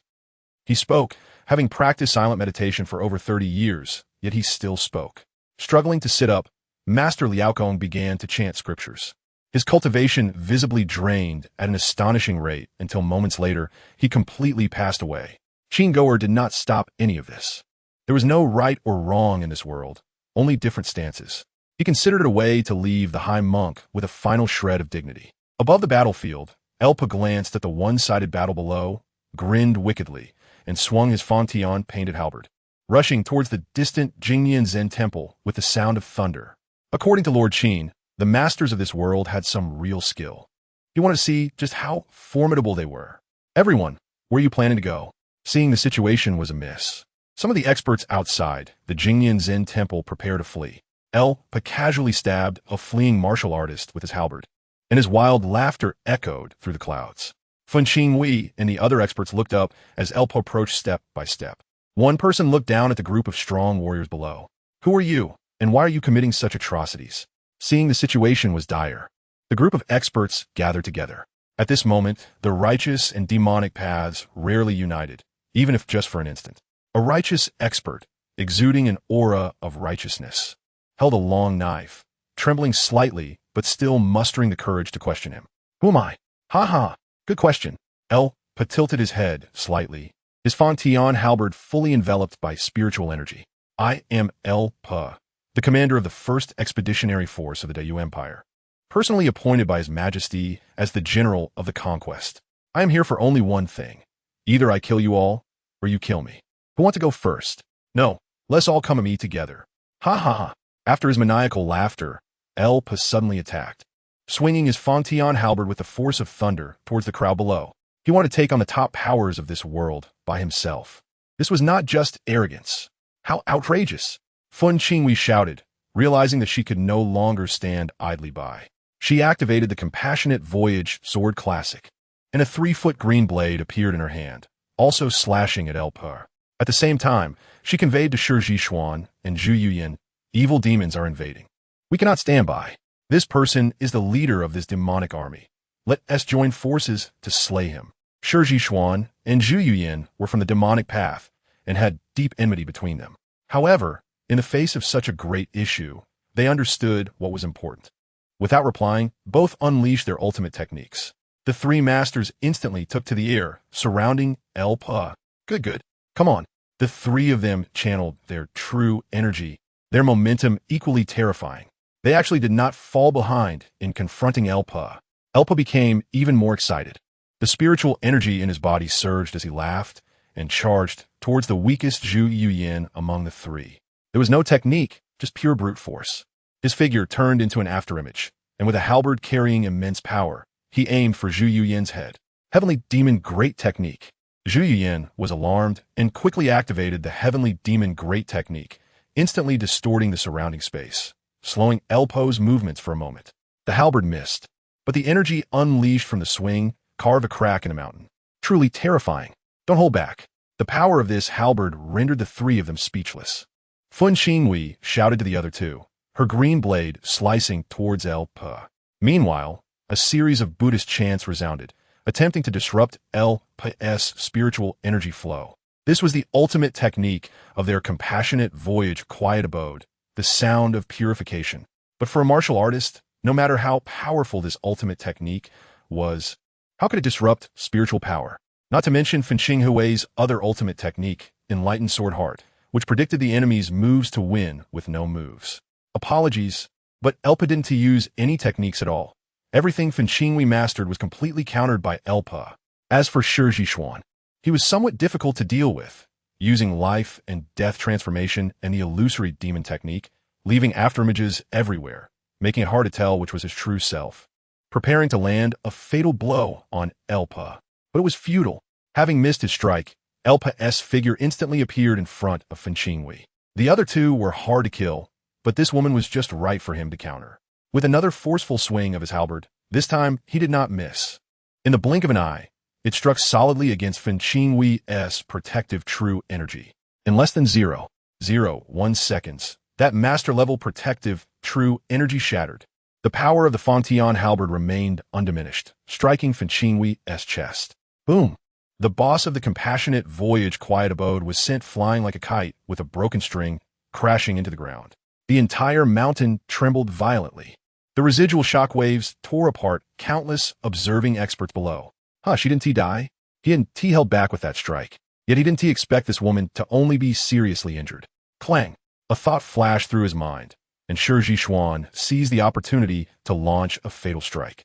Zhu Yuyan, beside him, also wielded her twin heavenly demon blades, slashing towards El Po. Dayu Yuguang.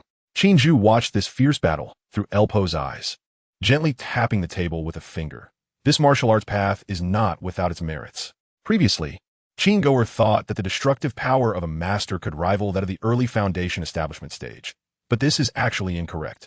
Because in Rong Fengxiang's memory, what he saw from Song Ke's attack was that, strictly speaking, Song Ke is not an ordinary master, but a higher-level Grand Master. Besides Song Ke, there are also Ning Daoqi by Xian and Fu Kalen in this world, all of whom are Grand Masters stronger than ordinary masters. The strength of top-tier experts is at the level of the 1st to 3rd layers of Qi training, while ordinary masters are roughly at the 5th to 7th layers. As for those Grand Masters, they should be at the level of the 8th to 11th layers of Qi training. This is only speaking of destructive power. In addition, if to use cultivators, do not use any spells. Otherwise, when judging based on comprehensive strength, it would need to be lowered further. Chapter 57. The Grandmaster. The scene shifts back to the battlefield where El Po confronts the 3 Grandmasters. As Fan Qingwei suffers severe injuries, the long-planned Shi Xian unleashes his fatal strike. Among countless phantoms surrounding him, one phantom suddenly erupts with a terrifying wave of true energy, stabbing a dagger toward El Po's neck from behind. Shi Xian's hair stands on end, and he becomes utterly mad. This man, in modern terms, is a severe schizophrenic. At this moment, what emerges in the battle is his frenzied side. Thud! The dagger does not miss its target, but this long-prepared strike stops just 3 centimeters from El Po's neck. Zhen Yuyan, who had rushed in, also finds her dual blades repelled by an invisible protective barrier. The accuracy was good, but the power was lacking. El Po turns his head, revealing a mouth full of sharp teeth, his phoenix-winged purple-gold crown accentuating the overwhelming pressure he exudes. Shi Xian's pupils constrict sharply. He wants to retreat, but his body moves sluggishly and uncontrollably. El Po grins wickedly, thrusting his spear straight through, instantly piercing Shi Xian's protective true energy and plunging deep into his chest. The battle, though lengthy in description, occurs in the blink of an eye. In a short moment, one of the 3 Grandmaster warriors is severely injured, and another is left in an unknown state. Only the infamous Queen Zhen Yuyan remains. But witnessing the tragic fates of the other 2 Grandmasters, she has no desire to fight. Without hesitation, she turns to flee. In that moment, she even unleashes a speed that shouldn't belong to her. El Po watches Zhen Yuyan's fleeing figure without pursuing her. Instead, he weighs the Fong Tianhua halberd in his hand, snorts coldly, and then hurls it. The rapidly flying Zhen Yuyan is instantly struck, as if by lightning, plummeting from the air. The scene falls into an extreme silence. The other experts below witness everything, their bodies trembling involuntarily. 3 Grandmasters, legends of the martial world, just like that, all defeated? These people may never understand the gap between cultivators and martial artists, or rather, the difference between spiritual power and true energy, far weaker than I imagined. Elle les pose norts disdainfully. These 3 are merely Grandmasters. There are still a few with some real strength in this world. At some point, Qin Jue appears beside El Po. Chuckling lightly, Lord Qin, El Po gestures with cupped fists. Qin Jue nods in response. Truly valiant. No wonder your Majesty values you so highly. Qin Jue pats El Po on the shoulder, then with a single motion, lifts Shi Xian and the other 2 into the air. He channels a bit of spiritual energy to save their lives. These people are still useful. They cannot be killed. El Po nods at this, knowing they still have some utility, thus holding back a bit. He secretly notes Qin Jue's earlier words about a few with some strength, which rekindles his fighting spirit. Hanging in the air by Qin Jue's spiritual energy, Shi Xian and the others listen to El Po and Qin Jue's conversation, their eyes filled with terror. Especially the aura emanating from Qin Jue makes them feel as if facing divine wrath. If El Po and the others still have the strength to fight, upon seeing Qin Jue, the thoughts that arise in their hearts are akin to mayflies gazing at the sky. Where do these 2 come from? What do they want? With subordinates so strong and that terrifying dark, steel creation, what kind of existence is the Your Majesty they speak of? They know nothing, nothing at all. The unknown completely engulfs the three of them. Not long after P concludes his battle with the Grandmasters. The iron torrent of Dayu has completely overrun the hundreds of thousands of troops. But these iron beasts do not stop amid the rumbling. They arrive at the foot of Luoyang City. On the city walls, no soldiers are seen. Below the walls, the city gates stand wide open. As squads of Dayu soldiers step into the city, the surroundings are eerily quiet. The once bustling streets are deserted, and the houses on both sides occasionally cast terrified glances. The entire Luoyang City feels like a place ripe for the taking. By the order of His Majesty, search the city for martial artists. Any who resist will be killed without mercy. A seemingly high-ranking officer coldly declares. There are only a few points that can attract Qin Jue in this world. The top priority is, of course, various martial arts manuals. The second is land and population. The martial arts manuals are naturally for the future conquest of the world, while the population serves to replenish slaves and is considered a resource. As part of the army, enters the city to capture martial artists. The towering spatial gates continue to expel the Dayu expeditionary forces. These troops emerge and march toward their prearranged directions, like a swarm of bloodthirsty ants, constantly devouring this world. In one day, the entire Luoyang region falls. Whether commoners or martial artists, no one can stop the advance of this army. In 3 days, the mechanized army has leveled half of the south, and news of the demonic invasion spreads across the world. In the Central Plains, within an unknown Taoist temple, Ning Daoqi, known as the first person of the Central Plains Taoist sect, resides in seclusion. Demons. On this day, Ning Daoqi slowly steps out of the temple. Outside, there's a small mechanized unit of Dayu. The scale is not large, only a dozen various armored vehicles and 100 soldiers. This small army surrounds the temple, their black muzzles aimed at the door. Ning Daoqi scans the last fallen leaf in the temple and steps out one by one. He calmly gazes at the Dayu army. Opposite him, the commander of the Dayu soldiers also looks at Ning Daoqi. Without a word, the commander glances at Ning Daoqi and decisively issues the order to fire. Tat tat tat. In an instant, countless bullets are shot toward Ning Daoqi. But the next second, these bullets stop just in front of him. The commander frowns slightly and gestures to use heavy weaponry. Boom! Boom! Boom! Tanks spew fire tongues, and shells trail long flames. A dense barrage of shells bombards his protective true energy. This time, within a few seconds, cracks begin to appear in Ning Daoqi's Grandmaster-level protective true energy. Ning Daoqi remains calm, slightly raising his head, and finally moves. He raises his hand slightly and presses down. In an instant, the Dayu soldiers feel a tremendous pressure from heaven and earth bearing down on them. These soldiers are merely ordinary people. How can they withstand the crushing force of this heavenly might? Many immediately bleed from their orifices, painfully kneeling on the ground. Unity of man and heaven, borrowing the might of heaven and earth. This is the first person of the Central Plains Taoist sect. But just as Ning Daoqi prepares to crush this troop, a suddenly more powerful force appears in the entire world.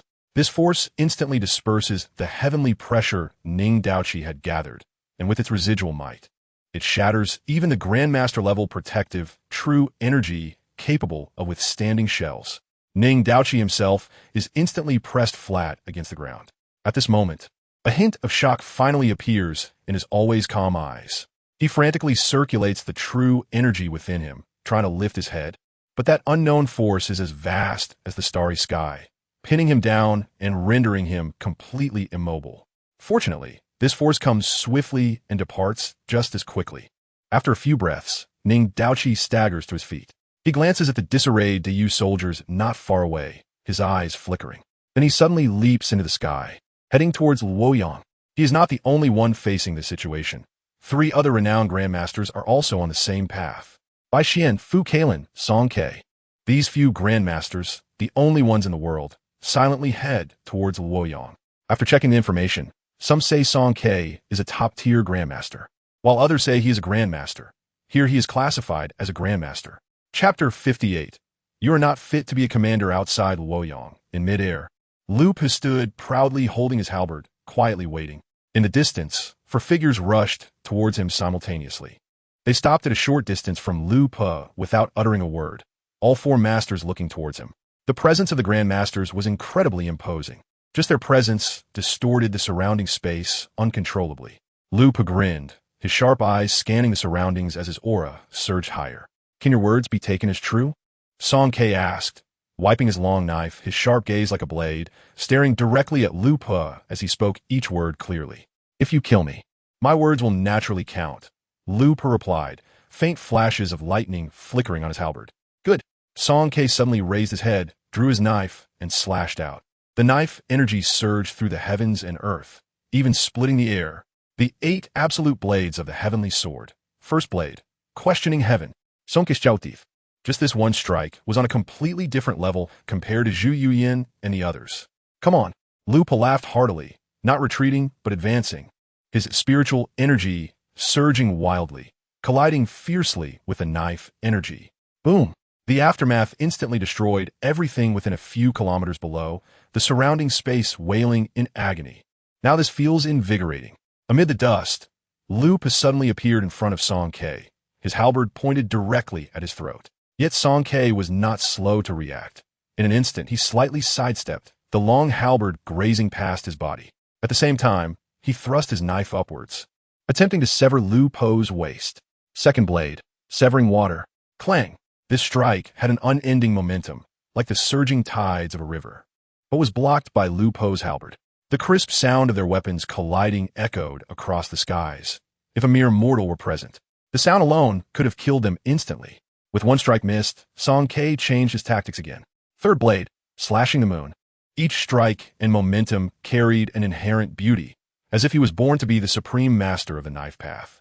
Heavenly Sword Song Ke truly lived up to his name. Lu Pe was certainly not weak either. His cultivation at the 8th level of Qi refinement was fully displayed. He was a born warrior. Without practicing any spells or techniques, every swing of his halberd embodied the essence of simplicity, breaking myriad laws with sheer force. In this duel, in mere moments, they had exchanged over 300 blows. The two became faster and faster, until finally, only 2 afterimages were left in the air, continuously colliding. The shockwaves from their clashes surged one after another, turning the ground beneath their feet into scorched earth. Ordinary people, no, even those so-called top-tier experts, could not capture the scene of their battle with the naked eye.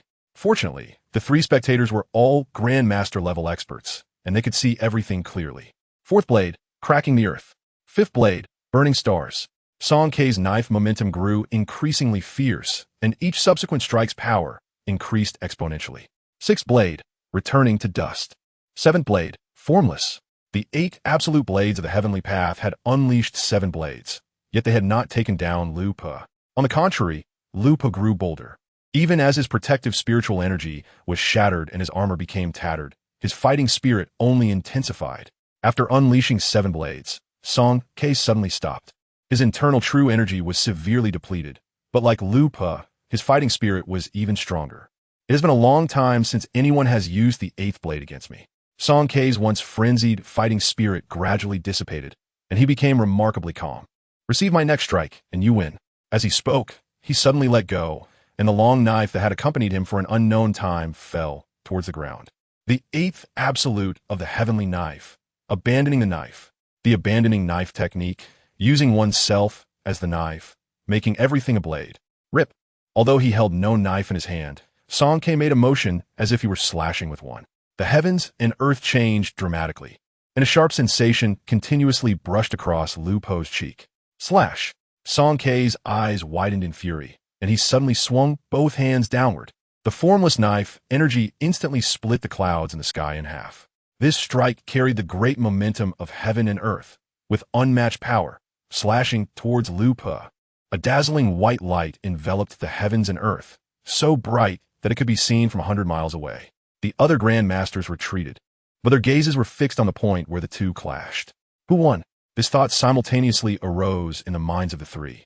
As the white light slowly dissipated, a towering figure gradually emerged.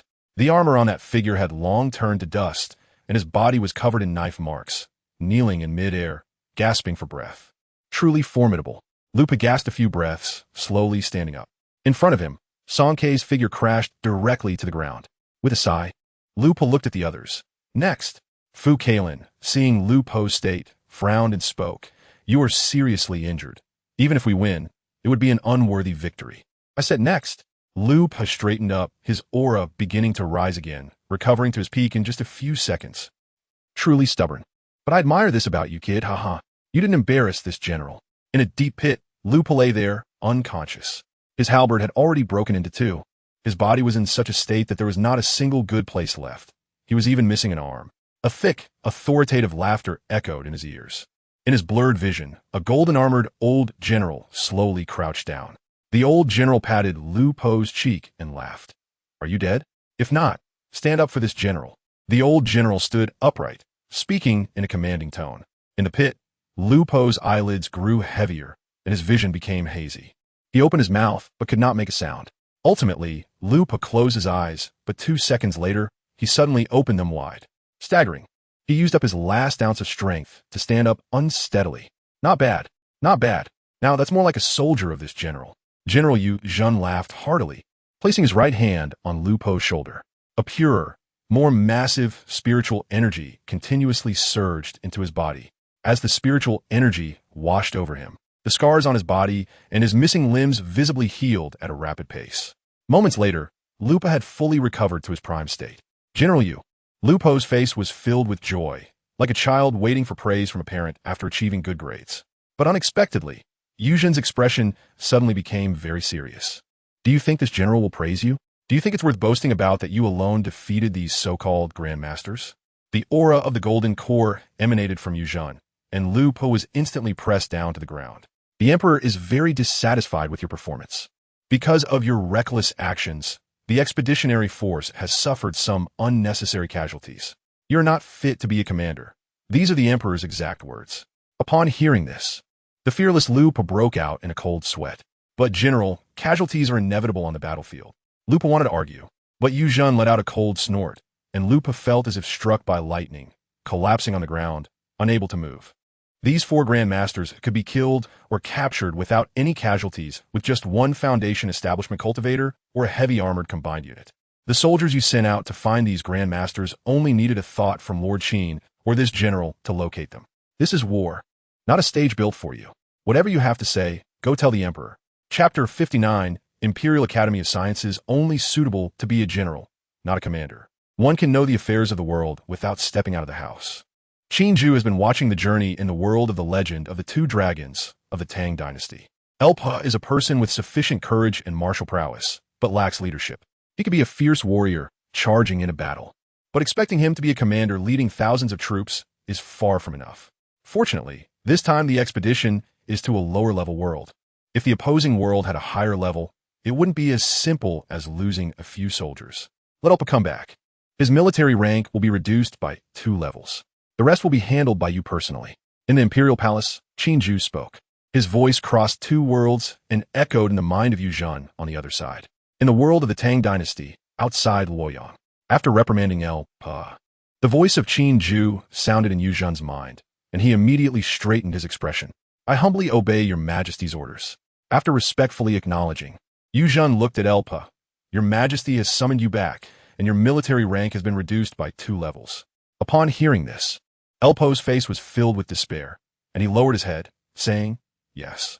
Seeing his appearance, Yu Zhen couldn't help but feel angry. What's wrong? Can't you handle just a 2-level reduction in rank? Your Majesty is still too lenient with you. In my opinion, you should be punished according to military law. Go back and think about it. Don't embarrass me again. With a wave of his hand, Elpa was instantly swept back outside the space gate. After finishing, Yu Zhen let out a slight sigh in his heart. Still too young and impetuous. With a sigh, Yu Zhen didn't even glance at the 4 grandmasters lying haphazardly on the ground around him, and with a wave, he instantly arrived at the temporary command center located in Luoyang. By order of your Majesty, I will take over the affairs of this place from now on. Yu Zhen casually threw Ning Daoqi on the ground and sat down at the head of the command center. We have seen General Yu.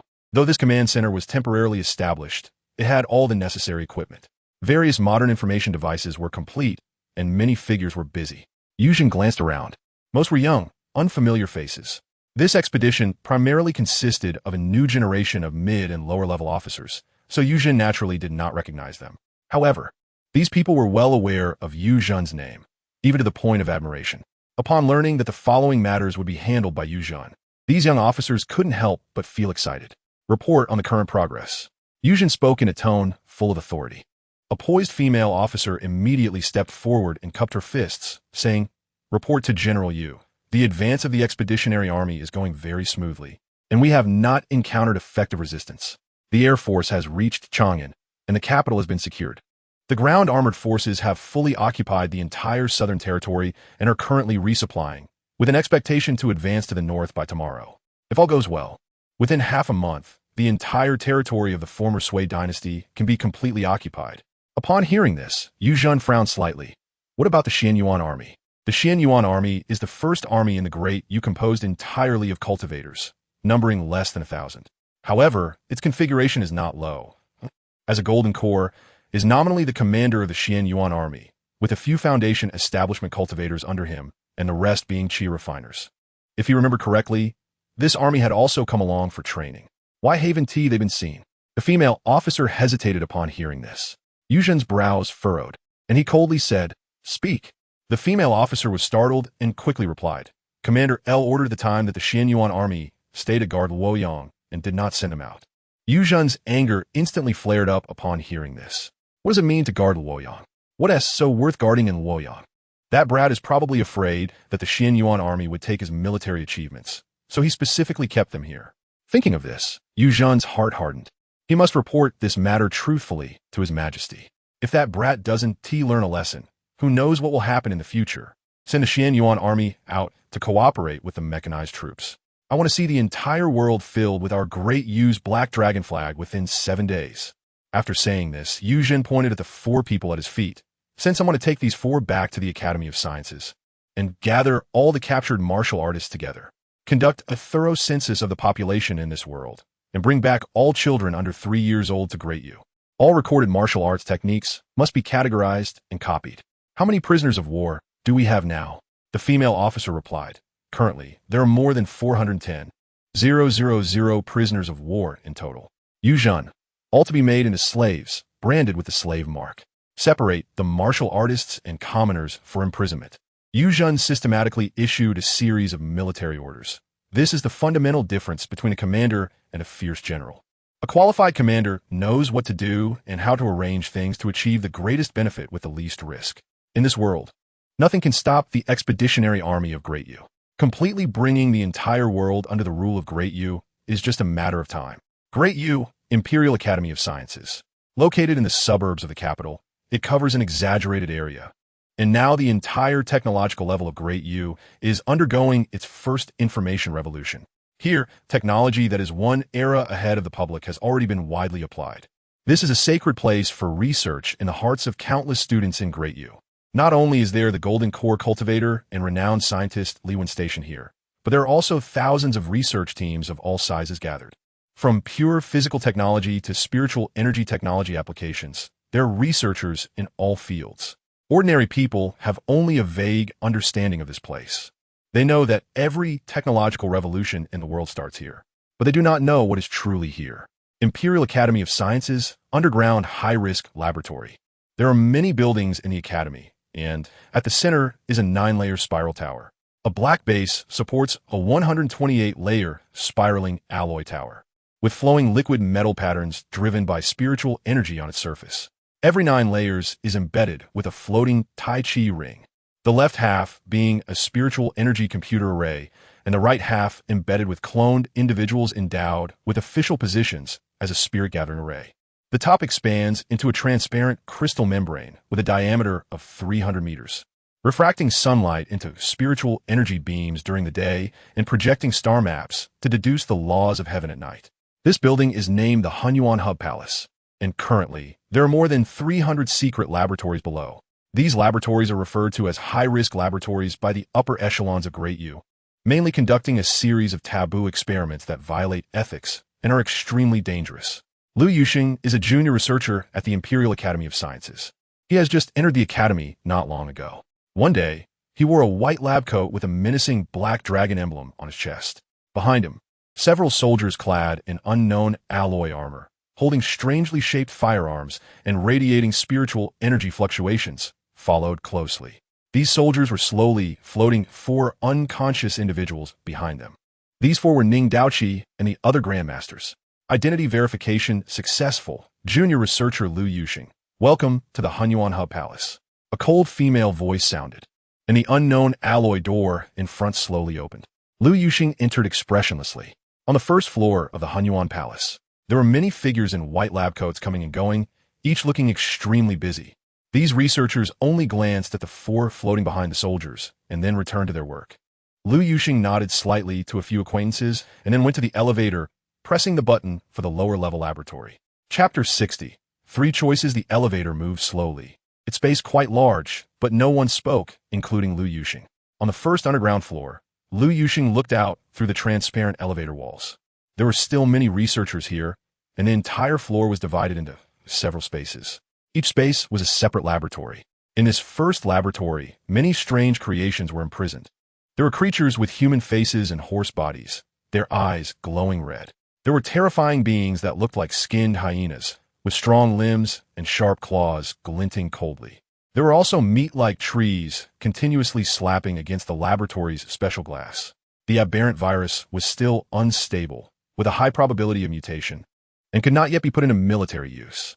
However, these failed creations were rich in spiritual energy and could be used as biological batteries. Several researchers pointed at the terrifying creatures, discussing something. Lu Yuxing watched all of this, entranced. When can I participate in this research? He thought to himself. The first floor was not the end. The elevator continued downward. On the second floor, through the glass, Lu Yuxing first saw several humanoid mechs. These mechs were still infused with spiritual energy, appearing almost alive. However, their strength was still too low and consumed too much spiritual energy. They only enhanced cultivators below the mid-stage of Qi refining. There was nothing to be done. The strength of existing materials was too low. Moreover, the intelligent combat assistance system was still too rigid. This depended on whether the AI in that lab could make breakthroughs. Perhaps there could be a way to store the intelligence of cultivators within. Recently, hadn't His Majesty's expeditionary force captured a batch of martial artists? Could we procure some to collaborate with the biological laboratory on the first floor to see if we could develop biological battle armor? This idea is good. I'll apply for it. The elevator continued to run to the third floor. Ding! The elevator doors slowly opened, and Lu Yuxing took a deep breath and stepped out. It was spacious and bright. Like the previous 2 floors, there were also many researchers on this floor. In the surrounding laboratories, specimens floated in glass chambers, their eyes wide open and filled with terror as they watched the coming and going researchers. If one got close, they could even feel the fluctuations of true energy emanating from their bodies. Lu Yuxing, expressionless, led a few soldiers to the entrance of one of the deepest laboratories on the third floor. "Come in," a calm voice rang out. Lu Yuxing lowered his head and entered. The soldiers turned and left. The 4 floating grandmasters followed Lu Yuxing into the laboratory. Inside the laboratory, a completely naked man lay on the experimental table, various tubes inserted into him. Around him, computers were continuously calculating some data. The true energy within the grandmaster had already mutated compared to other martial artists, with a higher purity. A researcher pointed at the grandmaster on the experimental table and, looking at the experimental data in his hand, said, "But compared to spiritual energy, it's still not on the same level. However, this so-called true energy has shown promise. This is preliminary experimental data, and if subsequent tests succeed, it can be artificially synthesized." The researcher handed the experimental data to Li Wen. Li Wen glanced at it, memorizing all the data in his mind. He pointed to a certain area. "The extraction frequency of true energy here is too high. Retest." "Yes." The 2 continued their conversation as if no one else was there, until after a while, Li Wen turned his head. He glanced at the several unconscious grandmasters behind Lu Yuxing and smiled. "Well, we have new materials again." At the beginning of the 26th year of Dayu, in January, it had been over a month since the expeditionary force invaded the world of the legend of the twin dragons of the Great Tang. The war was progressing very smoothly. Currently, the entire Great Tang world had basically been completely conquered. Of course, this conquest refers not just to the scope of the Great Sway, but to the entire world. The information about the other world was not concealed by Qin Jue. This was made public. After all, as more and more worlds were discovered, Qin Jue was thinking of not only the court's army, but also delegating exploration rights to the civilians.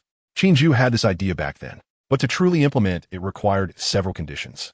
First, the average strength of the civilian population must reach an ideal level. For example, everyone must be at the golden core stage, or even higher.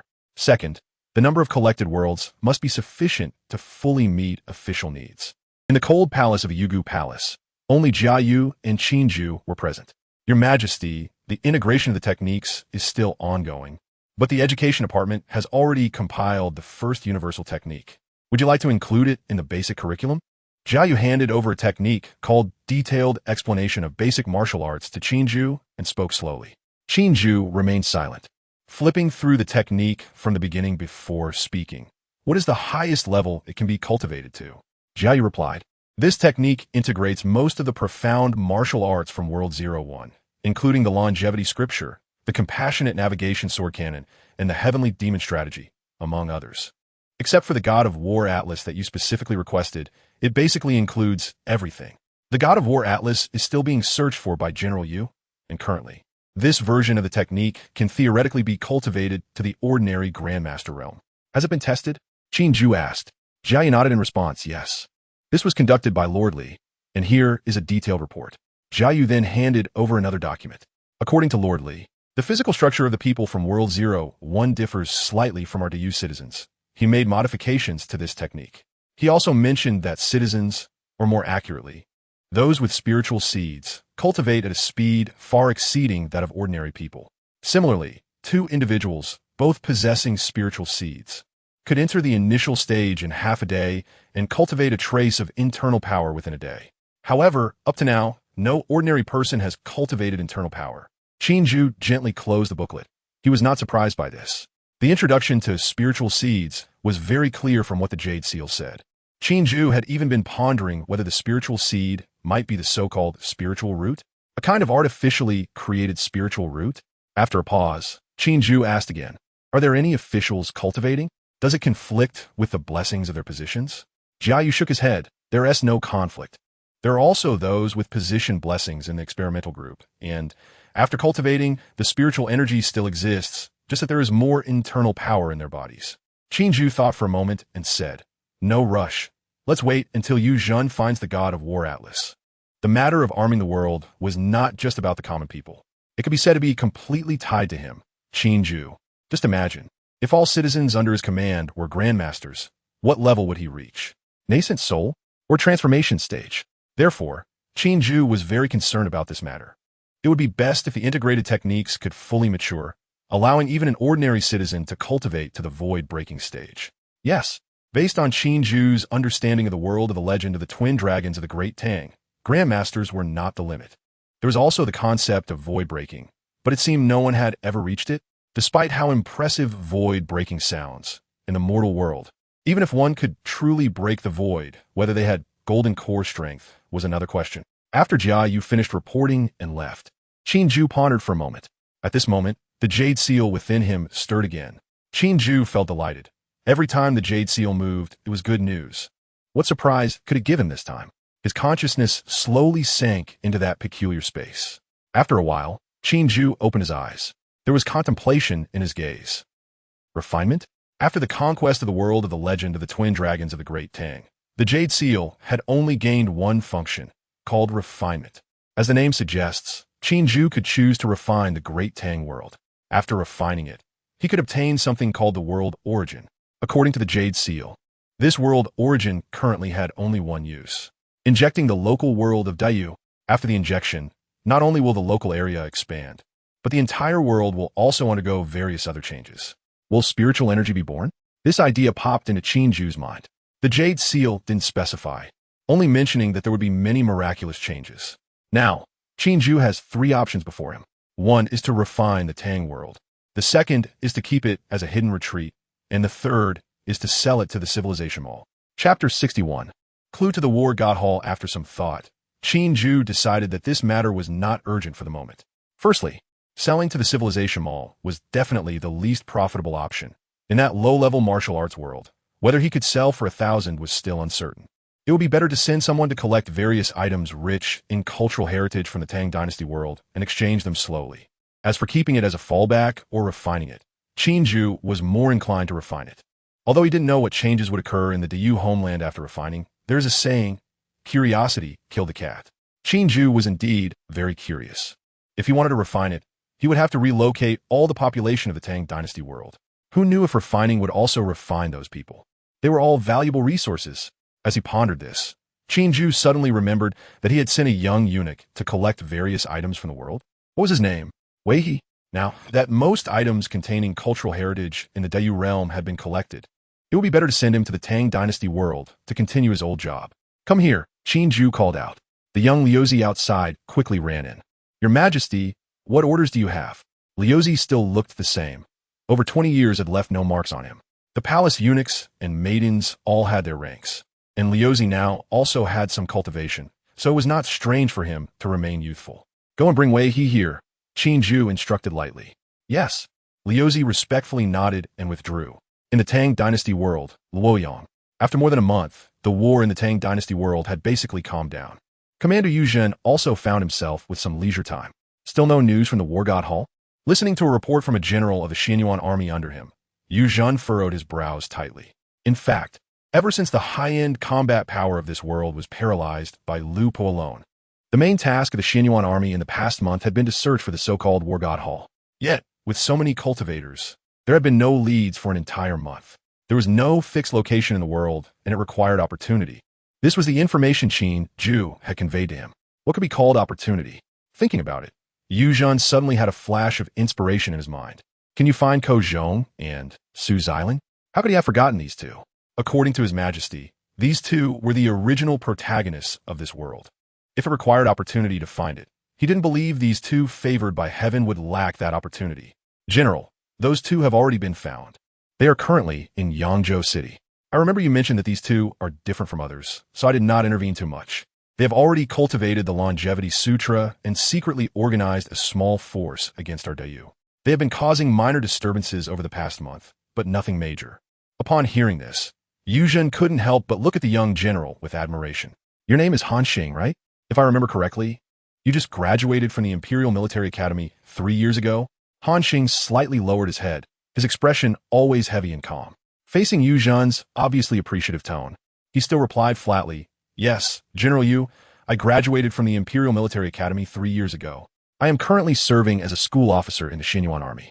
In the Dayu army, ordinary soldiers were mostly commoners and slaves. Anyone who successfully graduated from a military academy started as a junior officer. Han Xing's position as a school officer was a 6th grade rank, not high, but to rise to this level in 3 years showed his capability.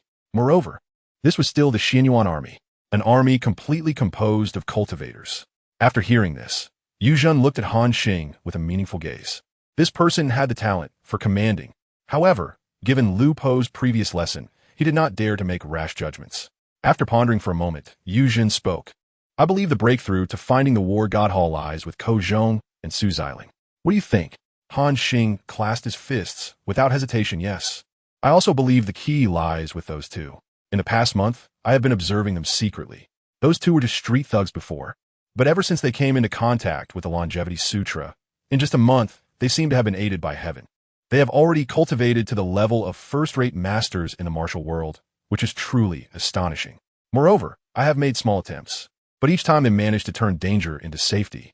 Yu Zhen nodded upon hearing this. These so-called children of destiny were indeed different. After some thought, Yu Zhen suddenly smiled and said, Since you also believe the breakthrough lies with those two, then I will give you an opportunity. If you can find the War God Hall, I will personally commend you to His Majesty. Han Xing replied, Thank you for the promotion, General. I will do my utmost. Yu Zhen smiled and shook his head. Handle the matter this afternoon. Han Xing saluted with a crisp sound, yes. Watching Han Xing leave the military camp, Yu Zhen's figure also disappeared from sight.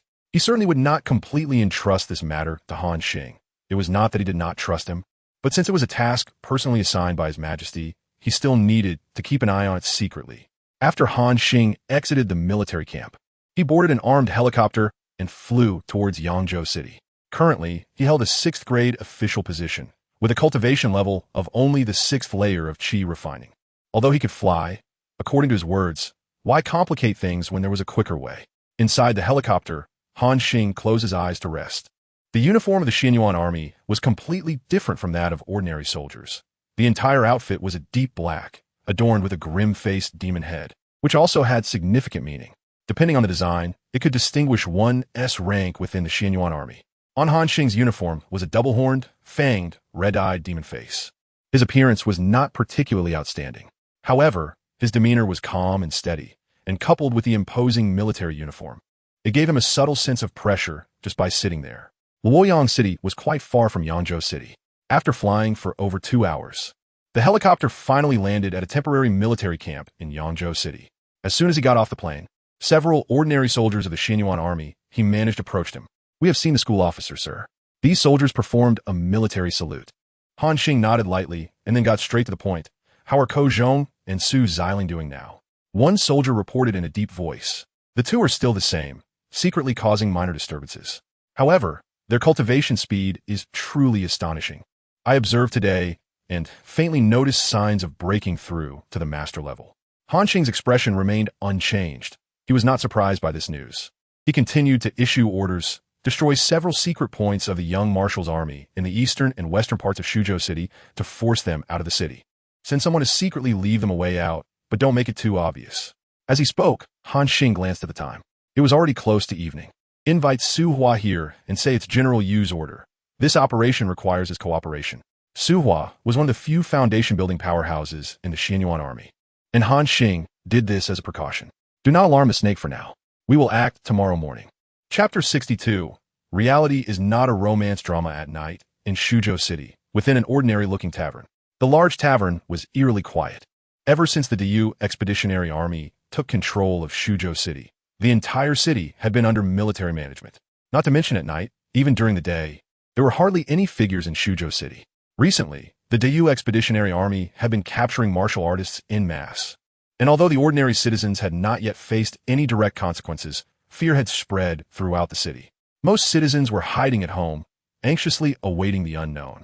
Inside the tavern, in an ordinary room, Ko Zhong and Su Xiling were sitting cross-legged, practicing under the cover of night. Occasionally, the sound of patrolling soldiers could be heard outside. Besides that, it was terrifyingly quiet. After a long while, Ko Zhong slowly opened his eyes and exhaled a breath of turbid air. The internal energy that had been radiating from his body was now gathering back inside. If there were any experts present, they would be able to tell at a glance that his internal energy was gradually evolving into true qi. A young man who appeared to be under 20 had already reached the peak of first-class martial arts. In the past, this would have left many people astonished.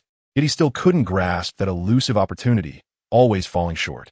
Taking a deep breath, Ko Zhong lowered his voice and said, "But I have a feeling that I should be able to break through to the master level in the next few days." Su Xiling, hearing this, also withdrew from his meditation and glanced outside the window, responding in a low voice, "Yes. Breaking through to the master level as soon as possible will give us a bit of self-protection." The inspections by the evil army in the city have become increasingly strict. Shuzhou City is no longer a place to stay for long. We need to think of a way to move the young marshal's army out.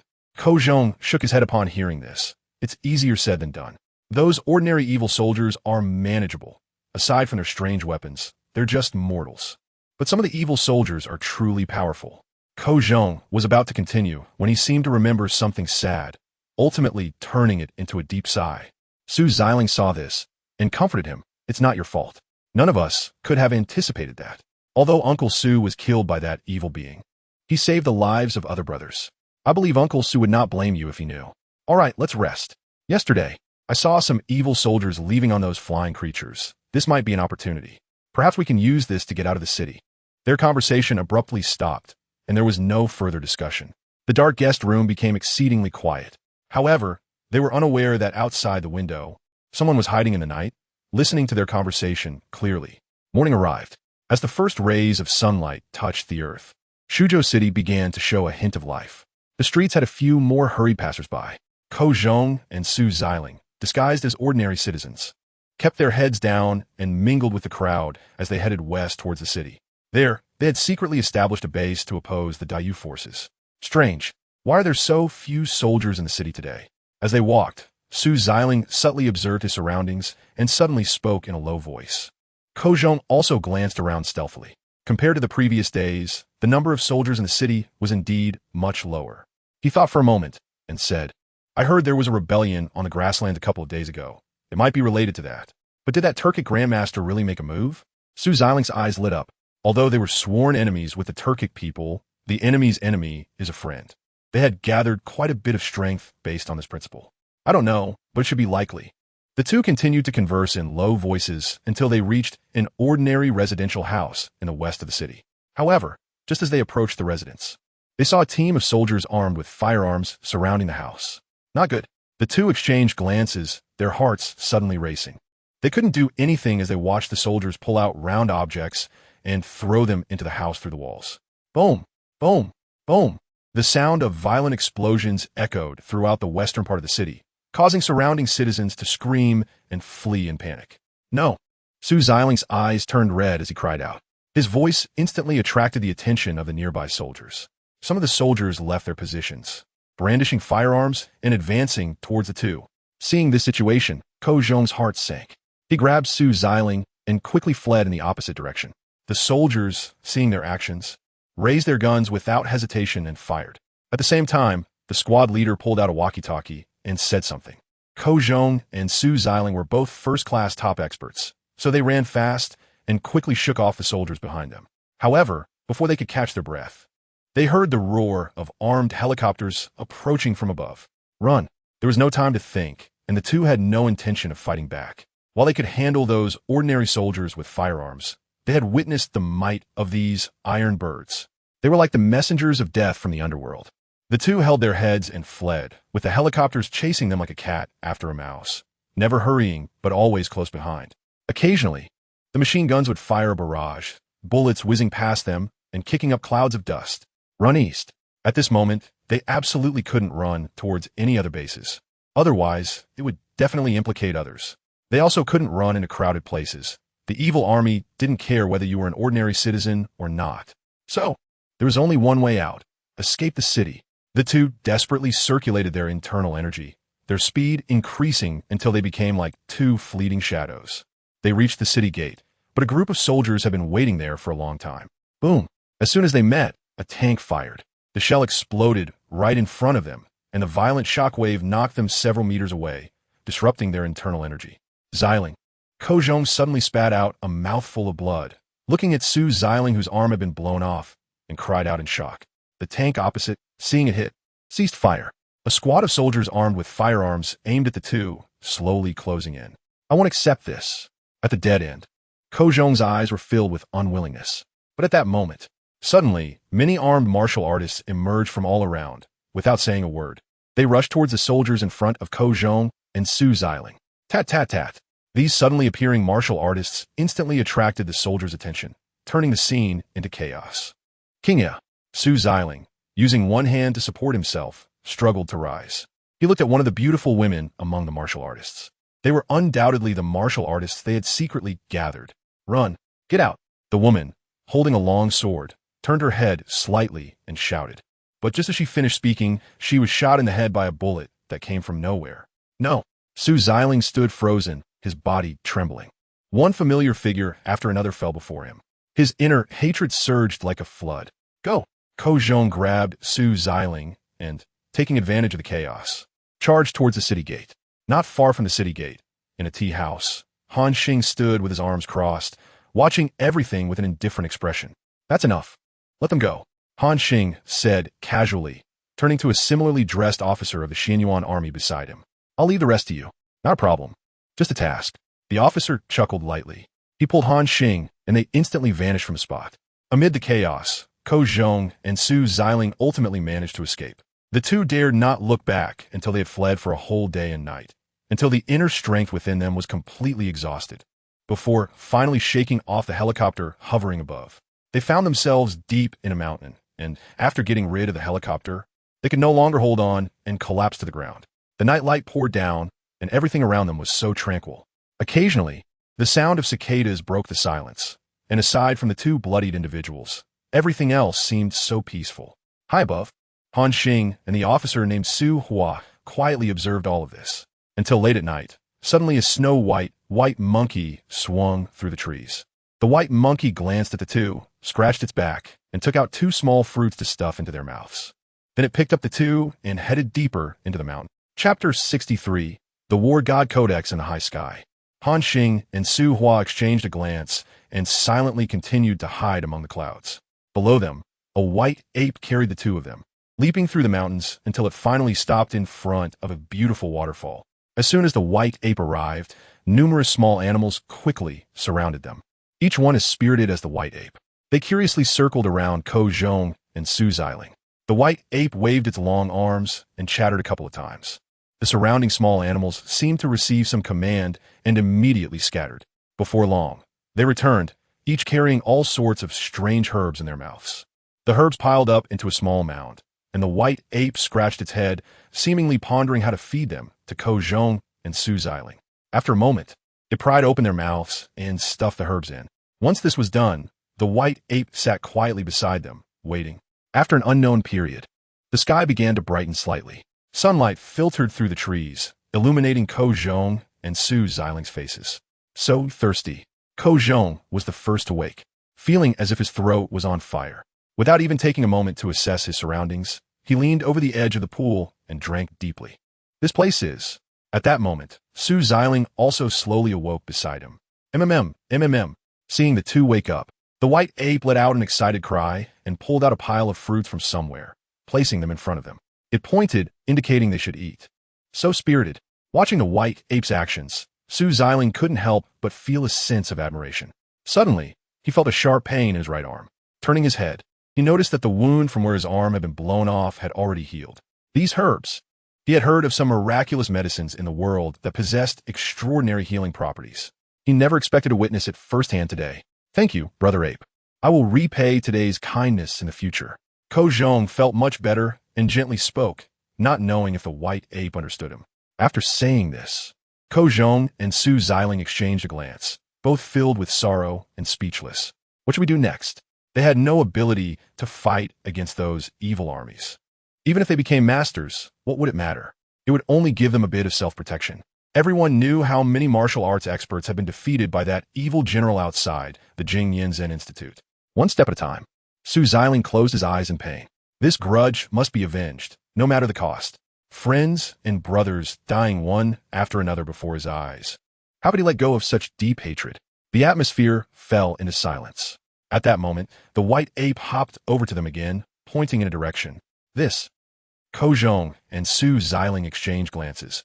Does the brother ape want us to follow you? The white ape nodded eagerly. The two were puzzled. But since the white ape had saved their lives and brought them so many herbs, it probably wouldn't harm them. With this in mind, they stood up and followed the white ape deeper into the forest. They soon arrived at a wide pool, where the white ape finally stopped.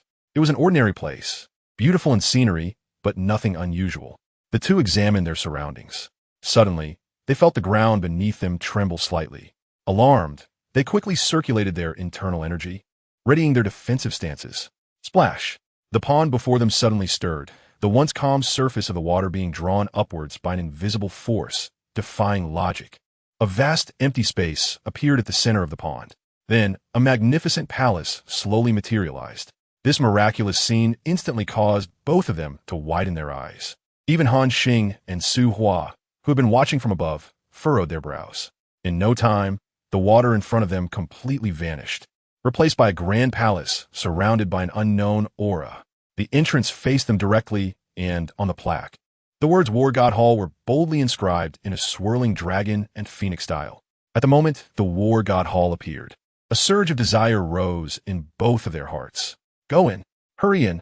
There are great opportunities inside, high up in the sky. Su Hua slightly turned to look at Han Xing, wanting to act, but Han Xing raised a hand to stop him. Han Xing said nothing, only shook his head gently. Below, Ko Zhong and Su Xiling fell silent for a moment. Then, without hesitation, they stepped forward into the War God Hall. General Yu, please act. In the sky, Han Xing visperiet. This War God Hall is a bit strange. Su Hua might not be able to handle it.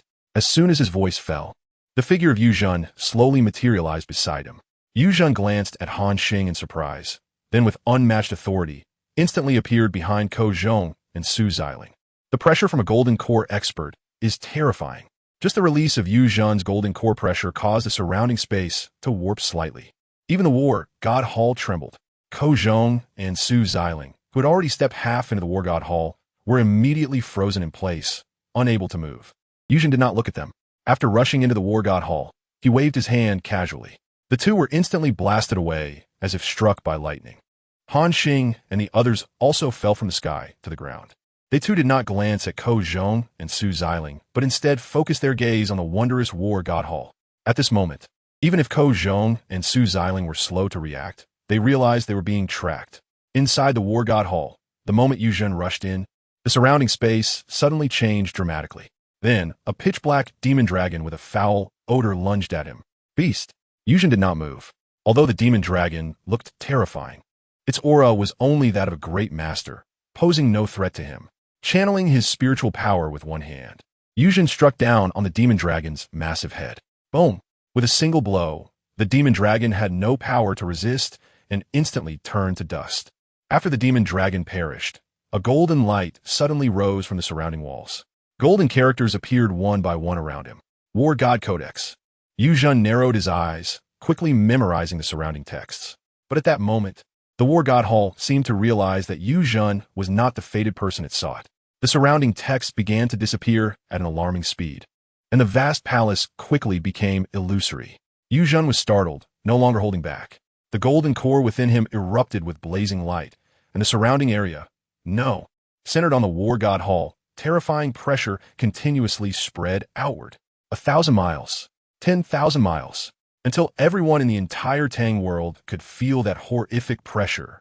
Countless people looked up, the world of Tang undergoing a sudden upheaval, and everyone felt as if a heavy stone was pressing down on their hearts.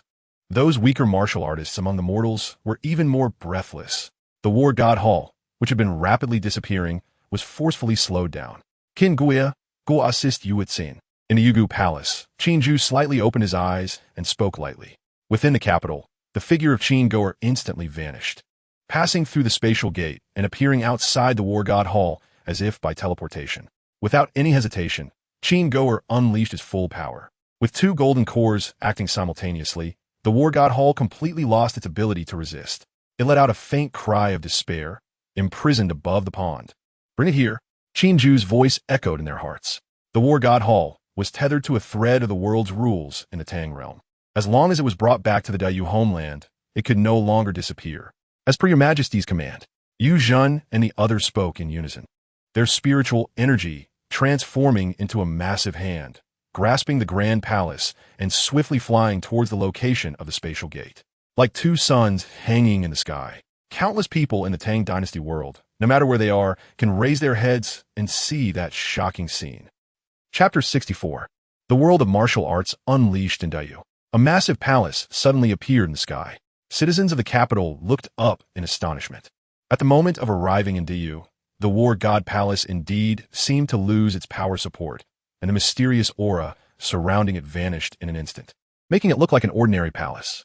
Inside the palace, Qin Jue slowly raised his hand. The War God Palace was drawn down to a corner of the suburbs of the capital. Qin Jue's figure also instantly appeared beside the War God Palace.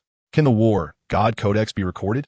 Qin Jue assessed the War God Palace and asked, Your Majesty, it has all been recorded. However, this War God Codex is quite strange. At the moment I recorded it, it felt as if an invisible force wanted to erase that part of my memory. No problem. Qin Jue squinted his eyes.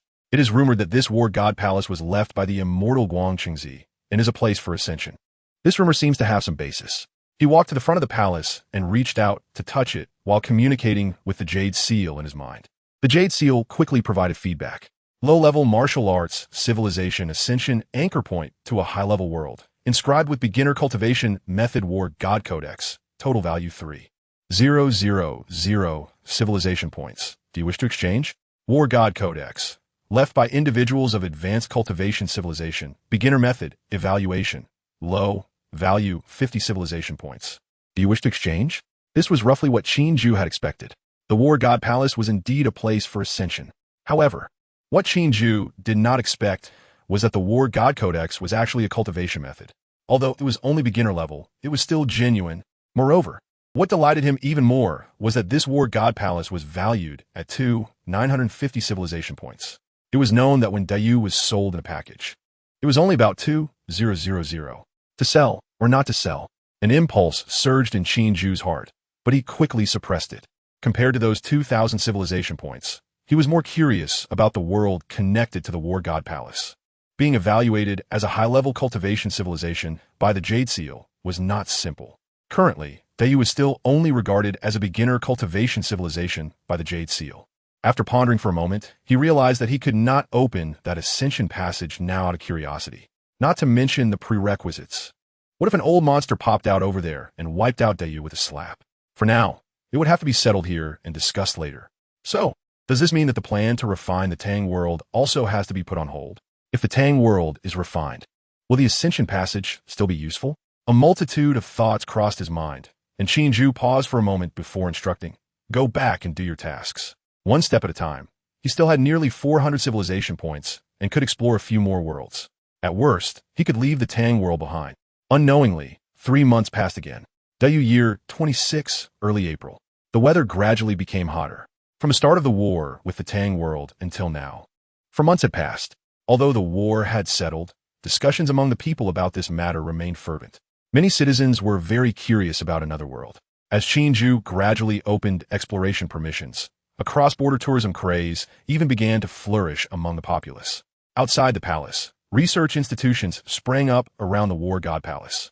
Liwen was very interested in this portal-like thing and had established many new research institutions specifically to study this so-called Ascension Anchor Point.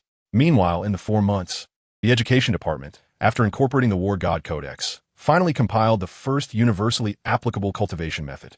Detailed explanation of martial arts. In the palace, Qin Jue slowly closed the small booklet in his hand and lightly uttered these words. He nodded in his heart. This detailed explanation of martial arts could actually be said to be a simplified version of the War God Codex. The War God Codex was a cultivation method, and Dayu had no spiritual energy, so it could not be practiced directly. However, this simplified version did not require spiritual energy. From the very beginning of cultivating internal power to true energy, reaching the realms of Master and Grandmaster. Could true energy later be transformed into spiritual power? In front of Qin Jue, Jiayu and Liwen stood quietly.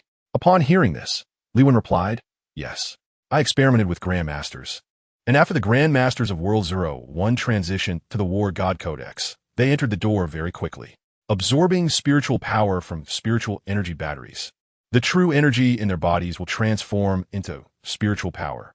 Among them, subject number 1, Ning Daoqi, progressed the fastest in 4 months. The true energy in his body has completely transformed into spiritual power. After fully transforming into spiritual power, experiments showed that he has preliminary combat power equivalent to early Foundation establishment. However, Liwen paused and continued. It is somewhat strange. Although subject no, 1 has combat power equivalent to Foundation establishment, he is much weaker compared to those granted official titles and blessings at that level. I suspect that cultivators blessed by fate may generally be stronger than normal cultivators of the same level. This is just my preliminary speculation. Further experiments are still ongoing." Qin Jue nodded lightly upon hearing this. Regardless of whether Liwen's speculation was correct, there was at least one piece of good news. Once ordinary citizens cultivated to the Grandmaster level, they could directly transition to spiritual power without conflict. How is the production of spiritual energy batteries? Qin Jue continued to ask. Spiritual energy batteries are similar to spiritual stones, but they are man-made. Through extracting spiritual energy from cultivators, purifying it, in a series of processes, it is stored in special devices. This is what is referred to as spiritual energy batteries. This is currently the only way to address the lack of spiritual energy in DU. Spiritual energy batteries cannot yet be mass-produced.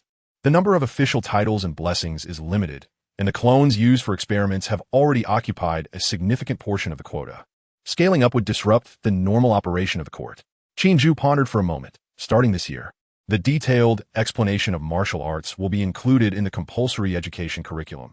And in the future, those with exceptional talents will be prioritized for spiritual energy battery supplies. After Qin Jue finished speaking, Jiayu nodded in agreement. For now, this was all they could do. Dayu year 26 May. A piece of news ignited the whole world. The Emperor wants to unleash martial arts across the world. Information technology had already been preliminarily applied within DU, and this news spread very quickly. In just one day, nearly all citizens had learned of this news. Everyone was thrilled, and there was even concrete news that the Emperor intended to let the entire world practice cultivation methods that could not only prolong life, but also allow for the transition to spiritual power and cultivation. Everyone cultivating and becoming immortals is not a dream. Chapter 65, The Past DU, Tianan Province. Mom and Dad, I'm back. A small boy who looked only 8 years old bounced into the house, casually throwing his backpack onto the sofa. In the kitchen, a woman in her 30s smiled as she walked out, holding dishes of food. Little Tion is back. Did anything interesting happen at school today? She placed the food on the table and affectionately ruffled the child's hair. Hee hee, today the teacher took us to visit the Academy of Sciences. There were so many fun things there. There was a really big robot, bigger than Dad. It even drew little turtles for me. And there was a microscope. That old man said there are lots of tiny animals in places we can't see. And there's more the boy named Little Tion excitedly danced around, constantly bragging about what he had seen and heard that day. The woman listened indulgently. Looks like my little Tion wants to be a great scientist when he grows up. Little Tion shook his head. No, I want to be a soldier. I want to serve the emperor just like Dad. At this moment, the 8-year-old's eyes were filled with determination. The woman smiled. Being a soldier is great. My little Tion will definitely be a great general in the future. Just then, steady and powerful footsteps sounded from outside. Ha ha, my son is truly promising. When you become a soldier, we'll fight together side by side. Before the man entered, his hearty laughter had already been heard. A man, still in his DU military uniform, with an ordinary appearance but a steady demeanor, walked in. He scooped up Little Tion. Little Tion, how about that? Good. I want to be a great general and fight alongside Dad. The woman watched the father and son with a smile in her eyes. What brings you back today? You busy, man? She stepped forward, tidying the man's military uniform, and gently asked. The war in another world has calmed down, so I was reassigned back here. I happen to be on leave these days. Of course, I have to come back to accompany my wife and child. As he spoke, the man planted a kiss on the woman's face. Little Tion, seeing this, teased Dad and Mom are shy. Ha ha ha. Little Tion, do you want to go play in another world? Dad is on leave these days, and we'll take you around. Yes, yes. Little Tion immediately danced with excitement. The family of 3 was harmonious and very close. But in reality, Little Tion was not the biological child of the couple. The two were raised in a concentrated training program by Dayu and were both descendants of slaves. Little Tion was also adopted right after birth. But still, as they say, Dayu does not look at bloodlines, only at spiritual seeds. This family model has gradually become mainstream in Dayu. The younger generation is made up of high-quality talent educated as elites, and their liberated thoughts give them their own understanding of marriage and childbearing concepts. Just like this very ordinary family of 3, the man works in the military, and the woman is a researcher at a biological research institute in the province. After dinner, Little Tion went out to play after finishing his homework. The couple began to converse again. It should be during this time that the martial arts detailed explanation compiled by the education department will be distributed to the world. It seems the emperor wants all citizens to practice martial arts. There are also rumors that those with exceptional talents will be prioritized for cultivation by the court. The man lit a cigarette and spoke slowly. That is a good thing. You're worried about Little Tion's aptitude, right? The woman nestled in the man's embrace. Speaking softly, after she said this, she didn't give the man a chance to respond and continued, you don't need to worry about this. All citizens possess spiritual seeds. Our lab has conducted experiments, and those with spiritual seeds can cultivate without issues. The man was surprised. Have you already obtained the techniques? The woman shook her head. It's for experimental purposes. Currently, it can't be privately transmitted. There's no rush in the next day or 2. Besides, you're at least in the military. I don't believe you haven't obtained it. Hee hee, my wife is really smart. Anything of value is prioritized in the military. This martial arts detailed explanation is no exception. It was first distributed to the entire army after compilation. The man smiled, suddenly emitting a slight wave of internal energy. So quickly you've cultivated internal energy. The woman felt the energy fluctuation carefully and was slightly surprised. This martial arts detailed explanation is indeed very easy to get started with. According to the levels revised by the education department, your husband is already a level 3 martial artist. That is considered fast in our military. The man wore a look expecting praise. A level 3 martial artist is equivalent to a third-rate master in the Tang world. Level 2 corresponds to second-rate, and level 1 is first-rate. After stepping into the master level, the military will supply spiritual energy batteries, allowing the transition to the true war god Atlas, becoming a genuine cultivator. After showing off a bit, the man asked, how is the research on gene drugs going on your side? Oh, it's still early. Right now, it's just preliminary experiments. It will take a long time to mature for mass production. After chatting for a while, the man changed into a different outfit. He took the woman out for a stroll. As soon as they stepped out, they turned a corner and ran into a neighbor. This neighbor was a retired soldier. now nearly 60, but looked only about 40, showing no signs of aging. "Hello, Brother Liu." The man smiled and gave a military salute, his eyes filled with respect. "Ah, Xiao Wang, good afternoon." Liu Dahu, who was practicing Tai Chi, turned and responded with a smile. "Brother Liu, as expected of the Emperor as former guard. You're still so fit." It must be noted that Liu Dahu is a well-known figure in the area. He witnessed the rise of Diyu and once served in the Tianwu Guard established by the Emperor. It is said that this old soldier has participated in hundreds of battles and, during the time when that world was not unified, followed General Yu to conquer over 100 countries. With such great contributions, logically speaking, he should now be an immortal, but for some unknown reason, he chose to leave the military and came here to retire. "Brother Liu, you said you've seen the Emperor in person, drank with General Yu, and even touched Minister Li's head. Is that true?" The man suddenly thought of something and curiously asked. As soon as he asked, Liu Dahu became animated. "Hey, you little brat, how could that be fake? Back in the day, I was just an ordinary commoner in the capital, bullied every day by those clan rascals. Until the Emperor this time." Liu Dahu completely opened up, talking nonstop.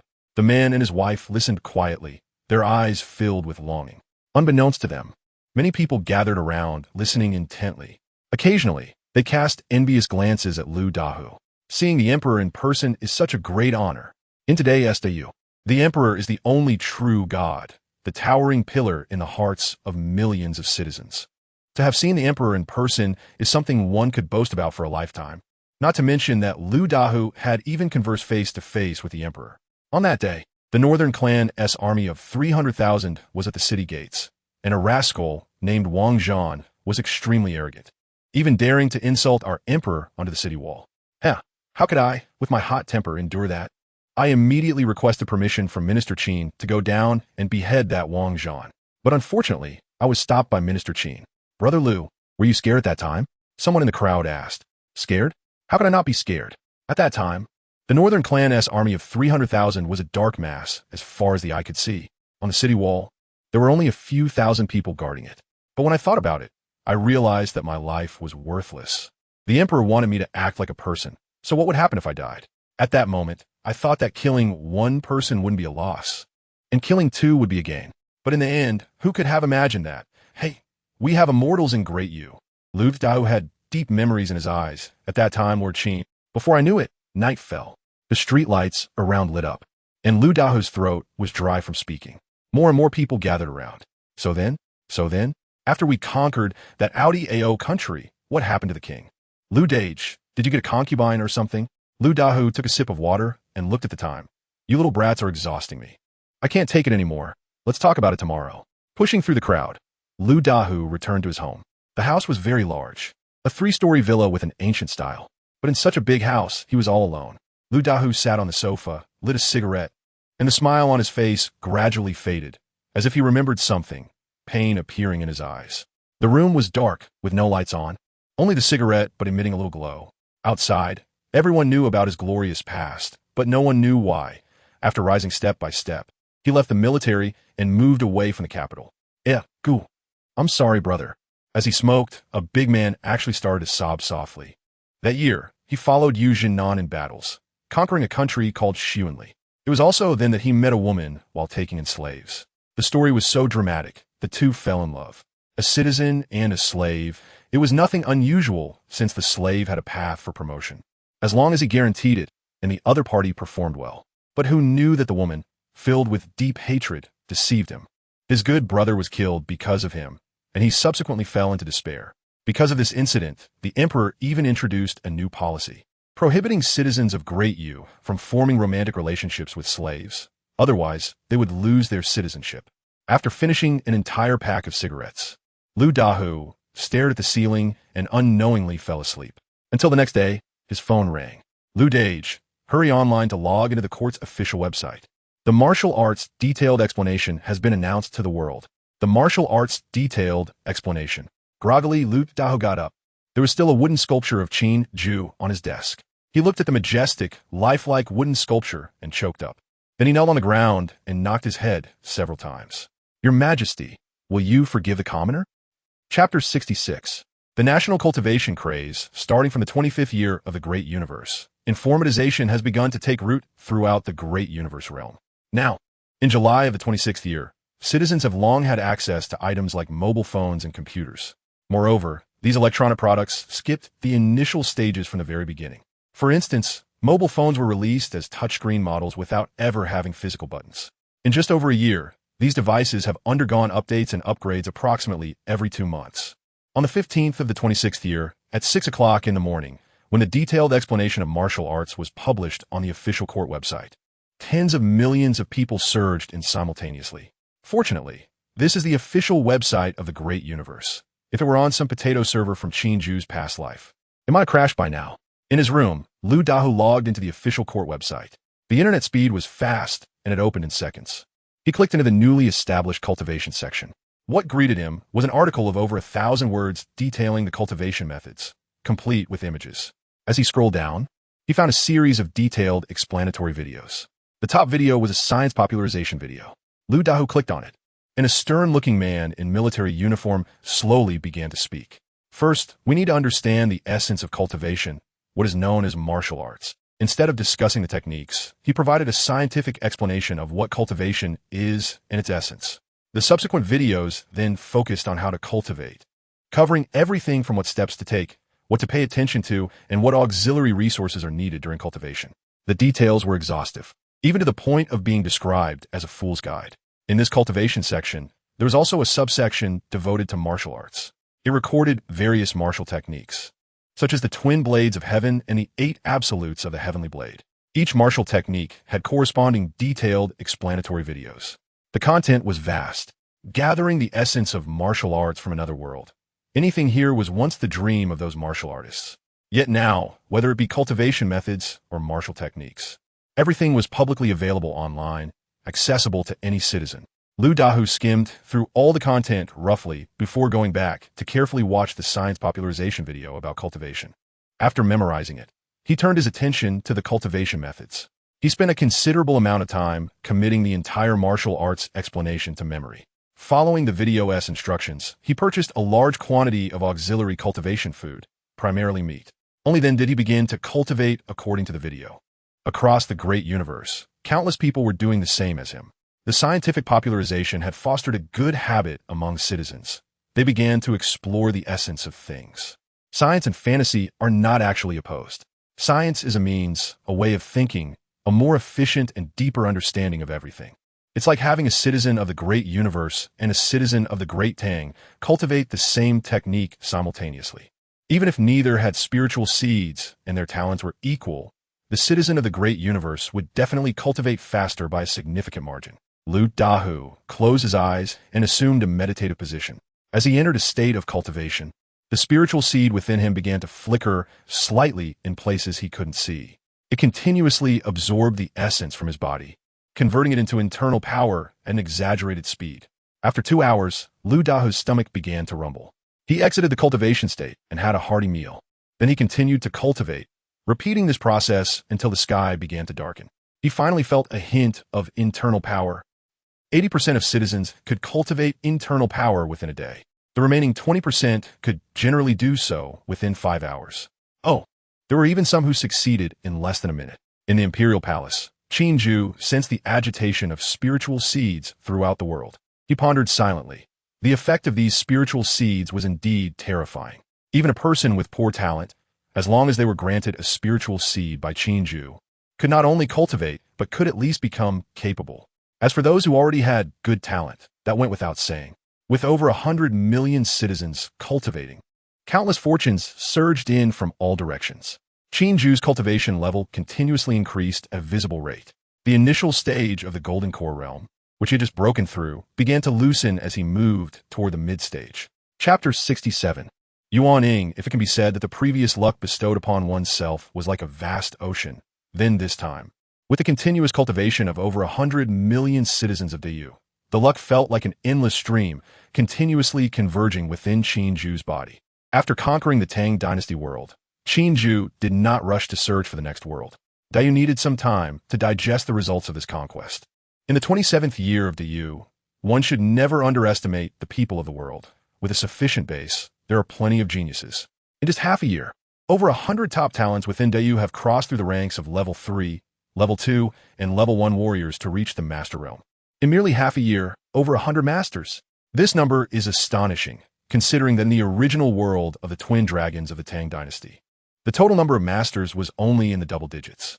In this year, Qin Jue's cultivation naturally progressed to the mid-stage of the Golden Core. In the 28th year of Dayu, with more and more citizens embarking on the path of cultivation, the internet was filled with various cultivation videos. Citizens generously shared their cultivation insights, and some top talents even began to create their own martial arts techniques. By the way, it is worth mentioning that several years ago, Dayu launched satellites into the sky. However, just like before, even the sky has its limits. Once a certain height is reached, it is blocked by an invisible protective shield. This is currently the only concern weighing on Qin Jue's mind. In the 29th year of Dayu, the number of citizens who broke through to the Master Realm reached 100,000. There is no exaggeration here. The resources of two worlds, supported by nearly 1 billion secondary citizens, sustained Dayu's population of just over 100 million citizens. For Dayu citizens' cultivation, apart from the shortage of spiritual energy batteries, other basic resources are fundamentally abundant. In fact, there are significant surpluses. That same year, Qin Jue approved the establishment of Dayu's first cultivation academy. It will select the best of the best from across the nation, with a scale of 1,000 people each year. The reason for 1,000 people is that the annual output of spiritual energy batteries available to the public is just over 1,000. In other words, Dayu can steadily produce at least around 1,000 true cultivators each year. In the 30th, 31st, and 32nd years of Dayu, another 3 years passed. According to the statistics from the Department of Education, the number of master citizens in Dayu has reached 1 million, with 3,000 grandmasters, excluding the newborn population. Citizens who have been cultivating for 5 years are at least at the level 1 warrior realm. Among them, over 1,000 have thoroughly become foundational cultivators after transitioning to the War God Manual. By this time, the cultivation paths within Dayu have become very clear. Cultivation of martial arts is detailed, reaching the Master Realm, transitioning to the War God Manual, absorbing spiritual energy, and becoming a cultivator, depending on the aptitude and the realm at the time of transitioning to the War God Manual. The cultivation levels of these citizens generally range from the peak of Qi refining to the early stage of foundation establishment after the transition. This is the advantage of scientific cultivation. Cultivators' brains become more intelligent, and countless cultivators devote themselves to scientific research, promoting scientific development in reverse, while scientific advancements make cultivation easier, complementing each other.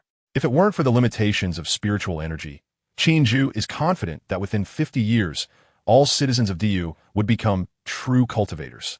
In the 33rd year of Dayu, 6 years after conquering the Tang dynasty world, the population of Dayu citizens surged again.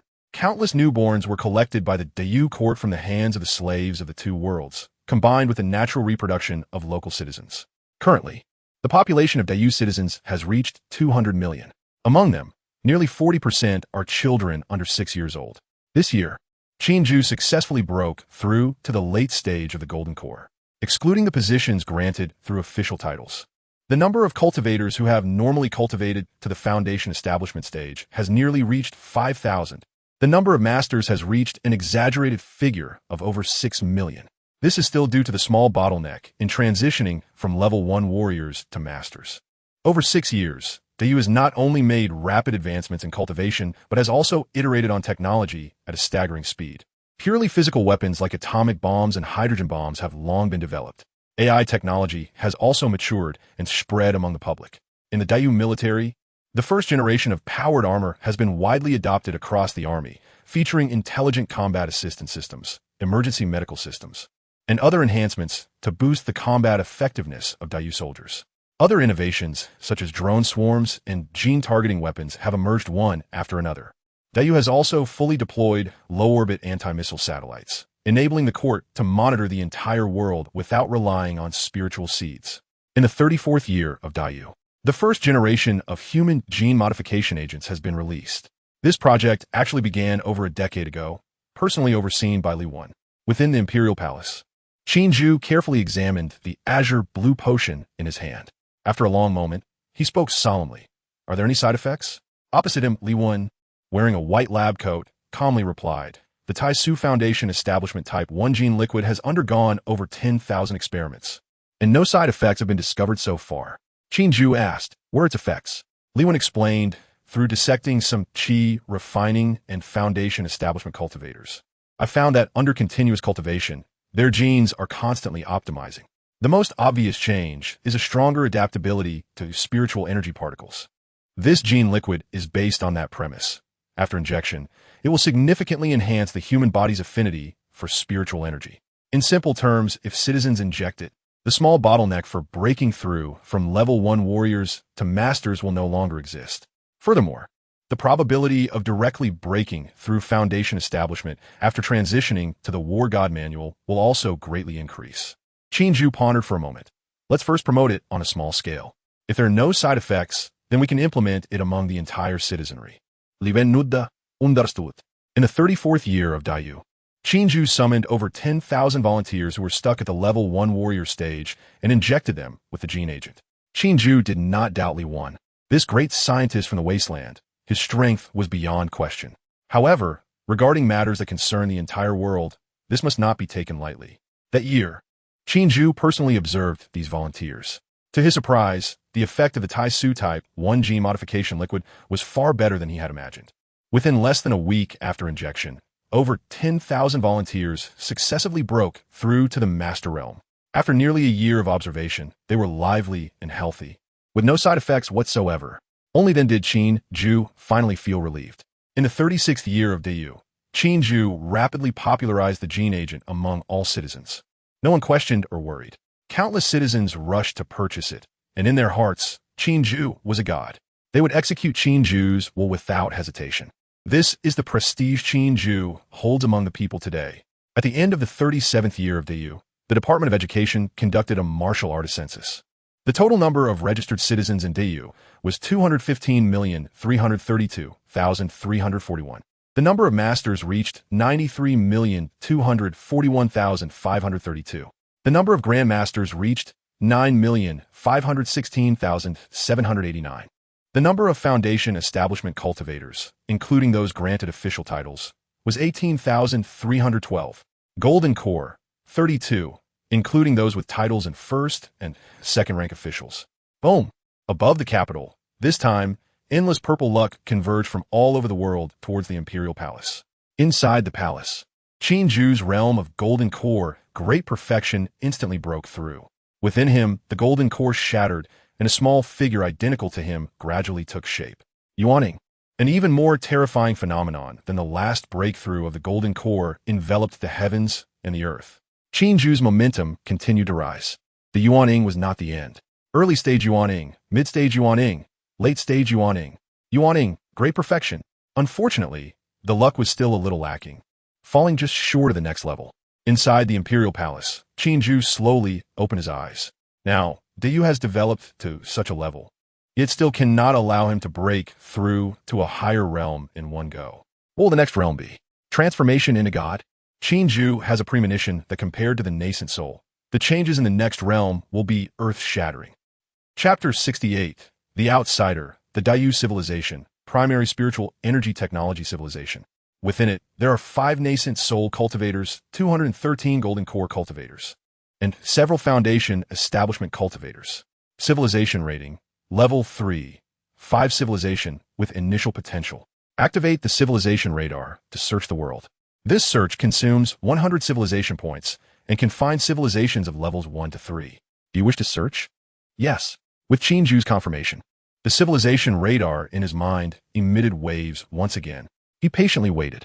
At this moment, Qin Jue suddenly sensed a strange foundation establishment aura within the Dayu realm. The moment he felt this unfamiliar foundation establishment aura, Li Wen's voice echoed in his mind. Your Majesty, the unknown energy shield at the world boundary has just experienced an anomaly. Qin Jue squinted his eyes and replied, I know, no need to worry.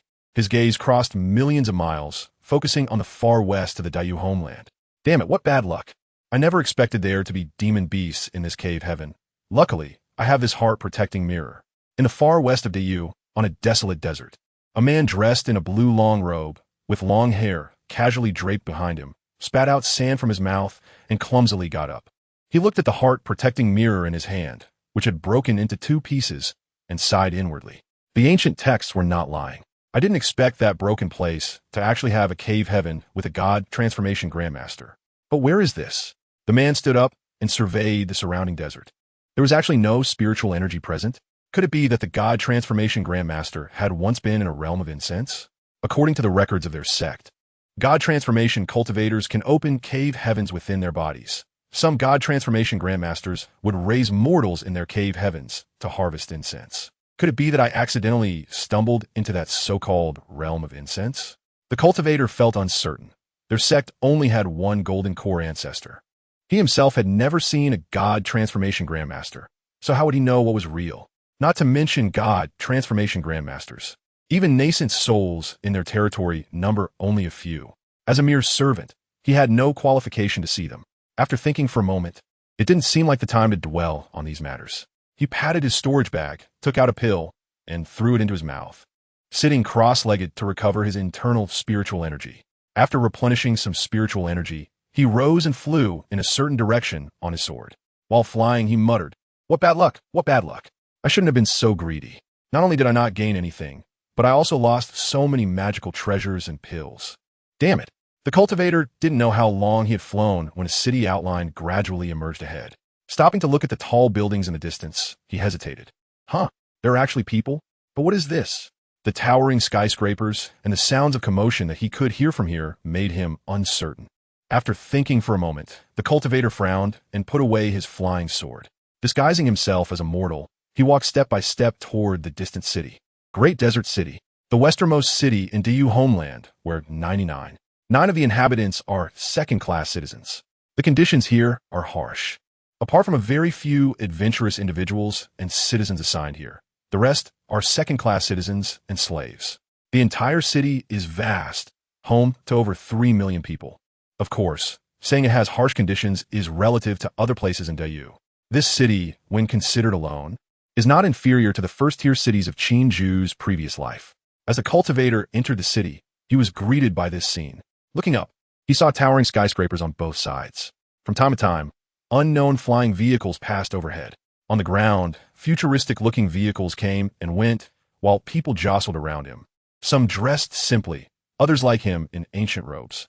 The shops on both sides were illuminated with neon lights, and this bustling scene truly left the cultivator in awe. Is this really a mortal world?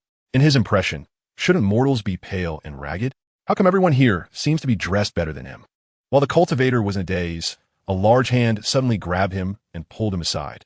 Coming back to his senses, the cultivator was about to get angry when a futuristic single-person flying vehicle whizzed past him. Are you crazy? The one who grabbed him was a middle-aged man appearing to be in his 40s or 50s, with a scruffy beard and a look of fear in his eyes. You dare to block a citizen's vehicle? Don't you fear getting killed? Upon hearing this, the cultivator's eyes flickered. Not knowing the current situation here, he decided to be cautious. He quickly lowered his posture and performed a strange salute. "Thank you, brother. I just arrived here and don't understand these things." The scruffy middle-aged man looked at the cultivator with a strange expression. "You're not from Great Desert City? You're from outside?" Cultivator: Yes. I just came from outside to visit relatives in Great Desert City." As he spoke, the cultivator subtly inquired, "The citizens are becoming increasingly arrogant. Our lives are also lives, right?" However, as soon as he said this, the middle-aged man's face changed drastically, and he quickly stepped back several paces. The people around them were so alarmed that they hurriedly distanced themselves. In a few seconds, a large area around the cultivator was cleared. His expression immediately darkened, realizing he had misspoken. At that moment, the flying vehicle that had just zoomed past suddenly returned. The cultivator's heart raced, and he discreetly reached for his storage bag at his waist. The vehicle stopped right in front of him, less than an inch away. The door opened, and a stylishly dressed young man jumped out. He was chewing something and looking arrogantly upward. "Who is this wild commoner, daring to block my vehicle?" As soon as the young man got out of the car, the people around, no matter what they were doing, all knelt down. The cultivator suddenly fell out of place and didn't know how to react. This wasn't just fear. It was because he sensed a strange energy wave from this young man. It wasn't spiritual energy, but it was clearly not that of a mere mortal. Wow, this wild commoner is interesting. The young man maintained his arrogant demeanor, but no one noticed the cold glint in his eyes. "Well, I'm short of servant. You seem good. How about following me?" Hearing this, the cultivator narrowed his eyes. But clearly, he was no ordinary person. As soon as the young man spoke, He respectfully lowered his head, a smile on his face, and said, "Really? Thank you, my lord." But before he could finish, the young man suddenly struck out violently, unleashing a powerful aura of a grandmaster, slamming a palm toward the cultivator's chest. This wasn't over. Several figures suddenly flew in from the horizon, each radiating a terrifying pressure. Foundation Establishment Cultivators. No, there are also Golden Core Ancestors. Chapter 69. The truth is, Cultivator was merely at the mid-stage of Foundation Establishment, and just the pressure from the Golden Core in the sky was enough to pin him to the ground, unable to rise. Under the palm of the young man before him, the already injured cultivator nearly lost his life. Well done. A group of 3 cultivators slowly descended from the horizon. As they landed, the citizens of the city obediently laid down on the ground, their bodies trembling uncontrollably. Among them, the Golden Core expert, named Majesty, was a high-ranking official stationed in the far west. He glanced at the performance of the citizen youth and praised him. "Thank you for your praise, Master Ma. This is what I should do." When this person arrived outside the desert city, I sensed something was wrong. A stranger cultivator without a spirit seed actually dared to swagger into the city, truly unaware of the dangers. The young man snorted coldly, his previously frivolous demeanor gone. Ma Xian smiled. "Your contributions will be reported truthfully to the court. This person will be handed over to me." After saying this, he swept up the dazed stranger cultivator, who was still mumbling something. "How is this possible? How is this possible? There's not even any spiritual energy here. Why is there a Golden Core expert? Why? Why?" Countless thoughts flashed through his mind, but no matter how he pondered, he couldn't understand. Not to mention this Golden Core. Even the Foundation Establishment cultivators beside him were full of spiritual energy, clearly not simple characters. The young man who had just acted ruthlessly was even stranger. He appeared to be an ordinary citizen. Why did he possess such strength? That palm strike earlier was nearly comparable to that of a weaker Foundation Establishment cultivator. What kind of place is this? The cultivator let out a lament in his heart, but it was destined that no one would answer him. The commanding voice of Qin Jue from the Imperial Palace echoed in Ma Xian's mind. Ma Xian immediately straightened his expression. "Yes, Your Majesty." After speaking to the air, Ma Xian lifted the stranger cultivator and soared into the sky. His figure instantly turned into an afterimage, heading towards the capital. Very good. Going out for a stroll and encountering such good fortune. The citizen youth watched Ma Xian dash away, a glimmer of envy flashing in his eyes. After a moment, his smile faded. He glanced sideways at the citizens still crawling on the ground, scolding, "What are you looking at? Why aren't you getting to work? A bunch of wild people." At that moment, a single-person flying device flew over. A beautifully dressed woman stepped down from it. What happened? The woman, stepping out in high heels, walked towards the young man step by step. The young man smiled and hugged the woman. "Great news. I'll tell you later, haha." At the moment the woman got out of the vehicle, the citizens around looked on with unabashed envy. This woman had originally been a citizen, but recently passed an examination and was granted a spirit seed, becoming someone of higher status. This is the current EU. It does not look at bloodlines or family backgrounds. Even if you were a slave just a second ago, the next moment you become a citizen, your life can undergo earth-shattering changes. In the sky, as they got closer to the capital, the cities below became increasingly prosperous. Occasionally, large flying devices passed by not far from the two. The cultivator felt the overwhelming aura from below and nearly froze in fear. Golden Core, over 100 Golden Cores. How can there be so many Golden Cores? It wasn't until they reached the inner city of the capital that Ma Xian finally landed. There, someone was already waiting. "You've worked hard." Qin Jue revealed a not-so-pleasant smile and spoke lightly. "Master Qin." Ma Xian bowed and raised his hand, presenting the cultivator to Qin Jue. Qin Jue glanced at the cultivator. The cultivator instantly felt as if struck by lightning, his spiritual energy becoming uncontrollable and chaotic. Yuaning, a Yuaning old monster, and not just any Yuaning. After greeting, Qin Jue took the cultivator and walked towards the outside of the Imperial Palace. Inside the palace, Qin Jue leisurely sipped tea. The cultivator was brought in by Qin Jue and unceremoniously tossed onto the ground like a dead dog. "Get down." Qin Jue spoke lightly. "Yes, Your Majesty." Qin Jue respectfully withdrew. Hearing this, the cultivator laboriously raised his head, and upon entering, he saw an overly youthful face. However, when he looked directly at this face, the scene before him changed. He saw an endless expanse of heaven and earth. He saw billions of gods and demons. Qin Jue merely sat there leisurely, and the cultivator felt an overwhelming sense of pressure. Qin Jue did not speak, nor did he make any movements. The storage bag at the cultivator's waist automatically flew into Qin Jue's hand. Without any obstruction, the storage bag was violently torn open. Items flew out from the storage bag. Magical treasures, elixirs, techniques, and clothing. Qin Jue picked up a flying sword and lightly flicked it. The flying sword shattered with a mournful cry. Unknown materials, decent strength. Qin Jue nodded in his heart, and then picked up a bottle of elixirs. The elixirs were covered in peculiar patterns, with spiritual energy circulating on them. Upon taking it out, he could smell a hint of elixir fragrance. Qin Jue sniffed. It likely contained unknown herbs and should have healing properties. Not bad. This was his first time seeing a real elixir, far better than the ones he had concocted himself. Growing increasingly pleased, he still maintained an expressionless face. He then picked up several technique manuals to read. True Water Technique. Qin Jue read slowly. Even though he was already a great cultivator at the Yuan Ing stage, he still flipped through it like a mortal, taking his time. Inside the vast imperial palace, it was eerily quiet, with only the soft sound of pages turning. The cultivator, kneeling on the ground, was sweating profusely, filled with fear of the unknown. He wanted to say something, but under the invisible pressure, he couldn't even open his mouth. After a long time, Qin Jue finally set down the True Water Technique. It lacks the latter half. At most, it can only be cultivated to foundation establishment.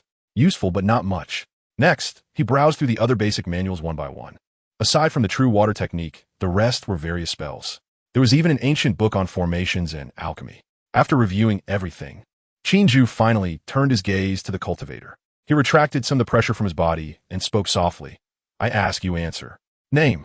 Seeing that he could finally speak, the cultivator immediately burst forth with hope for life. He disregarded his image and knocked his head repeatedly. Senior, I, the younger generation, have accidentally entered your divine realm. I have done nothing. Please spare me." Qin Jue remained silent, lifting his teacup and taking a gentle sip. Last chance. His voice was not loud, even quite flat, but the cultivator's heart instantly rang alarm bells, and he quickly said, "Senior, my name is Gu Huan. I am an elder of the Bai Shui sect in the Dongxian realm." Dongxian realm? Bishui sect. Qin Jue digested these two pieces of information in his heart. "Tell me everything you know. There is still a glimmer of hope." Qin Jue leaned back, lazily saying, "Gu Huan, yes, senior, what would you like to know? I will not hide anything." After he finished this sentence, however, he saw that Qin Jue did not reply. Gu Huan steeled his heart and began to speak on his own. "Senior, the Dongxian realm has a total of 1 pavilion, 2 sects, and 3 schools. The pavilion is the Yun Meng Xian Pavilion, which is entirely composed of female cultivators, with the ancestor being at the Yuan Ing stage. The 2 sects are Bai Shui sect and Lihua sect. The Yuan Ing ancestor of Bai Shui sect has passed away, while Lihua sect still has a Yuan Ing. The 3 schools, Qing Ming, Hun Yuan, and Qing Wei, all have golden core ancestors. Aside from these sects, there are also several Yuan Ing Lu's cultivators. As for places further away, I truly do not know." In his early years, the junior had obtained an ancient text that recorded a cave heaven where a fallen deity had undergone a great transformation. Driven by greed, he went on an adventure with a few friends and somehow ended up in your divine kingdom, senior. Qin Jue listened quietly, memorizing this information, and then asked, "How did you enter that cave heaven?" Gu Huan quickly pointed to the token that Qin Jue had taken out and casually placed on the table. "Senior, I relied on that token to enter the cave heaven." "Oh." Qin Jue reached out, and the seemingly ordinary token flew into his hand. He hadn't really noticed anything unusual about the token before. After examining it carefully, he found it to be made of an unidentifiable material, looking quite ordinary. There was a faint inscription of the character for Cloud on it. After pondering for a moment, Qin Jue suddenly opened his eyes and pulled Gu Huan closer. Then, he placed a hand on his head and began to search his soul. He wouldn't easily believe what this person was saying. After a while, he tossed the dazed Gu Huan aside and frowned in deep thought. It turned out that Gu Huan was indeed telling the truth. Every word he spoke was accurate. "Incense Fire Realm?" Qin Jue murmured as he pulled up the map in his mind. On the map, the entire Yu homeland appeared square and compact, and he felt that it was full of artificial traces. Now looking at it again, it indeed had some credibility.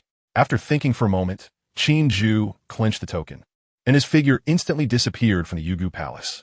When he reappeared, he was already at the boundary of the Yu homeland. This is the power of a nascent soul cultivator. In an instant, they can travel countless miles. Chapter 70, Cave Heaven Above the Endless Sea. A massive offshore platform stood tall. On it, people came and went, and scientists occasionally reached out to touch the invisible protective shield in front of them. Suddenly, a figure slowly emerged from the sky. The figure wore a dark dragon robe, surrounded by black dragons. Those below looked up, and upon seeing this figure, their hearts jolted. "Your Majesty!" All the people on the platform, regardless of what they were doing or their position, knelt down upon seeing this figure. "We pay our respects to your Majesty. Long live our Emperor." A synchronized voice rose to the sky, each person's face showing unmasked fervor. At ease, Qin Jue's deep voice echoed in everyone's ears. "Thank you, your Majesty." After standing up, a female research scientist flew up to Qin Jue's side. "I am Su Qian, a senior researcher from the Imperial Academy of Sciences. I have met your Majesty." Not knowing how to address his Majesty, the researcher named Su Qian looked at Qin Jue's face, her admiration almost overflowing. "Have the people below keep their distance," Qin Jue instructed lightly, then slowly raised his hand, placing the token in his hand against the protective shield in front of him. In the next moment, the seemingly ordinary token suddenly burst forth with a blazing light. The token detached from Qin Jue's hand and floated in midair. Before him, a golden light erupted. The previously invisible protective shield slowly revealed its true form. At this moment, countless citizens across the great Yu homeland looked up in shock. They saw a curved shield, inscribed with various runes, manifesting high in the sky.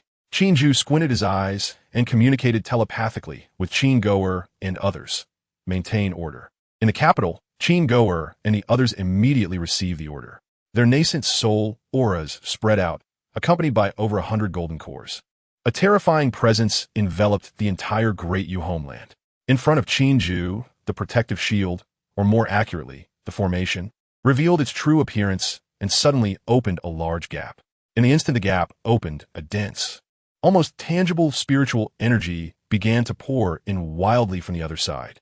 "This is spiritual energy," the crowd on the platform instantly exclaimed, as the rich spiritual energy washed over them, making them feel as if every cell in their bodies was cheering with joy. That indescribable feeling of comfort was beyond words.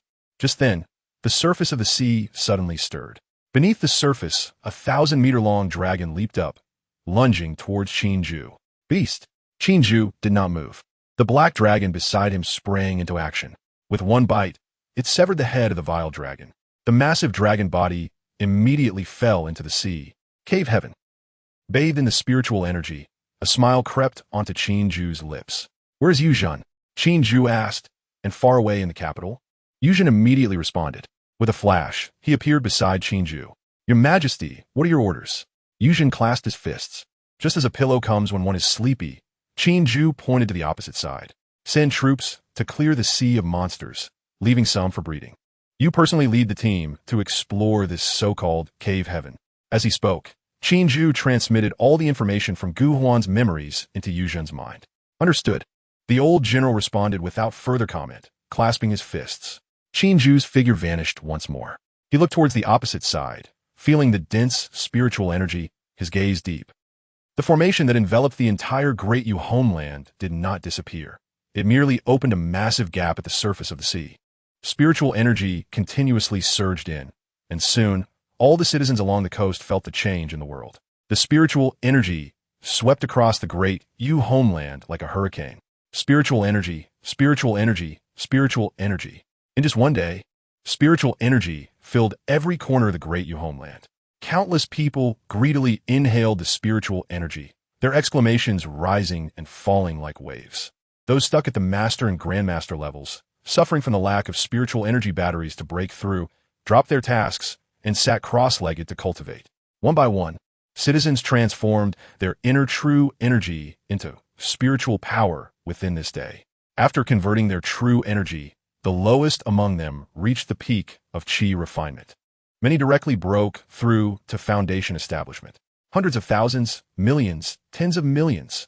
With so many people breaking through simultaneously, vortexes of spiritual energy filled every city. And Qin Jue's nascent soul, already at the peak, also broke through again under the endless fortune.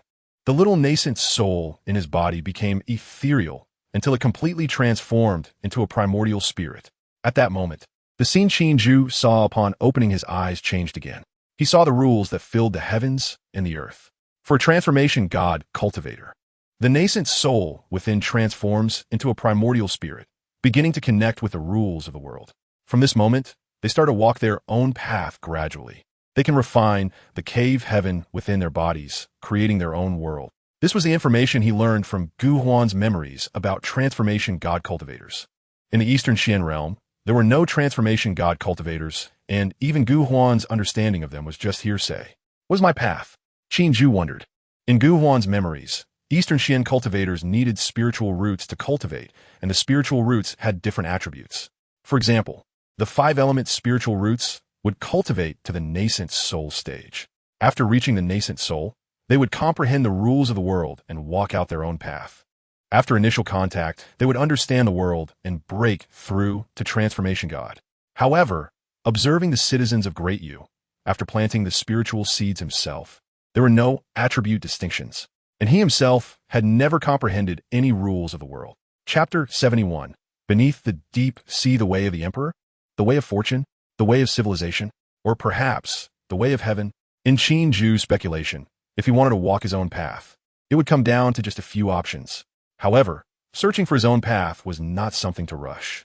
He had just broken through to the transformation stage and had plenty of time to explore. Setting this matter aside for now, what interested him more was this so-called cave of the transformation stage cultivator. A transformation stage cultivator, in Gu Huan's memory, that was a being that had not appeared in the Eastern Xian realm for 1,000 years. How many treasures would be left in the cave of a transformation stage cultivator?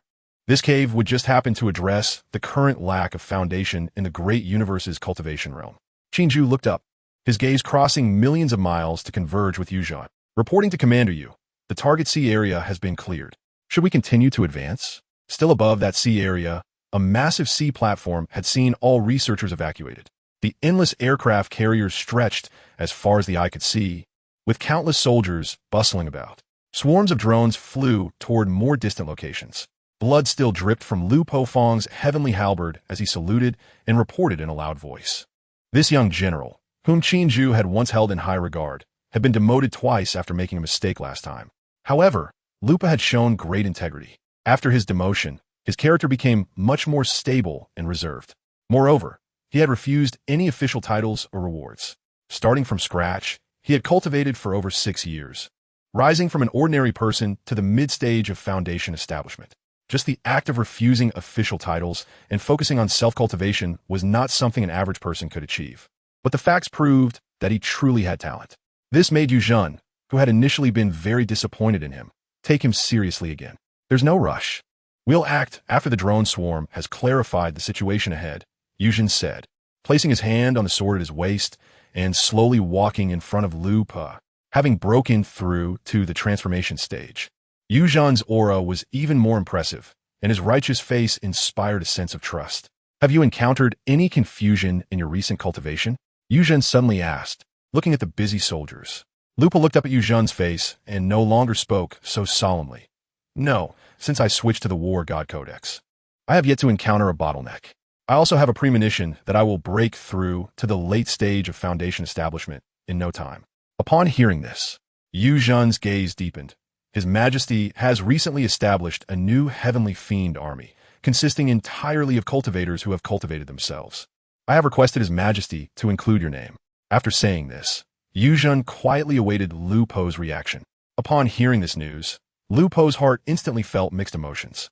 In the great universe's officialdom, the capable rise while the mediocre fall. He was still under punishment for his previous mistake. Yuzhan pleading for him in front of His Majesty was no small favor. It was far from as easy as Yuzhan had said. Commander Yu, Lupa opened his mouth, unsure what to say. Yuzhan shook his head. Just don't embarrass me. The atmosphere fell silent, but not long after. An officer came to report from behind. Commander Yu, the drone swarm has detected a large-scale beast tide. According to the feedback from the spiritual energy response device, there are golden core stage demon beasts among them. Golden core stage. Yuzhan murmured, not reacting much. This was not the first golden core demon beast they had encountered. Send the Xinyuan army to handle it, Yuzhan instructed after some thought. Yes. The officer quickly responded. Wait, Lupa, you go too. Yuzhan turned his head slightly to glance at Lupa. Lupa quickly clasped his fists. As you command, Commander Yu. Behind them, a group of over 100 soldiers in dark military uniforms, adorned with the pattern of a fierce demon face, quickly took to the skies. A nascent soul led the group, with 10 golden core cultivators and the rest being Foundation establishment experts. Lupo also soared into the air, joining the soldiers as they flew farther away. Watching the Xinyuan army leave, Yu Zhen turned to give further orders. Activate the satellites for real-time monitoring. If there is an unbeatable situation, notify them to return immediately. Yu Zhen's command style was known for its steadiness. Even though the cave ahead belonged to a transformation stage cultivator, and he himself was also a transformation stage, he always adhered to the principle of caution, striving to achieve the greatest benefits at the smallest cost. Above the surface of the sea, a group of Xinyuan army cultivators rushed toward their target location. Lupa followed behind the others, remaining silent. Occasionally, some cultivators cast meaningful glances at him, but Lupa pretended not to see. He understood what these Xinyuan army cultivators were thinking. They looked down on him a bit. If he had his old temper, he would have certainly exploded on the spot. After years of reflection, he understood one thing. Only if he stood out enough would others respect him. This was especially true in the great universe's military. Having ability and strength would earn the respect of others. The group did not fly very fast, as the area of the sea below was absurdly vast. After flying for several hours, the leading nascent soul finally raised his hand slightly, signaling everyone to stop. The leader, an experienced veteran named Dong Jun, had served in the military since the time of the Great Universe when it was still the Great Qian. After signaling everyone to halt, he squinted and spread out his spiritual sense to survey the surroundings. After a moment, he spoke. 10 people form a team, dive. Saying this, he was the first to plunge into the sea. Without hesitation, the others followed suit and dove underwater. After Dong Jun submerged, he released his spiritual power, instantly creating a vacuum around him. He continued to dive, hundreds of meters, thousands of meters, 10,000 meters, until he reached the deepest part of the ocean. He finally stopped. He looked at the surrounding environment and raised his hand to retrieve a broken, strange weapon that flew into his grasp. It was not a creation of the great universe. It was made of unknown materials. All remain alert, he instructed quietly, becoming cautious. Since this was the cave of a transformation stage cultivator, it was not surprising to find some fragments of magical treasures. But what if there were intelligent beings here? For example, demon beasts with intelligence? There was certainly that possibility. General Dong, there seemed to be traces of intelligent life activity here. A late-stage Foundation establishment Xinyuan soldier suddenly spoke up. This person was none other than Han Xing, who had previously discovered the War God Hall. Han Xing held a luminous pearl, examining it as he spoke. This pearl contains a small amount of residual spiritual energy, which is not natural spiritual energy. It resembles the spiritual energy fluctuations within the demon beasts we came to hunt today, but there is a slight difference. Han Xing handed the luminous pearl to Dong Jun and suddenly looked in a certain direction. General Dong, there is movement to the northwest. Are you sure? Dong Yun asked. Absolutely. Han Xing replied with certainty. Good, everyone follow me. According to the research from the Imperial Academy of Sciences, after mortals cultivate, some lucky individuals will develop various talents. Some are attuned to the 5 elements, while others have pure spiritual energy within them, and Han Xing is one of them. His talent is quite mystical. To put it simply, it can be described in 2 words. Intuition. Back in the Tang world, he dared to let Ko Zhong and others out of the city because he had a premonition that as long as they left the city, they would find the War God Hall. So far, his intuition had never failed him. Chapter 72. The cave heaven occupied by demonic beasts. What on earth is this thing? Under the sea, to the northwest, tens of thousands of miles away from this group of Xinyuan soldiers, a magnificent and colossal palace quietly sits on the seabed.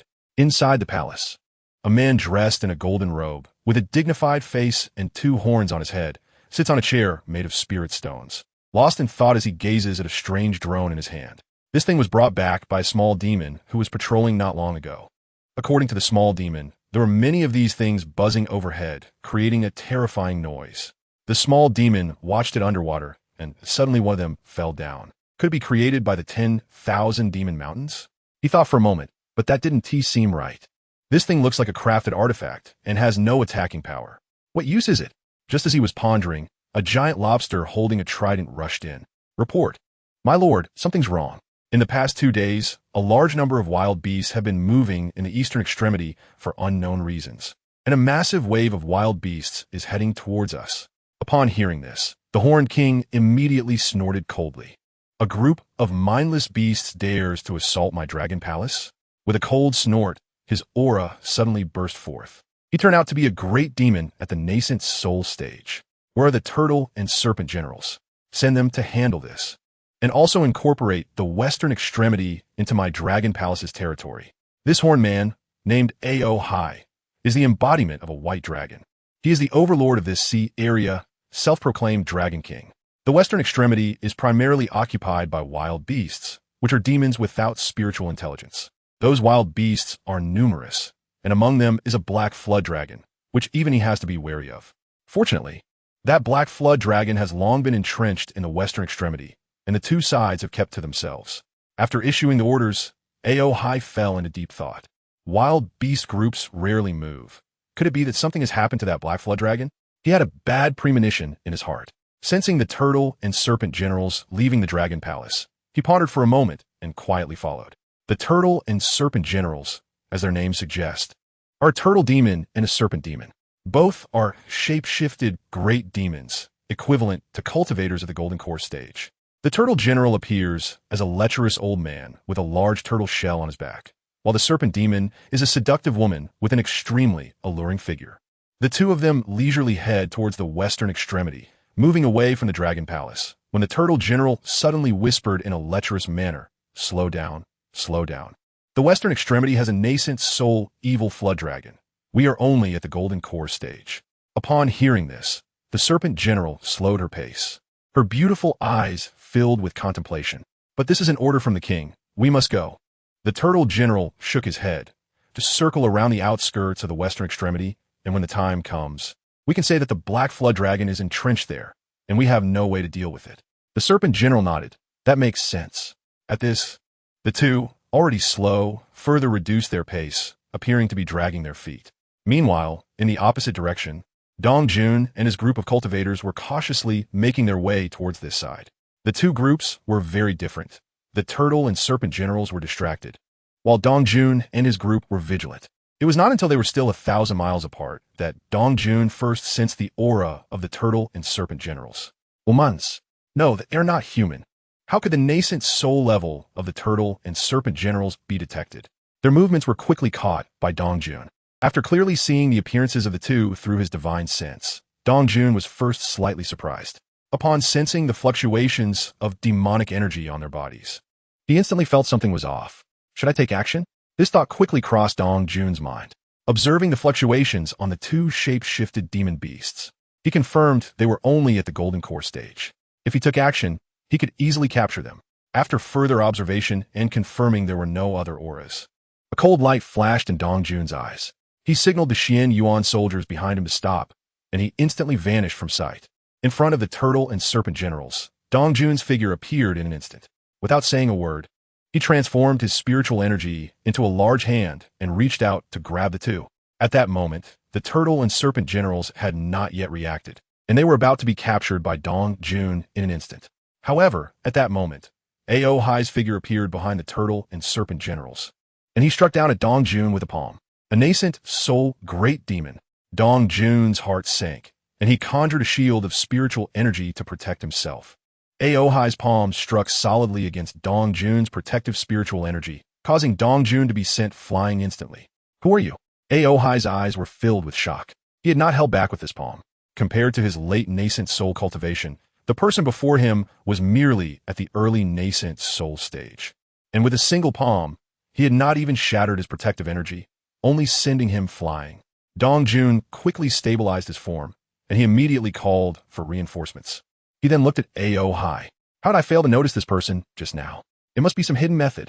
I didn't expect there to be intelligent demon beasts in this cave heaven." Commander, you had told him before that the cave heaven of transformation had abundant spiritual energy, and there might be awakened demon beasts. He didn't expect to encounter one so soon. Ao Hai looked at Dong Jun with some trepidation, and after observing him several times, he suddenly exclaimed in shock, "You are human." Once he said this, the turtle and serpent generals behind him were also greatly shocked. Humans? The humans recorded in ancient texts? How could this be? There have never been humans in this region.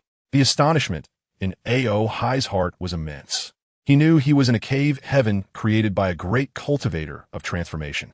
That great cultivator had raised many demon beasts within the cave heaven. He was one of them. And with the fall of that great cultivator, these demon beasts had lived and reproduced here for generations. For more than 3,000 years. He had stayed here for over 3,000 years.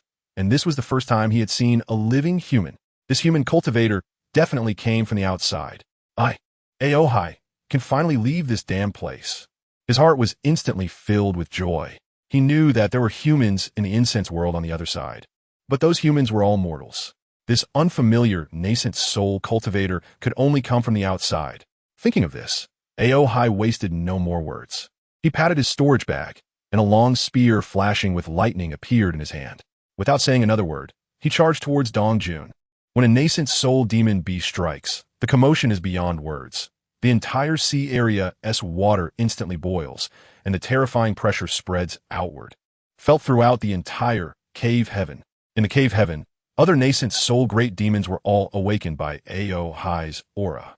One by one, they soared into the sky, looking towards the western extremity sea area. Dongjun's gaze flickered, but he showed no fear. He released his own nascent soul aura fiercely. Although he was only at the early nascent soul stage, his momentum faintly felt equal to Aohai's. He did not draw a weapon. Although modern technology had advanced significantly, the weapons produced were of little help to nascent soul cultivators due to material limitations. It didn't matter that he didn't have a weapon. He didn't need to defeat this demon beast, just to hold on until reinforcements arrived. Dongjun's hands were filled with spiritual energy, and he also conjured a long spear. The two instantly clashed. Boom! In an instant, the sea water within a radius of 10,000 miles was evaporated, and the shock waves sent the surging water towards the horizon, forming waves thousands of meters high. It should be noted that the place where the two fought was at the deepest part of the seabed. After just one exchange, Aohai felt something was very wrong. Why is the spiritual energy within this early nascent soul human so pure? This is not the strength that an early nascent soul should possess. Dongjun was also puzzled. This seemingly intimidating nascent soul great demon seemed to be far weaker than he had imagined. If that's the case, then perhaps no support is needed. Defeating or capturing it by myself would also be a great achievement. I discreetly glanced back at Elpa and the others. Dongjun instantly flew towards the sea. Aohai narrowed his eyes, perhaps concerned about the impact on his dragon palace, and followed suit. The two charged towards the sea while engaging in battle. Before they even reached the surface, they had already exchanged tens of thousands of blows. The surrounding seawater had completely evaporated, and even the space was slightly vibrating. The more they fought, the more alarmed Aohai became. This person was undoubtedly a genius in the outside world. But why had he not used any spells? Not even a magic weapon had been produced. Could it be that he was still holding back? Truly arrogant. Aohai felt insulted. He roared in anger and transformed into his true form. His massive dragon tail swept towards Dongjun. You may be famous in the outside world, but underestimating this king will surely make you pay the price. True dragon's secret technique, Li Tian. Dongjun. It's not that I don't want to use it, I just don't have it. Chapter 73. The Frightened Demons. The Nascent Soul Experts. Terrifying indeed. LV and the others had long retreated 1,000 miles away, yet the aftershocks of the battle continued to ripple towards them one wave after another. Even though there were golden core experts among the Xinyuan army, they could only operate their spiritual power to resist the residual waves. One day, I too will reach this level. LV tightly gripped his Feng Tianhua halberd, his expression filled with fervor. At the battleground between Dongjun and Aohai, the two had exchanged true fire in a matter of moments. Both transformed into afterimages, constantly colliding on the surface of the sea. Each encounter was like the explosion of tens of thousands of nuclear bombs, creating a terrifying scene. At first, Dongjun could hold his own against Aohai. But Aohai was, after all, a white dragon that had lived for thousands of years, and his techniques far surpassed those of Dongjun gradually. Dongjun fell into a disadvantageous position. Truly troublesome. Aohai's massive dragon mouth snapped empty, and he retaliated with a tail swipe. He had already sustained numerous injuries, with golden dragon blood dripping continuously. The dragon blood, heated to a high temperature, evaporated patches of seawater upon contact. Dongjun was in an even more dire situation. His Xinyuan military uniform was already torn and tattered, and he remained in a passive position, taking blows. Going head-to-head was still a bit lacking. I need to buy some time. He could clearly sense A.O. Hai's spiritual power declining, while his own remained abundant. As long as he could drag this out, the one who would ultimately lose would definitely be A.O. Hai. Yo, it's the first time I've seen General Dong so flustered. Can't even handle a little loach. Do you need help, General Dong? Suddenly, a light laughter echoed from the horizon, followed by the slow appearance of a commander dressed in Xianyuan military attire. This commander appeared to be in his 20s, very young. Upon hearing the voice, the two fighters momentarily slowed their movements. A.O. Hai's heart sank. Their backup. Meanwhile, Dong Jun's face lost its composure. This person was another commander of the Xianyuan army, and they had a significant rivalry. Dong Jun snorted coldly. At your age, why must you act like a pretty boy? I don't need your help. After cultivation, one can adjust their appearance. However, many older generals in the Xianyuan army maintained their original looks. There were, of course, some who, despite aging, reverted to a youthful appearance. This seemingly young commander was one of them. Hearing this, the young commander pouted, crossing his arms and looking down from above. Although he and T made a move, A.O. Hai naturally felt uneasy. The two seemed to be at odds, but they were clearly from the same faction. What if they suddenly turned on me? Qin Jue, are you not going to make a move? The hope of survival is right before us. What are you waiting for? He shouted, pulling a certain distance away from Dong Jun. As soon as he spoke, the space behind him rippled slightly. Then, 9 nascent soul great demons walked out in succession. I didn't expect brother A.O. Hai would also have a time of need for me. A woman with a pure face and seductive figure slowly stepped forward, giggling.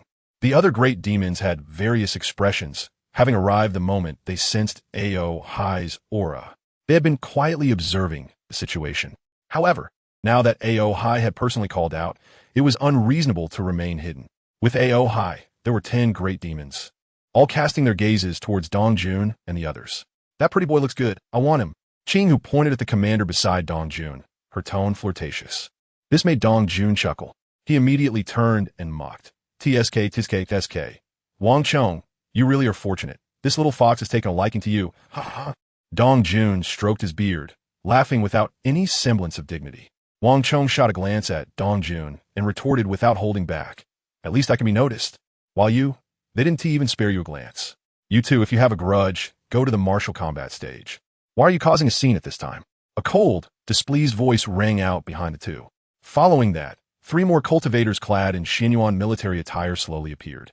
The speaker was a spirited young woman, who turned out to be at the late stage of the nascent soul realm.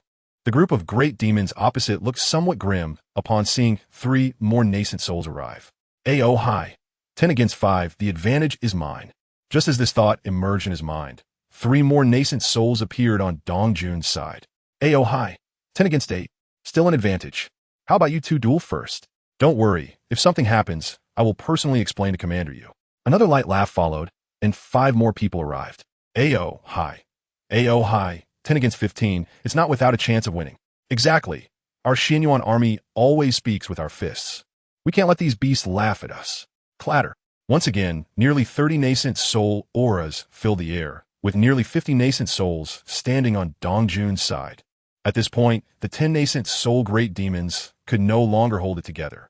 Their faces changed dramatically, and A.O. Hai's eyes widened in shock. What is this force? He was in a state of disbelief. Even when his master was alive, their sect could not muster so many nascent souls. Could it be from some holy ground of the central Xian? But before he could finish his shock, a booming voice filled with unmatched pressure resonated through the air. It seems I've been too lenient with you all. Do you want to test the laws of the Xianyuan army? In the sky, Yuzhen walked forward step by step. His transformation aura spread out, causing the surrounding space to crack under the immense pressure. Transformation. A.O. Hai and the other great demons felt their hearts shatter, trembling all over. As soon as Yuzhen appeared, Dong Jun and the Xianyuan commanders instantly became obedient, bowing their heads like obedient children. A.O. Hai's mind went blank. He could only think of a few words. How is this possible? However, having lived for thousands of years, his mind raced. In less than 0.0001 seconds, a fierce look flashed across his face. Then he ruthlessly attacked the other great demons nearby. The other 9 great demons were still in a daze, completely unprepared. With his strike, A.O. Hai held nothing back. The group of great demons was instantly gravely injured. After doing all this, A.O. Hai immediately fell to his knees, knocking his head towards Yuzhen in the sky. Senior. Senior. Little Dragon did not intend to oppose you. It was truly forced by these beasts. Little Dragon has true dragon bloodline and can serve as your mount. I hope Senior spares Little Dragon's life. This series of actions was seamless and extraordinarily smooth. The previous aura of dominance and majesty was replaced by a fawning demeanor. This display nearly made the Xianyuan army's nascent souls nearby have their eyes pop out. Even Yu Zhen above was momentarily stunned. As for the other nascent soul great demons who had been ambushed, they were instantly petrified. Interesting. Far away in the Yuan palace, Qin Jue watched this scene and couldn't help but chuckle. This little demon is quite a character. Chapter 74, Depth and Letters Shamelessly. Someone murmured in the Xianyuan army's Yuaning ranks. The voice wasn't loud, but with everyone present at least at the Yuaning level, how could they not hear it? AO highs, but was raised high, and even after hearing this, he still wore a flattering expression. Yu Zhen, however, remained calm and expressionless as he walked down step by step. You do know how to recognize the situation. Yu Zhen approached AO high and gently raised his hand. He looked AO high up and down and chuckled lightly. Senior, you flatter me. Senior, you flatter me. AO high looked up, his face beaming with a smile. Come on, if I were oblivious, would I have lived this long? I have a bit of true dragon bloodline. I'm a treasure all by myself. If I didn't have some wits, I would have been skinned alive long ago. Whether to kill you or not, it's not for me to say. Yu Zhen communicated with Qin Jue in his heart, wanting to see how Qin Jue planned to deal with these great demons. Inside the Yu Palace, Qin Jue lightly tapped the table, pondering. Now that the great Yu was thriving and had spiritual energy, it basically lacked nothing. However, the demon beasts within this cave heaven could be kept, for example, for artificial hybrid breeding, and everyone could control beasts. By then, the national strength of great Yu could rise another level. After thinking, he instructed Yu Zhen, keep them for now and find out the current situation of the cave heaven. On the other side, Yu Zhen instantly understood and looked at AO High again, saying lightly, you all are lucky. His Majesty has decided to spare your lives. AO High and the heavily injured great demons were instantly overjoyed. Thank you, Your Majesty. Thank you, Senior. At the same time, these great demons couldn't help but ponder. From Yu Zhen's words, the information revealed that these people did not come from any sect but from a country. This was rare in the cultivation world. It was mostly sect-based. Countries were merely subordinate forces to sects, all mere mortal realms. They had never heard of any country having so many cultivators.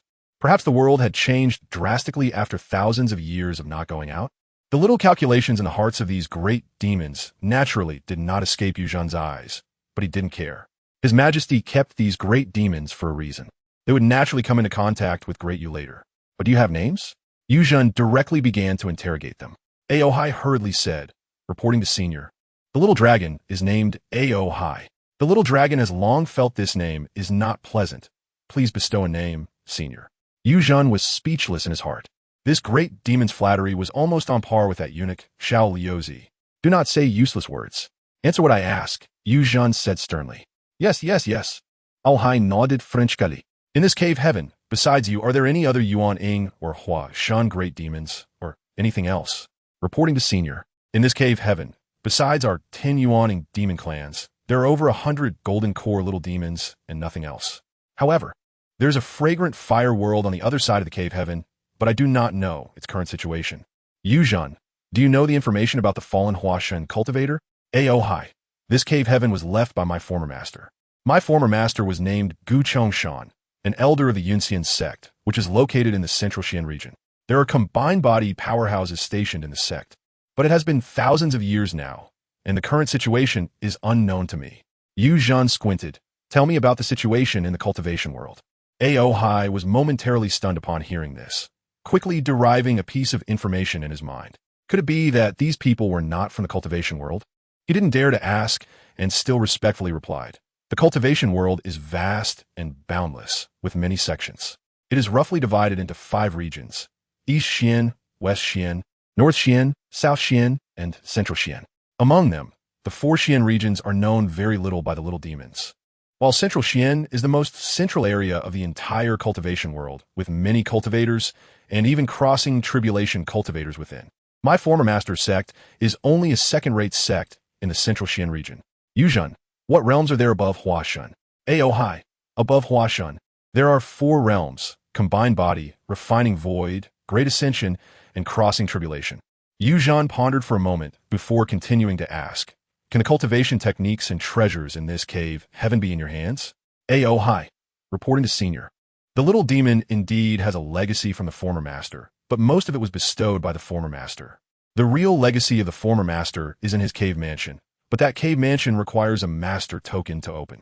After the former master fell, we little demons searched for that token, but did not find it. Token? Yu Zhan frowned. At this moment, Qin Jue's voice sounded in his mind, and an ancient token instantly appeared before him. Search the soul of that frog spirit. Yu Zhan nodded in agreement and grasped the token. But this token? A.O. Hai carefully examined it, his eyes widening, and he nodded. Yes, it's his token. Yu Zhan remained silent, putting away the token, and casually summoned one of the great demons from the ten. This frog spirit transformed into human form, its face covered in sores, looking quite disgusting. Yu Zhan felt no ripple in his heart, and, without further ado, searched its soul. This terrified the other great demons, leaving them all silent. They couldn't understand why Yu Zhan, who seemed easy to talk to a second ago, suddenly took action. Moments later, the frog spirit's breath ceased, and he casually tossed it to a Yuaning member of the Qin Yuan army. Send it to the academy. Lord, they should like it. You all, send people to fully take over this cave heaven. Saying this, Yu Zhan looked at the other 8 great demons. If you want to live, we'll see how you perform next. He didn't say much. As long as these great demons weren't foolish, they would naturally know what to do next. With that, he grabbed A.O. Hai. Take me to that cave mansion. The two vanished in an instant, leaving dozens of Yuan-ing members of the Qin Yuan army and those great demons staring at each other in bewilderment. What are you dazed for? Move. This cave heaven was indeed not small. Yu Zhan took A.O. Hai 3 teleportations to reach their destination. It should be noted that a Huashan cultivator could teleport several times around the Great Yu's territory in one go. Just after arriving outside this cave mansion, Yu Zhan felt the density of spiritual energy here was exceptionally rich, completely on another level compared to other places. Senior, beneath this cave mansion is a spiritual vein. As if sensing Yu Zhan's thoughts, A.O. Hai whispered. Without paying attention to A.O. Hai, Yu Zhan raised his hand. A formation slowly appeared before him, and he secretly operated his spiritual energy, but the expected attack did not come. He had kept a distance, then took out the token. Once the token flew out, it was as if it was being drawn in, slowly merging into the small formation before him. In the next second, the entire formation gradually dissipated, revealing an ancient stone door. You go in. Yu Zhan glanced at A.O. Hai and commanded. A.O. Hai's scalp tingled instantly, but under Yu Zhan's gaze, he could only unwillingly walk into the cave mansion. It wasn't until A.O. Hai had been inside for a while with no movement that Yu Zhan finally entered. The entire cave mansion was not large, but very tidy. There wasn't a speck of dust, just a table and a chair. On the table lay several bottles of pills, a storage bag, a hairpin, and a letter. Yu Zhan waved his hand, and the storage bag and pills flew into his hand. He looked at the letter. Frost. I'm sorry, husband cannot fulfill my promise to you. The beginning was a parting message, and Yu Zhan continued to read. The main body was Gu Chongshan's mushy words to a female cultivator named Han Shuang. However, as it approached the end, the tone suddenly changed. Guhi, may you die a miserable death. Frost, do not believe what Guhi says. He is deceiving you. Leave the sect. Leave the sect. The ancestor has. The handwriting became scrawled and even chaotic. Just by looking at this segment of text, Yu Zhan could feel the deep hatred within. The last sentence reads, if there are fated individuals, I hope this letter can be delivered to the Yunxian sect. May it bring great opportunities and lead to immortality. Chapter 75. Harvesting Immortality? Heh. Qin Jue tossed the letter aside, his eyes filled with disdain. Immortality? What a joke. Although he hadn't formally entered the cultivation world yet, he wasn't foolish enough to run off to some Yunxian sect to deliver a letter. Besides, after thousands of years, whether that Yunxian sect still existed was another matter. However, this letter did reveal some information. For instance, the ancestor of the Yunxian sect seemed to be a bit off. There was also something about leaving the sect. When Gu Chongshan wrote this sentence, his emotions were very intense. Of course, as the saying goes, it had nothing to do with him. He waved his hand, and the storage bag flew into his grasp. This was the biggest gain of this trip. Spiritual energy flowed into it. There's a restriction. It's not surprising for a storage bag of a transformation stage cultivator to have restrictions. Qin Jue didn't understand restrictions, but as a transformation stage cultivator himself, this little trick wasn't difficult for him. After groping around for a while, he successfully unlocked the small restriction. Qin Jue's divine sense entered it. Suddenly, he opened his eyes wide. A look of surprise flashed across his face. Truly worthy of a transformation stage cultivator. With a wave of his hand, items flew out of the storage bag, instantly filling the entire palace. Techniques, elixirs, magical treasures, spirit stones, precious herbs. There were also many miscellaneous items, simply dazzling. Ice Heart Technique, Blazing Sun Divine, Art Xian Lei Body, Refining Technique, Burning Blood, Secret Method, Sword Dao, True Explanation. Just the techniques alone numbered in the hundreds. Moreover, upon a rough reading, these techniques were at least capable of reaching the nascent soul realm. Among these techniques, there were even insights into the rules that Gu Chongshan had comprehended. Qin Jue picked up that cultivation insight and read it carefully. After cultivating for over 2,000 years and finally achieving nascent soul, comprehending the rules was truly difficult. From the lofty mountains, he sat in silence for 500 years, ultimately realizing the Chongshan Dao, embodying the mountain spirit, and gaining the momentum of 10,000 mountains. What is the Dao? The Dao is the path. The heart's location is flowing with thousands of words. It detailed how he comprehended the Chongshan Dao. Not to mention, this insight alone would be a priceless treasure in the outside world. Countless nascent soul old monsters would fight over it. Gu Chongshan, oh Gu Chongshan, you have truly given me a great surprise. Qin Jue laughed heartily at his desk. With this insight, the nascent soul cultivators of Diyu would avoid countless detours in their cultivation.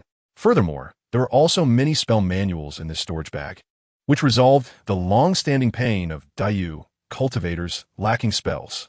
Other manuals on formations, alchemy, and artifact forging were also all included, basically filling all the gaps in Dayu's needs. The foundation of a transformation stage cultivator who had practiced for thousands of years was not just this. In another corner, various strange glowing herbs piled up like mountains. Countless heavenly materials and earthly treasures that Qin Jue couldn't name but could tell were of great value. These items would surely not suffice for the common people, but to arm the current dynasty, they would definitely be more than enough. Kulme, he commanded, summon Li Wen and Jia Yu to see me. Soon, Jia Yu and Li Wen hurried in. Your humble servant greets your majesty. Both of them bowed simultaneously. Jia Yu had long held a high position, and now he was a transformation stage cultivator. Although his face still looked fair, there was an unexplainable majesty in his movements. Li Wen still wore that expressionless face, appearing as if he had no emotional fluctuations. Minister Jia, Minister Li, take a look around, Qin Jue said cheerfully, pointing to the treasures that were almost overflowing the room.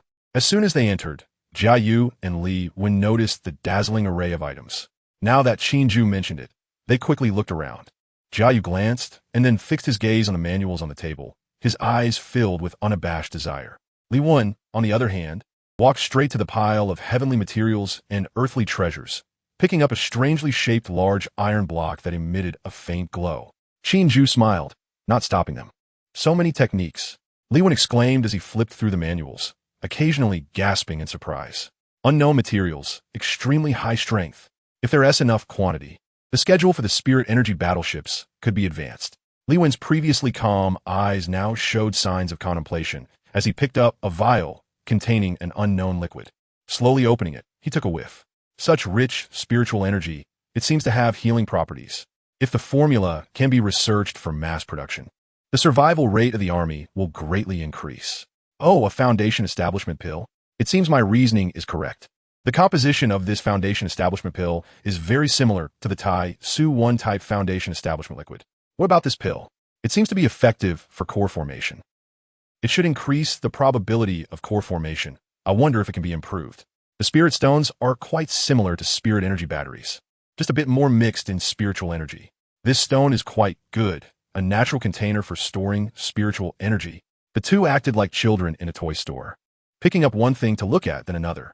After a while, Jia Yu reluctantly set down a technique he was holding and said, Your Majesty, now that we have these manuals, I humbly request Your Majesty to establish new departments in schools, especially for formations, talismans, and elixirs. I believe we can set up specialized schools to select talents from all over the world. Qin Jue smiled. Well, these techniques are to be organized and improved by your Ministry of Education. However, before that, a copy must be made for Minister Li. Compared to the alchemy and formation methods recorded in these manuals, Qin Jue had more confidence in technology. Once the Imperial Academy of Sciences thoroughly researches these items, wouldn't it be better to have fully automated alchemy and talisman production? As long as resources are sufficient, Qin Jue believes that in the future, the people of DU will be able to treat elixirs like candy and pop them without dreams. Minister Li, what do you think? Li Wen, hearing Qin Jue ask him, finally came back to his senses. Everything can be explained from a scientific perspective, whether it's alchemy, talisman making, or artifact forging. Just like alchemy, it's merely a matter of how much of each herb to add, a matter of proportion, possibly needing to be precise to the microgram, or even stricter. My humble opinion is that these things can be handed over to the Academy of Sciences. No need for the Ministry of Education to fuss over it. Li Wen spoke calmly, and as soon as he said that, Jia Yu instantly became displeased. Minister Li, that line of reasoning is incorrect. Science is rigorous and efficient, but some things still rely on human inspiration. As long as there are enough talents, there will always be geniuses who innovate in this area. Li Wen shrugged at his words, non-committal. Jia Yu was right. Whether it was the original materialistic science or the current spirit energy science, creativity was the essence of continuous development. I should have considered it better. Li Wen didn't know if it was an apology, not even turning his head as he replied, and continued to browse. Qin Jue watched the two bicker, shaking his head, whether in science or in cultivation. As long as it makes Daoist stronger, I will fully support it. Once these things are organized, someone will naturally deliver them to you. Chapter 76, New World. Year 38 of the Great Yu. The Education Department took the lead in organizing those cultivation techniques and scriptures and began to spread them across the world. Unlike the complete public disclosure of the War God S manual last time, Li Wen adopted a phased exchange method this time. To put it simply, for example, the Ice Heart technique can be cultivated from a mortal all the way to the nascent soul stage. Therefore, if a citizen wants to cultivate, the Qi refining part is completely free. After reaching the peak of Qi refining, the foundation establishment part is also free. However, the subsequent golden core and nascent soul stages require contribution points. The citizen level iteration system has been implemented in Great Yu for some time now, and this system is designed to prevent a large number of rice bugs from emerging among citizens. Over the years, the effect has been quite good. Contribution points are not that hard to obtain. They are like a regular citizen. From birth to completing their education, one can accumulate quite a bit of contribution points. Those who are truly unsuitable for studying can also shine in other fields, such as literature and art. In short, as long as you don't spend all day at home eating and waiting to die, you won't have to worry about not being able to exchange for subsequent cultivation techniques. Great Yu is not as decayed as other feudal dynasties. Throughout Great Yu, no matter what kind of work you engage in, the path to advancement is very clear. As long as you work hard and have the ability, you can rise up. This is inconceivable in other places, but in Great Yu, with the absolute dictator Qin Jue around, this is the reality. Especially in the officialdom, it can be truly a hellish battlefield. There are always some citizens whose cultivation talents are not good, and becoming an official is one of their few paths. Therefore, the competition in the officialdom is more than just fierce. Officials in positions are desperately striving for achievements, fearing that a careless mistake could cost them their positions. Originally, not being greedy was enough to be considered a clean official, and doing things for the people made one a good official. Now, if you don't strive to develop your own jurisdiction, just wait to be immortal. Although citizens enjoy benefits that could be described as heavenly, most citizens are also working hard to improve themselves. There's no choice. The secondary citizens have a path to promotion.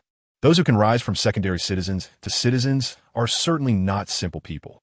Once they become citizens, how much they cherish their status goes without saying. They have lived without human rights, and they work harder than ordinary citizens. The social system of Great Yu is indeed distorted, and Qin Jue does not deny this. But this social system is truly very efficient. Talents are abundant. Don't be fooled by the fact that Great Yu currently has just over 200 million citizens. In the field of scientific research alone, there are more than 30 million talents. Note that each of these 30 million people could easily surpass any PhD from the previous life. There are also many cultivation geniuses, and ordinary soldiers in the army have long been eliminated. A small soldier who doesn't have the strength of a master would feel embarrassed to say he is a soldier. In other aspects, the crime rate, with spiritual seeds, the crime rate among citizens has been zero for decades. There can be no hatred among citizens, nor can there be any bullying. Spiritual seeds fundamentally limit hostility among citizens. However, there is a certain crime rate between secondary citizens and slaves, but it is pitifully low. Once secondary citizens commit a crime, they are demoted to slaves. And crimes committed by slaves do not simply result in death. It's like a version of the Qin Jue prison, with a large demand for materials from various academies. You wouldn't want to be soul harvested and subjected to some bizarre experiments by those mad scientists, would you? By the way, speaking of soul harvesting, there is a genius in the High-Risk Research Institute under the Imperial Academy of Sciences. He has created some mechanical bodies, and that madman keeps mumbling about flesh being weak, mechanical ascension, and such. He not only created the soul banner, but also a whole bunch of strange prosthetics, especially his recent research on the cultivation-type prosthetic, which is made entirely according to the meridian distribution of a golden core cultivator's body. Not to mention, the cultivation efficiency is quite high, and with the ability to continuously upgrade itself, Qin Jue feels it's much stronger than an average cultivator. Although it's crazy, some citizens who died unexpectedly have indeed had their souls stored within, gaining a new life. So if you walk in a city of Great Yu and see highly intelligent robots, don't be surprised. They are citizens too. Back to the point. After the distribution of hundreds of cultivation techniques to the public, the citizens of Great Yu were once again in an uproar. Originally, ordinary citizens could only cultivate to the foundation establishment stage. But now that there are subsequent stages, how could they not go crazy? In the world of the Tang dynasty, Qin Jue did not refine this realm. Since Qin Jue conquered this world nearly 10 years ago, it has undergone tremendous changes.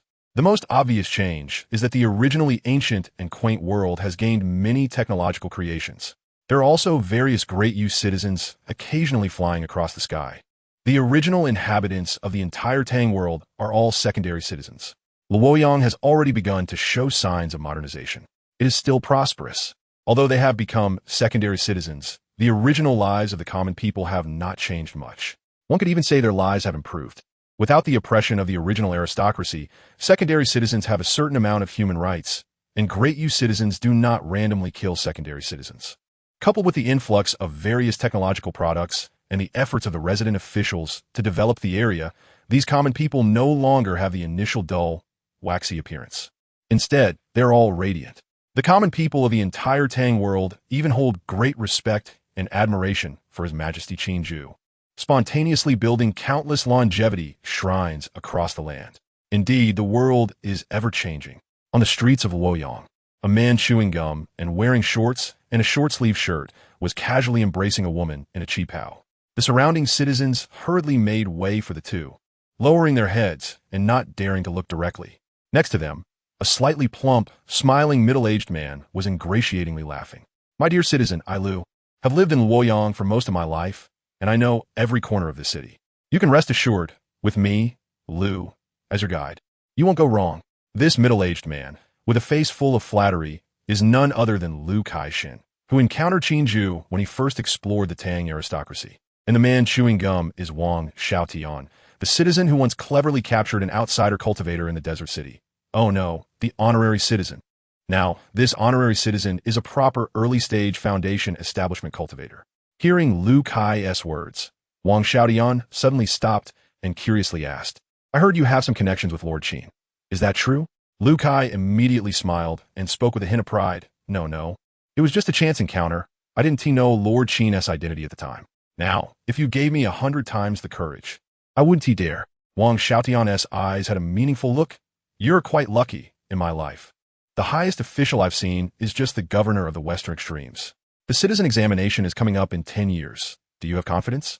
Lu Kai replied, This matter still depends on whether His Majesty can recognize a commoner like me. I have been burning incense for His Majesty every day for the past few years, just hoping to gain His Majesty's recognition one day. My dear citizen, what do you think His Majesty is really like? Is it true that he is the reincarnation of the Ziwei Emperor's star, as rumored? How dare you discuss His Majesty? Wang Xiaotian's expression turned serious as he shot Lu Kai a glare. Besides, I've never seen His Majesty in my life. How would I know? Wang Xiaotian's tone held a hint of yearning. His Majesty is wise and mighty, a saint never seen in ages. If I could see him in person, it would be worth dying for. Exactly, the woman in his arms chimed in. His Majesty must be a great handsome man. I heard that His Majesty hasn't taken a consort or accepted a concubine yet. He is the dream lover of countless women in Great Yu. I wonder which woman will eventually take advantage of him. The woman did not hide her infatuation, and there was a hint of jealousy in her words. By the way, Brother Xiaodian, which cultivation technique are you practicing? I still haven't found one that suits me. As she spoke, the woman swiped her hand across the watch on his wrist. A light screen projected in front of them. Opening the official court website, a vast array of martial arts techniques came into view. I major in the profound thunder technique and minor in body refinement secret arts. Little Tion, I've tested it, but what about the thunder spiritual root? Is it powerful? Spiritual seeds have no attributes, but some citizens originally possess spiritual roots, and this little Tion is one of them. With a spiritual seed and a thunder spiritual root, he is indeed a rare genius. Oh, little Tion glanced at the official website, suddenly widening his eyes and exclaiming, "The Emperor is going to delegate exploration rights of the New World to the public." After seeing this latest information, Wang Xiaodian quickly forgot about the woman in his arms and hurriedly opened his personal terminal to check. In a level 1 civilization world, one can apply for exploration rights, and the results will be available within a day. The Great Universe, the Universe Palace. Biohazard. This was the new world discovered by the civilization radar last time, but it's only a level 1 civilization. Such worlds are not very useful to the court. Yet after much consideration, Qin Jue decided to delegate exploration rights to the public. It was time for citizens to train themselves. It just so happens that after refining this world, they could see what changes would occur in the great universe's homeland. Chapter 77. The Mad Scientist. Our mission is to create and safeguard the future of humanity. We are committed to breaking the boundaries of life through technological breakthroughs. Umbrella Corporation. In 2002, over the Pacific Ocean, Admiral Ross Blade of the U.S. Navy was lounging on the railing of an aircraft carrier on a patrol mission, sipping afternoon tea. His deep blue eyes were fixed on the endless sea, seemingly deep in thought. A strange blue glowing door? Oh, I think those members of Congress must have water in their brains, to even have scientists claiming it was a spatial door. This isn't a sci-fi movie. Ross turned around, leaning against the railing. Some time ago, to be precise, a year ago, according to secret information from U.S. intelligence, a strange blue door-shaped object briefly appeared in these waters, but it soon vanished without a trace. The incident caused quite a stir, with reports that many satellites around the world captured it. Ross was skeptical about the matter. He had never seen it with his own eyes. Moreover, being assigned to this godforsaken place for so long, with nothing but sea around him every day, he was starting to feel uncomfortable with the smell of the ocean. He missed his dear Miss Ruth and wondered how much longer this damn mission would last. Ross pulled out a cigarette from his pocket and lit it. Just as he raised his head, a black soldier came running over. "Reporting, sir." Ross looked up, taking a deep drag of a cigarette. "Sergeant Flandra, what has got you so jittery? Is the fleet from the north acting up again? Or is there something going on with the Eastern Fleet?" "Huh, don't tell me those scientists have come up with something new. This part of the Pacific was public waters, and, at the time, the alleged spatial door incident had stirred considerable interest, with basically every powerful nation wanting to get involved and investigate. Amidst the complex situation, several major powers took the lead in stationing fleets here, and countries sent scientists to conduct research. Over the course of a year, weaker nations gradually withdrew, leaving only those with significant international influence still present. "Sir, we've just received news from the research platform that there's an anomaly in the target sea area." The black soldier stood straight, reporting quickly. "Anomaly?" Ross's smile faded, and his expression became serious. He extinguished his cigarette and quickly walked toward the command room. "Dr. Hyam, any new findings?" In the command room, Ross looked at the white-haired old man on the screen and asked seriously. On the other side of the screen, scientists of various skin colors were moving back and forth, but without exception, every face bore a serious expression. The scientist called Dr. Hyam had a hint of fear of the unknown in his eyes, mixed with excitement. "General Ross, just now our instruments detected fluctuations in the air indicators and spatial constants in the target sea area. Especially just now, there was an unknown energy presence in the air. I suspect." Before Dr. Hyam could finish, a loud bang echoed through the sky. Then the entire sea began to churn violently, and even the aircraft carrier where Ross was located shook violently. The signal from Dr. Hyam seemed to be interrupted by some interference, cutting in and out. Immediately afterward, everyone present felt a heavy, suffocating sensation weighing on their hearts. Ross quickly grabbed the railing and looked out. He saw that the originally calm and boundless sea suddenly erupted with a dazzling blue light. Following that, a door-shaped object, several kilometers wide and seemingly reaching up to the sky, appeared before their eyes. "Alert! Alert! All hands to battle stations." This is not a drill.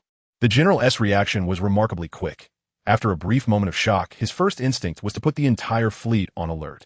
The other nations' fleets in the surrounding waters reacted similarly, entering a state of heightened alert after a brief moment of chaos. Countless dark barrels were aimed at the massive spatial door. The intense commotion came quickly and went just as fast. The sea calmed down rapidly. Ross stared at the spatial door, swallowing hard. Oh God, what on earth is this? The sea was calm, and the spatial door stood silently above the water. Countless eyes were fixed on it, filled with shock, fear, and curiosity. On the sea platform, Dr. Hyam, disregarding the soldiers' warnings, ran outside the laboratory. Behind him was a large group of scientists from various countries. They looked up at this door that was so close. The edges were deep blue, and the center was pitch black, as if an abyss was continuously drawing in the attention of these scientists. The air seemed to freeze. But this calm did not last long. Top, top, top. A steady sound of footsteps echoed from the other side of the door. Among the countless people on the surrounding fleets and the satellites in space, a leg stepped out first. Human? Whether it was the scientists on the sea platform or the soldiers on the aircraft carrier, this thought sprang to mind upon seeing that leg. As a figure emerged from the spatial door, everyone could see it clearly. This figure wore a long robe with wide sleeves, with liquid metal runes embedded in the cuffs and hem, capable of changing shape with the flow of spiritual energy. The armor made of an unknown material hugged the body closely, with anti-explosion arrays etched on the surface, and miniature force field generators powered by spirit stones embedded at the joints. The main body was predominantly pitch black, interspersed with dark red patterns and electronic blue light. On its chest was a nine-eyed skull, with the skull's mouth biting something resembling a DNA helix. A dark red halo emanated from the eye sockets of the skull, and the DNA chain slowly rotated. Strangely, only 4 of the 9 eyes on the skull glowed, while the others remained pitch black. A heavy, suffocating silence filled the air. Long hair casually draped behind him. A young, devilish face appeared before everyone's eyes. He stood there quietly in midair, calmly looking down at everything below, trembling, an instinctual tremor. Just looking directly at this person, even seasoned soldiers would feel a twisted fear rising from within. Bang! On the platform, a soldier, unable to bear the immense pressure, whether from accidental discharge or on purpose, fired a bullet from his weapon towards the figure in the air. The gunshot pulled everyone back into reality. Ross's face instantly changed. No, but it was too late. The bullet, traveling at 300 meters per second, was already in front of the figure. However, in the next second, the man showed no signs of movement, and the high-speed bullet began to slow down in midair, slowing down more and more. By the time it reached his eyes, it had completely lost its kinetic energy, as if being drawn in, and fell into the man's hand. What a primitive weapon. He chuckled softly, shaking his head. Of course, the others couldn't understand what he said. But it didn't matter. The soldiers who realized what had happened quickly subdued the soldier who had fired accidentally. Leaders from various countries watching through satellites swallowed hard, their bodies beginning to tremble. Before they could issue any commands to the fleets on the front lines, Dr. Hyam took a trembling step forward. Excuse me, may I ask, are you an alien? By some strange twist of fate, the doctor asked this question. But as soon as he finished, he regretted it. The question seemed too foolish. The figure opposite him paused for a fraction of a second. Then, responding in English, he said, Alien? You can think of it that way. He glanced around lightly and then revealed a bright smile. I am Su Wenhua, a mid-level researcher at the Imperial Academy of Sciences. His smile was very sunny, creating a strong contrast with the somewhat oppressive uniform he wore. He added to himself, of course, it's the high-risk laboratory under the Imperial Academy of Sciences. Chapter 78, Sudden Surprise to You Empire, Academy of Sciences, Intermediate Researcher. Dr. Hyam quickly extracted 3 keywords, but then he immediately reacted. He couldn't help but exclaim in surprise. You can speak English?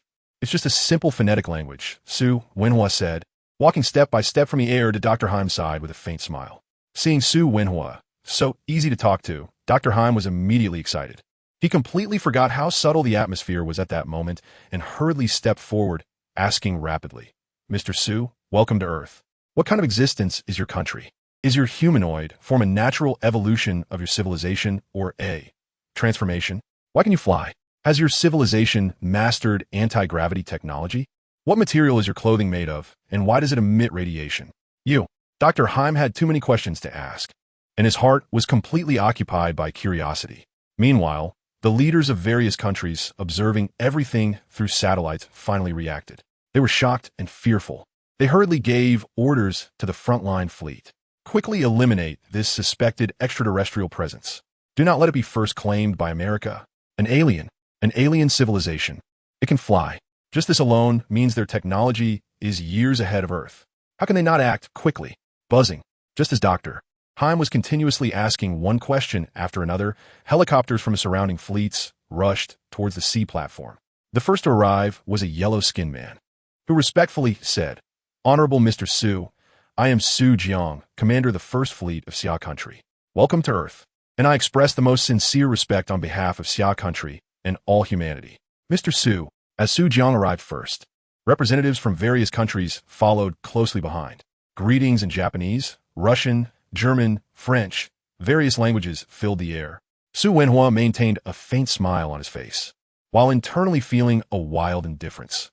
What a group of foolish and naive experimental subjects. It seems my soul banner will be a complete success here.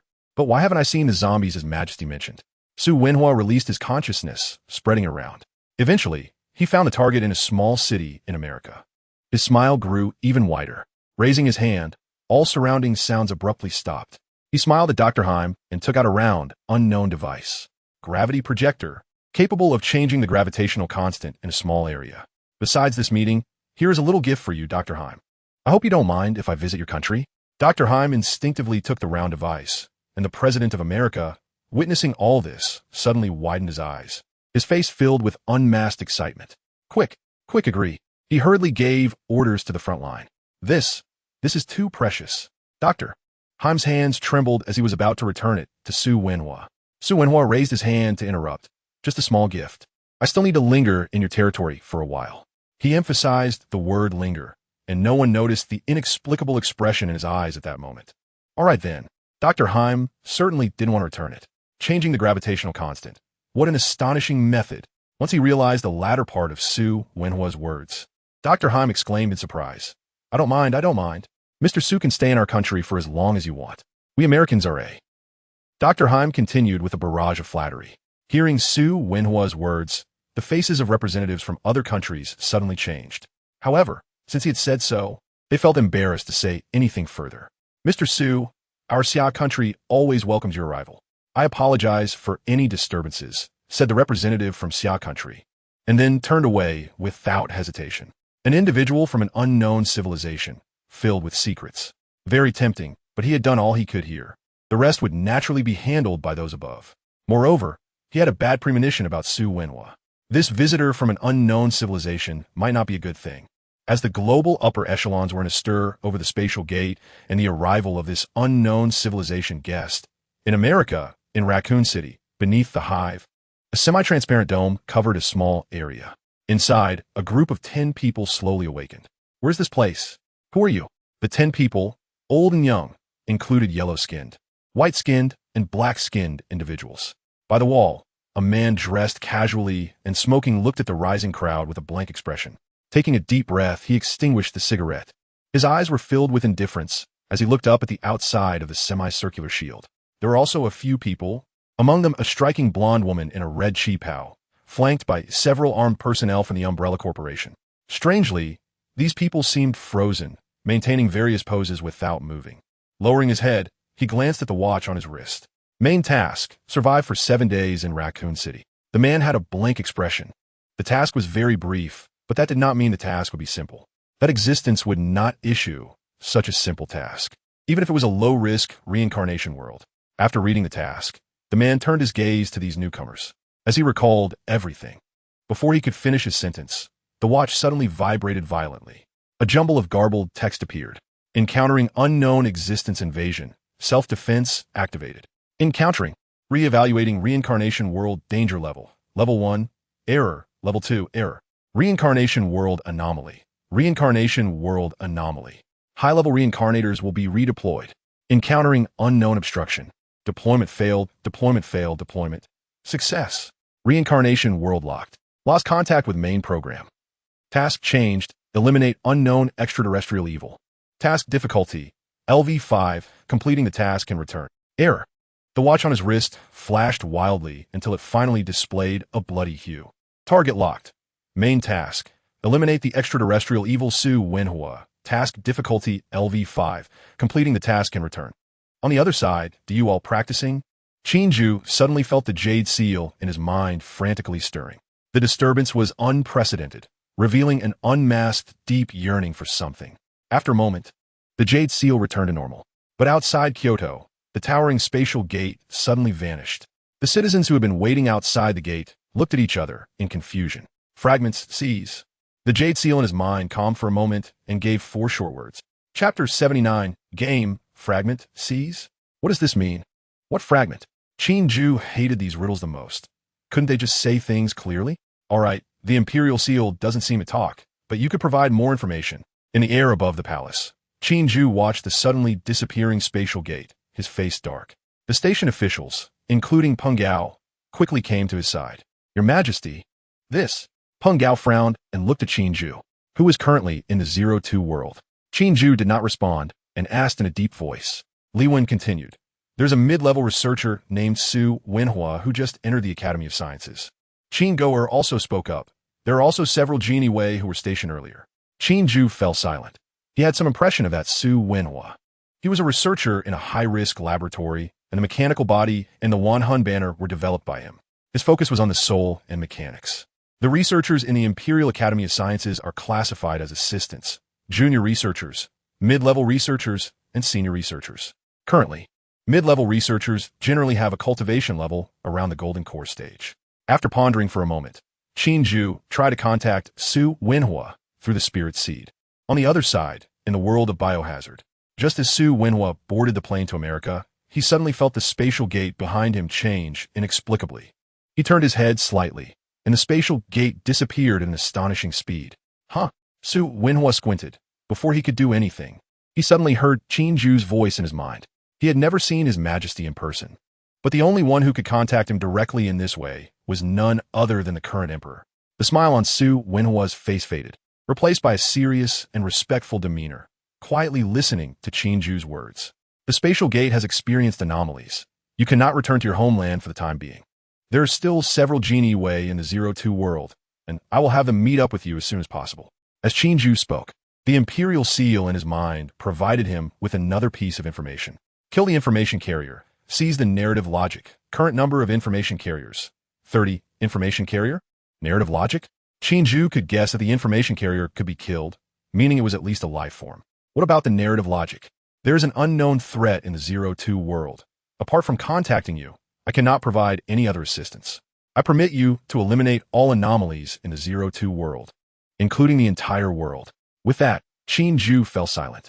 He was quite confident in this researcher under his command, unless the enemy on the other side was overwhelmingly powerful. By now, he had somewhat pieced together some things. It should be something playing a game with the Imperial Seal. The parties involved in the game, or rather the pieces on both sides, included Su Wenhua on one side and 30 unknown life forms on the other. He did not know what would happen if they lost. He could not yet comprehend the level of the Imperial Seal, but losing would likely lead to very unfavorable outcomes. Therefore, he granted Su Wenhua great authority, allowing him to destroy the entire 02 world if necessary. On the plane, Su Wenhua was shocked after hearing Qin Jue's words. Although the Emperor's tone was calm, how could he not sense the seriousness behind it? Su Wenhua's face did not reveal any expression. Would he be afraid?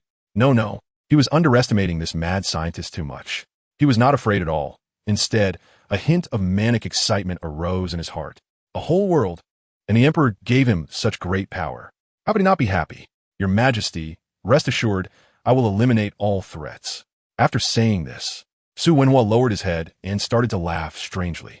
This frightened those around him, especially Dr. Haim, next to him, who still wanted to ask how the spatial gate suddenly disappeared. Seeing Su Wenhua's expression, an ominous premonition rose in his heart. Mr. Su, gathering his courage, Dr. Haim said softly. Su Wenhua looked up at the sound, and his face had unknowingly changed to a kind smile. Dr. Haim, do you know what the end of science is? The inexplicable words left Dr. Haim momentarily stunned. Su Wenhua raised his hand, and in a wave, all monitoring equipment in the cabin instantly malfunctioned. I am also very curious, so I will do my utmost to pursue it. As he spoke, Dr. Haim looked into Su Wenhua's eyes, and his mind went blank. Then his eyes went blank. After a moment, his expression returned to normal. but now there was a hint of dullness in his eyes. Let's go to the White House. Su Wenhua stood up, looking out at the swiftly passing scenery, and murmured, "What a wonderful world." In Raccoon Town, beneath the hive. "What's going on? When did a watch appear on my wrist? Who the hell are you? Where's this place?" A young thug, looking barely 20 and sporting yellow hair, glared at a man who looked distinctly different from the others and shouted with bravado. He even stepped closer, ready to confront him if he didn't explain. Zhang Long trembled uncontrollably. He saw the information displayed on his wrist, and a sense of despair rose within him. At this moment, he had no mood to deal with this young thug. The thug thought Zhang Long was intimidated by him and became even more arrogant. He raised his hand to grab Zhang Long's collar. But suddenly, bang, a gunshot rang out, and the thug collapsed to the ground. Zhang Long's deadpan gaze showed no reaction. He sat down on the ground by himself. The gunshot instantly stunned everyone else. These civilians who lived in a peaceful era had never seen such a thing. Oh, someone was killed. A gun. He actually has a gun. Call the police. Suddenly, several women began to scream in panic. Others continued to back away. Only a seemingly 15 or 16-year-old boy looked at the gun in Zhang Long's hand, deep in thought. After killing that thug, he waited for half a day, but the Lord God's punishment did not come. Zhang Long felt even more despair. "Lord God, you bastard, what have you gotten us into?" In the past, if he killed a teammate, he would lose varying amounts of reincarnation points. This time, there was not even a reaction, indicating how dire the situation was. "Anyone who doesn't want to die, shut the hell up." The screams around him annoyed Zhang Long, and he fired another shot at the ceiling. Only then did the scene quiet down. Men and women huddled together, fearfully watching Zhang Long. Only that boy closed his eyes and pondered deeply, walking toward Zhang Long. "I just looked through the information given by the Lord God. It stands to reason that the Lord God wouldn't issue a guaranteed death mission, right?" The boy approached Zhang Long and asked. Zhang Long was surprised. He didn't expect there to be a good candidate among newcomers. Unfortunately, it was of little use. The Lord God wouldn't issue a guaranteed death mission, but this time is different. Level 5. Do you know what that concept is? The most dangerous world I have experienced was only level 3. Do you know what that world was? Starship Troopers. They're insectoids, they're warships, and that's only level 3. My team nearly wiped out in that world. Level 5. The danger level of this rank is something we cannot cope with. Zhang Long's words were filled with despair. The boy's face also grew serious. He glanced at the blood-colored watch on his wrist and suddenly thought of something. "I just saw that the Lord God has reintroduced high-level reincarnators. I wonder what level of power high-level reincarnators possess. Do you know what this world is? If we stay away from the core combat area, there might still be a chance to survive." The boy analyzed calmly. Zhang Long's eyelids lifted slightly, and the despair on his face eased a bit. He didn't know the exact strength of high-level reincarnators, but he believed they should be able to handle this crisis. As for this reincarnation world, Zhang Long pointed outside. "Resident Evil Part 1, I don't know if you've seen it. We are currently in the most critical part of the plot." As Zhang Long pointed, the semicircular protective shield around everyone gradually disappeared. Not far away, Alice and the others also returned to normal. They looked at Zhang Long and his group, instantly becoming wary. While this rookie team faced the crisis in front of them, other reincarnators also began to appear one after another across America. In a city next to Raccoon City, on the street, a group of 6 reincarnators in strange outfits clumsily got up. "Damn it, what the hell is the main god doing? I almost killed that demon dragon." A man with bright red hair, holding an exaggerated large sword, stood up and began to curse angrily, completely ignoring the strange looks from passersby. Beside him, a middle-aged man dressed in knight armor, holding a knight's sword, appeared calm. He glanced at his watch. "Level 5? Captain, this situation seems a bit off." Next to him, a healer-like teammate frowned slightly. "Let's move first." The main god acted too suddenly this time. "There's never been a situation like this before. We should hide." On the roof of a tall building, a man with a gaunt face and sunken eyes chuckled sinisterly. "I didn't expect the main god to have such a messy day." "How interesting." Behind him, a man wearing flat glasses and a suit slowly stepped forward, looking down at the city. The main god deployed 20 high-level reincarnators, among which there are 5 at the initial level of level 4. This task won't be that simple. Better to be cautious. The power disparity among original reincarnators is too great. Level 4 initial can't even destroy a country, while level 4 intermediate jumps directly to the rule level. And level 4 high touches on the multiverse. Here, for the sake of subsequent plot development, we won't use the original system. Everything is based on the settings of this book. Chapter 80. The first to be eliminated newcomer, there was too little information. Apart from knowing that the target was Su Wenhua, there was nothing else. The main god had been completely cut off by an unknown entity. These high-level reincarnators were left in the dark, but at least as seasoned practitioners, all the reincarnators hid themselves at the first opportunity, secretly gathering intelligence. Su Wenhua also had insufficient information. The emperor only told him to eliminate exactly 30 information carriers. Oh wait, it had just become 29. Did those information carriers turn against each other? The plane quickly arrived at the White House, where the then President of America, Obama, personally welcomed this extraterrestrial friend.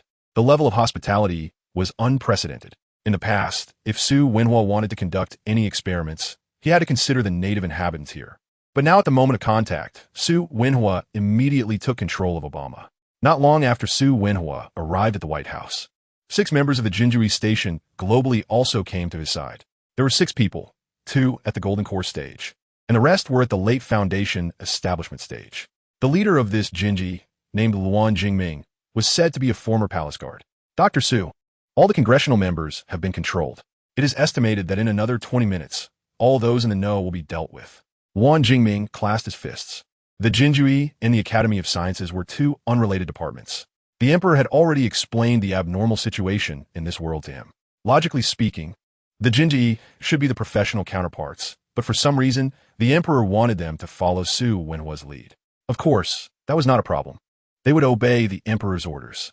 Thank you for your hard work, Captain Luan. Su Wenhu not dead. In less than 10 minutes, the entire upper echelon of America had been controlled. The Qin Jue indeed had impressive methods. He had only heard about it before, but now he had truly witnessed it. The upper management of Umbrella had also been completely controlled. This was the so-called T-virus. Luan Jingming took out a glass bottle and placed it in front of Su Wenhua. By the way, I found some interesting things in the hive beneath Raccoon City, which may be related to the information carriers mentioned by the emperor. Luan Jingming raised his hand, and a light screen appeared in the room. On the light screen, a group of people was desperately fleeing from an attacking zombie that looked terrifying. Su Wenhua squinted and observed carefully. The terrifying zombies did not stir any waves in his heart. The things studied in high-risk laboratories were much scarier than this. He was watching those 9 people who seemed out of place with Alice and her group. These people had suddenly appeared in the hive, and one of them had already been killed by their own. The original 10 people. Su Wenhu Godin. He didn't expect that the so-called information carriers were indeed humans, and he had quickly found part of them. This was much easier to handle. We can't personally go out to catch them. There is still some hiding in the dark. Luan Jingming glanced at Su Wenhua and reminded him, I know that. Su Wenhua looked at Obama, who was standing beside him. Isn't there still the president here? Su Wenhua stood up. These people should be able to provide a lot of information. How much energy is left in your psychic energy battery? It's time to prepare some gifts for these lovely materials. Raccoon City Hive. Wave after wave of zombies kept pouring in. The original newcomer team had already lost 4 members without even seeing how things were going. The remaining 5 were in a dire situation. They did not follow Alice's group, but were groping their way upwards, trying to leave the hive. Zhang Long hid behind a box, panting heavily. He kept firing his Desert Eagle, and surprisingly, he hadn't changed the magazine from the beginning. There are too many. How much longer until we can get out? He anxiously asked the boy beside him, who was equally frowning, his fingers quickly tapping on something that came from who knows where. This way. He pointed to the upper left side. We can go up through the ventilation duct. Good. Zhang Long didn't waste time. He stood up and shot down a few nearby zombies. He grabbed the boy and ran toward the ventilation duct. The other 3, seeing this, immediately panicked, crying out, wait, wait. But Zhang Long didn't even glance at their pleas. In such a situation, only a fool would try to save someone. Not shooting those deadweights was already merciful. Zhang Long's skills were quite impressive. He didn't know what he had exchanged for at the main god's place. In just a few steps, he reached the ventilation duct. He leaped in and, without looking back, began to climb upwards with the boy. It went smoothly, and soon they emerged from the other side of the hive onto the ground. Phew, finally out. Luckily, Red Queen didn't completely shut down the hive. Zhang Long lay on the ground, his face filled with relief after surviving the ordeal. But he hadn't been happy for long when suddenly the sound of planes roaring in the sky reached his ears. Zhang Long's eyes widened as he saw several fighter jets approaching from a distance, circling directly above them. A bad premonition rose in his heart. He hurriedly pulled the boy and ran wildly. But before they could get far, they were surrounded by fully armed soldiers. What the hell is going on? Zhang Long thought wildly. These soldiers were genuine American soldiers, not Umbrella's armed personnel. He was completely confused. Not to mention him, even the boy, who had been acting rationally, could no longer hold it together. How was this happening? They had just escaped from the zombies, only to be caught by the army.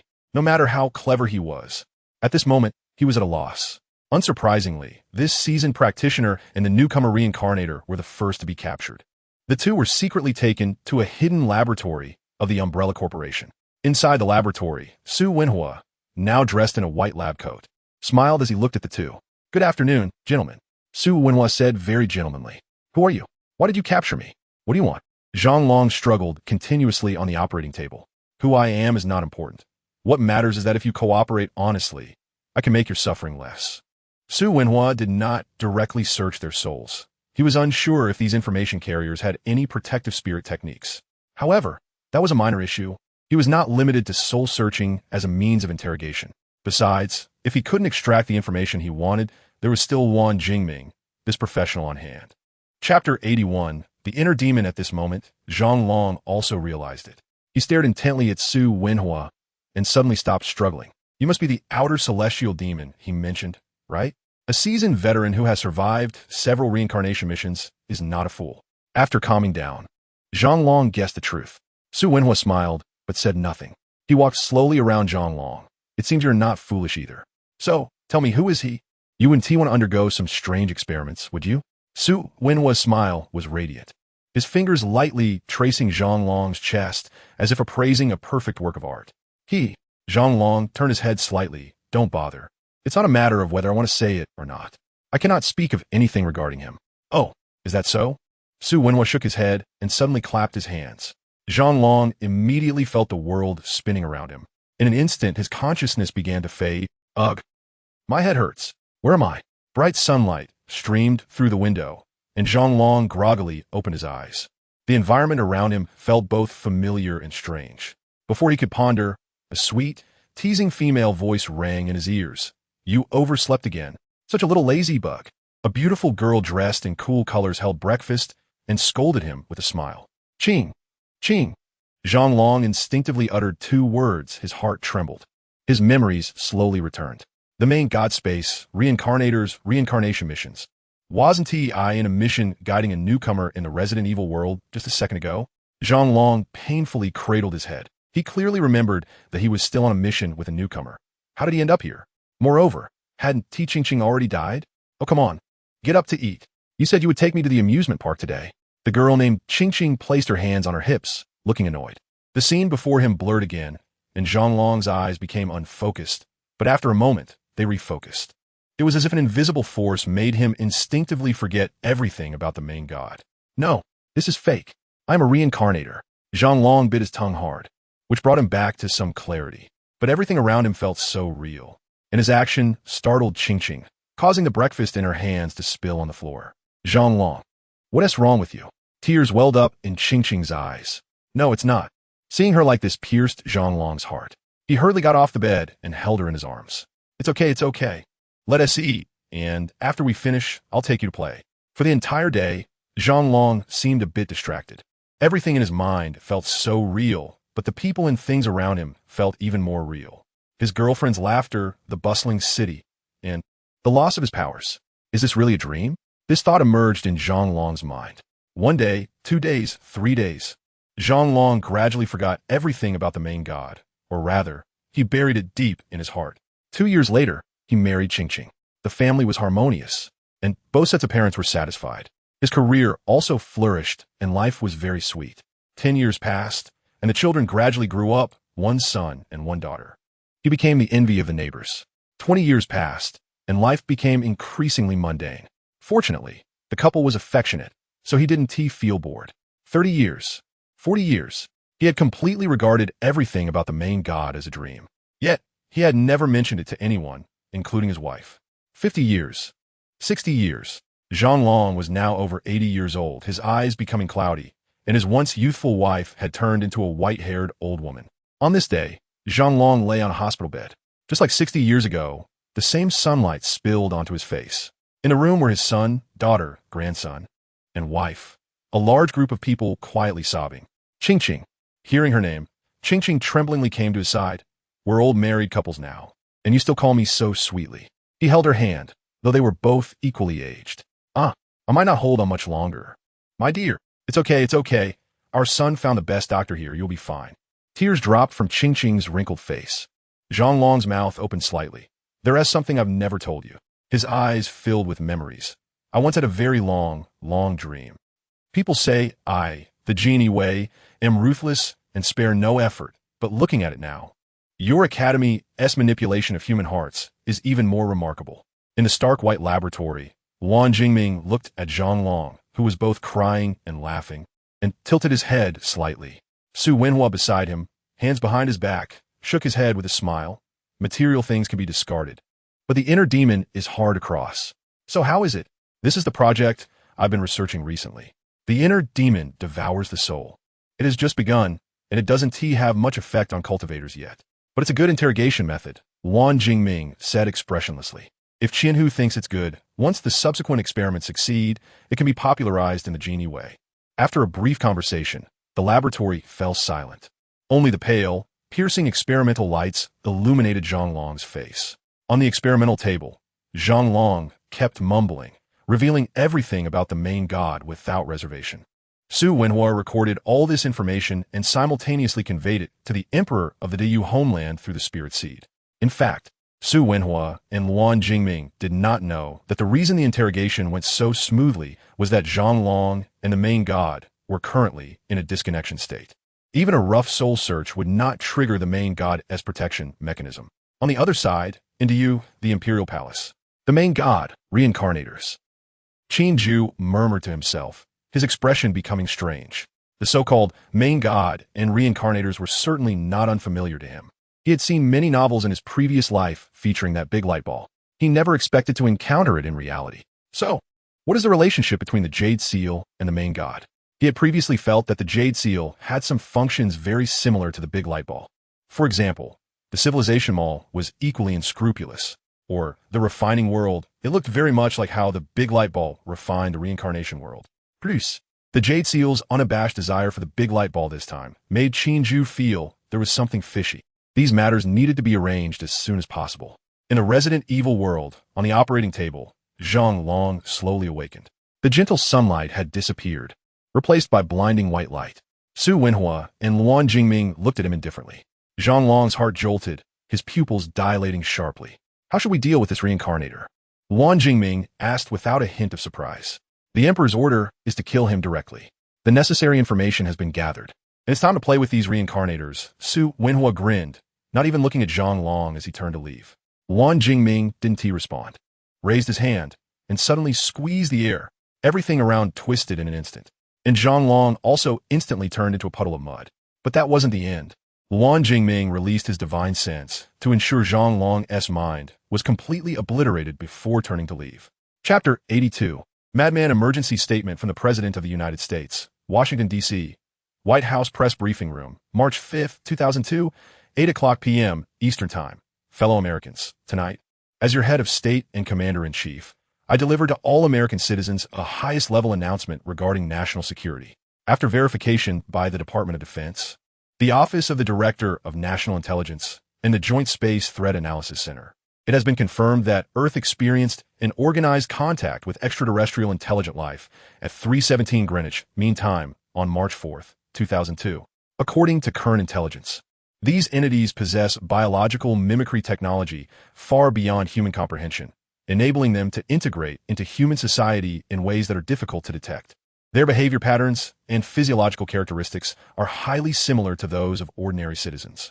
But statistically significant anomalies have been observed. See the Anomaly Recognition Guidelines published on the government website.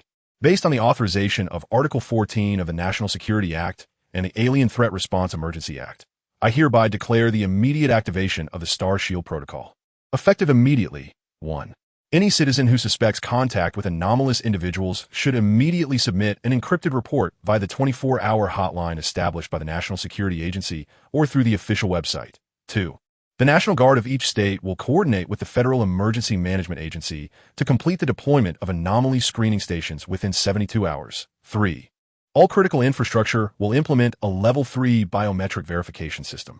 I want to emphasize, this is not a fictional scenario from a science fiction movie, nor is it a military exercise. The The Pentagon has confirmed that this group of entities carries unknown technological devices, and their behavioral motives exhibit aggression.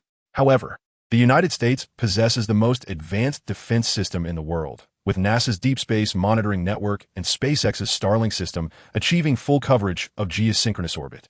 Fellow citizens, we stand at a turning point in the history of human civilization. I urge all citizens to remain vigilant, but do not succumb to panic. Any discriminatory behavior based on race, belief, or appearance will be severely punished by law. The FBI's Cybercrime Division has identified 437 accounts spreading false information, and wartime information control regulations will be implemented in cyberspace. Finally, remember, the spirit of unity forged in the founding of our nation in 1776 will once again guide us through the unknown. God bless America, and God bless human civilization. President of the United States National Emergency Code, XK 319, morning, America, in a city near Raccoon City, inside a coffee shop. When this emergency notification blared on the big screen, the entire coffee shop fell into an eerie silence. Moments later, various cries of shock erupted. Oh God, please tell me today isn't April Fool's Day. Heaven help us. Aliens. There really are aliens, and even the president admits it. The once quiet coffee shop instantly transformed into a chaotic market. In a corner, 6 seemingly ordinary faces were frozen in shock. One woman dropped the spoon she was holding onto the table, stunned. "See, Captain." She stiffly turned her head. Her usually composed captain's face was also ashen. "Don't speak, just move." The typical white face, tall and robust. The captain stood up, his expression equally astonished, looking no different from those around him. The 6 of them walked towards the exit of the coffee shop. Meanwhile, the entire America had gone completely mad. On the streets, in rooms, no matter where, countless people were either terrified, excited, or experiencing various other emotions. As this group of reincarnators stepped outside, they were met with such a scene. On the street, everyone seemed to have hit the pause button. They either stared at their phones or fixated on the screens of buildings, frozen, rumbling. The sound of heavy vehicles roared as fully armed soldiers rode in tanks and armored vehicles into the city. These soldiers scanned everyone with sharp eyes. At this moment, everyone realized one thing. This is no joke. This is not a drill. The seriousness of the situation might be even more grave than what the president stated. The group of reincarnators brushed past a squad of soldiers. "Sir, those people look a bit familiar." On the armored vehicle, an American soldier observed the somewhat unnatural expressions of several reincarnators and suddenly spoke. He pulled out a tablet and quickly scrolled through. Yesterday, someone reported that there were several oddly dressed individuals on Siglin Street, blocking traffic. The soldier soon pulled up the surveillance footage from that time. Such incidents would normally be of little consequence, but the higher-ups were very serious. All anomalies, no matter how small, were recorded in the anomaly files. Hence, yesterday's incident was naturally included. In the surveillance footage, a group dressed in cosplay lay in the middle of the road, with vehicles backed up behind them. The soldier carefully compared the footage and, after a few seconds, confirmed, "Sir, it's them. Should we apprehend?" Apprehend. This concerns the safety of all citizens. Any anomalies must be captured. Better to kill the wrong person than let one escape. That's the message from above, or rather, from Su Wenhua. The reincarnator's squad walked forward with their heads down, when suddenly, the sound of wheels rolling over the ground rang out behind them. Those in front immediately stopped and complied with the inspection. The sound arrived before the vehicle. Several reincarnators felt a sense of foreboding, but still obediently halted. A few soldiers jumped down from the vehicle, guns pointed at them. The orders from above stated that these aliens, disguised as humans, were extremely dangerous and highly aggressive. "Oh, sir, I don't know what crime we've committed." Captain Carter forced a bright smile, trying to joke. "Hands on your head, squat down." Unfortunately, the soldiers were not swayed by his humor. They threatened with their guns. The expressions of the reincarnators turned grim, secretly casting glances at Carter. Carter's eyes flickered. He complied obediently, but still said, "Sir, this seems a bit against the rules, doesn't it? I will report everything truthfully to the government today." The soldier approached, patting down the individuals. "This is identification, no anomalies, sir." After searching, the soldier reported to his superior.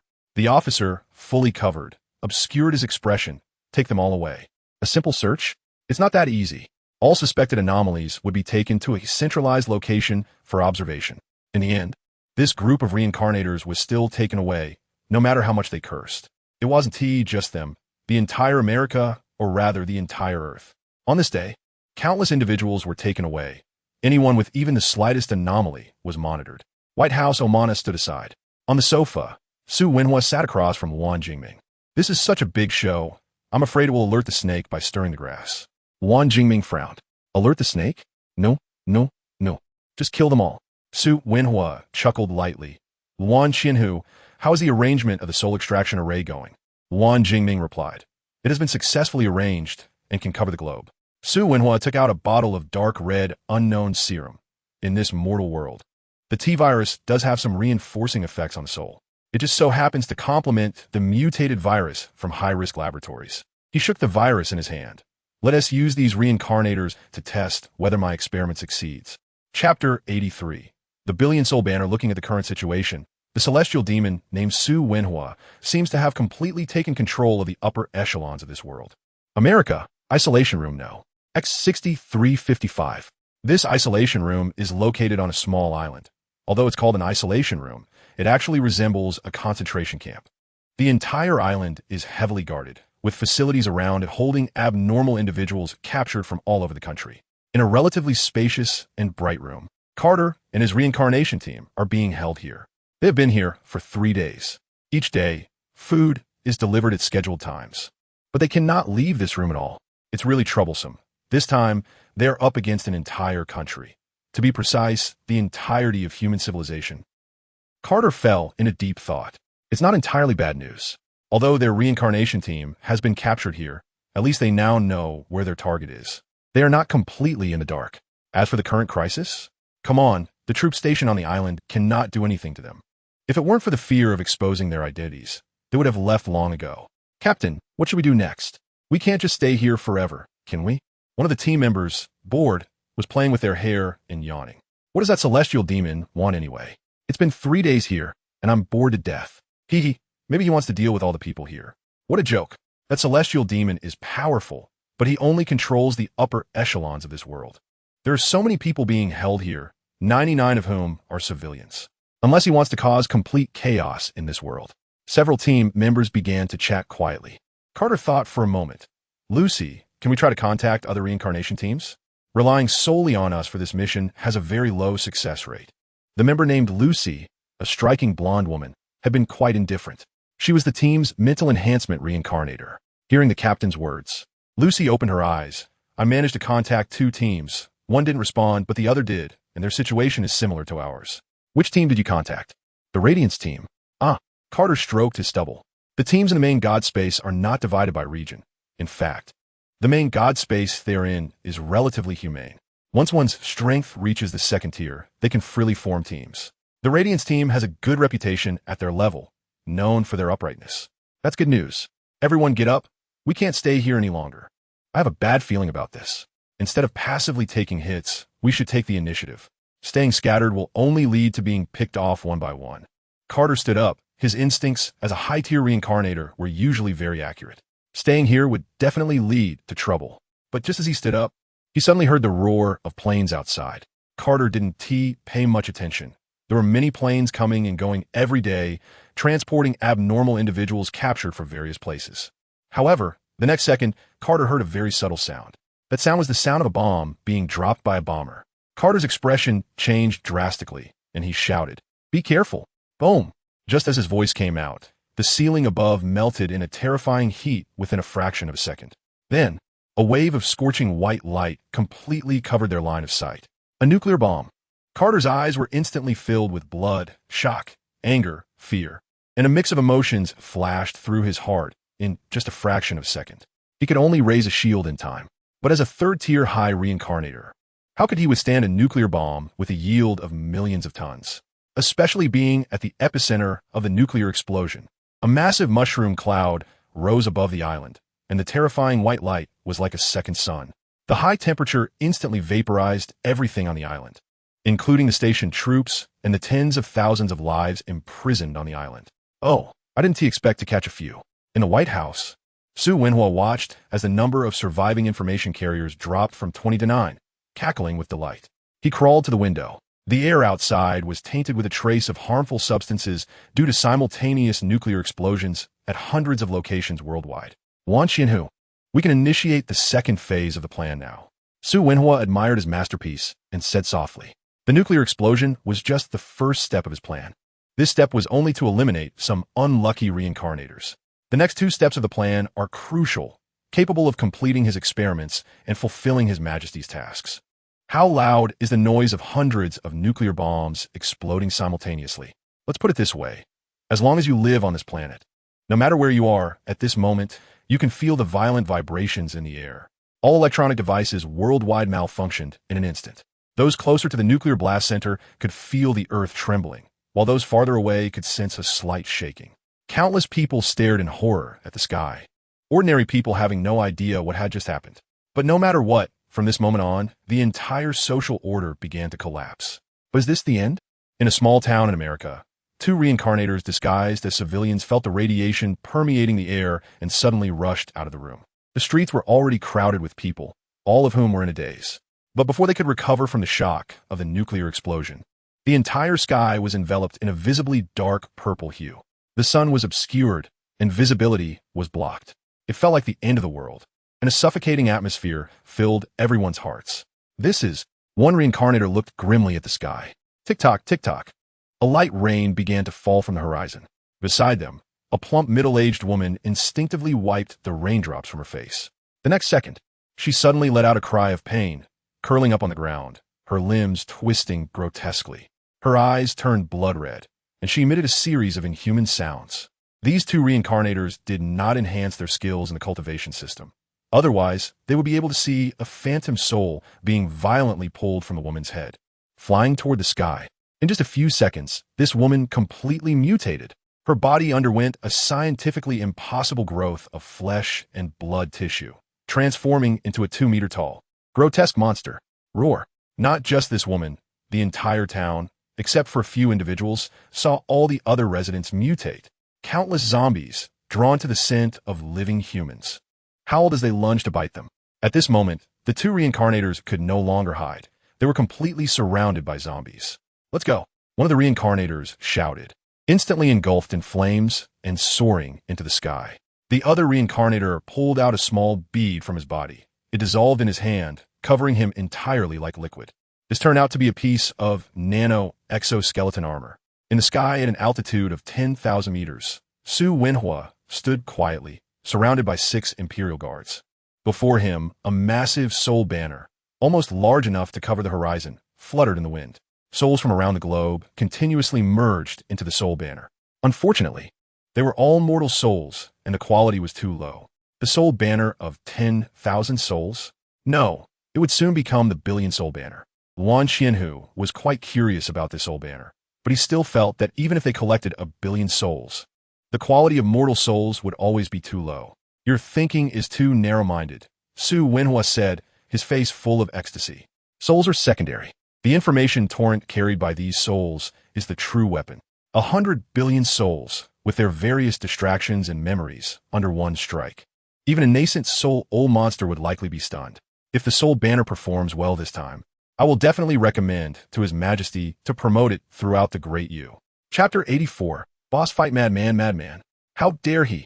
20 high-level reincarnators. And they haven't even seen the mission target. Only 9 are left alive. Not to mention whether they could defeat Su Wenhua. Just the methods of that demon have already terrified them to the core. A nuclear bomb was dropped just like that. Over 10 billion people. How dare he? Even a main god space, known for breeding goo, and the reincarnators who pride themselves on being ruthless, have never seen Su Wenhua and are already somewhat fearful of him. These zombies are merging with each other. Among the remaining 9 reincarnators, one 4-person team is being attacked by wave after wave of zombies. These zombies are not the slow-moving kind that even the elderly can take down. Each of these zombies is terrifying. Any one of them can effortlessly toss a several-ton car. This is definitely not the T-virus. A reincarnator practicing primordial energy is roaring in his heart. Of course, this is not the T-virus. The aberration virus was a project established long ago by the Great Universe Empire's Academy of Sciences. Its original intention was to enhance soldiers' physical qualities, primarily strengthening various physical attributes. However, it was evident that the experiments did not succeed. The uncontrollable risks were too great. Later, the Academy of Sciences had a brainwave. Since they couldn't make a strengthening potion, why not directly develop it into a high-risk weapon? Subsequently, From martial artists of the Tang dynasty to real cultivators and even demon beasts, this virus was continuously improved and has shown some effectiveness. What Su Wenhua deployed in this world is a hybrid of the T-virus and the aberration virus. The T-virus enhances the soul, preventing the souls of mortals from shattering when extracted. The aberration virus transforms the body. These bodies, after being modified by the virus, generally possess the physical strength of a master. Of course, if it were only this, it wouldn't be that impressive. The most terrifying aspect of the aberration virus is that the aberrant bodies can merge with each other. There is currently no upper limit tested. They cannot allow it to merge successfully. The leader of this four-person team is a man with an East Asian appearance, dressed in white and holding a long sword.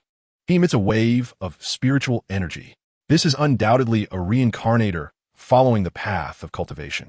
Moreover, judging from the fluctuation of his spiritual energy, he is comparable to a golden core cultivator of the great universe. 5 elements sword formation activate. The reincarnator lightly shouts, slapping his storage bag, and 5 uniquely shaped flying swords shoot out. The rich power of the 5 elements instantly fills the surroundings. The zombies that are constantly merging around them are hindered, and the sharp sword energy cuts through the zombies as if slicing tofu. However, even if these zombies are sliced in half, the blood and flesh that fall to the ground continue to attract and merge with each other. The reincarnator furrows his brow, releasing his aura without reservation. The area within 1,000 miles is enveloped by his might, and a sharper and denser sword energy sweeps through like an autumn breeze. This time, the layers of zombies are completely turned to ashes, leaving not a trace behind. After accomplishing this, he suddenly hears the sound of gentle applause in his ears. High-level reincarnators indeed have some skills. The voice sounds like millions of people whispering simultaneously, coming from all directions. Even though this reincarnator possesses golden core strength, hearing this voice makes his head swell. Show yourself. The reincarnator quickly operates the heart purification technique, his voice mixed with spiritual energy, shaking the surrounding space. The other 3 team members have serious expressions, surrounding this reincarnator and carefully watching their surroundings. Come on, I'm waiting for you here, ha ha ha. It is still that chaotic voice. And the remaining 9 reincarnators suddenly have a coordinate appear in their minds. This place is Raccoon City. Above Raccoon City. How is it? Wan Qianhu? The effect is not bad, right? The reincarnator with golden core strength says, I only activated less than 1,000th of this soul banner's power, and it can already affect their minds. Su Wenhua says triumphantly, indeed, not relying on soul power, I didn't expect that pure information brushing could have such power. Wan Jingming evaluates candidly. Ha ha, this is scientific cultivation. Once we later attach an amplifier to the soul banner, its power can be greatly increased. If all these 100 billion souls were cultivators, what kind of scene would that be? Su Wenhua says, his face full of obsession. He's really a madman. Wan Jingming mutters quietly, discreetly distancing himself from Su Wenhua. They're coming. He then looks into the distance.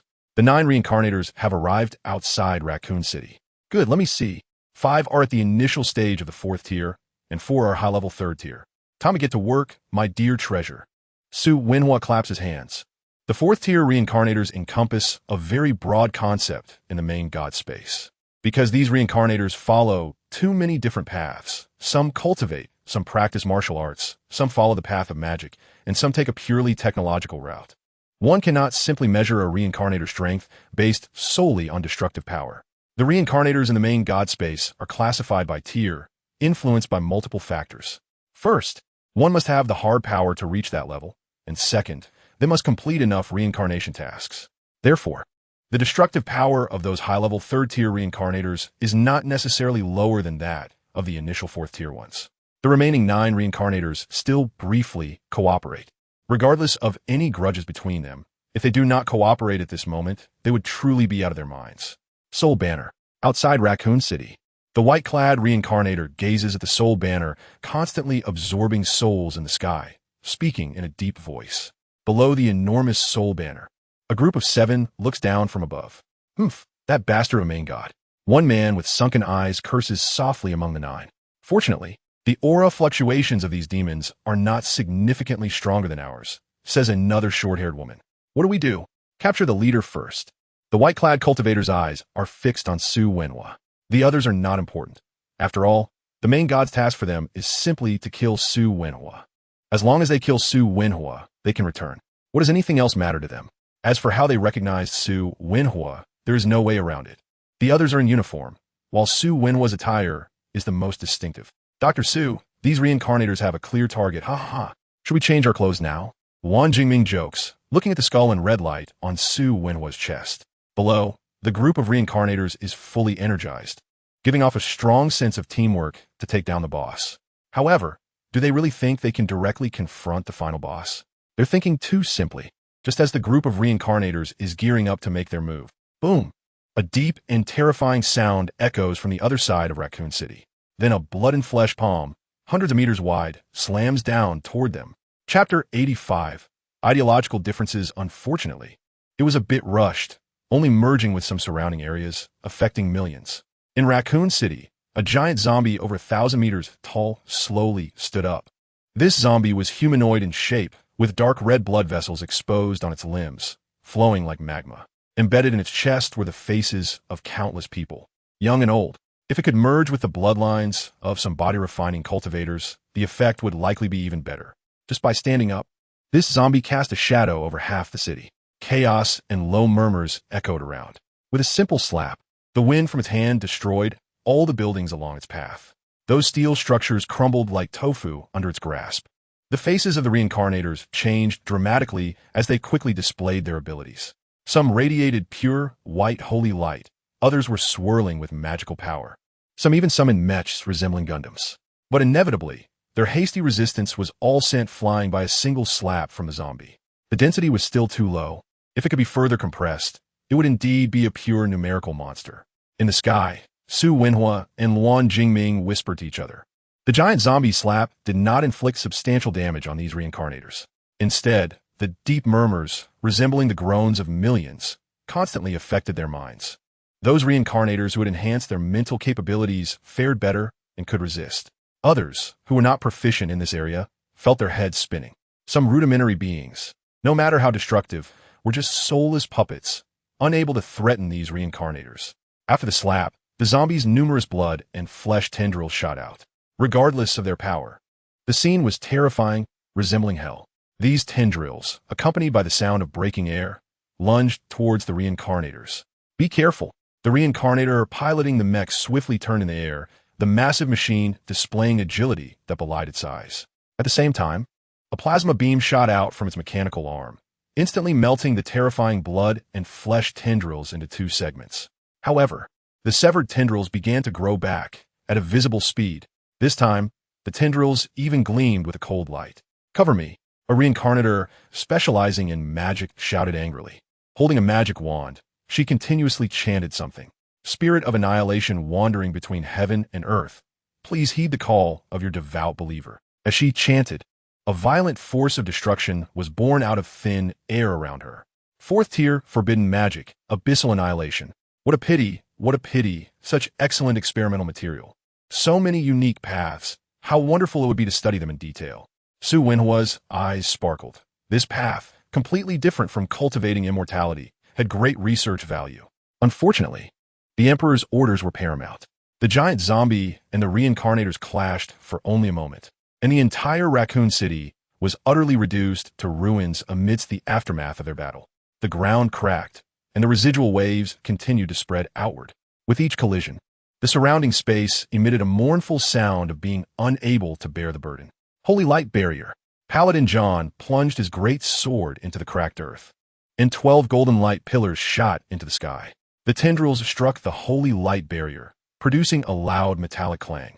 The mech warriors seized the opportunity as their back armor suddenly cracked open, releasing thousands of mini floating cannons that surged out like a swarm of bees. The 9 reincarnators, although collaborating for the first time, had a surprising level of synergy. Constructing a spatial anchor point? Or some other method? Su Wenhua and the others did not intervene. They watched as the mech warriors' floating cannons suddenly arranged into a star-shaped formation, each cannon's muzzle glowing with a ghostly blue quantum entanglement light. Boom! A kilometer-wide energy vortex suddenly appeared in the heavens, and the zombie giant let out a deafening roar. The regenerating tendrils began to collapse, with the flesh being deconstructed and restructured at the quantum level. The mage's grand spell was finally ready. A black sphere of light coalesced at the tip of her wand, causing even space to begin collapsing wherever it passed. The white-clad reincarnator seized the opportunity, swinging his sword to open a portal, the blade becoming an afterimage as it aimed for the giant zombie's chest. With that sword, the surrounding space was continually shredded. Even if the giant zombie had strong regenerative abilities, its chest was instantly carved into a massive hole 100 meters wide. Boom! The giant zombie was severely injured, crashing to the ground with a thud, creating a deep pit. Healing spell. The battle between both sides was quick, but the intensity was not low at all. The reincarnator, playing the healer role, quickly cast healing spells on the combatants. Is it dead? The mage reincarnator's face turned pale. In this magic-less world, forcibly using forbidden magic came at an enormous cost. Hood, hood, hood. The sound of a heartbeat echoed in everyone's ears. Not far away, the fallen giant zombie visibly shrank at an alarming rate. Not good. The reincarnators did not hesitate and continued to attack. But the zombie's mutation speed was incredibly fast, almost defying the laws of science. In just a few seconds, it stood up again, its 1,000-meter frame compressed to only a few dozen meters. The rotting, bloated flesh curse vanished, replaced by a dark, streamlined body. It resembled obsidian, devoid of facial features, with long limbs, its muscles flowing and full of beauty. Ah, there's a second stage. Wang Jingming was somewhat surprised. Wang Qianhu, you're starting to doubt the level of this doctoral mid-level researcher. Su Wenhua smiled and pointed at the compressed zombie. This form sacrifices some power for greater mobility and regeneration. It will be used for military applications. So it's not that simple. Just as Su Wenhua finished speaking, the zombie instantly vanished from its spot, as if teleporting. Gone? Be careful. Susan, can you locate it? No. The murmuring is constantly interfering with my mental scanning abilities. Several weaker reincarnators panicked. Only the white-clad cultivator furrowed his brows, calming himself to sense the spatial fluctuations around him. This way, the white-clad reincarnator softly called out, swinging his sword in a direction. Bang! No! The white-clad cultivator was shocked. His sword had swung empty. He quickly turned his head, only to see the reincarnator, named Susan, had her head smashed in by a punch. With one less mental-based team member, the others immediately felt the murmuring's influence on them rise by several levels. After smashing Susan's head, the zombie vanished once more. The remaining 8 reincarnators quickly gathered together. Do we really have to use that? The white-clad cultivator placed his left hand on his storage bag, a look of struggle crossing his face. The main character in the sky still appeared to be watching the show. This trump card was originally meant to be saved for last. Given the current situation, if not used now, they would truly perish here. The internal struggle lasted only a moment. Those who had survived to this point were no fools. He slapped the storage bag, and a gleaming golden talisman flew out. 9 radiant sun talisman. The moment the talisman appeared, the entire sky was instantly filled with golden light. In the sky, the billions of souls within the soul banner seemed to encounter a nemesis, crying out in agony. Over 100 billion souls were burned at a terrifying speed. The zombie, hidden somewhere, was also forced to reveal itself. The talisman shot towards the zombie like the sun. In an instant, the once mighty zombie was vaporized. The golden light came quickly and left just as fast. The white-clad cultivator's eyes were filled with pain. This golden talisman had cost her a full 10,000 reincarnation points, plus 3 A-level side quests to exchange. And it was wasted like this. Sure enough, there are still hidden cards. In the high sky, Su Wenhua had a blank expression. In just a moment, nearly 1/10 of the 100 billion soul banners were burned. Finally, the troublesome zombies were dealt with, and the remaining reincarnators breathed a sigh of relief. However, the main enemy in the high sky was still there, and their condition was not good. They didn't know how much chance they had of winning. No more hidden cards, everyone thought. The white-clad cultivator shouted softly, but as soon as he spoke halfway, he suddenly felt a sharp pain in his brain. Countless pieces of information violently surged into his mind. These pieces of information felt like the desires of billions of people, the intense emotions of billions of people, and the painful wails. Huh. The white-clad cultivator's eyes rolled back, and he fell straight to the ground. The other reincarnators, who had just breathed a sigh of relief, faced the same fate. In less than a few tenths of a second, the endless torrent of information burst their brains. Do you really think this doctor hasn't seen a movie? You still want to give this doctor the villain's trope of dying from talking too much? Holding the 100 billion soul banner, Su Wenhua stepped down from the high sky. His eyes were filled with disdain. So-called high-level reincarnators were nothing more than this. Those few reincarnators who had enhanced their minds were the first to be killed by him, and the rest couldn't even withstand the first wave of information impact from the Soul Banner. The effect of this Soul Banner was even better than I expected. Looking at the several reincarnators beneath his feet who were dead beyond dead, Su Wenhua was quite satisfied with this experiment. The only downside was that part of the souls in the banner had been burned away. However, that was a minor issue. It could be replenished later. I really want to take these bodies back for research. Su Wenhua felt a bit reluctant.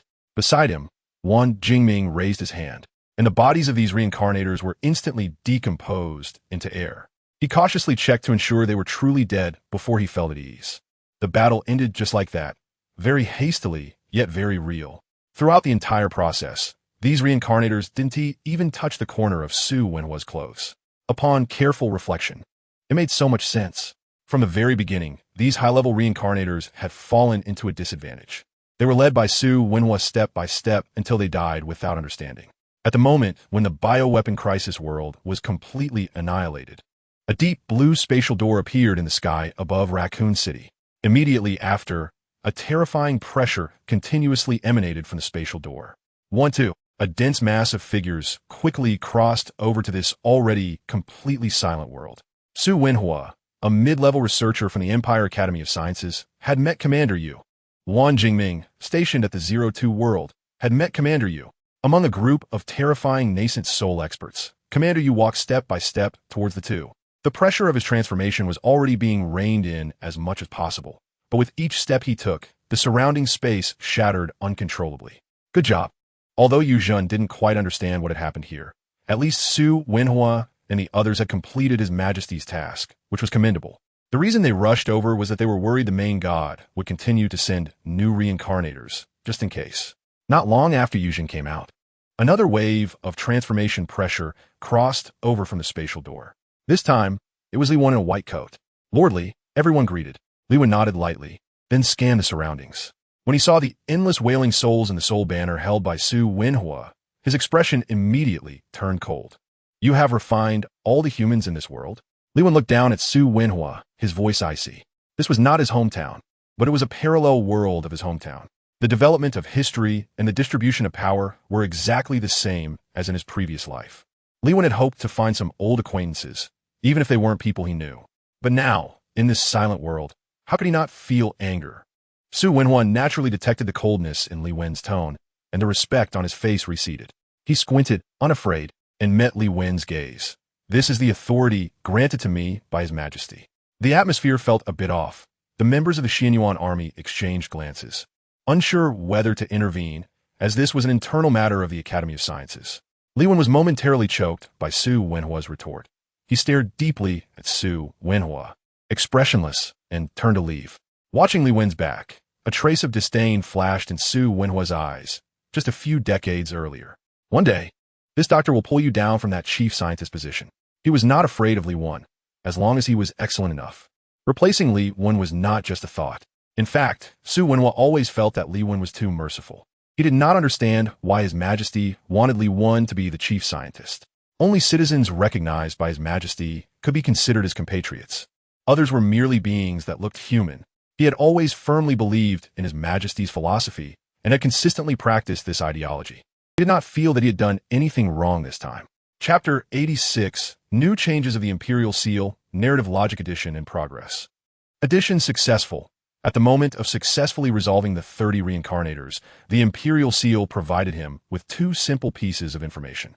In the palace, Qin Jue sat in the Imperial Garden. Behind him, a woman dressed in colorful clothes as agile as a butterfly was massaging his shoulders. This woman was once a small butterfly in the Imperial Garden and had now successfully transformed. Enjoying the massage, Qin Jue carefully sensed the changes in the Imperial Seal. He was not clear about what exactly the successful addition of narrative logic entailed. He only knew that this time the Imperial Seal had granted him two brand new abilities. The first was forced spirit seeding. Originally, spirit seeding required the believer's devotion for him to sense and bestow the spirit seed. Now, as long as the other party gave up resistance or had no ability to resist, he could forcibly seed the spirit. The effects after seeding remained the same. The second ability was called Path Theft. This ability was quite terrifying. It allowed him to forcibly steal the path of a god transformation or higher cultivator and plant it onto someone else. This theft included all the insights that cultivator had regarding the path. The most outrageous part was that it could even be done with the dead. Regardless of whether the cultivator's remaining soul or physical body was present, it could be forcibly stolen. Now, Qin Jue had successfully stolen a path. The path of Heavy Mountain. Yes, it was indeed the path of the ancient Heavy Mountain. The story is a bit absurd. Among the legacies left by the ancient Heavy Mountain, there was a hairpin. Qin Jue hadn't paid much attention to it at first, but recently, that hairpin suddenly exhibited a slight anomaly. If it had been an ordinary god transformation cultivator, they might not have sensed anything. After all, such an inconspicuous little object was mundane. However, the entire great universe was under Qin Jue's watch, and it wouldn't be an exaggeration to say he was the heavenly Tao of the great universe. Such a small anomaly naturally couldn't escape his eyes. After repeated investigations, guess what? That hairpin actually concealed a trace of the ancient Heavy Mountain's remnant soul. It was true that cultivators who could reach god transformation were not to be trifled with. The letter also mentioned being sent to the Yunxian sect, which contained great opportunities. It was likely that it would be seized upon arrival. Besides the path of Heavy Mountain, another cultivator in the great universe had recently walked out of their own path. This person walking out of their own path did not surprise Qin Jue at all. Peng Gao, the Heartless Path. This natural imperial chancellor had an unprecedented heart towards the path, and in just a few years, he successfully walked out of his own path. It should be noted that the ancient Heavy Mountain mentioned in his cultivation insights that he sat in the Heavy Mountain for 500 years before comprehending the path of Heavy Mountain. One can imagine how terrifying Peng Gao was. There was one more thing. This matter was about Qin Jue's own path. Over the years, he had never found his own path. But strangely, after Peng Gao comprehended the Heartless Path, he also gained insights regarding the Heartless Path. How to put it? It seemed he had become a central processing unit, synchronously perceiving the paths that his subordinates comprehended. Perhaps it was the hidden effects of bestowing blessings and spirit seeding. The Imperial Seal certainly wouldn't tell him. Qin Jue could only speculate for himself. He also wondered if the main god would take any action next. This time, it could be considered a complete break with the main god's space. The Imperial Seal had seized part of the main god's narrative logic. Qin Jue didn't know what narrative logic was, but one could guess it was certainly very important for the level of the Imperial Seal. After thinking it over, he realized he could only prepare in advance. When soldiers come, generals will block. When water comes, earth will cover. The conflict between Su Wenhua and Li Wen had given him some ideas. Perhaps in the future, he could separate the high-risk laboratory. I declare, Su Wenhua has achieved remarkable accomplishments in the secret methods of life transformation in the corpse changes of the 02 world. Now promoted to the Zhixiao Sutra Envoy, granted a laboratory of the 9 calamities, equipped with a great annihilation array, capable of using myriad spirits as materials. You're allowed to engage in forbidden activities, refining the foundation of chaos to demonstrate heavenly might. Thus decreed. The 40th year of the Great Universe, Autumn Moon, the 9-fold Imperial Seal. The Imperial Academy. Little Six slowly put away the holy edict in his hand, his expression filled with smiles. Dr. Su, congratulations, congratulations. His Majesty has not issued a holy edict for many years. In the Academy, many researchers knelt down in unison, and Su Wenhua was so excited that his whole body trembled. Thank you for your hard work, Your Majesty. He trembled as he received the holy edict, his ambitions unmistakably bursting forth from his eyes. Chapter 87. Citizen, my name is Ben Boba, and I am a small demon patrolling the Wanya mountain range. I am the pillar of my family, and my parents are proud of me, although only I know how lowly my identity is. Patrolling the mountains is very boring. This world is so big, and there are usually no other visitors in the mountains. When will I be able to be like those powerful foundation-building demons? But I'm just a little pig demon with such low aptitude that it can't get any lower. Life is quite dull, perhaps 100 years from now. I will die quietly like other small demons. Mom, this is the elixir granted by the king. It can extend life. I handed my mother the dark elixir made of unknown materials. Our Ben Boba is really impressive. Keep it up, and the king will not treat you poorly. Who says demon beasts have no feelings? Actually, this is quite nice. Originally, my life might have ended so flatly, until a little over a year ago. The dragon king from the sea fought with someone, and our king went to help. The commotion was so great that I felt like the entire world was going to collapse. However, the fight between those big shots didn't last long. Later, I found out that it was an external cultivator who had conflicts with our king. The king actually lost. At that moment, I felt like the sky had fallen. How could such a powerful king lose? It is said that those human cultivators enjoy torturing demon beasts, and I was so scared, but I couldn't show weakness. I have family. These human cultivators are a bit different from what I imagined. They didn't make things difficult for my family, but their gazes were always filled with a condescending attitude. How strange. The demon beasts that used to bully me have changed. They no longer bully me. It turns out that the emperor among the human cultivators issued an order. That human emperor is so powerful. So many big demons have been made to submit to him.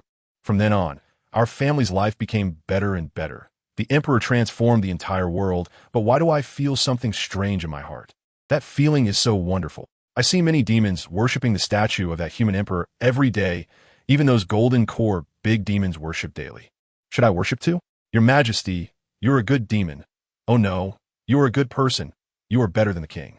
I also learned from other demon beasts and began to worship every day. Although His Majesty is not of the demon race, since he took over this world, it has become better and better. My mother's smile has increased. What just flew into my body? One day, right after I finished worshiping His Majesty, suddenly a light spot flew into my body, and I was terrified. I hurried to find my superior, a foundation-building fox demon. But for some reason, when he saw me, he immediately knelt on the ground with a very respectful expression. I was a bit anxious, but he was even more anxious. I then went to find the king, and like other demons, they knelt down the moment they saw me, but I am just a little pig demon. Later, I found out that I had gained the emperor's recognition. I had become a proper citizen of Dayu. How prosperous! In a local area of Dayu, within Yangshan City, standing at just under 5 meters tall, Bin Boba holds his younger brother with his left hand and his younger sister with his right hand. Beside them is their mother. The four of them look at the enchanting city in front of them with a mix of awe and apprehension. From a distance, the first thing to see in Yangshan City is the giant protective light screen made of energy force, soaring into the sky. The surface of the light screen flows with mysterious runes, at times appearing to flow like liquid metal, and at other times solidifying into an indestructible barrier. Below the light screen are continuous mountains rising up to 1,000 meters. But upon closer inspection, one would find that these are not mountains, but rather ordered clusters of gigantic modular buildings. These buildings have thick, ancient stone bases carved with ancient auspicious beasts and immortal symbols, radiating a sense of age and spirituality. Rising from these foundations are super skyscrapers shining with neon light bands and embedded with massive omnidirectional projection screens. The classical ancient towers and flying eaves interweave with modern skyscrapers, and spherical energy hubs float above them. At the center of the city, a massive spiritual energy lighthouse made of pure energy seems to pierce through the sky. It serves as the core node of the city's vast energy network and the highest level spirit gathering array. It incessantly absorbs the spiritual energy of heaven and earth and the energy of stars, projecting massive and evolving bagua and star chart light patterns in the sky above the city. The main road is called Lingshu Avenue, paved with warm, jade-like spirit guiding golden bricks that contain a soft glow. These spirit guiding bricks can automatically direct the flow of spiritual energy and supply energy to the pipelines below. On both sides of the street, classic pavilions and modern streamlined shops stand side by side. In the lower airspace, sword-riding cultivators and those piloting mechanical shuttles shuttle through the planned spirit energy flight paths, leaving trails of light. Occasionally, massive cargo mechanical rockbirds, adorned with armor and symbols, slowly fly by, casting huge shadows. On the ground, aside from the pedestrian traffic, there are various vehicles, some with classical, beastly designs and others with futuristic streamlined shapes. Intelligent puppets serve as porters, cleaners, and guides. Huge holographic advertisements change in the air, promoting various products he has never seen before. In the high altitudes, the massive virtual images demonstrate various techniques and spells, and one can occasionally feel faint pressures from the horizon. So many strong beings, golden core, nascent soul, even the crowds coming and going on the street, mostly emanate foundation-building pressures. Bin Boba's family of four stands there, feeling a bit at a loss. When have they ever seen such a scene? In an instant, feelings of inferiority surge within him. Brother, his younger sister gently tugged on his hand and spoke softly. Maturity is something one pretends to have. Bin Boba knows he cannot show weakness at this moment, especially not in front of his family. He straightens his back and forces a casual smile on his furry face, saying, "It's okay, it's okay. We are all citizens now, and this will be our home from now on. Yangshan City, located in the northern part of Dayu, is not a very large city. Its permanent population is just over 10 million. Since becoming a citizen, Bin Boba has been received by officials stationed in the Wanyao mountain range. They asked him if he wanted to immigrate to the mainland. Everyone wants to climb higher, and he is no exception. Without hesitation, he left his hometown, where he had lived for decades, and came to this unfamiliar Yangshan City. Hey, friends, you must be from out of town, right? Just when Bin Boba was feeling a bit lost, a warm voice suddenly rang in his ears. He quickly looked around. Where to look, friend? Down here. Bin Boba looked down and saw a small, strange robot only a few dozen centimeters tall, looking up at them with its hands on its hips. You, hello. Bin Boba was a bit confused. Be careful. This is my newly bought prosthetic. The small robot flew in front of Bin Boba and circled around his family. It's really amazing. You're the first batch of demon race recognized by His Majesty that I have seen. Bin Boba could sense the spiritual aura on this little robot. It turned out to be a citizen of Dayu as well. Excuse me, my friend. Is it rare for demon race to gain recognition from His Majesty? Bin Boba scratched his furry face awkwardly. Of course it's rare. The small robot pointed to the sky. Let's see, as of now, only a little over 300 demon race have obtained citizenship, and your family of 4 accounts for 4 of them. You should know that many nascent soul big demons are still busy breeding at the Beast Research Institute. Haha. By the way, let me introduce myself. I'm a Labrador, and my main job is to guide new citizens. Welcome to Yangshan City. Welcome to the majestic reign of our great emperor. Citizens around have stopped to watch the family of Bin Boba with curiosity. What's so unusual about a demon becoming a citizen?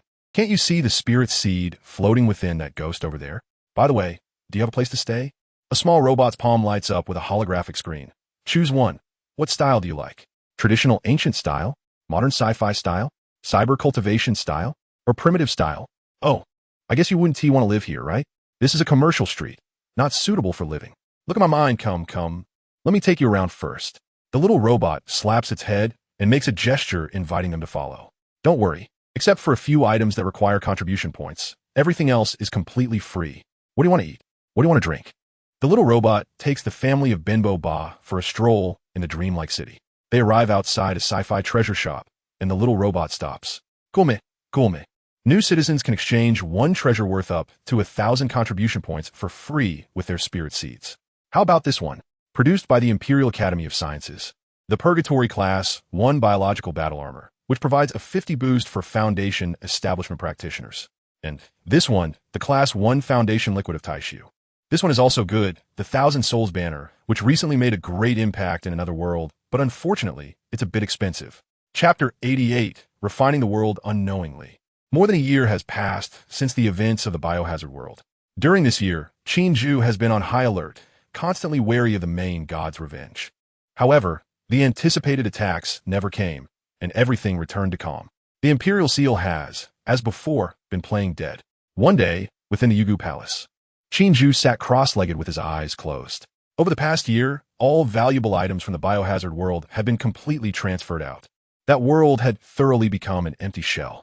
Qin Jue had even sent people to explore the universe in that world. What surprised Qin Jue was that the Biohazard world also had an end.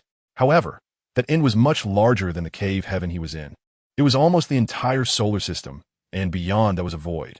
This was similar to the Tang world, which was even less than the Biohazard world. The Tang world had only 1 planet. These realms were indeed peculiar. Qin Jue opened his eyes.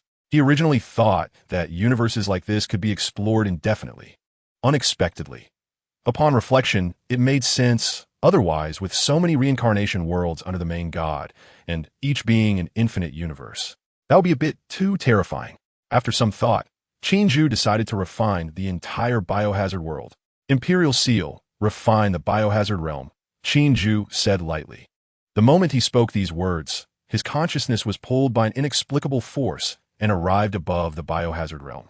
Looking down, the entire solar system was within Qin Jue's view. What a marvelous feeling. Qin Jue could not feel his physical body. His current state was quite peculiar. He had no fixed form, only boundless consciousness. With a thought, his entire consciousness instantly arrived in front of the sun. He could not feel the high temperature, but he could see clearly, even being able to glimpse the core of the sun at a glance. How to refine it? Just as this thought arose, his boundless consciousness suddenly merged into this heaven and earth. It penetrated into each planet, into a pitch-black universe space, until Qin Jue's consciousness completely replaced this realm. I am the heaven and earth. The entire realm transformed into his body, and a powerful feeling surged from his heart. That sense of omnipotence made him momentarily entranced. Fortunately, Qin Jue woke up in time. Unity with heaven and earth. A murmur resonated throughout the solar system. Was this the feeling of merging with the Tao of heaven, as described in myths? It was truly intoxicating. With just a slight thought, the planets within the solar system shifted and reversed according to his will in a scientifically impossible manner. After a curious experiment, Qin Jue finally calmed down. Refine. The voice echoed throughout the solar system, as if issuing a command. The moment those two words left his mouth, the heavens and earth began to disintegrate at a terrifying speed. Giant planets were shattered into fragments in the silent space, and the fragments were further decomposed into even smaller substances. Not only the planets, but even the surrounding space began to collapse. And Qin Jue's state of merging with the Tao was also forced out. Everything seemed to return to the time before the Big Bang, and soon, the entire solar system collapsed into a singularity. That singularity, in just a short moment, became a droplet emitting a rainbow-colored glow. The essence of the world. In the great universe's homeland, Qin Jue looked at the tiny droplet of world essence in his hand, his eyes filled with fascination. Unfortunately, before he could savor it, this droplet of world essence seemed to be drawn in. It merged into the great universe's homeland. Boom! The earth roared, and the winds and clouds in the sky suddenly changed. At this moment, countless people in the great universe's homeland sensed an inexplicable change in the heavens and earth. Countless cultivators flew into the sky in shock. They saw the entire cave-dwelling realm expanding at a visible speed. The cultivators had a sense of illusion. It seemed as if the earth was continuously thickening, and the sky was continuously rising. Moreover, the already dense spiritual energy was increasing at a terrifying speed. I refine the foreign realm and nurture the homeland. Do not panic. Just when countless people were at a loss, Qin Jue's dignified voice echoed in everyone's ears. Chapter 89, the Deu homeland, or rather the entire cave realm, is expanding rapidly. 1 time, 2 times, 3 times. No, by the end, the area of the entire cave realm can no longer be measured in tens of thousands of square kilometers. Instead, it needs to be measured in light years. This is not just an expansion of the homeland area. Above the sky, planets are also slowly forming. 1 day, 2 days, a month. All living beings in this world, after the initial shock, slowly became numb and eventually grew accustomed to it. Until 3 whole years passed. Qin Jue finally felt that the expansion of the homeland had reached its limit. He quickly summoned a map in his mind. At this point, the cave realm's diameter had reached 0.001 light years. This number may not sound large, but a comparison reveals how terrifying it is. The original Deu homeland, including the later occupied cave main body by demon beasts, had a surface area roughly equivalent to over 5 times that of Earth. After the expansion, this area had reached over 400 billion times that of the original. Note, over 400 billion times. Seeing this number, even Qin Jue was taken aback. It is almost equivalent to 2/3 of the original solar system's area. However, it is important to note that while the solar system's area is vast, it consists mostly of empty space. The Deu homeland, on the other hand, is a solid realm. The qualitative change in the homeland area was secondary. The primary change was that the spiritual energy of the Deu homeland had also risen by more than 1 level. It was roughly equivalent to more than double what it was before. Moreover, the several stars in the sky had also fully formed, hanging high above in the heavens. Qin Jue looked up at the newly added stars and contemplated whether they were real entities. Above the palace, he asked Li Aiqing, "How is the investigation into the abnormal expansion of the homeland going?" 3 years ago, Qin Jue was worried that the expansion of the homeland might produce some uncontrollable factors. So he had arranged for people to investigate early on. Now that the expansion was complete, the Academy should have at least discovered something. Li Wen, upon hearing this, waved his hand in front of the air. A virtual screen appeared. Since the expansion of the homeland, the Academy had been following up with the investigation in conjunction with the Qin Jue. In the first year, aside from the area expansion, there were no abnormalities.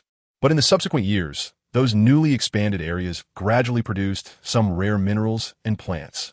Moreover, among these minerals and plants, some contained spiritual energy, and upon comparing them with some heavenly materials and earthly treasures left by the ancient Chongshan, it was found that although some had different appearances, their effects were similar. Li Wen swiped through some images. Like this metal, generally, metals need to be extracted from minerals, but this metal was generated directly, forming a huge metal vein. The Academy named this metal Tianluo Xian Tai, which does not require processing and has astonishing strength and toughness, at least suitable for making golden core-level magical artifacts. Then, there was this. Li Wen pointed to a bizarre tree that looked like an octopus. The tree bore fruits resembling human faces. This was very similar to the ginseng fruit in mythology, but its effects were not as powerful as described in legends. Its main effect was to purify the spiritual energy within the body and seem to enhance the soul, although this point is still under experimentation. Li Wen introduced over 100 newly discovered resources to Qin Jue, and this was just the tip of the iceberg. The area expanded too quickly, and despite continuously deploying more manpower, he could only explore a small part of the region. By the way, Li Wen seemed to suddenly think of something, his face displaying a strange expression. Just a few days ago, the exploration team discovered a group of very interesting things. Li Wen built suspense. Qin Jue glanced at him, and Li Wen continued, without changing his expression. About 60 billion kilometers away from the southern border of the original homeland, the terrain there is significantly different from other places. That area is continuously collapsing, but the collapse is kept within a certain range. Moreover, in that continuously collapsing void, the Academy detected signs of life. Oh, Qin Jue became a bit interested. But what kind of life is it? Li Wen shook his head.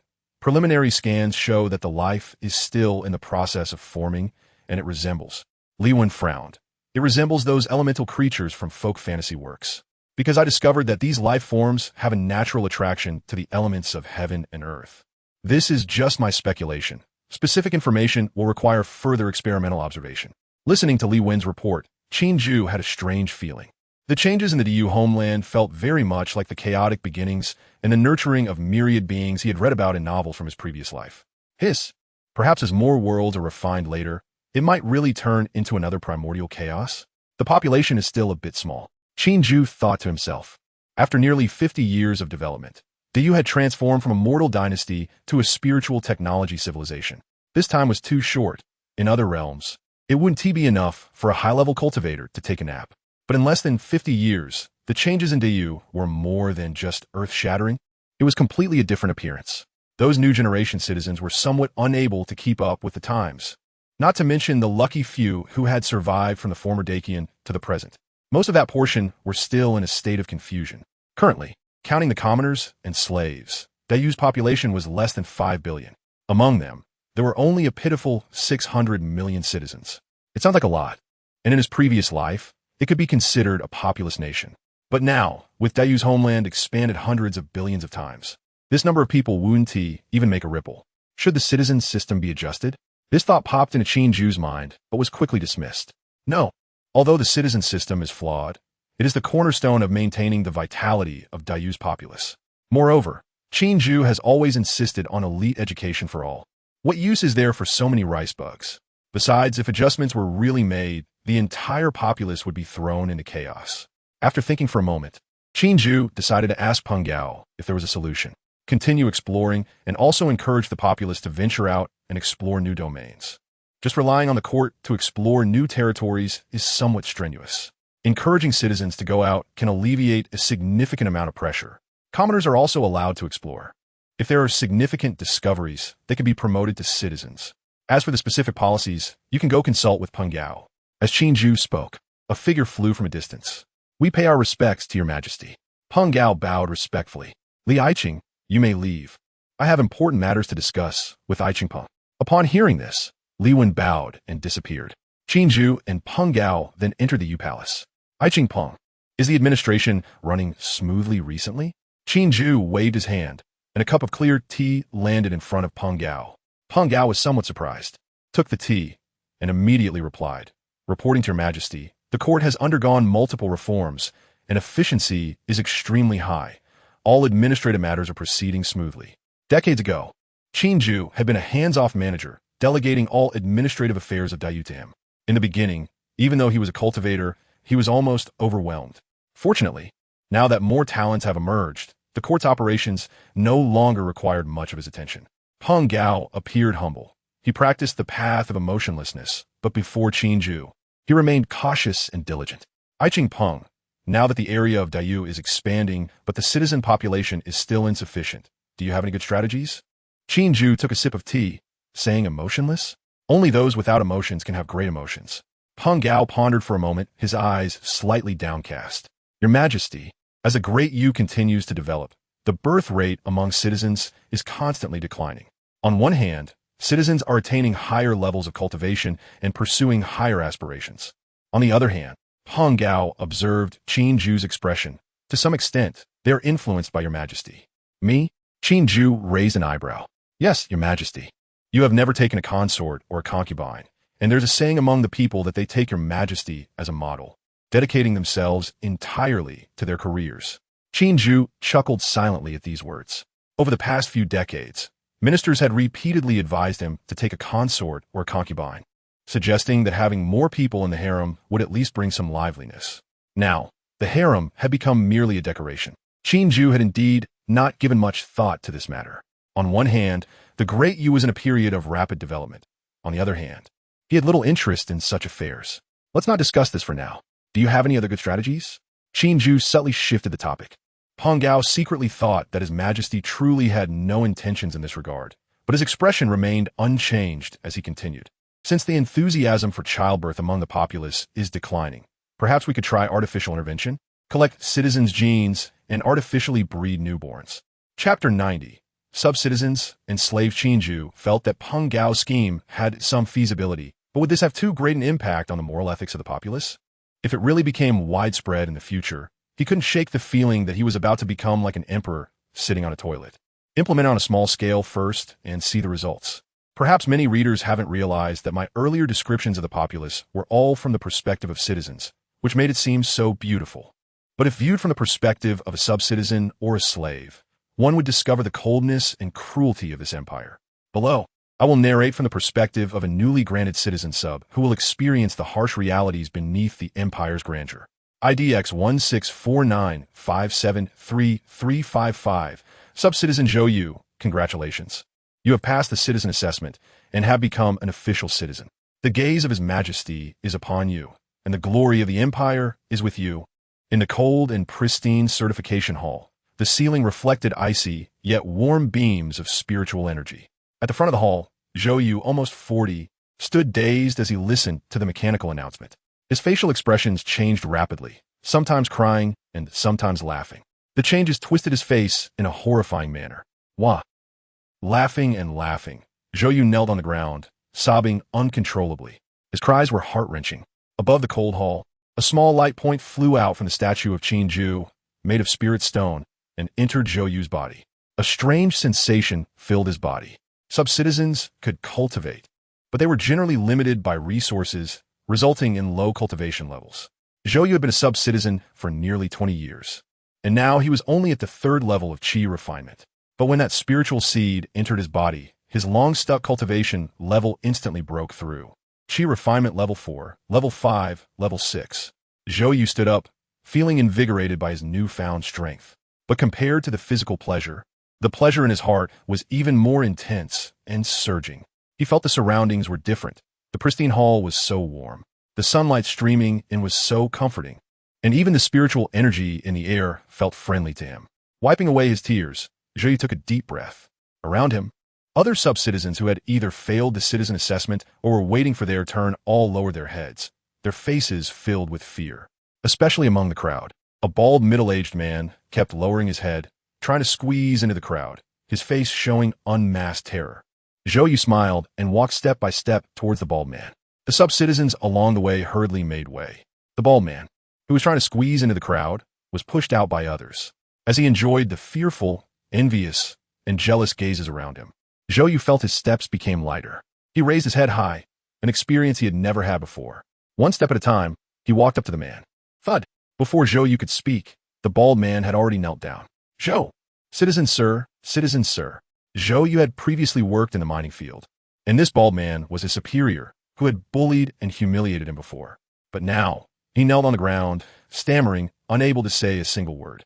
Zhou Yu looked down. The flesh on the bald man's face trembled with fear, a stark contrast to the fierce demeanor he remembered. In an instant, Zhou Yu suddenly lost interest in tormenting him. He said nothing, merely glanced at him, then raised his head and continued walking towards the exit. Just as he was about to reach the door, a timid female voice called out, Zhou Yu. Zhou Yu turned slightly in the crowd. A girl about 6 meters tall, wearing a pure white dress, timidly spoke. Her face showed fear, a hint of longing, and an allure that belied her appearance. Her eyes were unabashedly fiery. Zhou Yu stepped forward and reached out. The girl thought Zhou Yu was going to caress her face, and a scheming smile appeared on her face. Slap. Eyes closed, but what greeted her was a slap.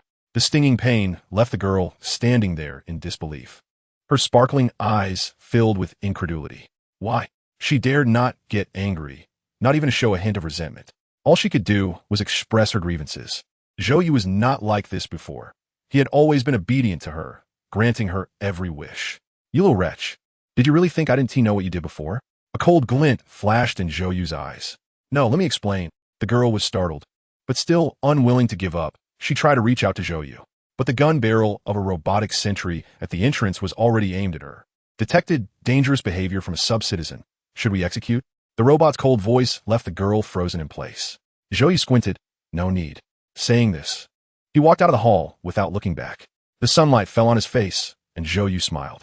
He felt reborn, as if the whole world had changed. As soon as he stepped out, a low-flying robot immediately approached him. Respected citizen, may I assist you? This was a convenience robot in the city, and of course, the convenience was only for citizens. Please give me a glass of orange juice. Thank you. A kind smile spread across Zhou Yu's face. Certainly, it's my pleasure to serve you. Here is your orange juice. Do you need any further assistance? No, thank you. All right, have a pleasant day. And may the glory of the Empire be with you. The bird-like robot did not fly away, but continued to hover low nearby. Zhou Yu stared at the orange juice in his hand, which pulsed with spiritual energy, his eyes unfocused. He remembered this glass of orange juice cost 10,000 universe coins, equivalent to his salary for a month and a half. But now, he could have as much as he wanted. While he was lost in thought, a luxurious single-passenger flying vehicle suddenly stopped in front of him. The window rolled down, and a stylish young man, looking to be under 20 with slick-back hair, leaned out. This young man was under 20, but the fluctuations of his cultivation level were solidly at the peak of Qi refinement. Zhou Yu's heart skipped a beat, and he instinctively wanted to walk away, but suddenly he realized he was also now a citizen. Hey, a new face? The young man sized up Zhou Yu. You must have just become a citizen, right? Zhou Yu City was far from the central area, and there weren't many citizens living here. Hello, I just advanced to citizen. Zhou Yu still felt a bit shy. Ha, come on, get in the car. A new face is sure to make them happy. Where to? Zhou Yu felt a bit uneasy. To a fun place. The young man flashed a charming smile. Zhou Yu eventually got in the car. He sat in the back seat, still feeling restrained. He had only seen this type of flying vehicle from a distance before. Sub-citizens did not have the privilege to purchase one. Do you like it? The young man in front was listening to music and shaking his head. Before Zhou Yu could respond, he continued, This is the latest model. If you like it, I'll give you one. By the way, my name is Zhao Kai. What's yours? Zhou Yu. You seem older than me, so I'll call you Brother Zhou, and you can call me Xiao Zhao. Oh, don't be so reserved. Now that we're citizens, we're like family. Relax. Zhao Kai was very familiar and kept finding topics to talk about. The flying vehicle was flying low and fast. He seemed to enjoy the thrill. But as they turned a corner, bang, the fast-flying vehicle crashed into a person, turning them into a mist of blood. They killed someone. Zhou Yu panicked immediately, but Zhao Kai only frowned and then returned to normal. That gave me a scare. Luckily, it was just a slave. If it were a sub-citizen, I'd have to deduct my contribution points. Classmate Xiao Zhu cleaned the flying shuttle. All right, master. The aircraft continues to fly, while Zhao Kai seems unfazed. However, even Zhou Yu, who deeply understands the cruelty of society, feels a mix of emotions in his heart. As the flying vehicle leaves the city and heads to the outskirts, he sees pairs of second-class citizens working the most degrading jobs. The moment they spot the flying vehicle, those people fearfully lie down on the ground. This scene is so familiar. Zhou Yu remembers he was once one of them not long ago. This stark contrast stirs up an indescribable feeling in his heart. The flying vehicle finally stops in front of a vast building. The entire exterior of the building is surrounded by a layer of formation, with strange patterns flickering on it. As Zhou Yu and Zhao Kai get out of the vehicle, a small opening in the formation automatically appears. Even before entering, Zhou Yu can already hear the sounds of commotion inside. Let's go in. Zhao Kai pulls Zhou Yu into a private room, where there is a circular arena below. Come, let me introduce you. This is my new friend, Zhou Yu. He just became a citizen, and our Huangfeng city has gained another citizen. Inside the private room, dozens of people are either sitting or lying down. On the table are fruits rich in spiritual energy, and even the floor tiles are made of precious metals that he could only dream of before. Dozens of people greet him with warm smiles, and everyone is cheerfully saying hello to him. It's very welcoming, but Zhou Yu feels a bit uncomfortable with such enthusiasm. For the first meeting, here's a gift for you. A girl who looks only 18 bounces over to him, pulling out a small box. Inside is a pill. Zhou Yu has some recollection of it. This seems to be a foundation establishment pill, which second-class citizens need to buy for a whole 10 million universe coins. Others also take out gifts, and those without good things promise to send him something later. Is this what it means to be a citizen? Zhou Yu falls into silence. His gaze turns to the arena below, where a man around the 6th level of Qi refinement is facing a tiger-shaped demon beast unarmed. Zhou Yu observes the expressions of the others. Everyone looks quite accustomed to it. At night, standing on the balcony of his new home, Zhou Yu looks up at the sky, where cultivators occasionally fly by, leaving trails of light. Under the small, gathering spirit formation, the spiritual energy in his home is incredibly rich. He hasn't practiced all day, yet his cultivation level has still increased a bit. Opening his personal terminal, techniques that were once out of reach can now be easily obtained. If he has any doubts about his cultivation, he can ask online and quickly receive a flood of responses, including replies from Golden Core and Nascent Soul experts. This feeling is truly wonderful. Chapter 91. The Conscience of the Imperial Seal, searching for new worlds. Dayu was developing in an orderly manner. Qin Jue had not directly contacted the cultivation world, although according to Gu Huan's memories, the cave world where Dayu was located was in the eastern Xian region, which didn't even have a transformation god. However, it should be noted that the center of the cultivation world had powerful tribulation transcending experts. He dared not confirm whether exposing Dayu to the cultivation world would attract the attention of those tribulation transcending experts. If Dayu were an ordinary immortal cultivation dynasty, it would be fine, but Dayu had too many secrets and was too peculiar. If a tribulation transcending cultivator really set their sights on it, it would not be a pleasant situation. Therefore, Qin Jue decided to develop for a while first, at least until he had the strength of a great ascension, before making a high-profile entrance into the cultivation world. At least then, he would have the qualifications to compete. The civilization radar in his mind was activated again, and this time Qin Jue searched for 100 worlds in one go. It wasn't that Qin Jue had suddenly become wealthy, but since the last time the Imperial Seal successfully added narrative logic, the prices had dropped.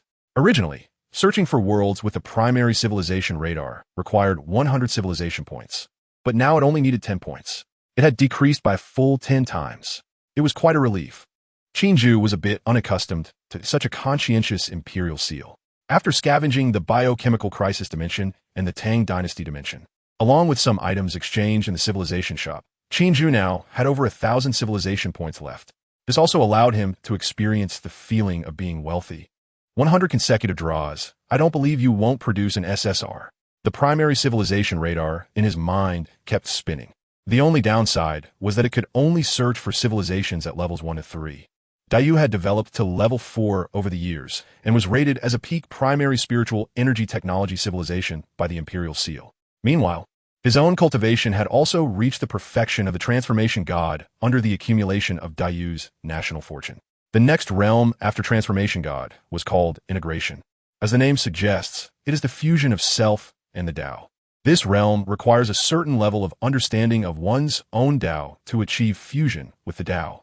To put it simply, if transformation god is just the initial contact with the Tao, like a primary school student just learning numbers, then integration is like a university student proficient in calculus. After integration, the realm of refining void, according to the relics left by Gu Chongshan, requires the cultivator to come into contact with a certain source of virtual reality. Refining the void into reality, refining the false into the true. This is the ability mastered by refining void cultivators. As for the later Great Ascension, Gu Chongshan didn't know much about it. However, in the insights from Gu Chongshan's cultivation, it was mentioned that, strictly speaking, Great Ascension and Tribulation Transcending are the same realm. When a cultivator reaches the peak of Great Ascension, a heavenly tribulation will descend. If they can survive it, they ascend to the immortal realm. If not, they die. However, some cultivators, due to various coincidences, may fail to transcend but do not perish. They possess strength greater than ordinary peak Great Ascension cultivators, but have not completely transcended the Great Ascension range. Before the thoughts in his mind could linger for long, the civilization radar of the Imperial Seal had already indicated that the search was complete. So fast, Qin Jue was a little surprised. It used to take a long time to search for one. This time it took less than half an hour. It seemed that the benefits obtained from the last time in the main god space were quite significant. Let me see. Wait, why are there only 73 worlds? Wasn't I supposed to draw 100? The Imperial Seal was silent for a moment before slowly providing a piece of information. There is a failure probability in the civilization radar's world search. To increase the probability, please upgrade the civilization radar. The upgrade requires 10,000 civilization points. Would you like to upgrade? What the hell? Qin Jue had been an emperor for so many years that his mindset had become stable. However, at this moment, he couldn't help but feel a surge of anger. I take back what I said earlier. You are still as heartless as ever. Qin Jue added in his heart. No wonder you are related to the Great Light Ball. After calming his emotions, Qin Jue began to check. Level 1 Civilization Worlds, 49. Level 2 Civilization Worlds, 20. Level 3 Civilization Worlds, 4. Ignoring those Level 1 and 2 Civilization dimensions, Qin Jue looked at the 4 Level 3 dimensions. According to the Imperial Seal's classification habits, Level 3 Civilization dimensions had at least high-end combat power equivalent to Dayu's nascent soul. This could be some creature, or perhaps a technologically destructive creation. The local cultivators of Dayu, when Yu Zhen was still at the Golden Core stage, could already use their divine sense to cover the entire Tang world. Golden Core experts could cause destruction with just one strike. Nascent soul experts already had the power to destroy the surface of the earth. As for Transformation God, even Gu Chongshan's cave heavens were several times the size of the earth's surface, with preliminary star-exploding combat power. Qin Jue had not encountered the later realms of integration and refining void, but the combat power in the cultivation world he was in was clearly not low. Refining Qi and Foundation establishment were fine. The gap wasn't that large. However, the difference became more exaggerated in the later stages. As for why the biochemical crisis world, despite having nuclear bombs, was still classified as a Level 1 civilization world, Qin Jue speculated it was because the main body of that world consisted of mortals. Although nuclear bombs had great power, a casual immortal cultivator could easily control the upper levels of such things. If nuclear bombs couldn't explode, they would naturally just be decorations. Order the commander of the guard, Qin Jue, commander of the Xian Yuan army, Yu Zhen, and commander of the Heavenly Evil army, Long Yuan, to come to the Yu Palace. Qin Jue instructed lightly, and the young servant outside immediately took action. Moments later, the three arrived inside the Yu Palace. Your humble servant pays respects to your Majesty.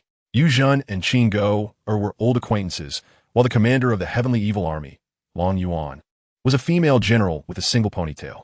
Long Yuan was no ordinary person. She was a rare cultivation genius.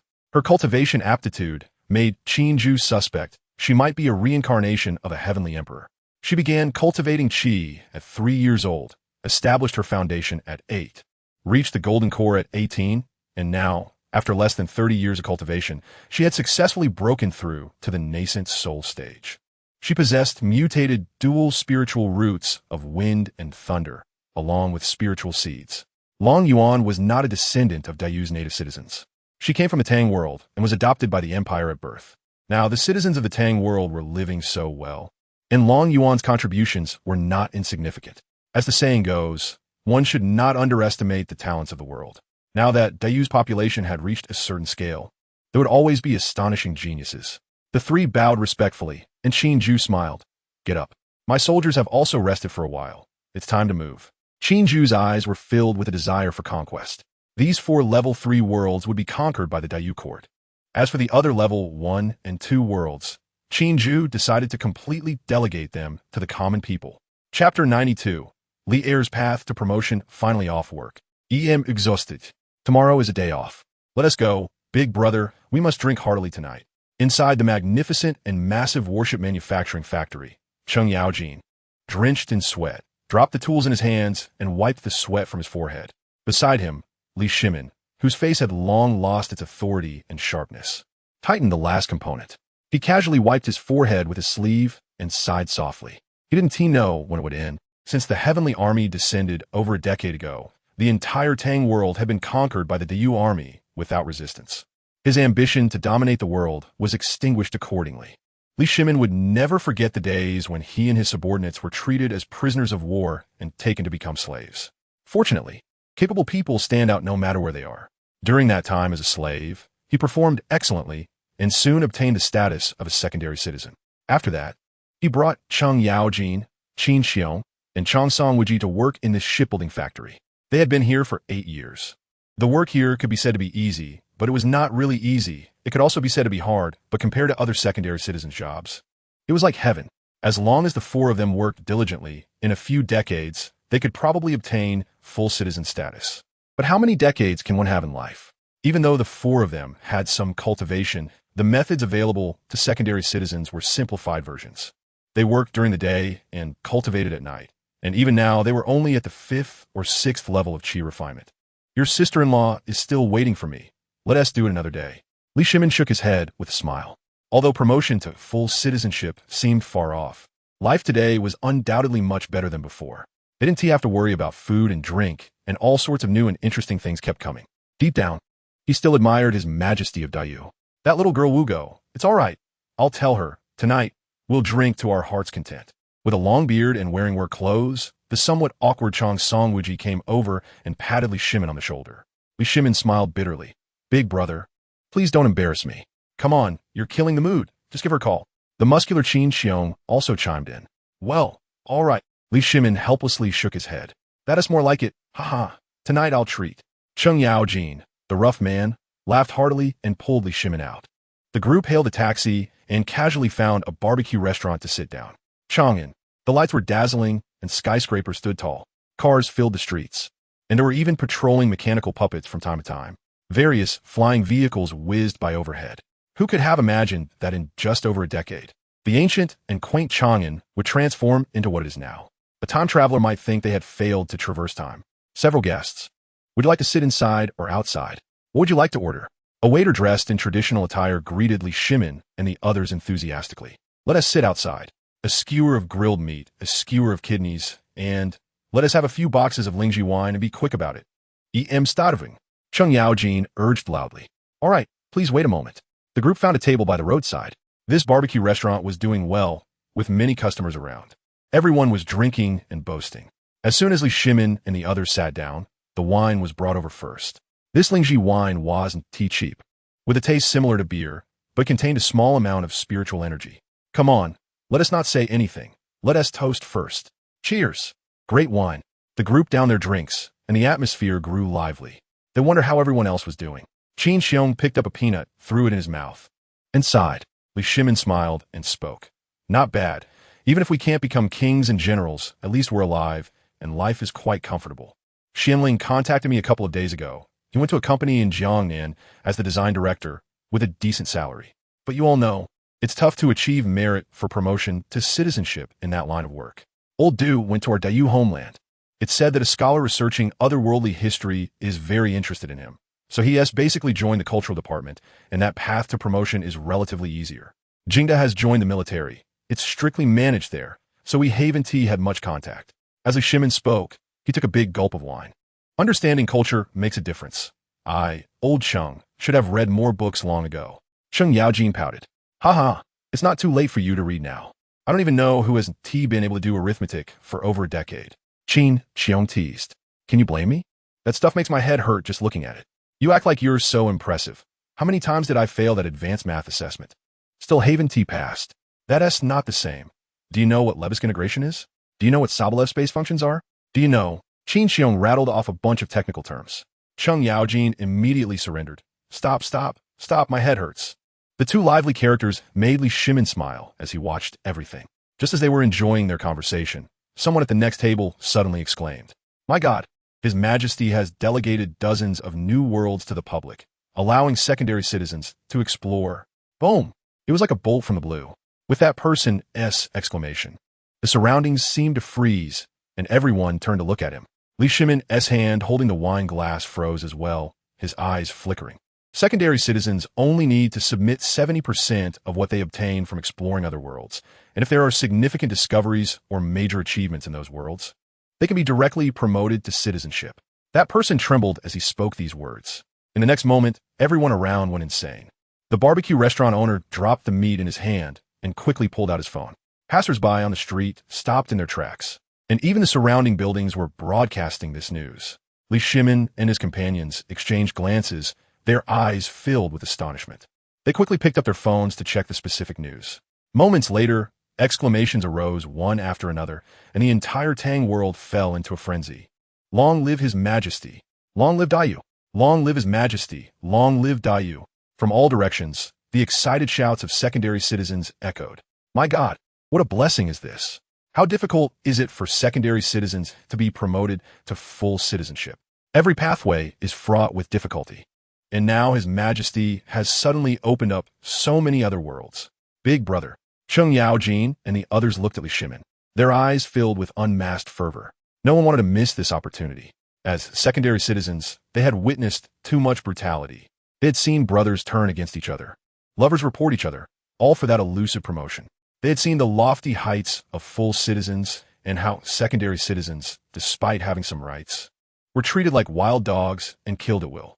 Now they had food and drink, but no one wanted to live like this for a lifetime. Only by becoming full citizens could they truly be considered human in Dayu. Li Shimin's eyes flickered, and after a few seconds, he said firmly, "Sign up. We can't let this opportunity slip by. Exploring other worlds carries both opportunity and risk. When the time comes, no matter what dangers they face, they can only rely on themselves."